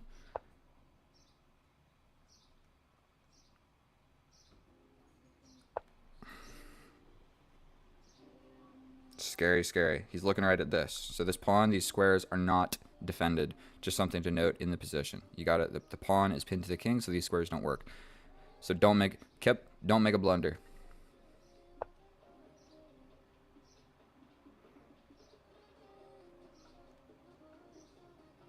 We step forward. Is that what needed to be played? Probably not, but that's what we're playing. Probably he wants to grab the open file. Here, here, here, here. And I'm up 2 pawns, so it just makes me believe that I'm still winning that. I would like to do it in a way. My knight is essentially pinned, but does he really want to trade into a... I don't want to do that. That makes it way more complicated to win the game, that's for sure. I could even push and come over like this.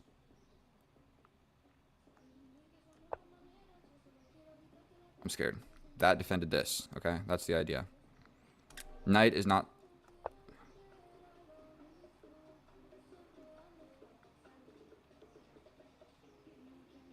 We're stacking up. Very scary. If he sacrifices, I can take. He could play this, but what does that really accomplish? Not a whole lot. 21 seconds. The idea is basically double up these rooks. This is also another idea. Just simply capturing here. That's actually the next idea. Just capture here. Double the rooks. This is a new idea.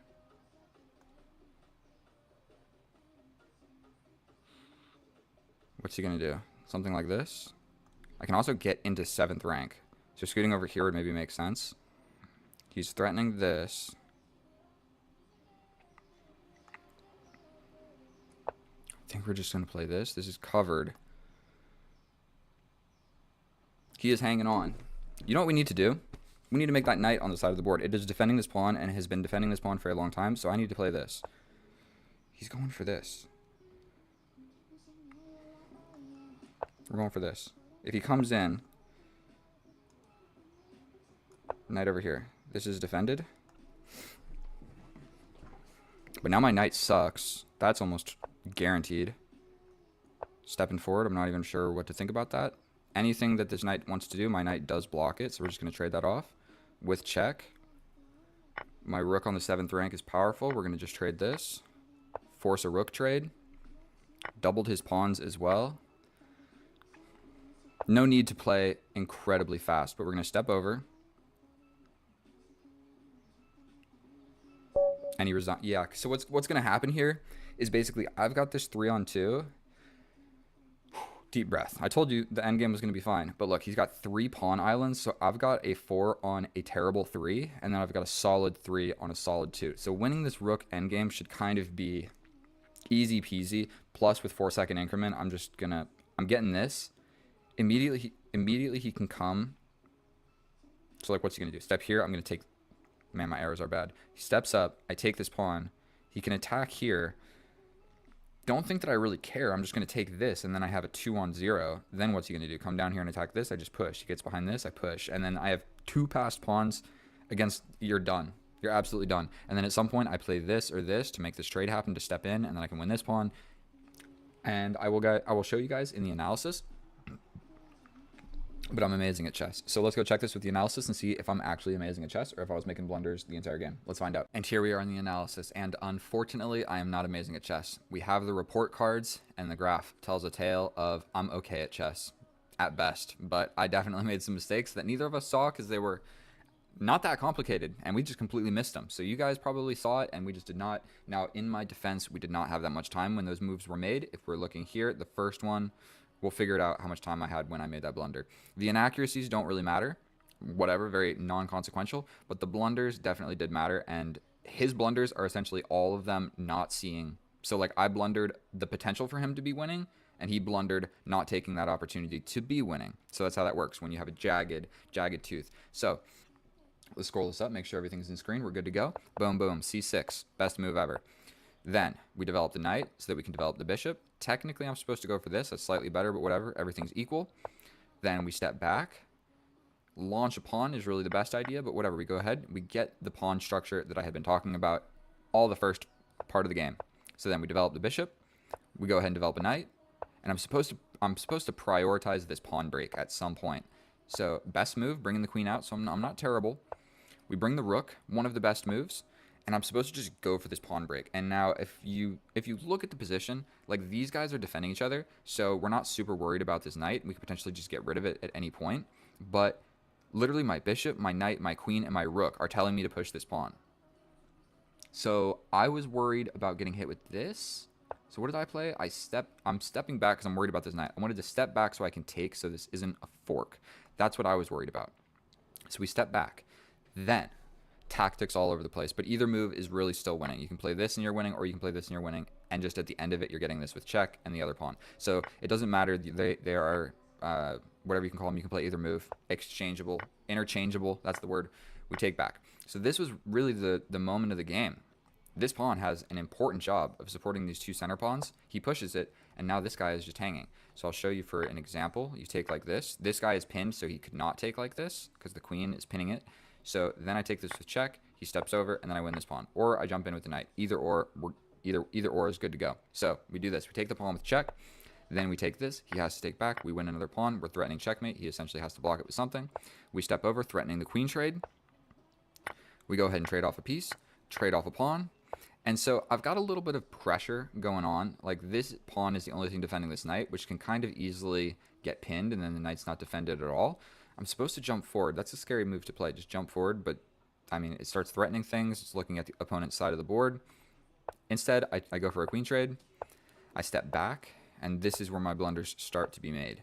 So we're worried about this, okay? So what we're worried about is this. What we need to be worried about is this, okay?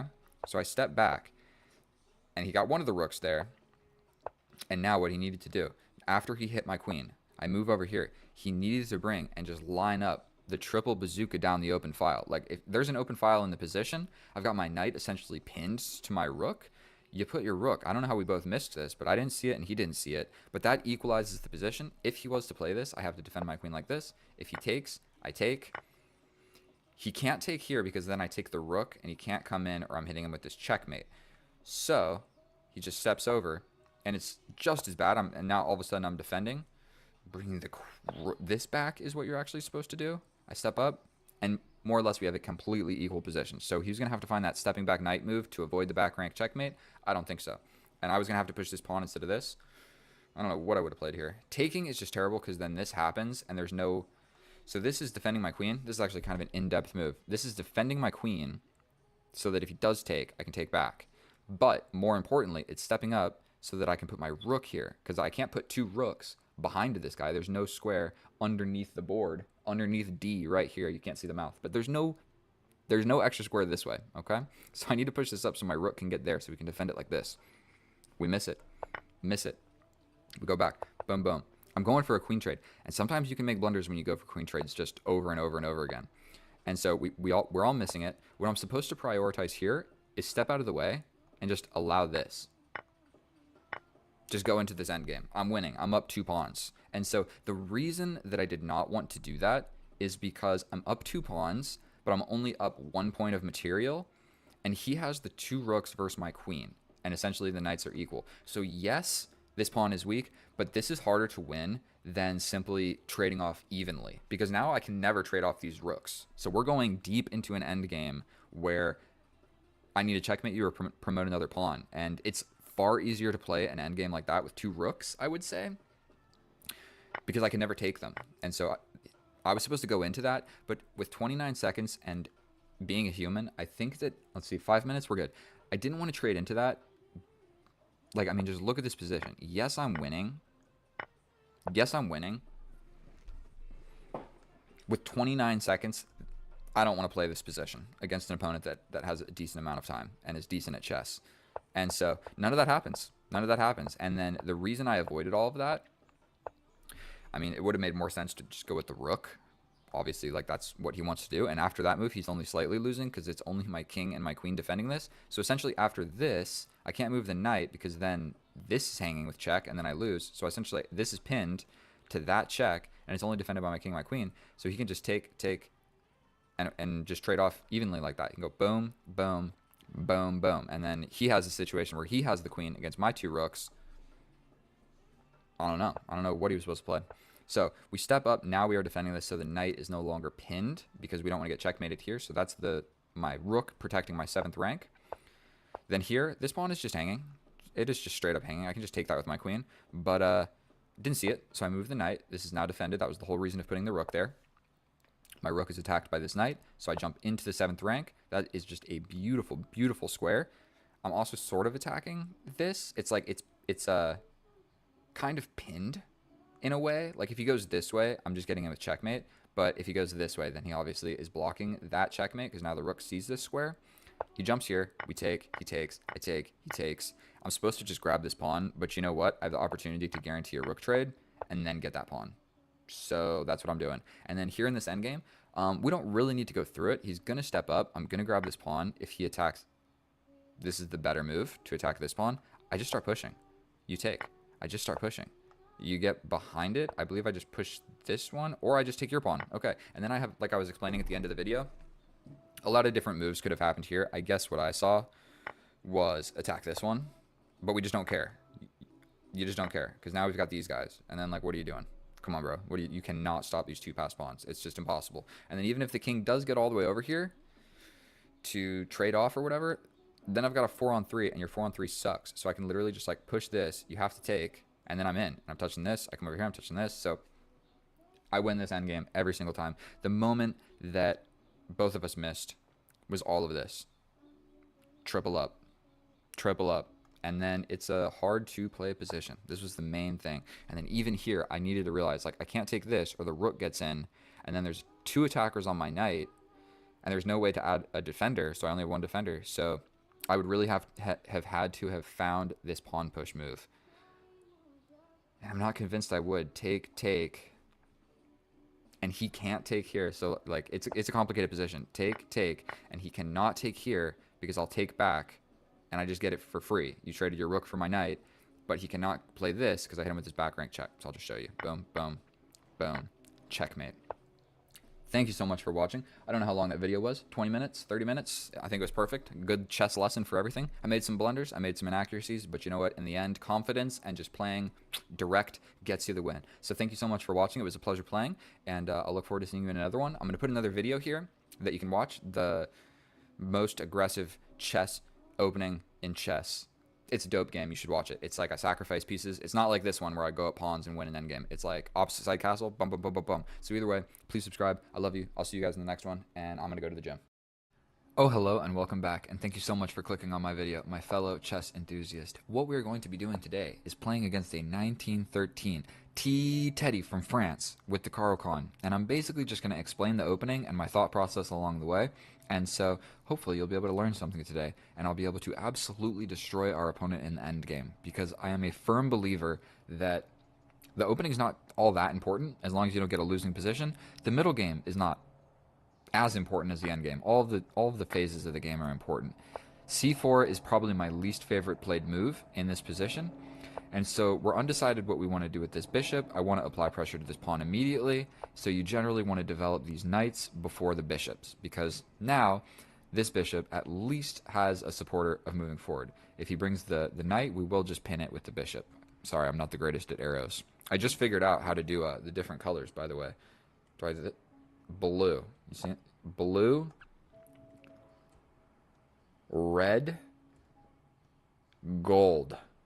Gold moves, but I have to like reach for it and click it, so I probably won't really be doing that. So everything that I had spoke about previously about bringing my bishop to this square, he don't want the smoke. He don't want the smoke. He wants to develop his knight without my bishop pinning it, which is a fairly reasonable idea. Now I'm stuck with a terrible decision of what do I do with this bishop. There's an option of this, but I think the far more pragmatic approach is to just lock my bishop in jail, and we're going to play on this diagonal later. Same kind of issue with my bishop. What if we just copy him and we get a completely symmetrical structure where I will develop my bishop, he will do something with his bishop, we will both castle, we'll probably trade off equally, and my bishop will be locked on the inside of the pawn chain. Is really the only imbalance that we have. So we're going to develop my last minor piece. That's not even true. I still have my light square bishop. I'm going to develop a minor piece because I still don't really know what I want to do with this bishop. And so he can jump forward into the middle of the board, but in such a position. I mean, he didn't play it, so we don't really need to go into too much detail about what would have happened there. He cannot jump forward because I'll simply grab this pawn. Probably developing his knight is the next best approach, and then I will develop my bishop, and then he will castle, and then I will castle. And so I'm not going to be castling queenside. Most likely. He can still do a waiting move. He can still do a waiting move and decide, like, maybe he does want to castle this way. His king would actually be quite safe over there. The reason I don't want to go that way is because I'm going to castle my king 2 squares and literally be on this open file that is immediately ready for this pawn push. So yes, he's kind of deciding if he wants to go with that. We're going to wholeheartedly just castle this way, and if he castles this way, I'm quick to throw a pawn in his face, and he will probably throw some pawns in my face. Same side castling is probably the best approach for our opponent. It doesn't matter, he was going to lose one way or another, but now I got to really figure out what I'm doing. I think I'm going to just push this pawn, bring the knight, potentially just bring my bishop forward, and this pawn push is somewhat of a problem. Stepping back is also kind of a silly idea, so that I can put my knight here and just allow his knight into the middle. So if he's putting his rook on this file, I'm putting my rook on that file. That is the only analysis that I have for you on that position. Stepping back with the queen. Now, I don't think that there's too many great ways for me to even really step forward. But we need to figure out what to do with my stupidest piece. And my bishop is by far the stupidest piece. This guy is, doing stuff. This guy is preventing the knight from coming in. And his bishop is beautiful along this diagonal, looking at my weak square over here. And so I want my bishop to trade off for that bishop. So we could jump back, allow him to jump in, jump up. If he trades, I trade.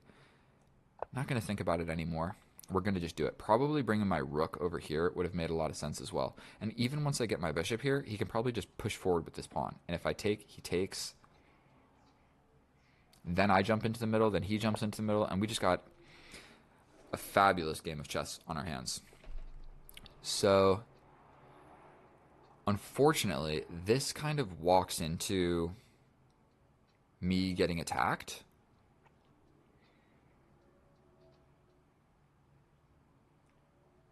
If I push here and he doesn't take, then that just...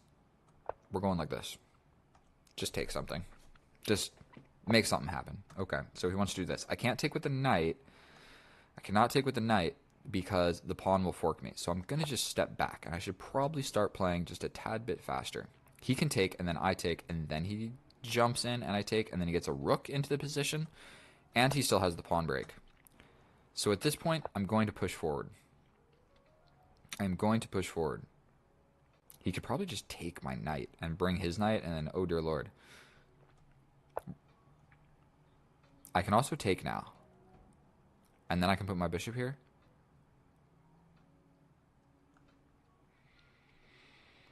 Or I can go like this. I got a couple options. I can go like this. And what do I want to do? I can jump forward and kind of threaten this. I don't know what to do. Here, here, here, here, or this. What I'm worried about is him not taking this bishop. That's what I'm worried about.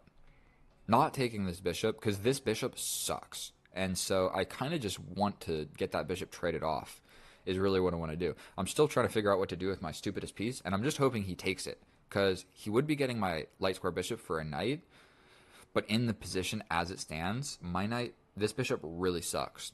If I can get to the middle of the board, and he captures, and then I capture with something else, then my bishop all of a sudden opens up. So it looks like he wants to just go for checkmate. I can kind of just get in the way. But first I'm going to just throw my knight here. I'm attacking this, which would attack the queen. So like I'm actually doing stuff right now. He could just take. But like I said, I take back and then all of a sudden this bishop has a life. And if the queen comes in, I can kind of block. It's a really sketchy move to play. But I think we're going to go like this. That also prevented his whole idea.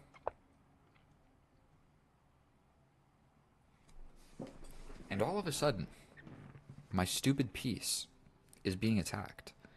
But I don't have to trade it off. No, I don't.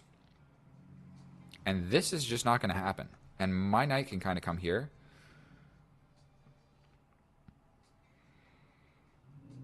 Two options, essentially, is what I'm seeing. I can play this. He brings his queen. Then I push. Attacking the queen. The queen will probably go somewhere. But this rook is undefended. So here, here, here. I'm attacking the queen. Where will the queen go? The queen will go somewhere, but I can't actually take because this guy is hanging. So I can jump to the middle of the board.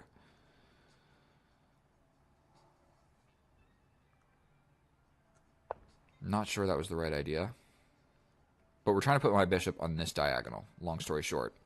And play a little bit faster because I don't want to lose on time. So it's 5 minute plus 5 second increment. So we do get 5 second increment.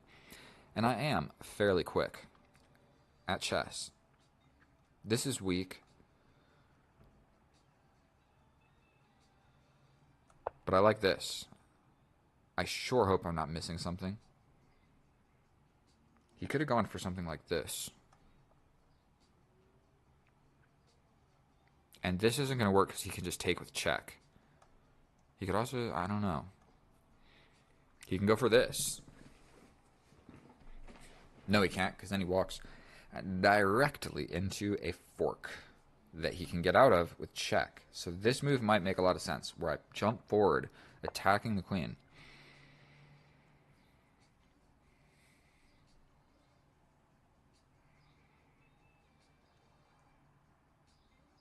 I think that I'm okay with just making this move.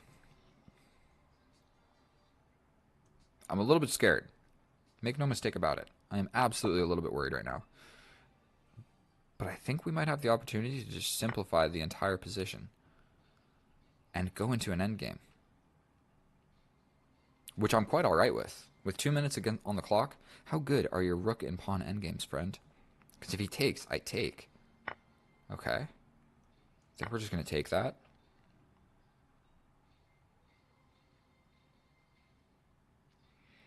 Here, here. Okay, boom, boom, boom. You go for the pawn push.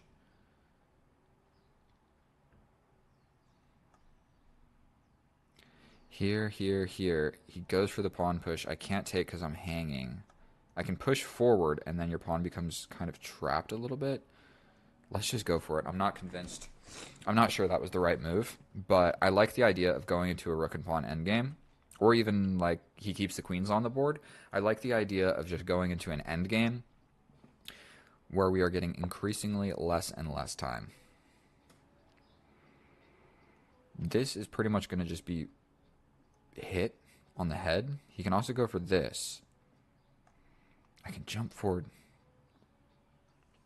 I think we're going to go for this. He can come in, but I'm ready for this. He can go here. We're playing this. He steps in. I'm stepping over like this. If he comes here, I mean, there's not a lot of great moves to be played. But like I said, we're whittling away at the clock. We are whittling away. If he plays this, I think we want to slide over first. And we're going to be taking with the rook because we don't want that same mechanic. And oh god, getting into a queen endgame is looking what it's looking like, and it might just get a little hectic. I'm going to be completely honest with you. 1 minute and 24 seconds on the clock. I got 2 minutes. All we got to do, the way to win this, the way that I always win chess, is just don't blunder first in the endgame, bro.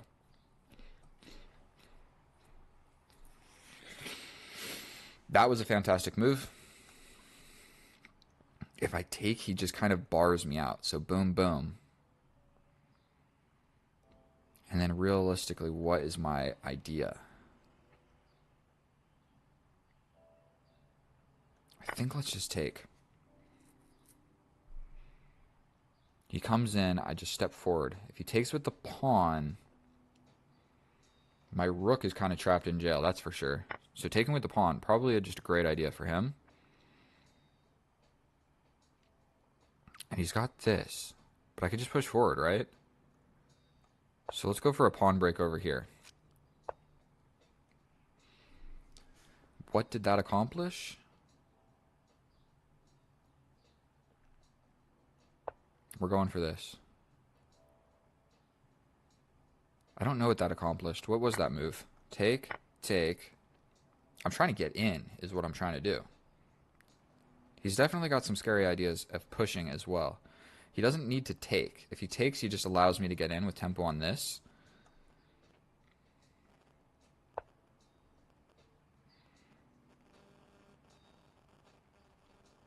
Trade, trade, trade, trade.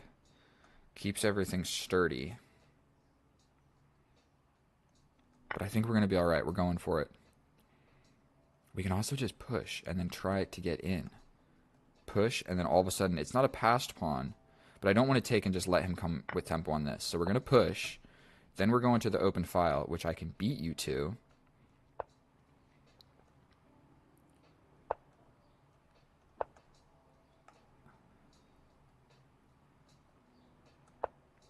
Back rank ideas? Okay. Here, here. That's the idea. You can bring your king.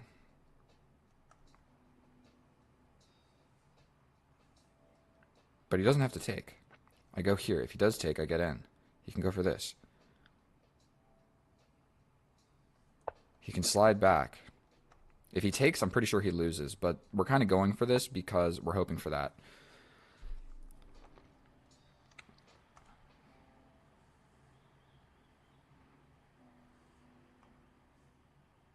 Here, here, here, here. I push forward.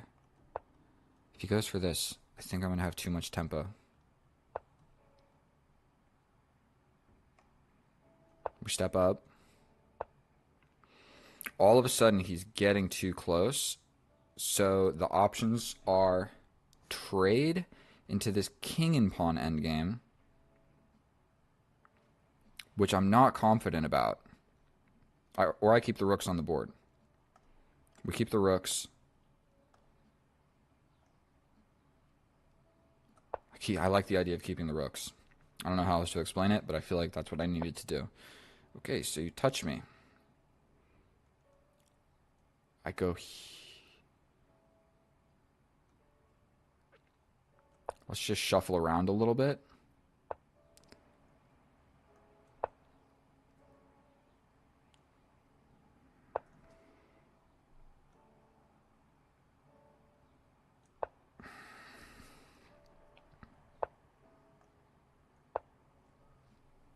Five seconds is a huge amount of increment, by the way. His rook is tied down to guarding this pawn. Launching this probably makes a fair amount of sense. Here, here, and I'm trying to wiggle my way in.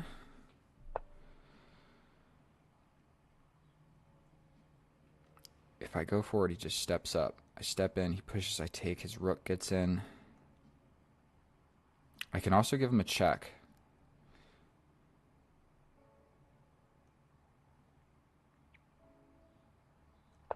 If he goes here, I step up.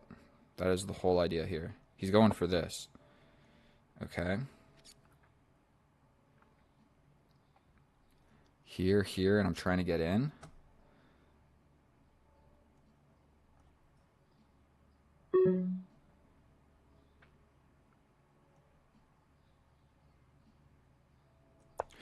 Ah! Scared. I'm scared. He can come forward. But I hit him with a check, and he's not coming forward.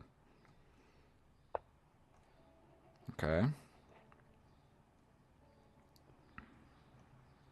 I'm trying to bring my king. I feel like I'm getting more active than him. Where are you trying to go with that, realistically? We're coming back for this idea. He's got this. But I throw in this first.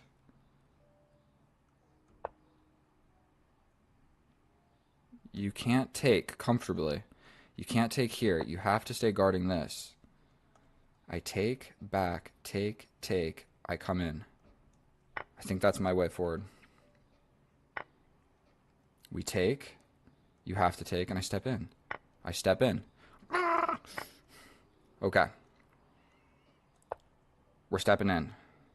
We want to go this way. Yes.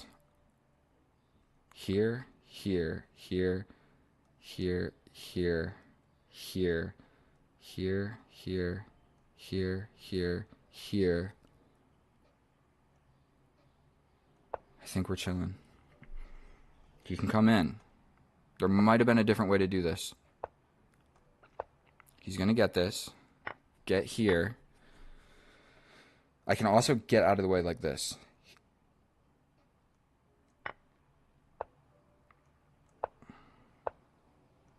Get the queen, bro. We check him in front of this pawn. There's probably a lot of different ways to win this.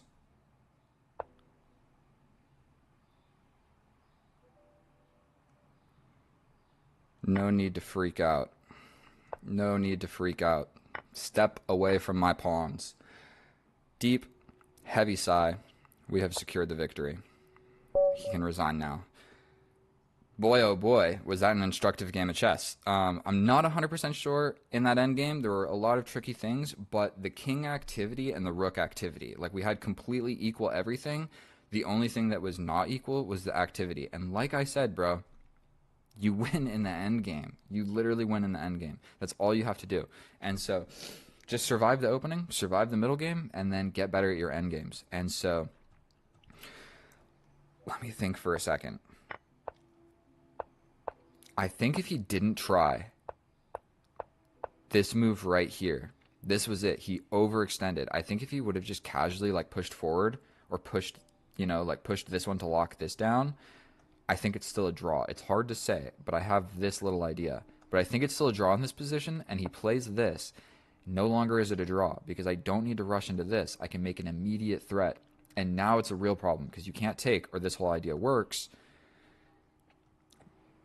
What if he would have just like stepped back actually? Like I come in. No, he can't. He has to do something or else I'm winning this pawn, and then you really lose. So it was this pawn push. I'm almost guaranteed. Let's check it with the computer, see how accurate that was, and I will see you over there. And here we are in the analysis. And what did I say at the beginning and the end and during the middle of that game was rush into an end game and win the game there. And so there was one opportunity that I completely missed in the middle game. I'm sure some of you guys saw it, and I'm sorry for that. I did not see a simple move. But it is what it is. Neither of us saw it, so we go into an end game. And so we're going, this is the Caro-Kann exchange variation where I'm supposed to bring this knight first. You know what? Memorizing all this stuff is difficult to do and not fun, and so I don't do it. You know what I mean? And so sometimes what results from that is a slightly losing position with either the white or the black pieces, but does it matter? No, it never matters. Unless you're a grandmaster playing in the serious tournament or something, it does not matter because what is a +1 advantage? As long as you didn't actually lose the pawn, then you're chilling. If it's a positional -1, it literally means nothing. And so I'm supposed to just be brave and bust open in the center. But the reason I don't want to do that is because it strays away from the structures that I'm much more comfortable with. And so really, if he develops and I pin and then I push and then he develops, and then I'm way more comfortable with all those structures. And so we develop the knight. I'm still supposed to throw this pawn in the center or Fianchetto. But the reason I don't do that is because I'm uncomfortable. Not uncomfortable, but I'm just not well versed in either of these lines. I do this or this, then I'm in a completely new realm of chess. So instead, we play something that I am somewhat familiar with. We get to this position, and I have played this pawn structure many, many times, and I have had this same problem of my bishop being trapped behind the light squared pawns many times. And so that's why I'm going for this. It might not be the best course of action, but at least I know what I'm doing a little bit better. So we castle. He jumps the knight into the middle at some point. We're both kind of just making improving moves. And so if we take a look at the computer analysis, we are 13 moves into this game, completely equal. That is how almost every game of chess is, unless you make a serious one-move blunder. So, talking about serious one-move blunders, this move didn't make any sense at all. I'm basically putting my knight in arguably the worst square it could possibly be in the entire position. On my side of the board, okay? I could definitely have it here, and that's worse. But in my position, this knight is just about as dumb as it gets. And so the whole reason my knight wasn't doing this was to prevent this knight from jumping in. So it is what it is. I go right back to where I was. And now he has improved his position greatly because I did a little shuffle back and forth. I made a move, and then I realized, man, that knight actually had a pretty good job where he was, and I put him right back. And so now I'm supposed to just accept it and try and do something different. But we step back with the queen. The simple reason that I'm stepping away with the queen is so that I can capture and that this isn't a fork touching my queen and my knight, okay? So I launch a pawn. I have a -1 position, but who cares? My knight goes over here. This is 2 times my knight has touched the side of the board in one game. But now he finally gets to a pretty nice square where I'm attacking this pawn. I'm attacking the knight in the middle. It's actually pretty nice. And he trades me off. And holy guacamole. The whole reason we did this is now my bishop has access to the long diagonal. So his bishop is amazing. My bishop sucked. But one other part of chess is in the opening and parts of the middle game, the bishops suck. The more things that trade off the board, the better they get. So this bishop has been chilling the entire game.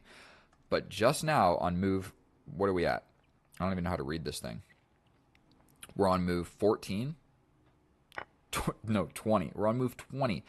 Finally, we get a little window of hope. So if I get my bishop here, finally we can see through all the nonsense. So he jumps forward, and I changed my mind. I was talking about come and kill my bishop, but now that there is no pawn on this square and I can see through, I want to keep my guy. I want to put him here, and just that's my whole idea. We then don't trade off and bring another piece to the party. Right now, your queen sucks on this square, so why would I trade a knight to put your queen on a better square. Now your queen is just on a better square and we don't have knights. So you don't have to trade just because it's there. You got to think about, like, is that going to bring his pieces closer to my king? Yes, it is. Directly in front of my king, looking right at him. Very scary. So I put my knight in the middle of the board. Much better. We then immediately set up some ideas here. And so this is my blunder of the game. My opponents and my blunder. How long did I spend? I spent 5 seconds, so I really spent 10 seconds. But what I was worried about was, like, his knight coming in and my knight is pinned. Oh, this is what I was worried about. He jumps back attacking my knight, and then all of a sudden I just have a lot of things attacking, and if I ever move my knight, he has two pieces on my bishop. So this is the best move. I can straight up just fork these guys. Just fork them. What are you going to do? I mean, if you move, I take the knight. If you take here, I just take here. I mean, you can trade off some rooks as well, but you're down a piece, and you are going to continue to be down a piece. So simple pawn fork. Didn't see it. Forgive me, please. And I did this instead. So this move in and of itself is not bad because it defends the bishop, but there was a way better move. Okay, way better move. And so we trade off. Or we tried to trade off. And yet again, one more thing you can just appreciate is, if I take, you bring your rook to the party. We don't want that. We don't want your rook coming to our party. So what we're going to do is slide over. So if you take me, my rook is coming to the party. And so that is generally how you need to think about chess. It's like a party, and you want your pieces to show up at the enemy's party, and you don't want your party to get crashed. And so one way you can do that is not just giving them direct lines of doing that. I don't think that made any sense at all. So we're going for this pawn push. Basically, my queen doesn't have a whole lot of play. Like, this diagonal is cool and all, but I'm not actually ever going to get into the position. So I'm going for this little pawn break idea on the side of the board. We trade, and now, you know what I mean? I've got a very identifiable weakness in the position. He does as well. He could pretty much just go like this and this. No, he couldn't. It would be defended. So I like my position better than his. The best move is to launch a pawn. Hard to play, or slide back and kind of like prevent stuff, whatever. He could kind of plug the hole. Like, if I do this, he can slide over, and then even if I like slide into the position, he's pretty quick to just like bring his king, and he doesn't got to worry about anything. So either way, we do that. We get on the open file, still completely equal. Other than that fork that I missed, bro, it's still equal. We are on move 38. Move 38, still equal. Boom, into the position, still equal, sliding around. But now I've got a cool little outpost. So he's slightly losing here. Still doesn't really mean a whole lot, but my rook is beautifully placed. I'm like in your position, bro. And you can't take, or I just get a queen. And yeah, it came to be fruitful, whatever you want to call it. I start bringing my king. Now, we do a couple shuffling moves because I realized I was a little bit low on time. So we shuffled like this. Then we play the pawn push rather than in this position. Where was it? Rather than just stepping over right now, I realized I can do a little bit of shimmying and get a little bit of time. And so that's why we did all this. Now we push the pawn. We have a different position. And so if all of everything up here repeats again, it's a different position because now this capture has taken place. And so I'm making diagonals for my king. That is the whole idea. Or this diagonal, we're coming in here. The whole idea is just trying to get more and more active. And what's crazy is this pawn push is the best move right now because take, and he's active. And he's close to getting here. So this is the best move right now.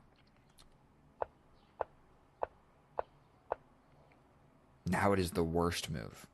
5 moves later, 3 moves later, whatever it is, because the position changed just enough. In this position, it's not good because you're worried about the trade and my king getting in. So before that wasn't really an option because my rook was over here, so this pawn push would just be your king getting in. My rook was kind of like off sides, like not really doing a whole lot over here.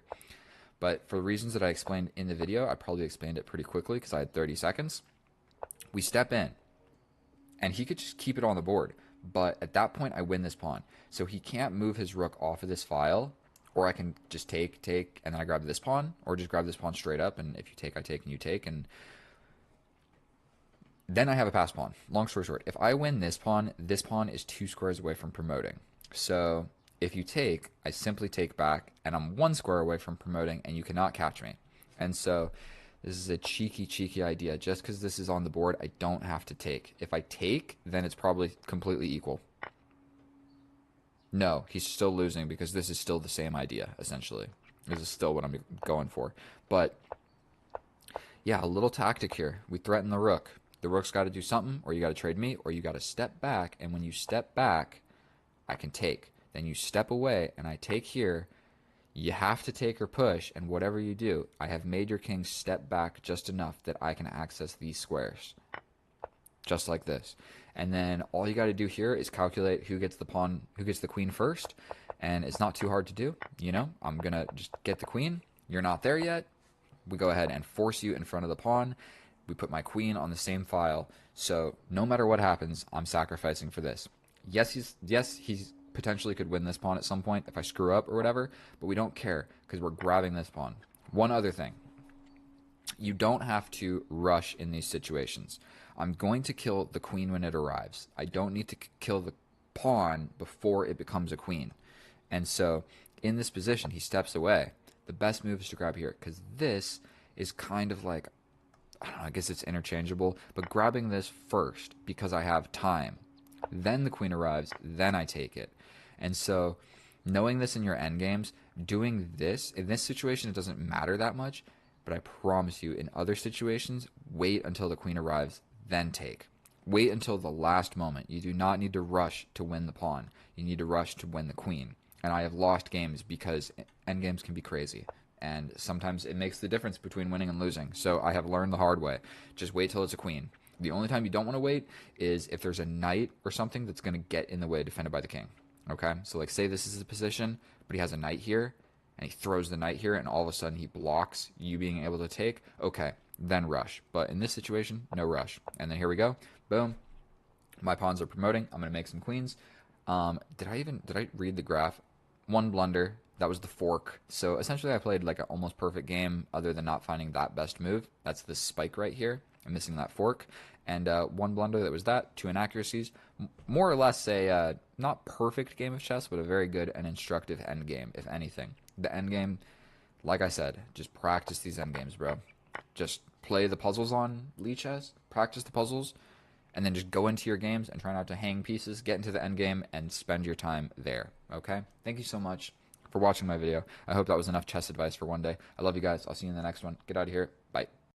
Oh, hello and welcome back, and thank you so much for clicking on my video. In today's episode, what we're going to be doing is trying to climb the rating ladder on chess.com, because I primarily play on Lichess, so we're going to be trying to, get my rating up just a tad bit on chess.com. And what I've realized is I'll go on Lichess and play like 50 games of chess for every 1 game of chess that I play on chess.com, and I smoke my opponents. So let me explain just a tad bit about the opening. I sure hope I don't lose this game on time. We are playing the Caro-Kann exchange variation, where I believe we just developed the knight. I think it's kind of interchangeable. It's hard to memorize like what is the absolute best move, but I know the general ideas of the structure. So we're going to go ahead and develop this bishop because it's safe to do so because he has not pushed his c-pawn. Once he pushes his c-pawn, the queen coming out with this check and pressure on this becomes a tad bit of a problem.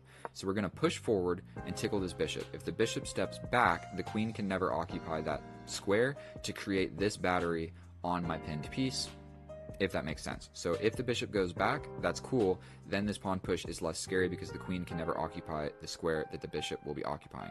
If he takes, we take back towards the center with the only piece that is available to take back, and we solidify our center. If the knight ever comes in, we simply develop our queen over here. So if the knight jumps in trying to attack the pawn, we simply develop our queen to a nice and active square, attacking a bunch of different things. If he doesn't, then we're not inclined to move the queen yet. Let's move the minor pieces before we develop the queen, because that is best practice in chess. So, whoop, I think this game is just going swimmingly. So, there is one thing that could happen here. I could develop my queen, and he brings his queen that my knight takes it. Never mind. We're just going to go ahead and develop the queen. We're going to develop the queen. We are defending the pawn, but we are doing more than just defending the pawn. We are applying pressure to this pawn and to this pawn.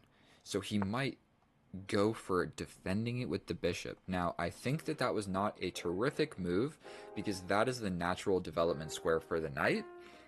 And reason number 2, you probably wanted to defend this pawn with your c pawn. So right now the bishop is kind of doing a weird job. So I still need to push this, so we're just going to go ahead and do that. And we have the same amount of time. So one other thing to note is you always want to maintain your time on the clock. And so I think we're just going to step forward with this bishop. We're at least a little bit applying pressure to this guy. We can also jump forward and apply pressure to this bishop immediately.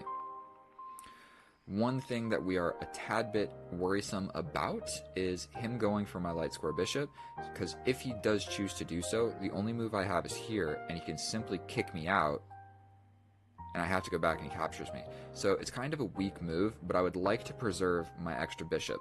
So I have a bishop for this knight, so in the endgame, if we trade every single piece on the board, I will have this light square bishop versus this knight. Or this knight, whichever way you want to look at it. And so now I have made this, and we're going to slide all the way back. That is why I made the little luft for my bishop. And so I have still not got to castle. I have still not... Sorry, what am I talking about? I have still not got to castle. My English is terrible. What am I talking about? And so castling this way, it seems a little bit scary, but like, let's just do it. I mean, this bishop doesn't see over here. The queen is not actually all that scary. And so now this checkmate idea is at least defended by my rook. And I can also put my bishop in the middle of the board with tempo on the queen. This guy is undefended. I'm ready to jump forward and at least be doing something. I could just take and give him some identifiable weaknesses in the position. That is something that I talk about a fair little bit. Looks like he's trying to come in.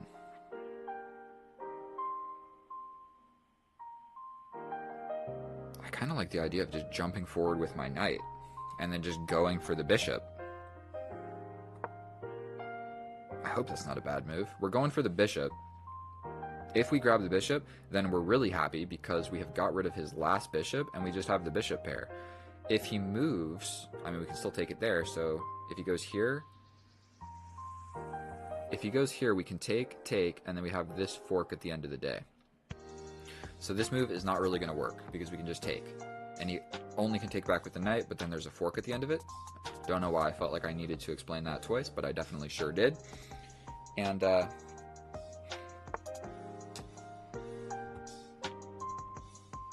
so now there's this fork, something that I have identified. I have a minute problem in the position. If I take, he can take back with the queen or the pawn, so it's not guaranteed that I'm going to ruin the pawn structure here, but what it will do is it will get rid of these 4 minor pieces, and we will have the knight versus bishop scenario that I was speaking about earlier. So I kind of like the idea of just trading everything in the position. I mean, we don't want to let this knight live in the middle of the board, that's for sure. This knight really doesn't even have any forward momentum. I think he's trapped, essentially. So we're going to trade here. That was kind of fast. Maybe I should have thought about that for just a half a second. And that removed... Should I go back a second? I think I missed something. Yes, I totally did. What if I just do this?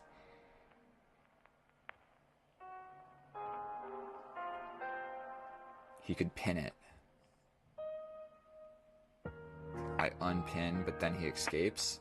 Okay, so it wouldn't have worked because there was the pin on the pawn that was going to capture. So this wouldn't have worked. Let's not waste any more time thinking about what would have happened.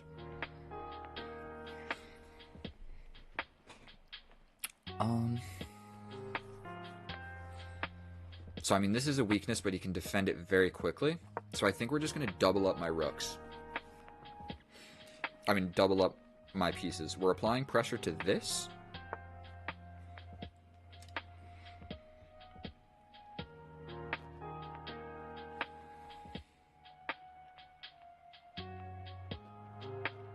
can station my bishop in the middle of the board, but my bishop attacking this seems quite promising, so I think I'm going to bring my rook over here.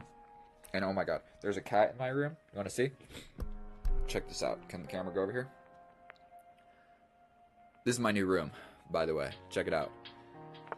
I'm living here for a few months. Let's get this set up halfway decent. Okay. Yeah. And so that cat always wants to hang out with me. No matter where I go, the cat's like, let's hang out. Okay. I can play this to induce this. I can also attempt to get active. And if he trades and trades, you know what? I'm actually okay with this. If he trades, I have tempo on this pawn. And I'm attacking the knight. So I'm doing more than just attempting to trade the queens. If we trade, I attack with a lateral attack on the knight, and I am also attacking the pawn. And I'm 2 minutes down on the clock, so I'm going to have to play a little bit faster. But I think he fell for our little trap where we are attacking the knight, and we are attacking the pawn. And once my bishop gets in, if he attacks, I can pretty much just simply step back. And this is defended by my rook. So I sure am glad that I put my rook over here. So I feel like my pieces are applying maximum pressure. And the game plan is as follows. I mean, if I grab this pawn, then that's a wrap. I'm just up a pawn. So essentially what I will do in that position is I will configure a way to trade. Okay, so I can still grab this pawn. That was the whole idea all along. So we are going to do that. We are up a pawn.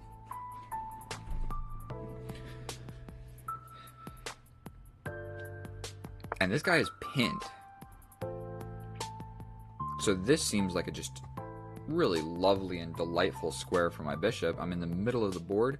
I believe that's called a wooden shield. And I have ideas of kind of trying to get into the position.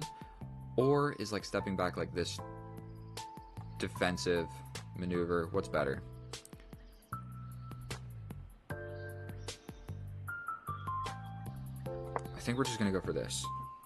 His knight can come back, but at this point I could trade, and then we're in a rook and pawn endgame, but I'm winning. And so one idea that might work is like bring my rook laterally and bring my other rook and try and infiltrate the position like so. But we're up a pawn, so essentially what we want to do is keep the bishop, trade the rooks. That's a crazy move. He's going for just a full-fledged attack. That's what he wants. I think it's time to maybe start trying to crack open this position. Or crack open the position like so. I can push, and if he takes, I can double. So here, here, here, here. Like we just go here. We take, he takes. If he pushes into this, I don't even have to take. I think we're just going to go for the pawn push. We're up a pawn. This is a passed pawn. I mean, if he takes, we take back like this. If he pushes, we push up.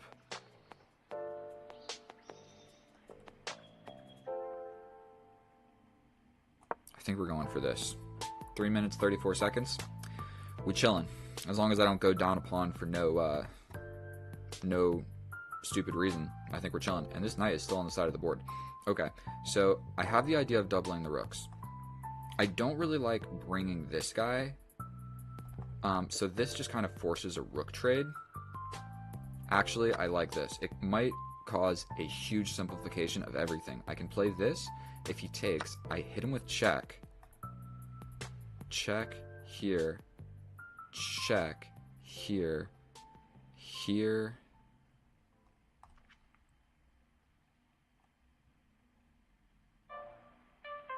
I think we're just going to go back for this. The idea still stands, so he will have to defend himself from that in some way, such as bringing the rook back. Man, my nose, that cat, he's cute, but oh my goodness, I was making sure I was actually recording. Okay. So I think this works. Here, here, check. You have to step out of check or step here. And one way or another, I think I'm happy with that. 2 minutes, 51 seconds. We are up a pawn. I have the bishop for the knight. He steps over like so. Now, I have the decision of which rook to capture. I'm going to capture this rook. Then I can for one, threaten this immediately. I kind of like the idea of doing that. I can also jump forward and force his knight back where I can take, then he takes, then I get active. That's a check. It might not actually be worth it to calculate all of this stuff. The knight is still essentially frozen, so we're just going to play this and force this trade.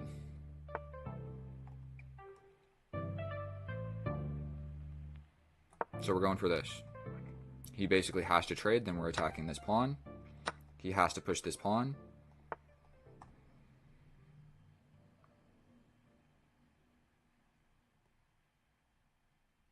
I think we slide back. If he goes anywhere, I can just capture it, and then I think we're just in a end game where I have a passed pawn. Like, I have an extra pawn, and it's this pawn right here. And that is a passed pawn. So he's trying to get active. I like the idea of just hitting the knight. The knight has to go somewhere, and I'll take. So I go here, he goes here, here, here. But then I step up with my king. He steps in with his king. I step up. I think we go for this.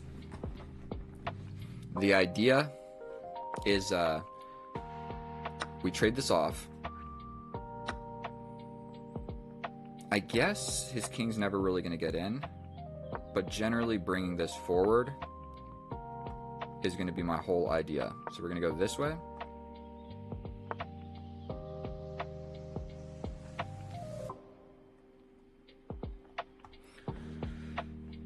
So he has blockaded my pawn. But I can go here and create this. But he doesn't have to take. So here, here. Did I throw this away to a draw? Am I stupid? Here. You can step over, but I'm going here.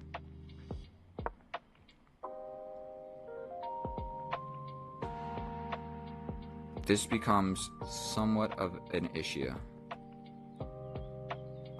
Here. Here. He can't actually run in this way, can he? Here, here, here, here, here, here, here, queen. Here, pin the pawn. But now he has to make a move. You got to step back. And when you do, I'm stepping forward. 42 seconds. I think we're chilling. Let me in, my friend. I made this a little bit more sloppy and dangerous on time than I needed to, but we're going in. You go this way. I'm coming in for this pawn. I touch this pawn. And that's a wrap. Deep breath. Deep breath. The game is not over. I can definitely still lose this on time, but he might resign because he is going to lose this pawn. Now I have two passed pawns, so regardless, really whatever he does, the idea is going to be just push my passed pawns. So we're going to step over here. You want to go this way? I'm coming this way. And to make things just absolutely crystal clear, I can just take this pawn pretty much at will, distracting with this guy. So pushing this pawn, you got to go for it. We're going to push. We're stepping in. We're grabbing this. If dude doesn't want to resign, you don't have to. And I'm going to teach you one more thing about king and pawn endgames. If he grabs this pawn right here, this pawn runs. This pawn runs. I mean, I could just take. And we're not going to let him get anything. You're not getting my pawn, my friend. And so, 21 seconds, I still need to get the checkmate. We need to make sure that he has legal moves. He does. He can go this way. We're essentially cutting him off this way. Then we're going to start bringing the king. You know what? Instead of all that, let's just... I cut that part out because he was being a little bit disrespectful. But as you can see, we got the checkmate. You didn't need to watch him take, 7 seconds between each move that he made to waste my time. But there we go. That is how you win a game of chess. And let's check it with the computer. And here we are in the analysis. And that is 2 games back-to-back on chess.com that I have played at a very high accuracy. And more or less just played a calm, chill game of chess where I go up a pawn or something and win in the endgame. And so... that was just about as straightforward as it gets. Now take a look at this graph. 4 inaccuracies, 95% accurate, quite good. And our opponent here, still 92% accurate. And now take a look at this graph. It looks a little bit like GoPro. A little bit like GoPro. So if you ever bought GoPro, look at, whoop, see that? Boom. If you ever bought GoPro, I'm sorry for you. It's never coming back. No matter how long you hold on to it. Great product, terrible stock. And so let's hop right into the action. We have a Caro-Kann exchange variation. I think these moves are more or less interchangeable. We tickle the bishop. If he captures, cool. Why'd you do that, bro? You gave up your bishop for my knight for no real clear reason. And so if you saw my strategy, it became making my light square bishop against his knight. That became kind of the epicenter of the game where I was like cool with trading everything else off. And so we developed some pieces. Pieces are developed. I mentioned, let's turn the computer on. I mentioned that the bishop going here was an inaccuracy because that is the most uncomfortable way to defend both of these pawns. It just can't be a good move. And so there's no way for me to immediately exploit that, but I just knew that it was a bad move, and if we just develop my pieces naturally, I'm going to have an advantage later on. So we develop my bishop, we're at least tickling this knight, we're prepping this pawn push, and we go ahead and we push this pawn forward. It's actually, let it think, it's actually the best move, in my opinion, because the whole idea is I want to keep my light square bishop against his knight, and so I don't want him being able to trade it by way of this, okay? Like if I had never pushed this pawn, he can get this knight from my bishop and ruin my pawn structure a little bit. So at the cost of playing a slow move, I get to keep my bishop in the endgame. And so, boom, we get to keep the bishop. Now, actually this pawn is just hanging and I can straight up just grab it. I can also capture here, and go in or something. But this pawn is just straight up hanging. That is the truth. And so I didn't see it. We go ahead and castle instead. Now, we jump forward with the knight. We are applying pressure to this. If you move anywhere, I'm grabbing this pawn. And if you move back here, I'm going to take you. And if you go all the way back here, your rook is trapped and your bishop is very weak. And so he jumps forward. And just like I mentioned, my impeccable calculation skills was able to deduce that once I capture here, I'm still attacking this pawn. And your knight is on the side of the boards. So we go for just that. We capture, and we put my rook here. Okay? Sorry, my face is so itchy because of this gosh darn cat in here. We bring my rook over here to defend my weakness. We step forward with the queen, and it is a tricky move because if he captures, I get in with the knight. I get in with the rook attacking the knight, but I am still at the end of the day attacking this pawn. So really, the best move for him, he's still not doing so great, but stepping back with the knight to defend the queen and defend this pawn and be on just a delicious square for your knight, so your knight's not on the side of the board. That is the best move by our opponent. Unfortunately, he doesn't see it, and we go into an endgame where I'm up a pawn. And now I'm just on autopilot mode, where I have the bishop versus the knight, and I'm up a pawn, so really all I have to do is trade everything, and I know that I'm winning the king and pawn endgame because I have my extra pawn, and this is a passed pawn. So we pretty much go for that game plan immediately.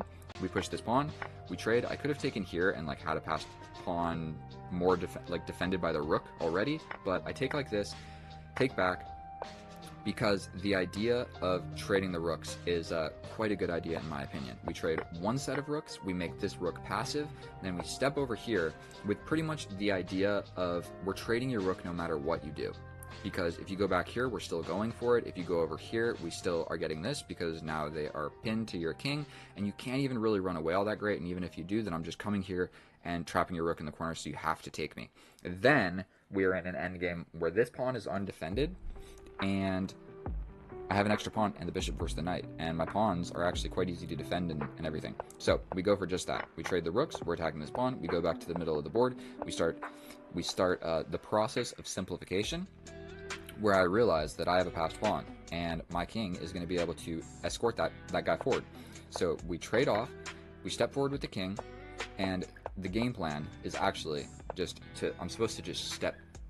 No, I'm not. Still the best move. Still the best move. And at some point, he's going to run out of moves. And here was the only time that I really needed to calculate. If he steps in, I can just push. But he also is going to get this. But what I calculated at the end of it was, okay, so say he goes here, here, here, here. I get the queen. And say you go in. I'm just stopping that. And if you try to go for this, you have to step back. I pin the pawn. If you step here, I give you another check. If you step here, I give another check. Okay, so it would have been a little bit tricky. So that was the only thing that I needed to calculate. And with low time, that was a little bit scary. So I was a little bit worried about him stepping in with the king.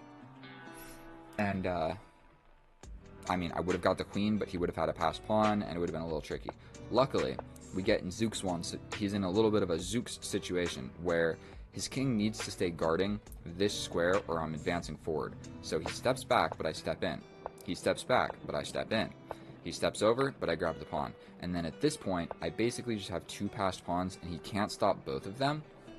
But he didn't resign in this position, so being the bully that I am, I pushed his pawn to completely distract him. Now his king is so far away from the action, it's not even funny. I could straight up just push this pawn and like bring my king over here and make the red carpet like this, or whatever you want to do. But I decided that I might as well just win every single pawn, simply to show you guys this pawn structure, this king and pawn structure right here. We grab this pawn, but this as a standalone pawn structure is always good to go, because if he captures, this pawn is running, and you are not catching him no matter what you do. It turns into a queen, okay? So just knowing that, you're going to be able to win a lot of games of chess just simply knowing. Like, imagine like the two pawns over here and the enemy king is here.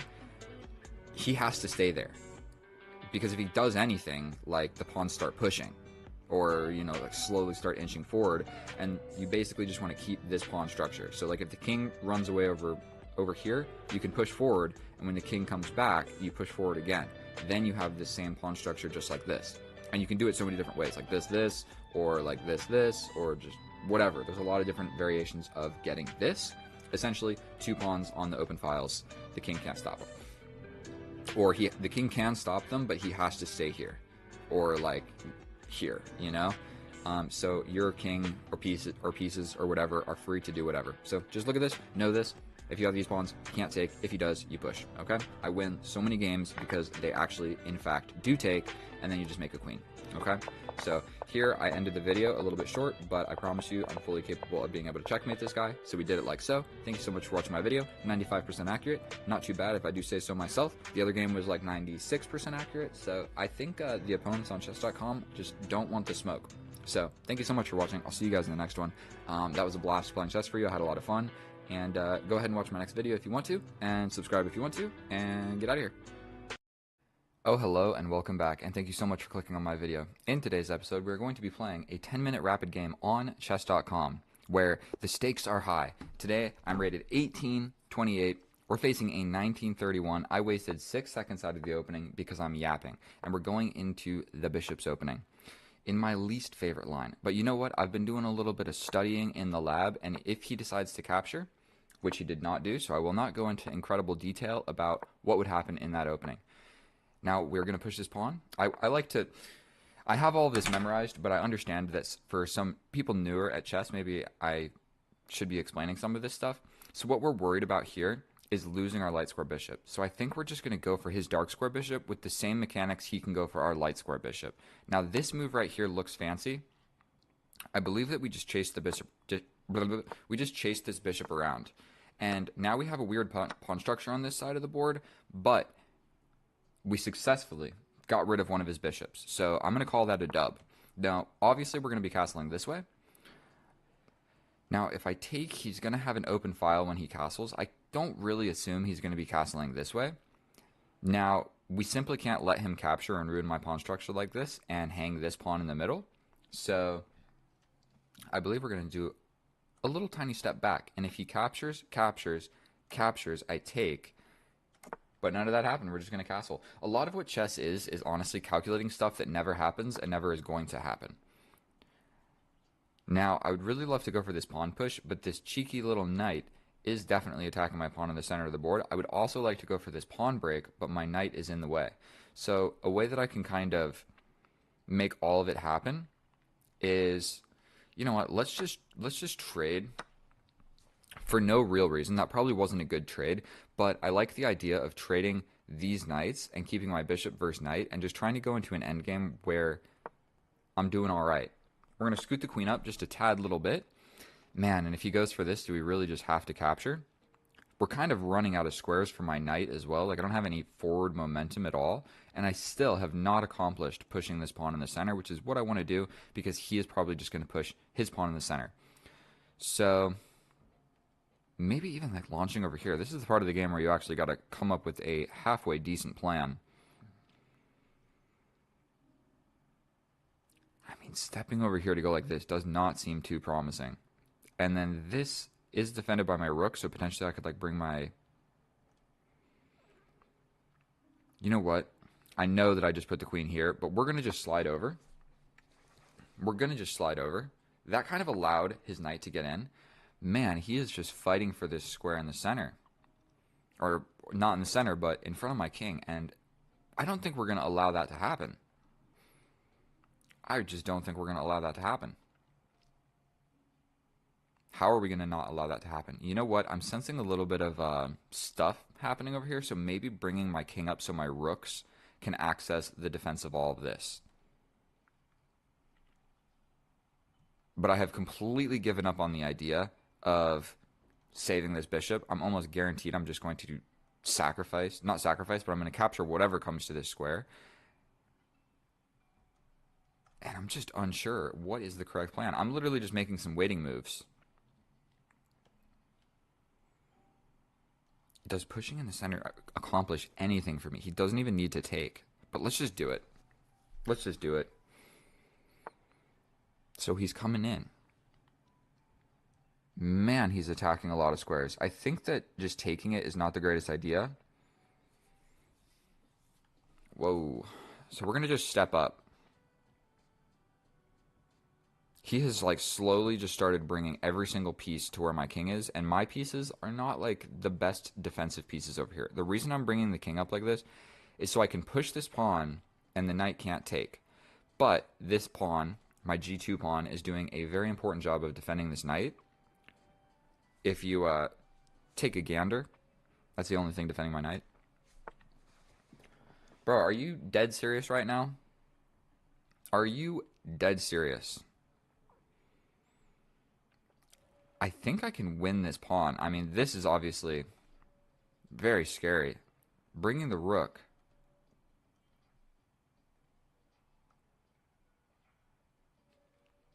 Can I just take that?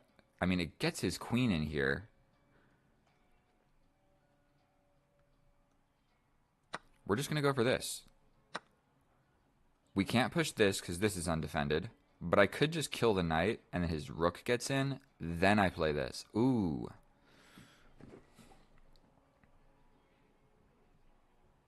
Like capture, capture. This just wins on the spot. So you have to capture back with your queen. So boom, boom. You have to do that. Then I can push forward. This is defended. Maybe eliminating this knight is actually in my best interest. Because I don't think there's really a beautiful way for me to defend this. Like, I can't push forward because he just checkmates me, essentially. I'm just stepping back and then getting checkmated here. So we're just clearing the position, bro. Did that walk just into a simple fork? Am I ridiculous? Or did that just walk into a fork? 5 minutes on the clock? Dude is playing quite quickly. I feel like that was a very important move, and he just blitzed it out. Sometimes when you got 10 minutes, bro, you can just yap. Bro, I got 5 minutes. I am very confident in my bullet playing skills. Okay, so I push forward. You hit me with...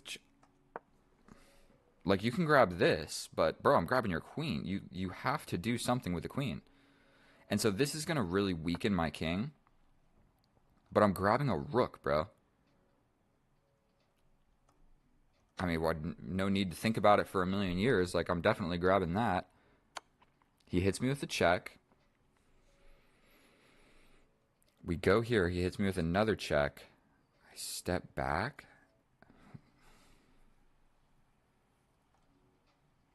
Got a lot of options here for moves. So this just walks into this. So I think we want to go here, here.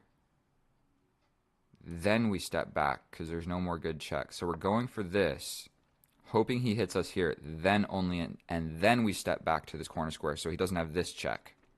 Because we got to be a little bit cautious about completely getting Okay, so obviously going here just walks into this, so we're going to step to the corner. He's probably going to attack this pawn, but in that amount of time, I can step forward with the queen defending laterally across the entire rank. There's also this. What's the most important thing here? Stepping forward seems to make a lot of sense. Also stepping over, attacking the queen. Essentially, we just have to not get checkmated, and we're going to win. So how are we going to do that? I mean, if we play this, it takes away the rook's infiltration ideas.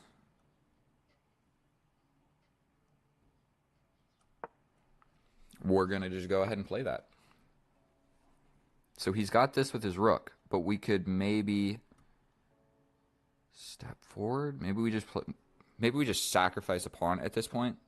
He wants to come in, obviously, with the rook. That was the whole idea. If we stepped forward, we just walk into this and step back, and he comes back. So that's not going to work.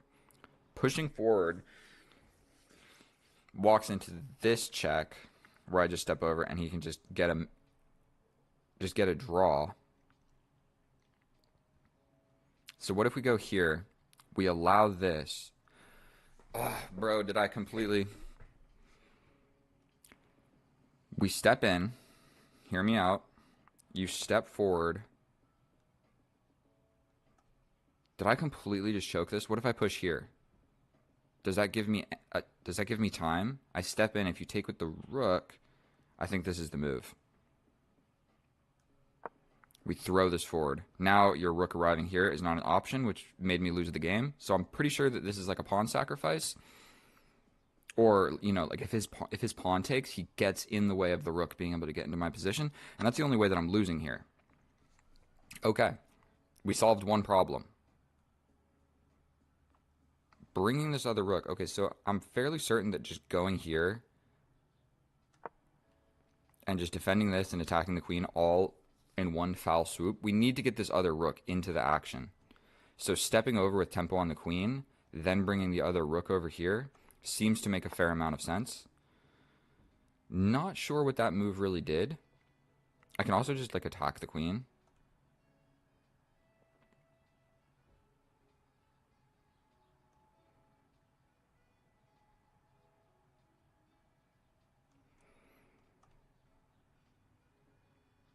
I mean, is it ridiculous to play like this?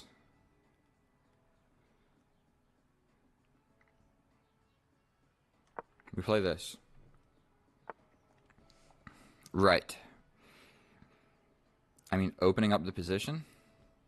I don't think that I hate it. Closing the position. Let's just take.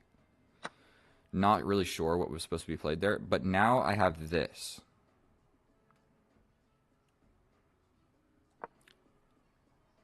And then I have this. And bro, I have an extra rook. So as long as I'm not a retard, I'm going to be able to figure this out. Sorry for saying that word if you guys don't like it. I like the idea of just getting active.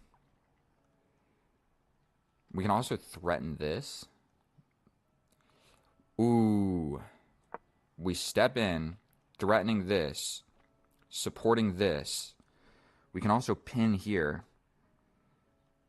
This is also threatening this.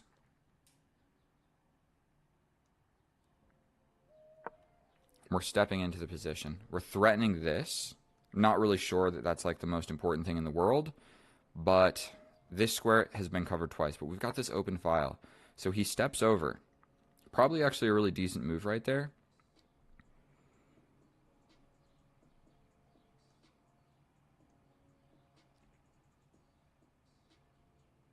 And just calm, cool, and collected, we're playing like this. All right, I really need to start playing a little bit faster.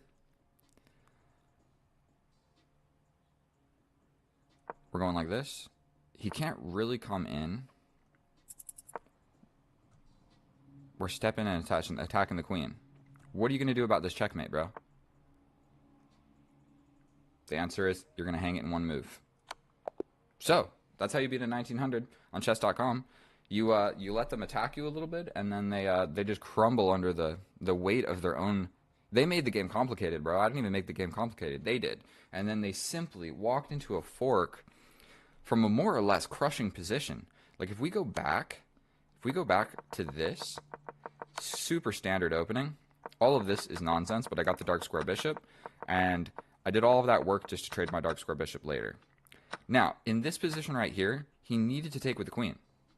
How long did he spend on this move?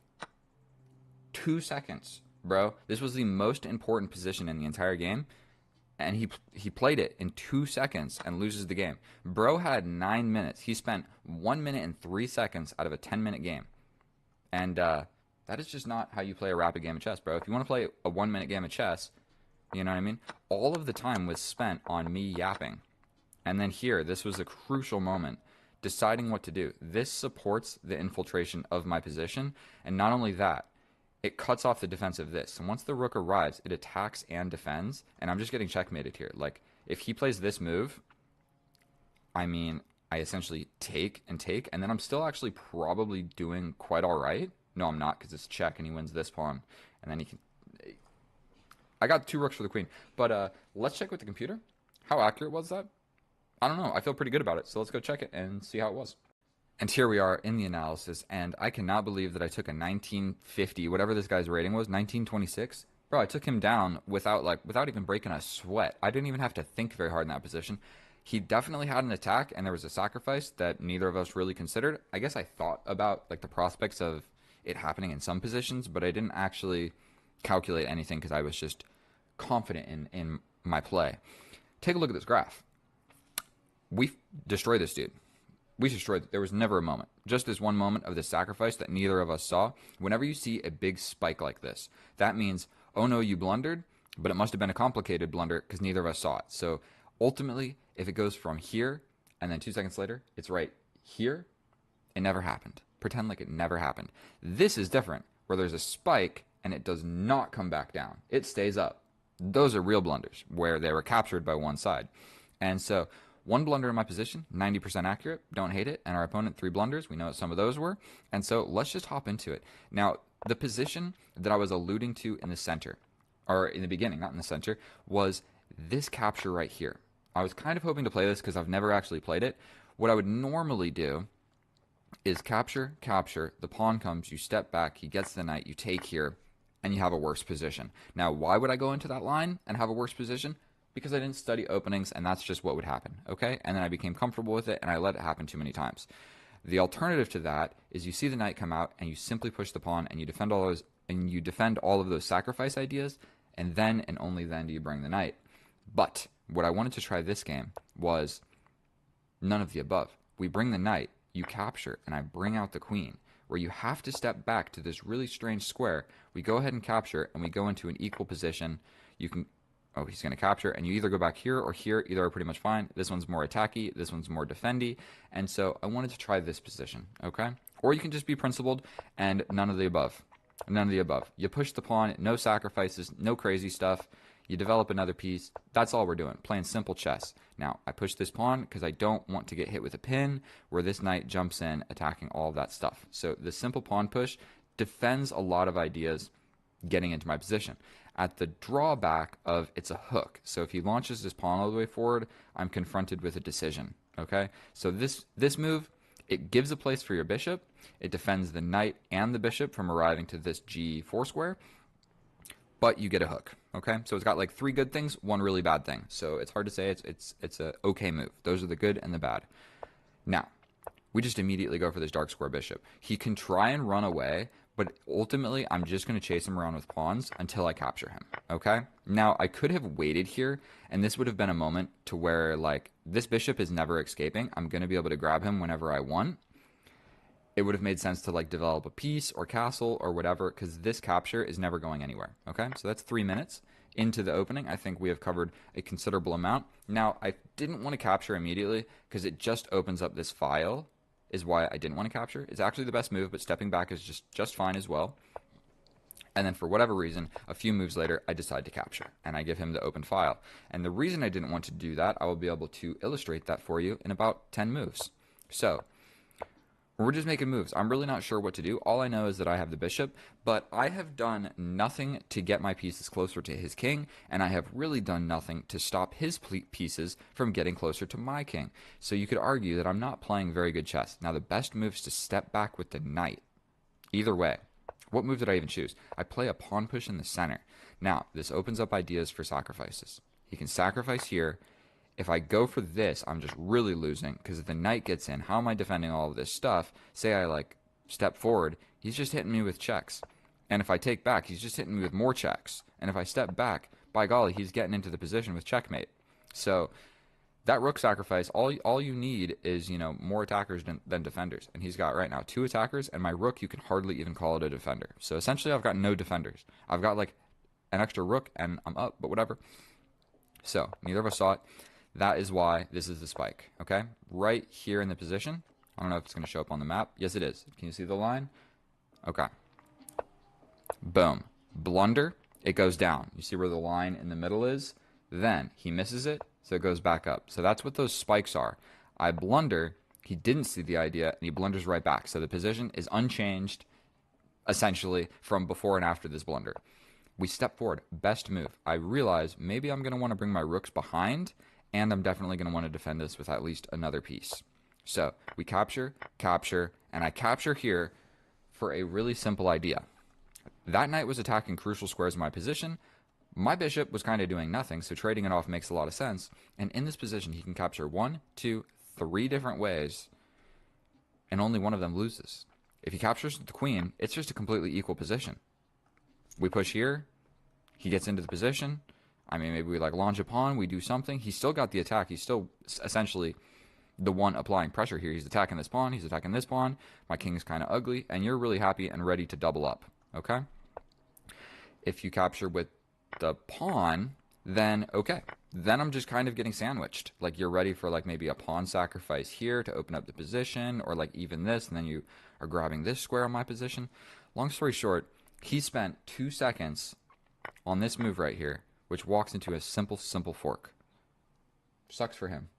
I'm sorry to our opponent for playing this, but sometimes this was a little bit of hope chess, capturing and realizing that this option was there, and boom, it's there. And like, yes, we ruined my pawn structure. Now this is a little bit instructive. My little king dance that I did here, I realized that this check was going to be annoying and this pawn is weak. So the best practice here is to step over, then he hits you with check, and then and only then do you step back to the corner, because his queen arriving to this square and giving this check is no longer an option. Technically everything is winning, so you don't got to worry about it. But we go here, and then best move. So what we're really worried about is this. So check this out. If I play anything else, then I'm completely lost, because the rook arrives. Yes, I can take, but he gets this with check. I step up, and then he gets this pawn. And I'm just completely losing. Like, yes, I have the 2 rooks for the queen, but my pawns are separated. Everything in the position is weak. His king is safe. All of his pawns are, like, super secure. And my 2 rooks kind of suck against this queen right now. And so, yeah, in this position, I just am completely losing. And say that I try and run away, well, then I'm just going to get checkmated. Well, he'll probably bring the queen. I step over, then he checkmates me some other way. I'm going to lose the game. So the only good way to defend that is step up with the king, but that's also not great, because he can still just jump in, and then, I don't know, it's just not what you want. Throwing this pawn forward blocks this square from the rook, okay? The rook either is going to arrive here, and we trade it, and he replaces it with a pawn.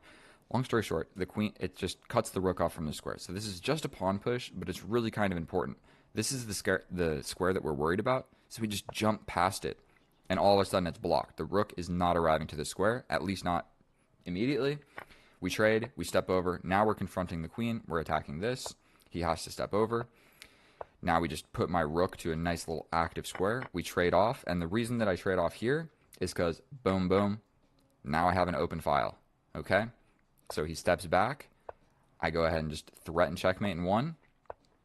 We go ahead and just pin this, so now if the rook goes anywhere, I'm pretty much just going to take the queen with check, so it's just my queen is uber active, and I'm threatening this. because I can just take this pawn for free because the pin on the king.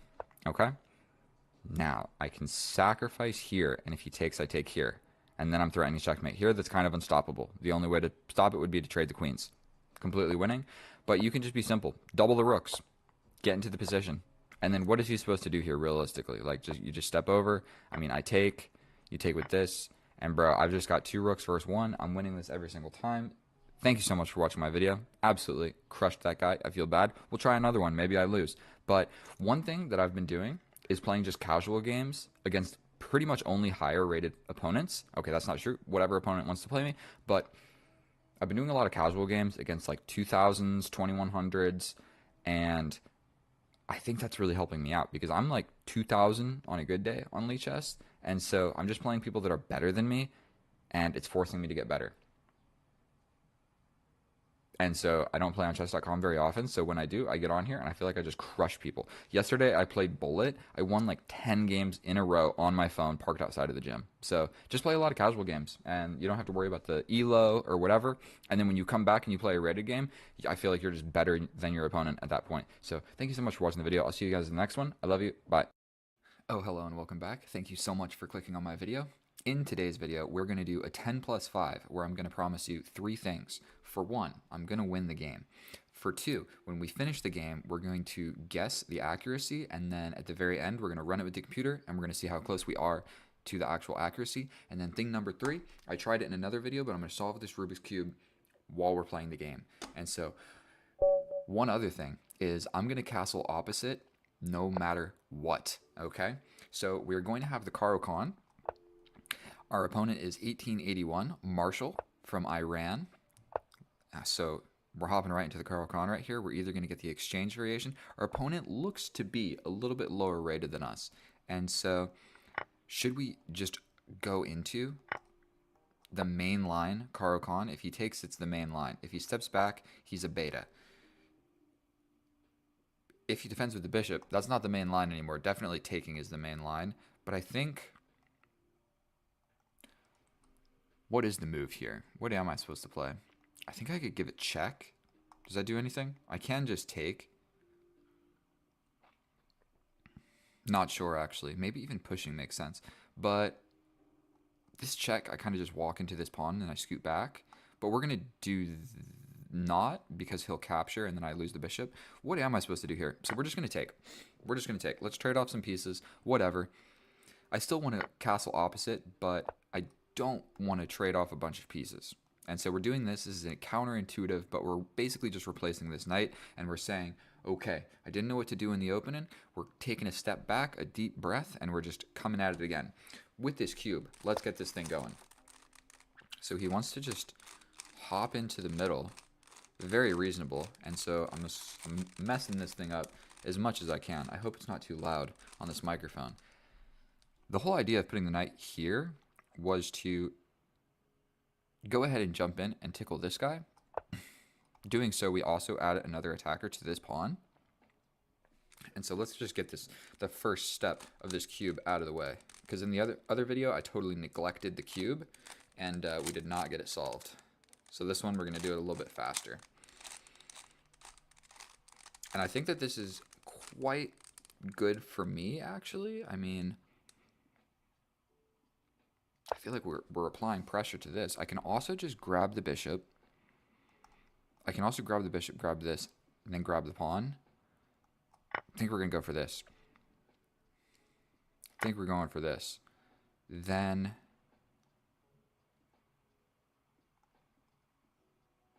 we're just trading everything off. This isn't exactly what I was hoping for. If he takes, then we just get a pawn sort of in the center. Would have an idea of bringing my bishop out like this. Maybe even Fankettoing this bishop like this way. I've got the bishop pair. So I'm quite happy, I feel like. And let's check. Here's a cube. Look at this little Chinese symbol on here. Order this thing from China. This is the first step. So we've got the little cross. If he doesn't capture, I might just leave my queen in the middle of the board because he no longer has a knight to attack me and no longer has any light square bishop anywhere to hit me from any light square diagonals. So I'm actually kind of cool with it. And if he goes here, he gets the pawn structure. So let's just pre-move this. Is probably what our opponent will choose. We're going to move on to step 2 of this cube. And, you know, I made a promise that we're going to opposite side castle and we're going to get an aggressive attacking game of chess. But it just doesn't seem like that's what's happening here. Maybe we just Fianchetto like this. I feel like I can develop this and attack this pawn and coax him into castling. And then we have this position.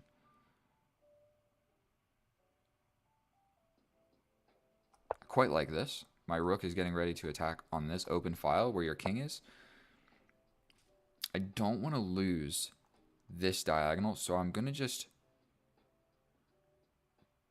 push this forward. That totally took away my ideas of Fianchettoing this way. Okay, what does that do? Directly, I don't think a whole lot. And I did say I'd castle opposite, so I still like the idea of castling opposite. I don't think that this threatens anything immediately, other than maybe this pawn push. So potentially I just bring my rook here. This is where my rook is going to want to go anyway. And we just go straight in for this attack. He can also push it 2 squares. I believe, and he would probably be all right. Okay, and here's where we are with the cube. Should I be holding it in front of the screen so you can see what I'm doing? We've got the bottom layer solved. So let's get this next layer done. He scoots the rook. What a strange way to defend against that. I can pin this knight as well. And then if we see this, I can step forward. We're not going to calculate a million different things here.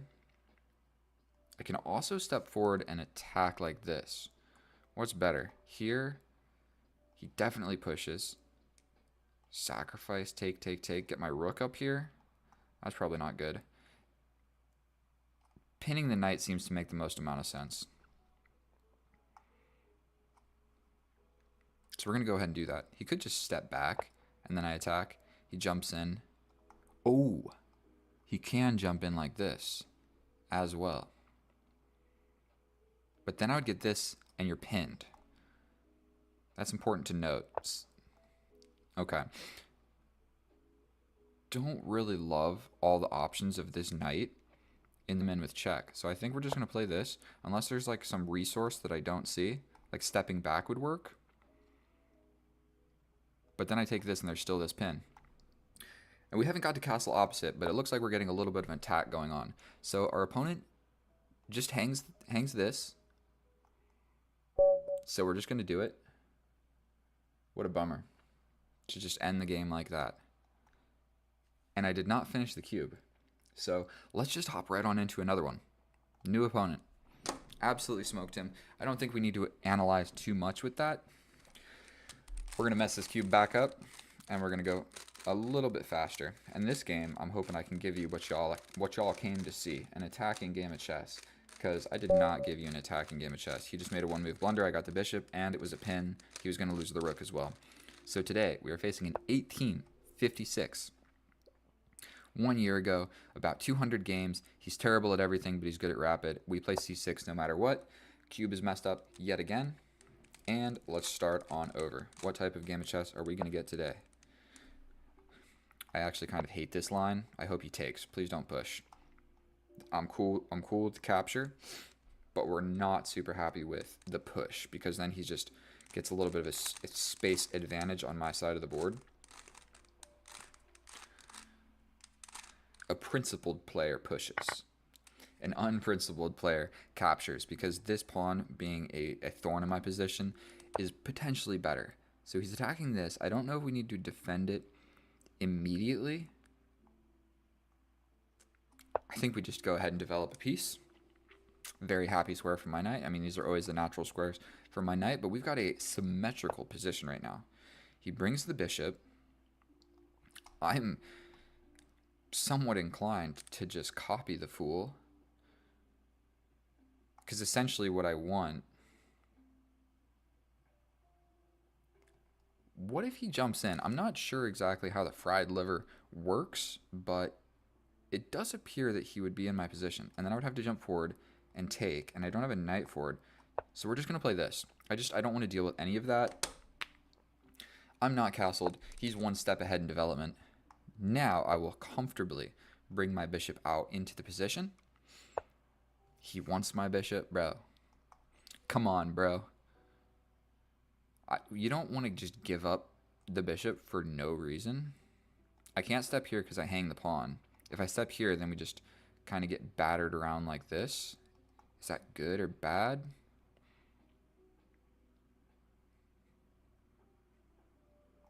I think we're going to do it and just get chased around where he will capture me in the end. While that's happening, we can step forward a little bit. Okay, he can also do it with this pawn as well. I mean, I can go all the way back. I don't really want to just let him get my light square bishop for no reason. So we're going all the way back. All the way back. Horrible move. I know this is an inaccuracy. I'm probably supposed to just let him get it. The computer is going to say inaccuracy. But I'm human, and I say, I want to keep my light square bishop for this knight. Because I know in the end game, you guys will see. Wait for this light square bishop. When he has a time to shine, he will come back out and be a monster. And that wouldn't happen if I just get chased around and ruin my pawn structure and all of that. Okay, so he goes back with the knight. I think I'm going to bring my knight now. I might even push this pawn so I can come out and then go over there. Because I am emotionally committed to this light square bishop. We are not getting rid of him for no good reason. I can do it again. We're doing this. I want to just bring the light square bishop. But now I'm not going to be able to because his comes out. What a horrible game of chess. We're pushing this. My light square bishop is essentially going to be in jail, and it's going to be hard for him to get out of there. Definitely made a minor inaccuracy out of this opening, but it doesn't matter. I still need to castle opposite.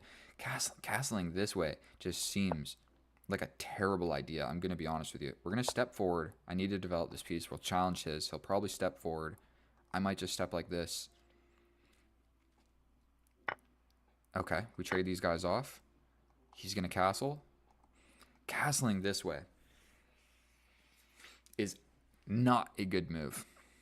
I don't know what to think about this, and I'm totally neglecting this cube yet again. I'm not even past like the first step. All right. He wants to go here. I just don't think that castling to the other side of the board is going to make any sense.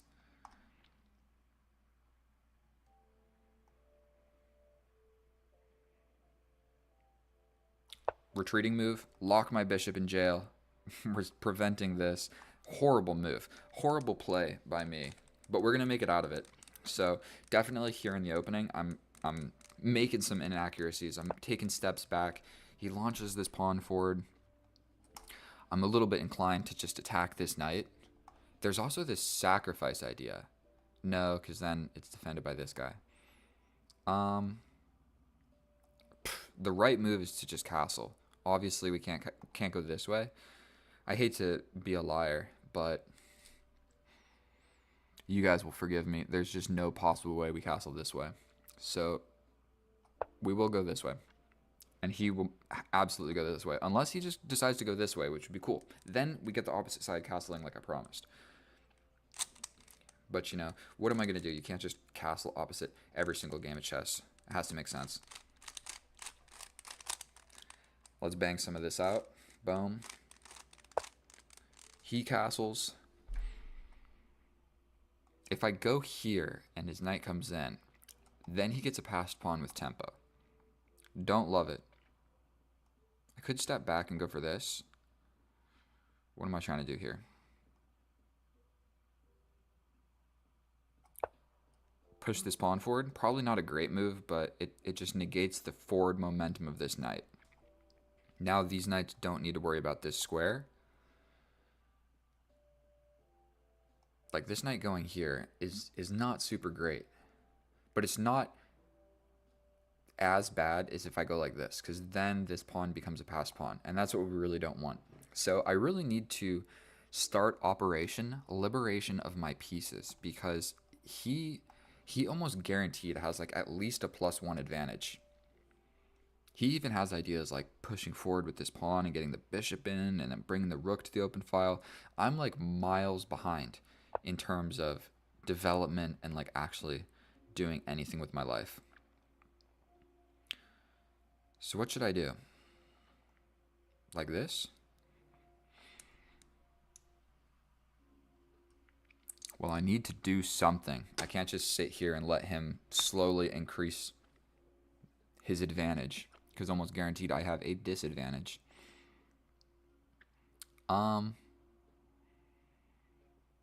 This knight was doing the job of this, so it makes me think maybe I like step around like this, or even like just go for this pawn push. If he takes, I can take back.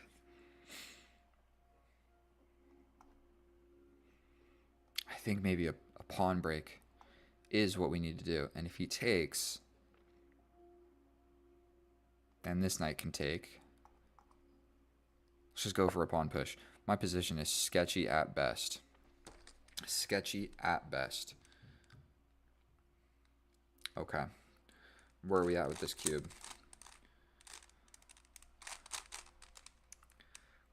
We're getting close to being done with the first step yet again. Boom, boom, boom.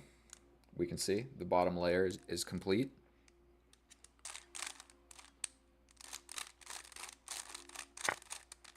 Okay.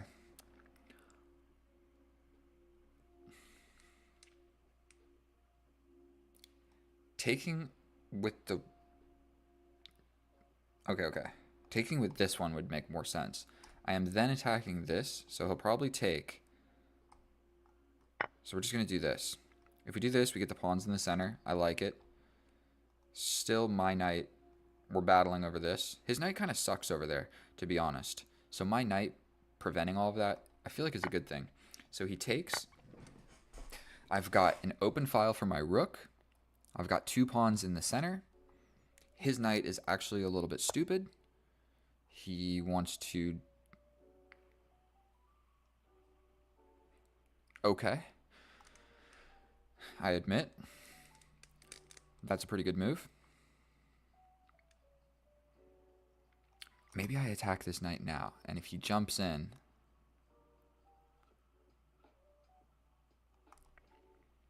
Definitely didn't see that. That's a fancy move. That is a fancy move. I want to do this. If he jumps in, I take. Then my queen's being attacked. I obviously can't just take. Pushing just loses me a pawn. So what if I jump forward? He jumps in. I can't defend. We've got to do this. We're defending, we're attacking this. The knight can get in now is what's really a bummer about that move right there. But I think that his advantage is slipping a tiny bit away. I'm very close to getting my bishop developed. Then my rook will be developed. His knight is still not super happy. I mean, he's very close to jumping here. But, okay, so he steps back. What if we first play this?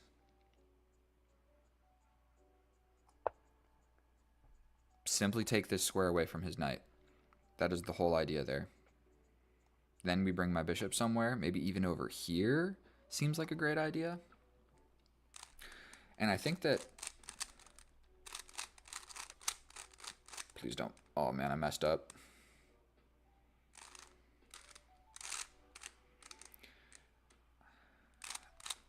I think my disadvantage is slipping away. Because yeah, my bishop can get to that diagonal, my rook can get to the open file. doesn't seem all that grim anymore. And we've got the same amount of time. Okay. Step 2 done. So he wants to go for this. It's defended twice though. So I could just bring the bishop. We got to ask what's more important, over here or over here. I quite like this. We help defend the center. If any pawn exchanges happen, like there is this pawn push, maybe I scoot away from this scary diagonal. So like this pawn push does work because I can't even push. So if we see this, I have to step over. Then take. He pins me. Not fun. So here we bring a rook. Maybe we put the rook here to defend against all of that. Completely even, but these two pawns in the center don't have any pawns to protect them. He scoots over. I was literally thinking the same thing, bro. I think we're just going to do the same. Do we see this? Pawn push? That put you on the same diagonal as my bishop. I was getting off the diagonal away from your bishop, but now you're kind of, you know, you might even be asking for it. I might jump in now. We might jump in. Double pressure on this pawn, restricting the movement of your knight. This rook wants to come battle for this open file.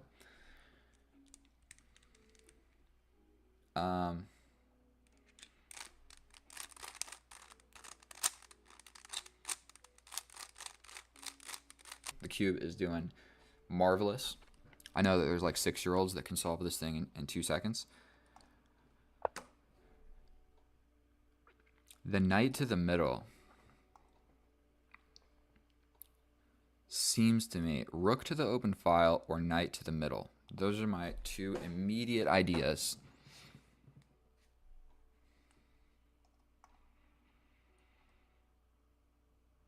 This is only held down by my queen. I hate your knight over here. What if I just attack it? Or like step back and then go for it?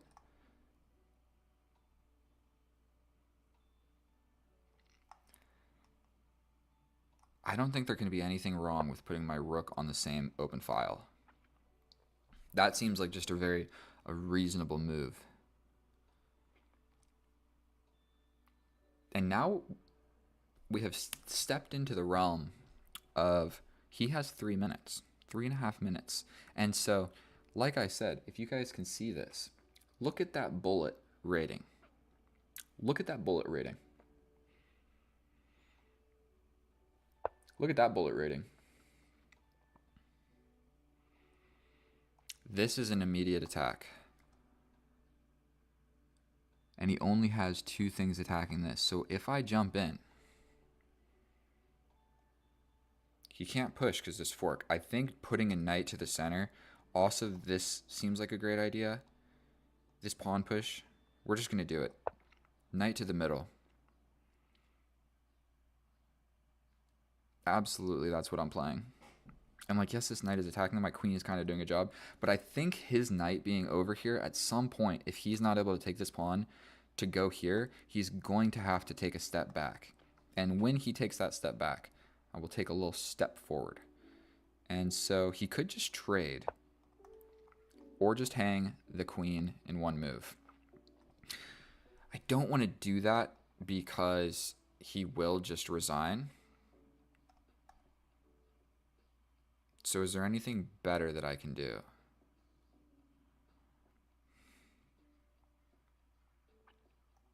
I'll say, don't quit. Don't quit. Because we want to extract as much information out of this game as we can. And so now we'll do a little conversion. Or am I being crazy? Does this work? Yep. Boom. Boom. We get a little check ski. And all of a sudden, he just didn't defend against that properly. But in case he does resign, you know what we're going to do? We're going to get this cube done right as he resigns. I said don't quit. I said please. I even said very, very nicely. And so that was a good example of like sort of getting through the opening. I mean, I know it was just kind of a one move blunder, but that's 2 games in a row. That's how you win chess. You just play, keep it even. I mean, if you're not like a crazy castling opposite and attacking and getting checkmate in under 20 moves every time. But either way, let's guess the accuracy. We're going to run. We're going to go back to the beginning. Let's check this accuracy. That's 3 moves right there that were not very accurate. I'm going to tell you that right now. That I don't know. Okay. Accurate. Everything's good. Maybe that knight step back also wasn't accurate.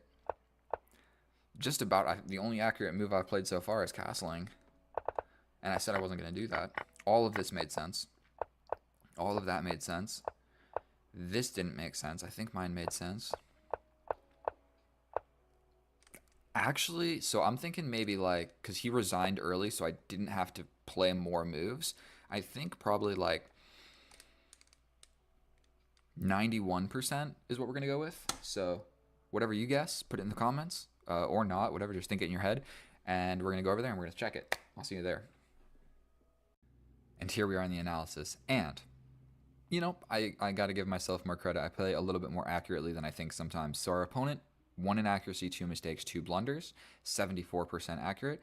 And the moment of truth, what did you guess? I'm at 89%. Did I say 91? 2% off, fairly certain. Now, these 5 inaccuracies, I thought they were basically all throughout the opening and the middle game, but they were more in the end game, okay? All in the end game, actually. And then I made one pretty fatal blunder where he was actually winning. And the idea, he saw it, and I didn't. He just did it in the wrong move order, so I got lucky. And so ultimately he did fall prey to a one-move tactic.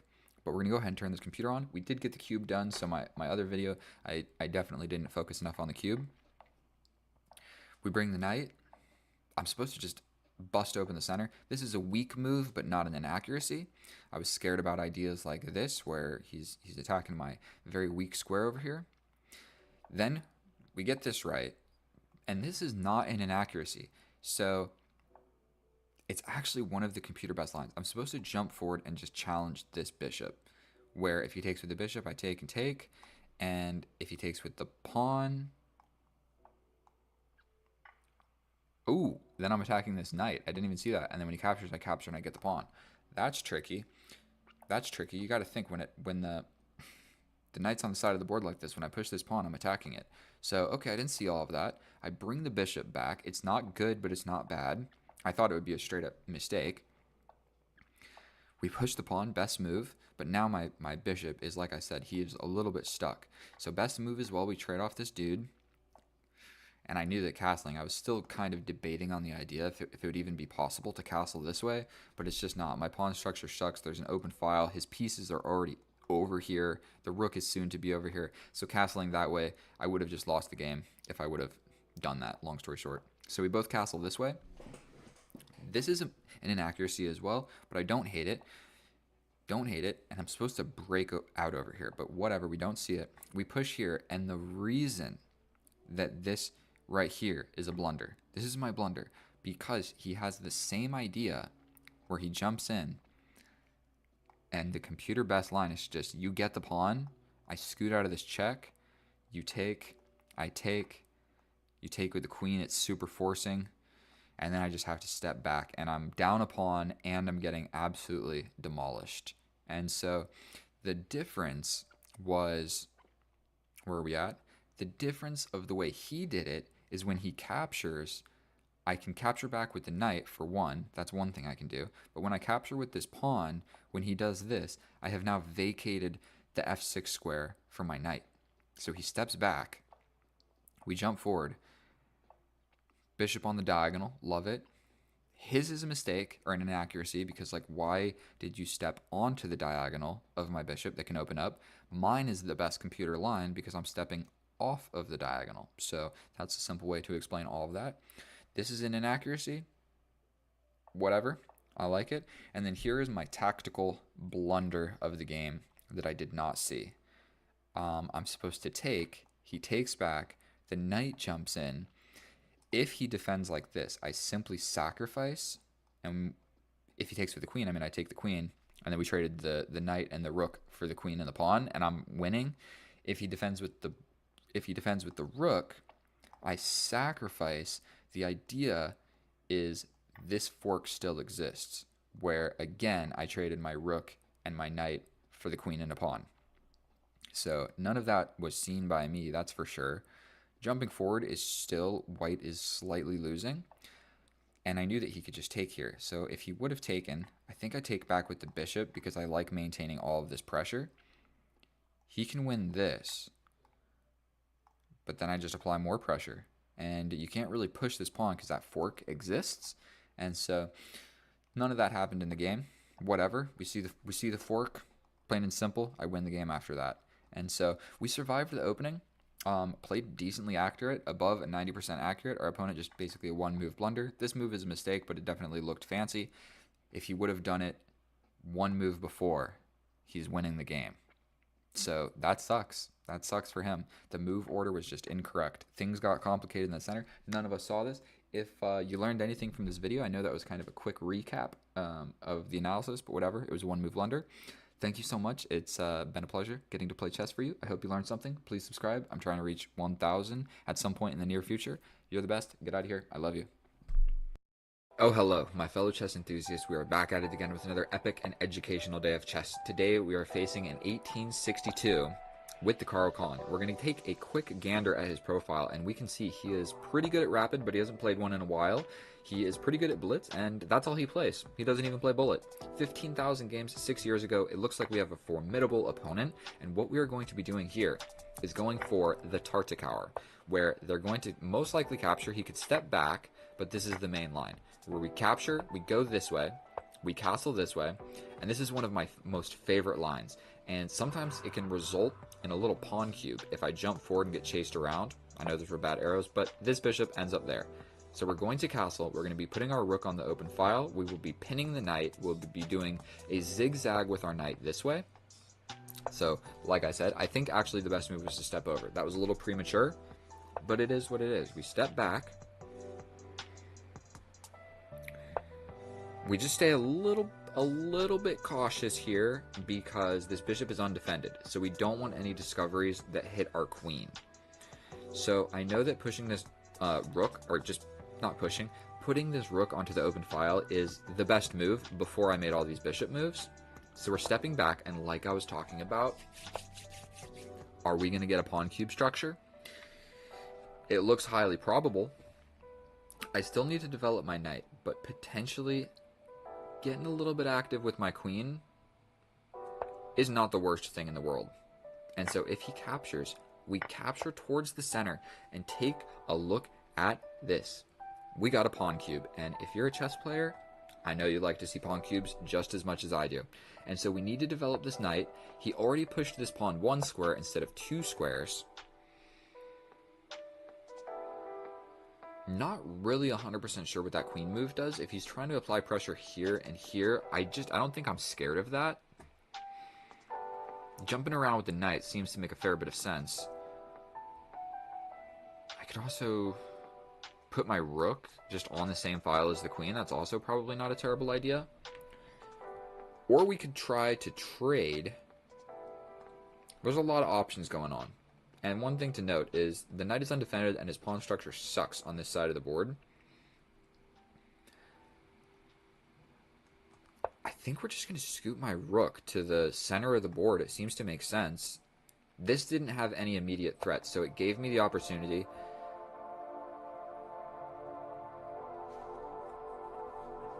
What on earth was that move?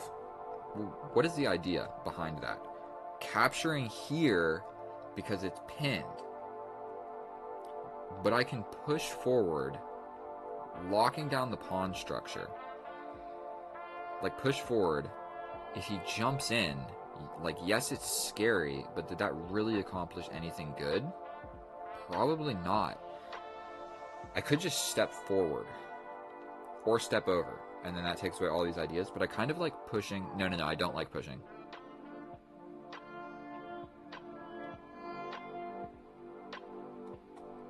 I took a long time to play that move because if you could tell by the silence, I definitely was not sure what the correct move was.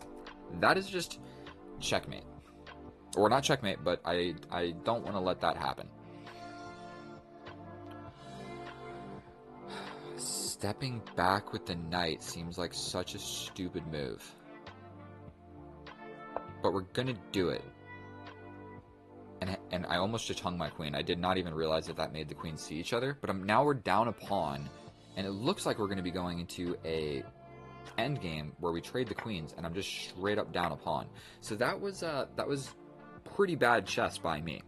Now we're just down a pawn, and so he's got a 2-minute time advantage essentially. He shuts down the file over here. We probably got to get active with this knight, or we're just going to lose the game. This pawn push also attacks here, so I think we're just going to make a weak move, and we're going to try and go into an endgame where we can find some tactics. And one thing to note is, just because you lost a pawn, don't give up, you know what I mean? I got a worse position. It's probably like minus whatever. I want some space for my rook. I can also, like, get a tempo-winning move on this knight. No, I can't. He just jumps to the center. So we're going to put my knight over here. And we don't want to be trading everything. That is almost certain. So if this bishop moves somewhere... Yeah, the bishop moves somewhere. I mean, okay, yeah, that makes a lot more sense than going here and hanging it with this check tactic. But I don't want to trade the rooks. But if I step over, then his rook is really quick to just get into the position. And that's really not a lot of fun for me. Stepping over, he gets in. I step up, he jumps in. I think I'm just like falling apart, to be honest with you.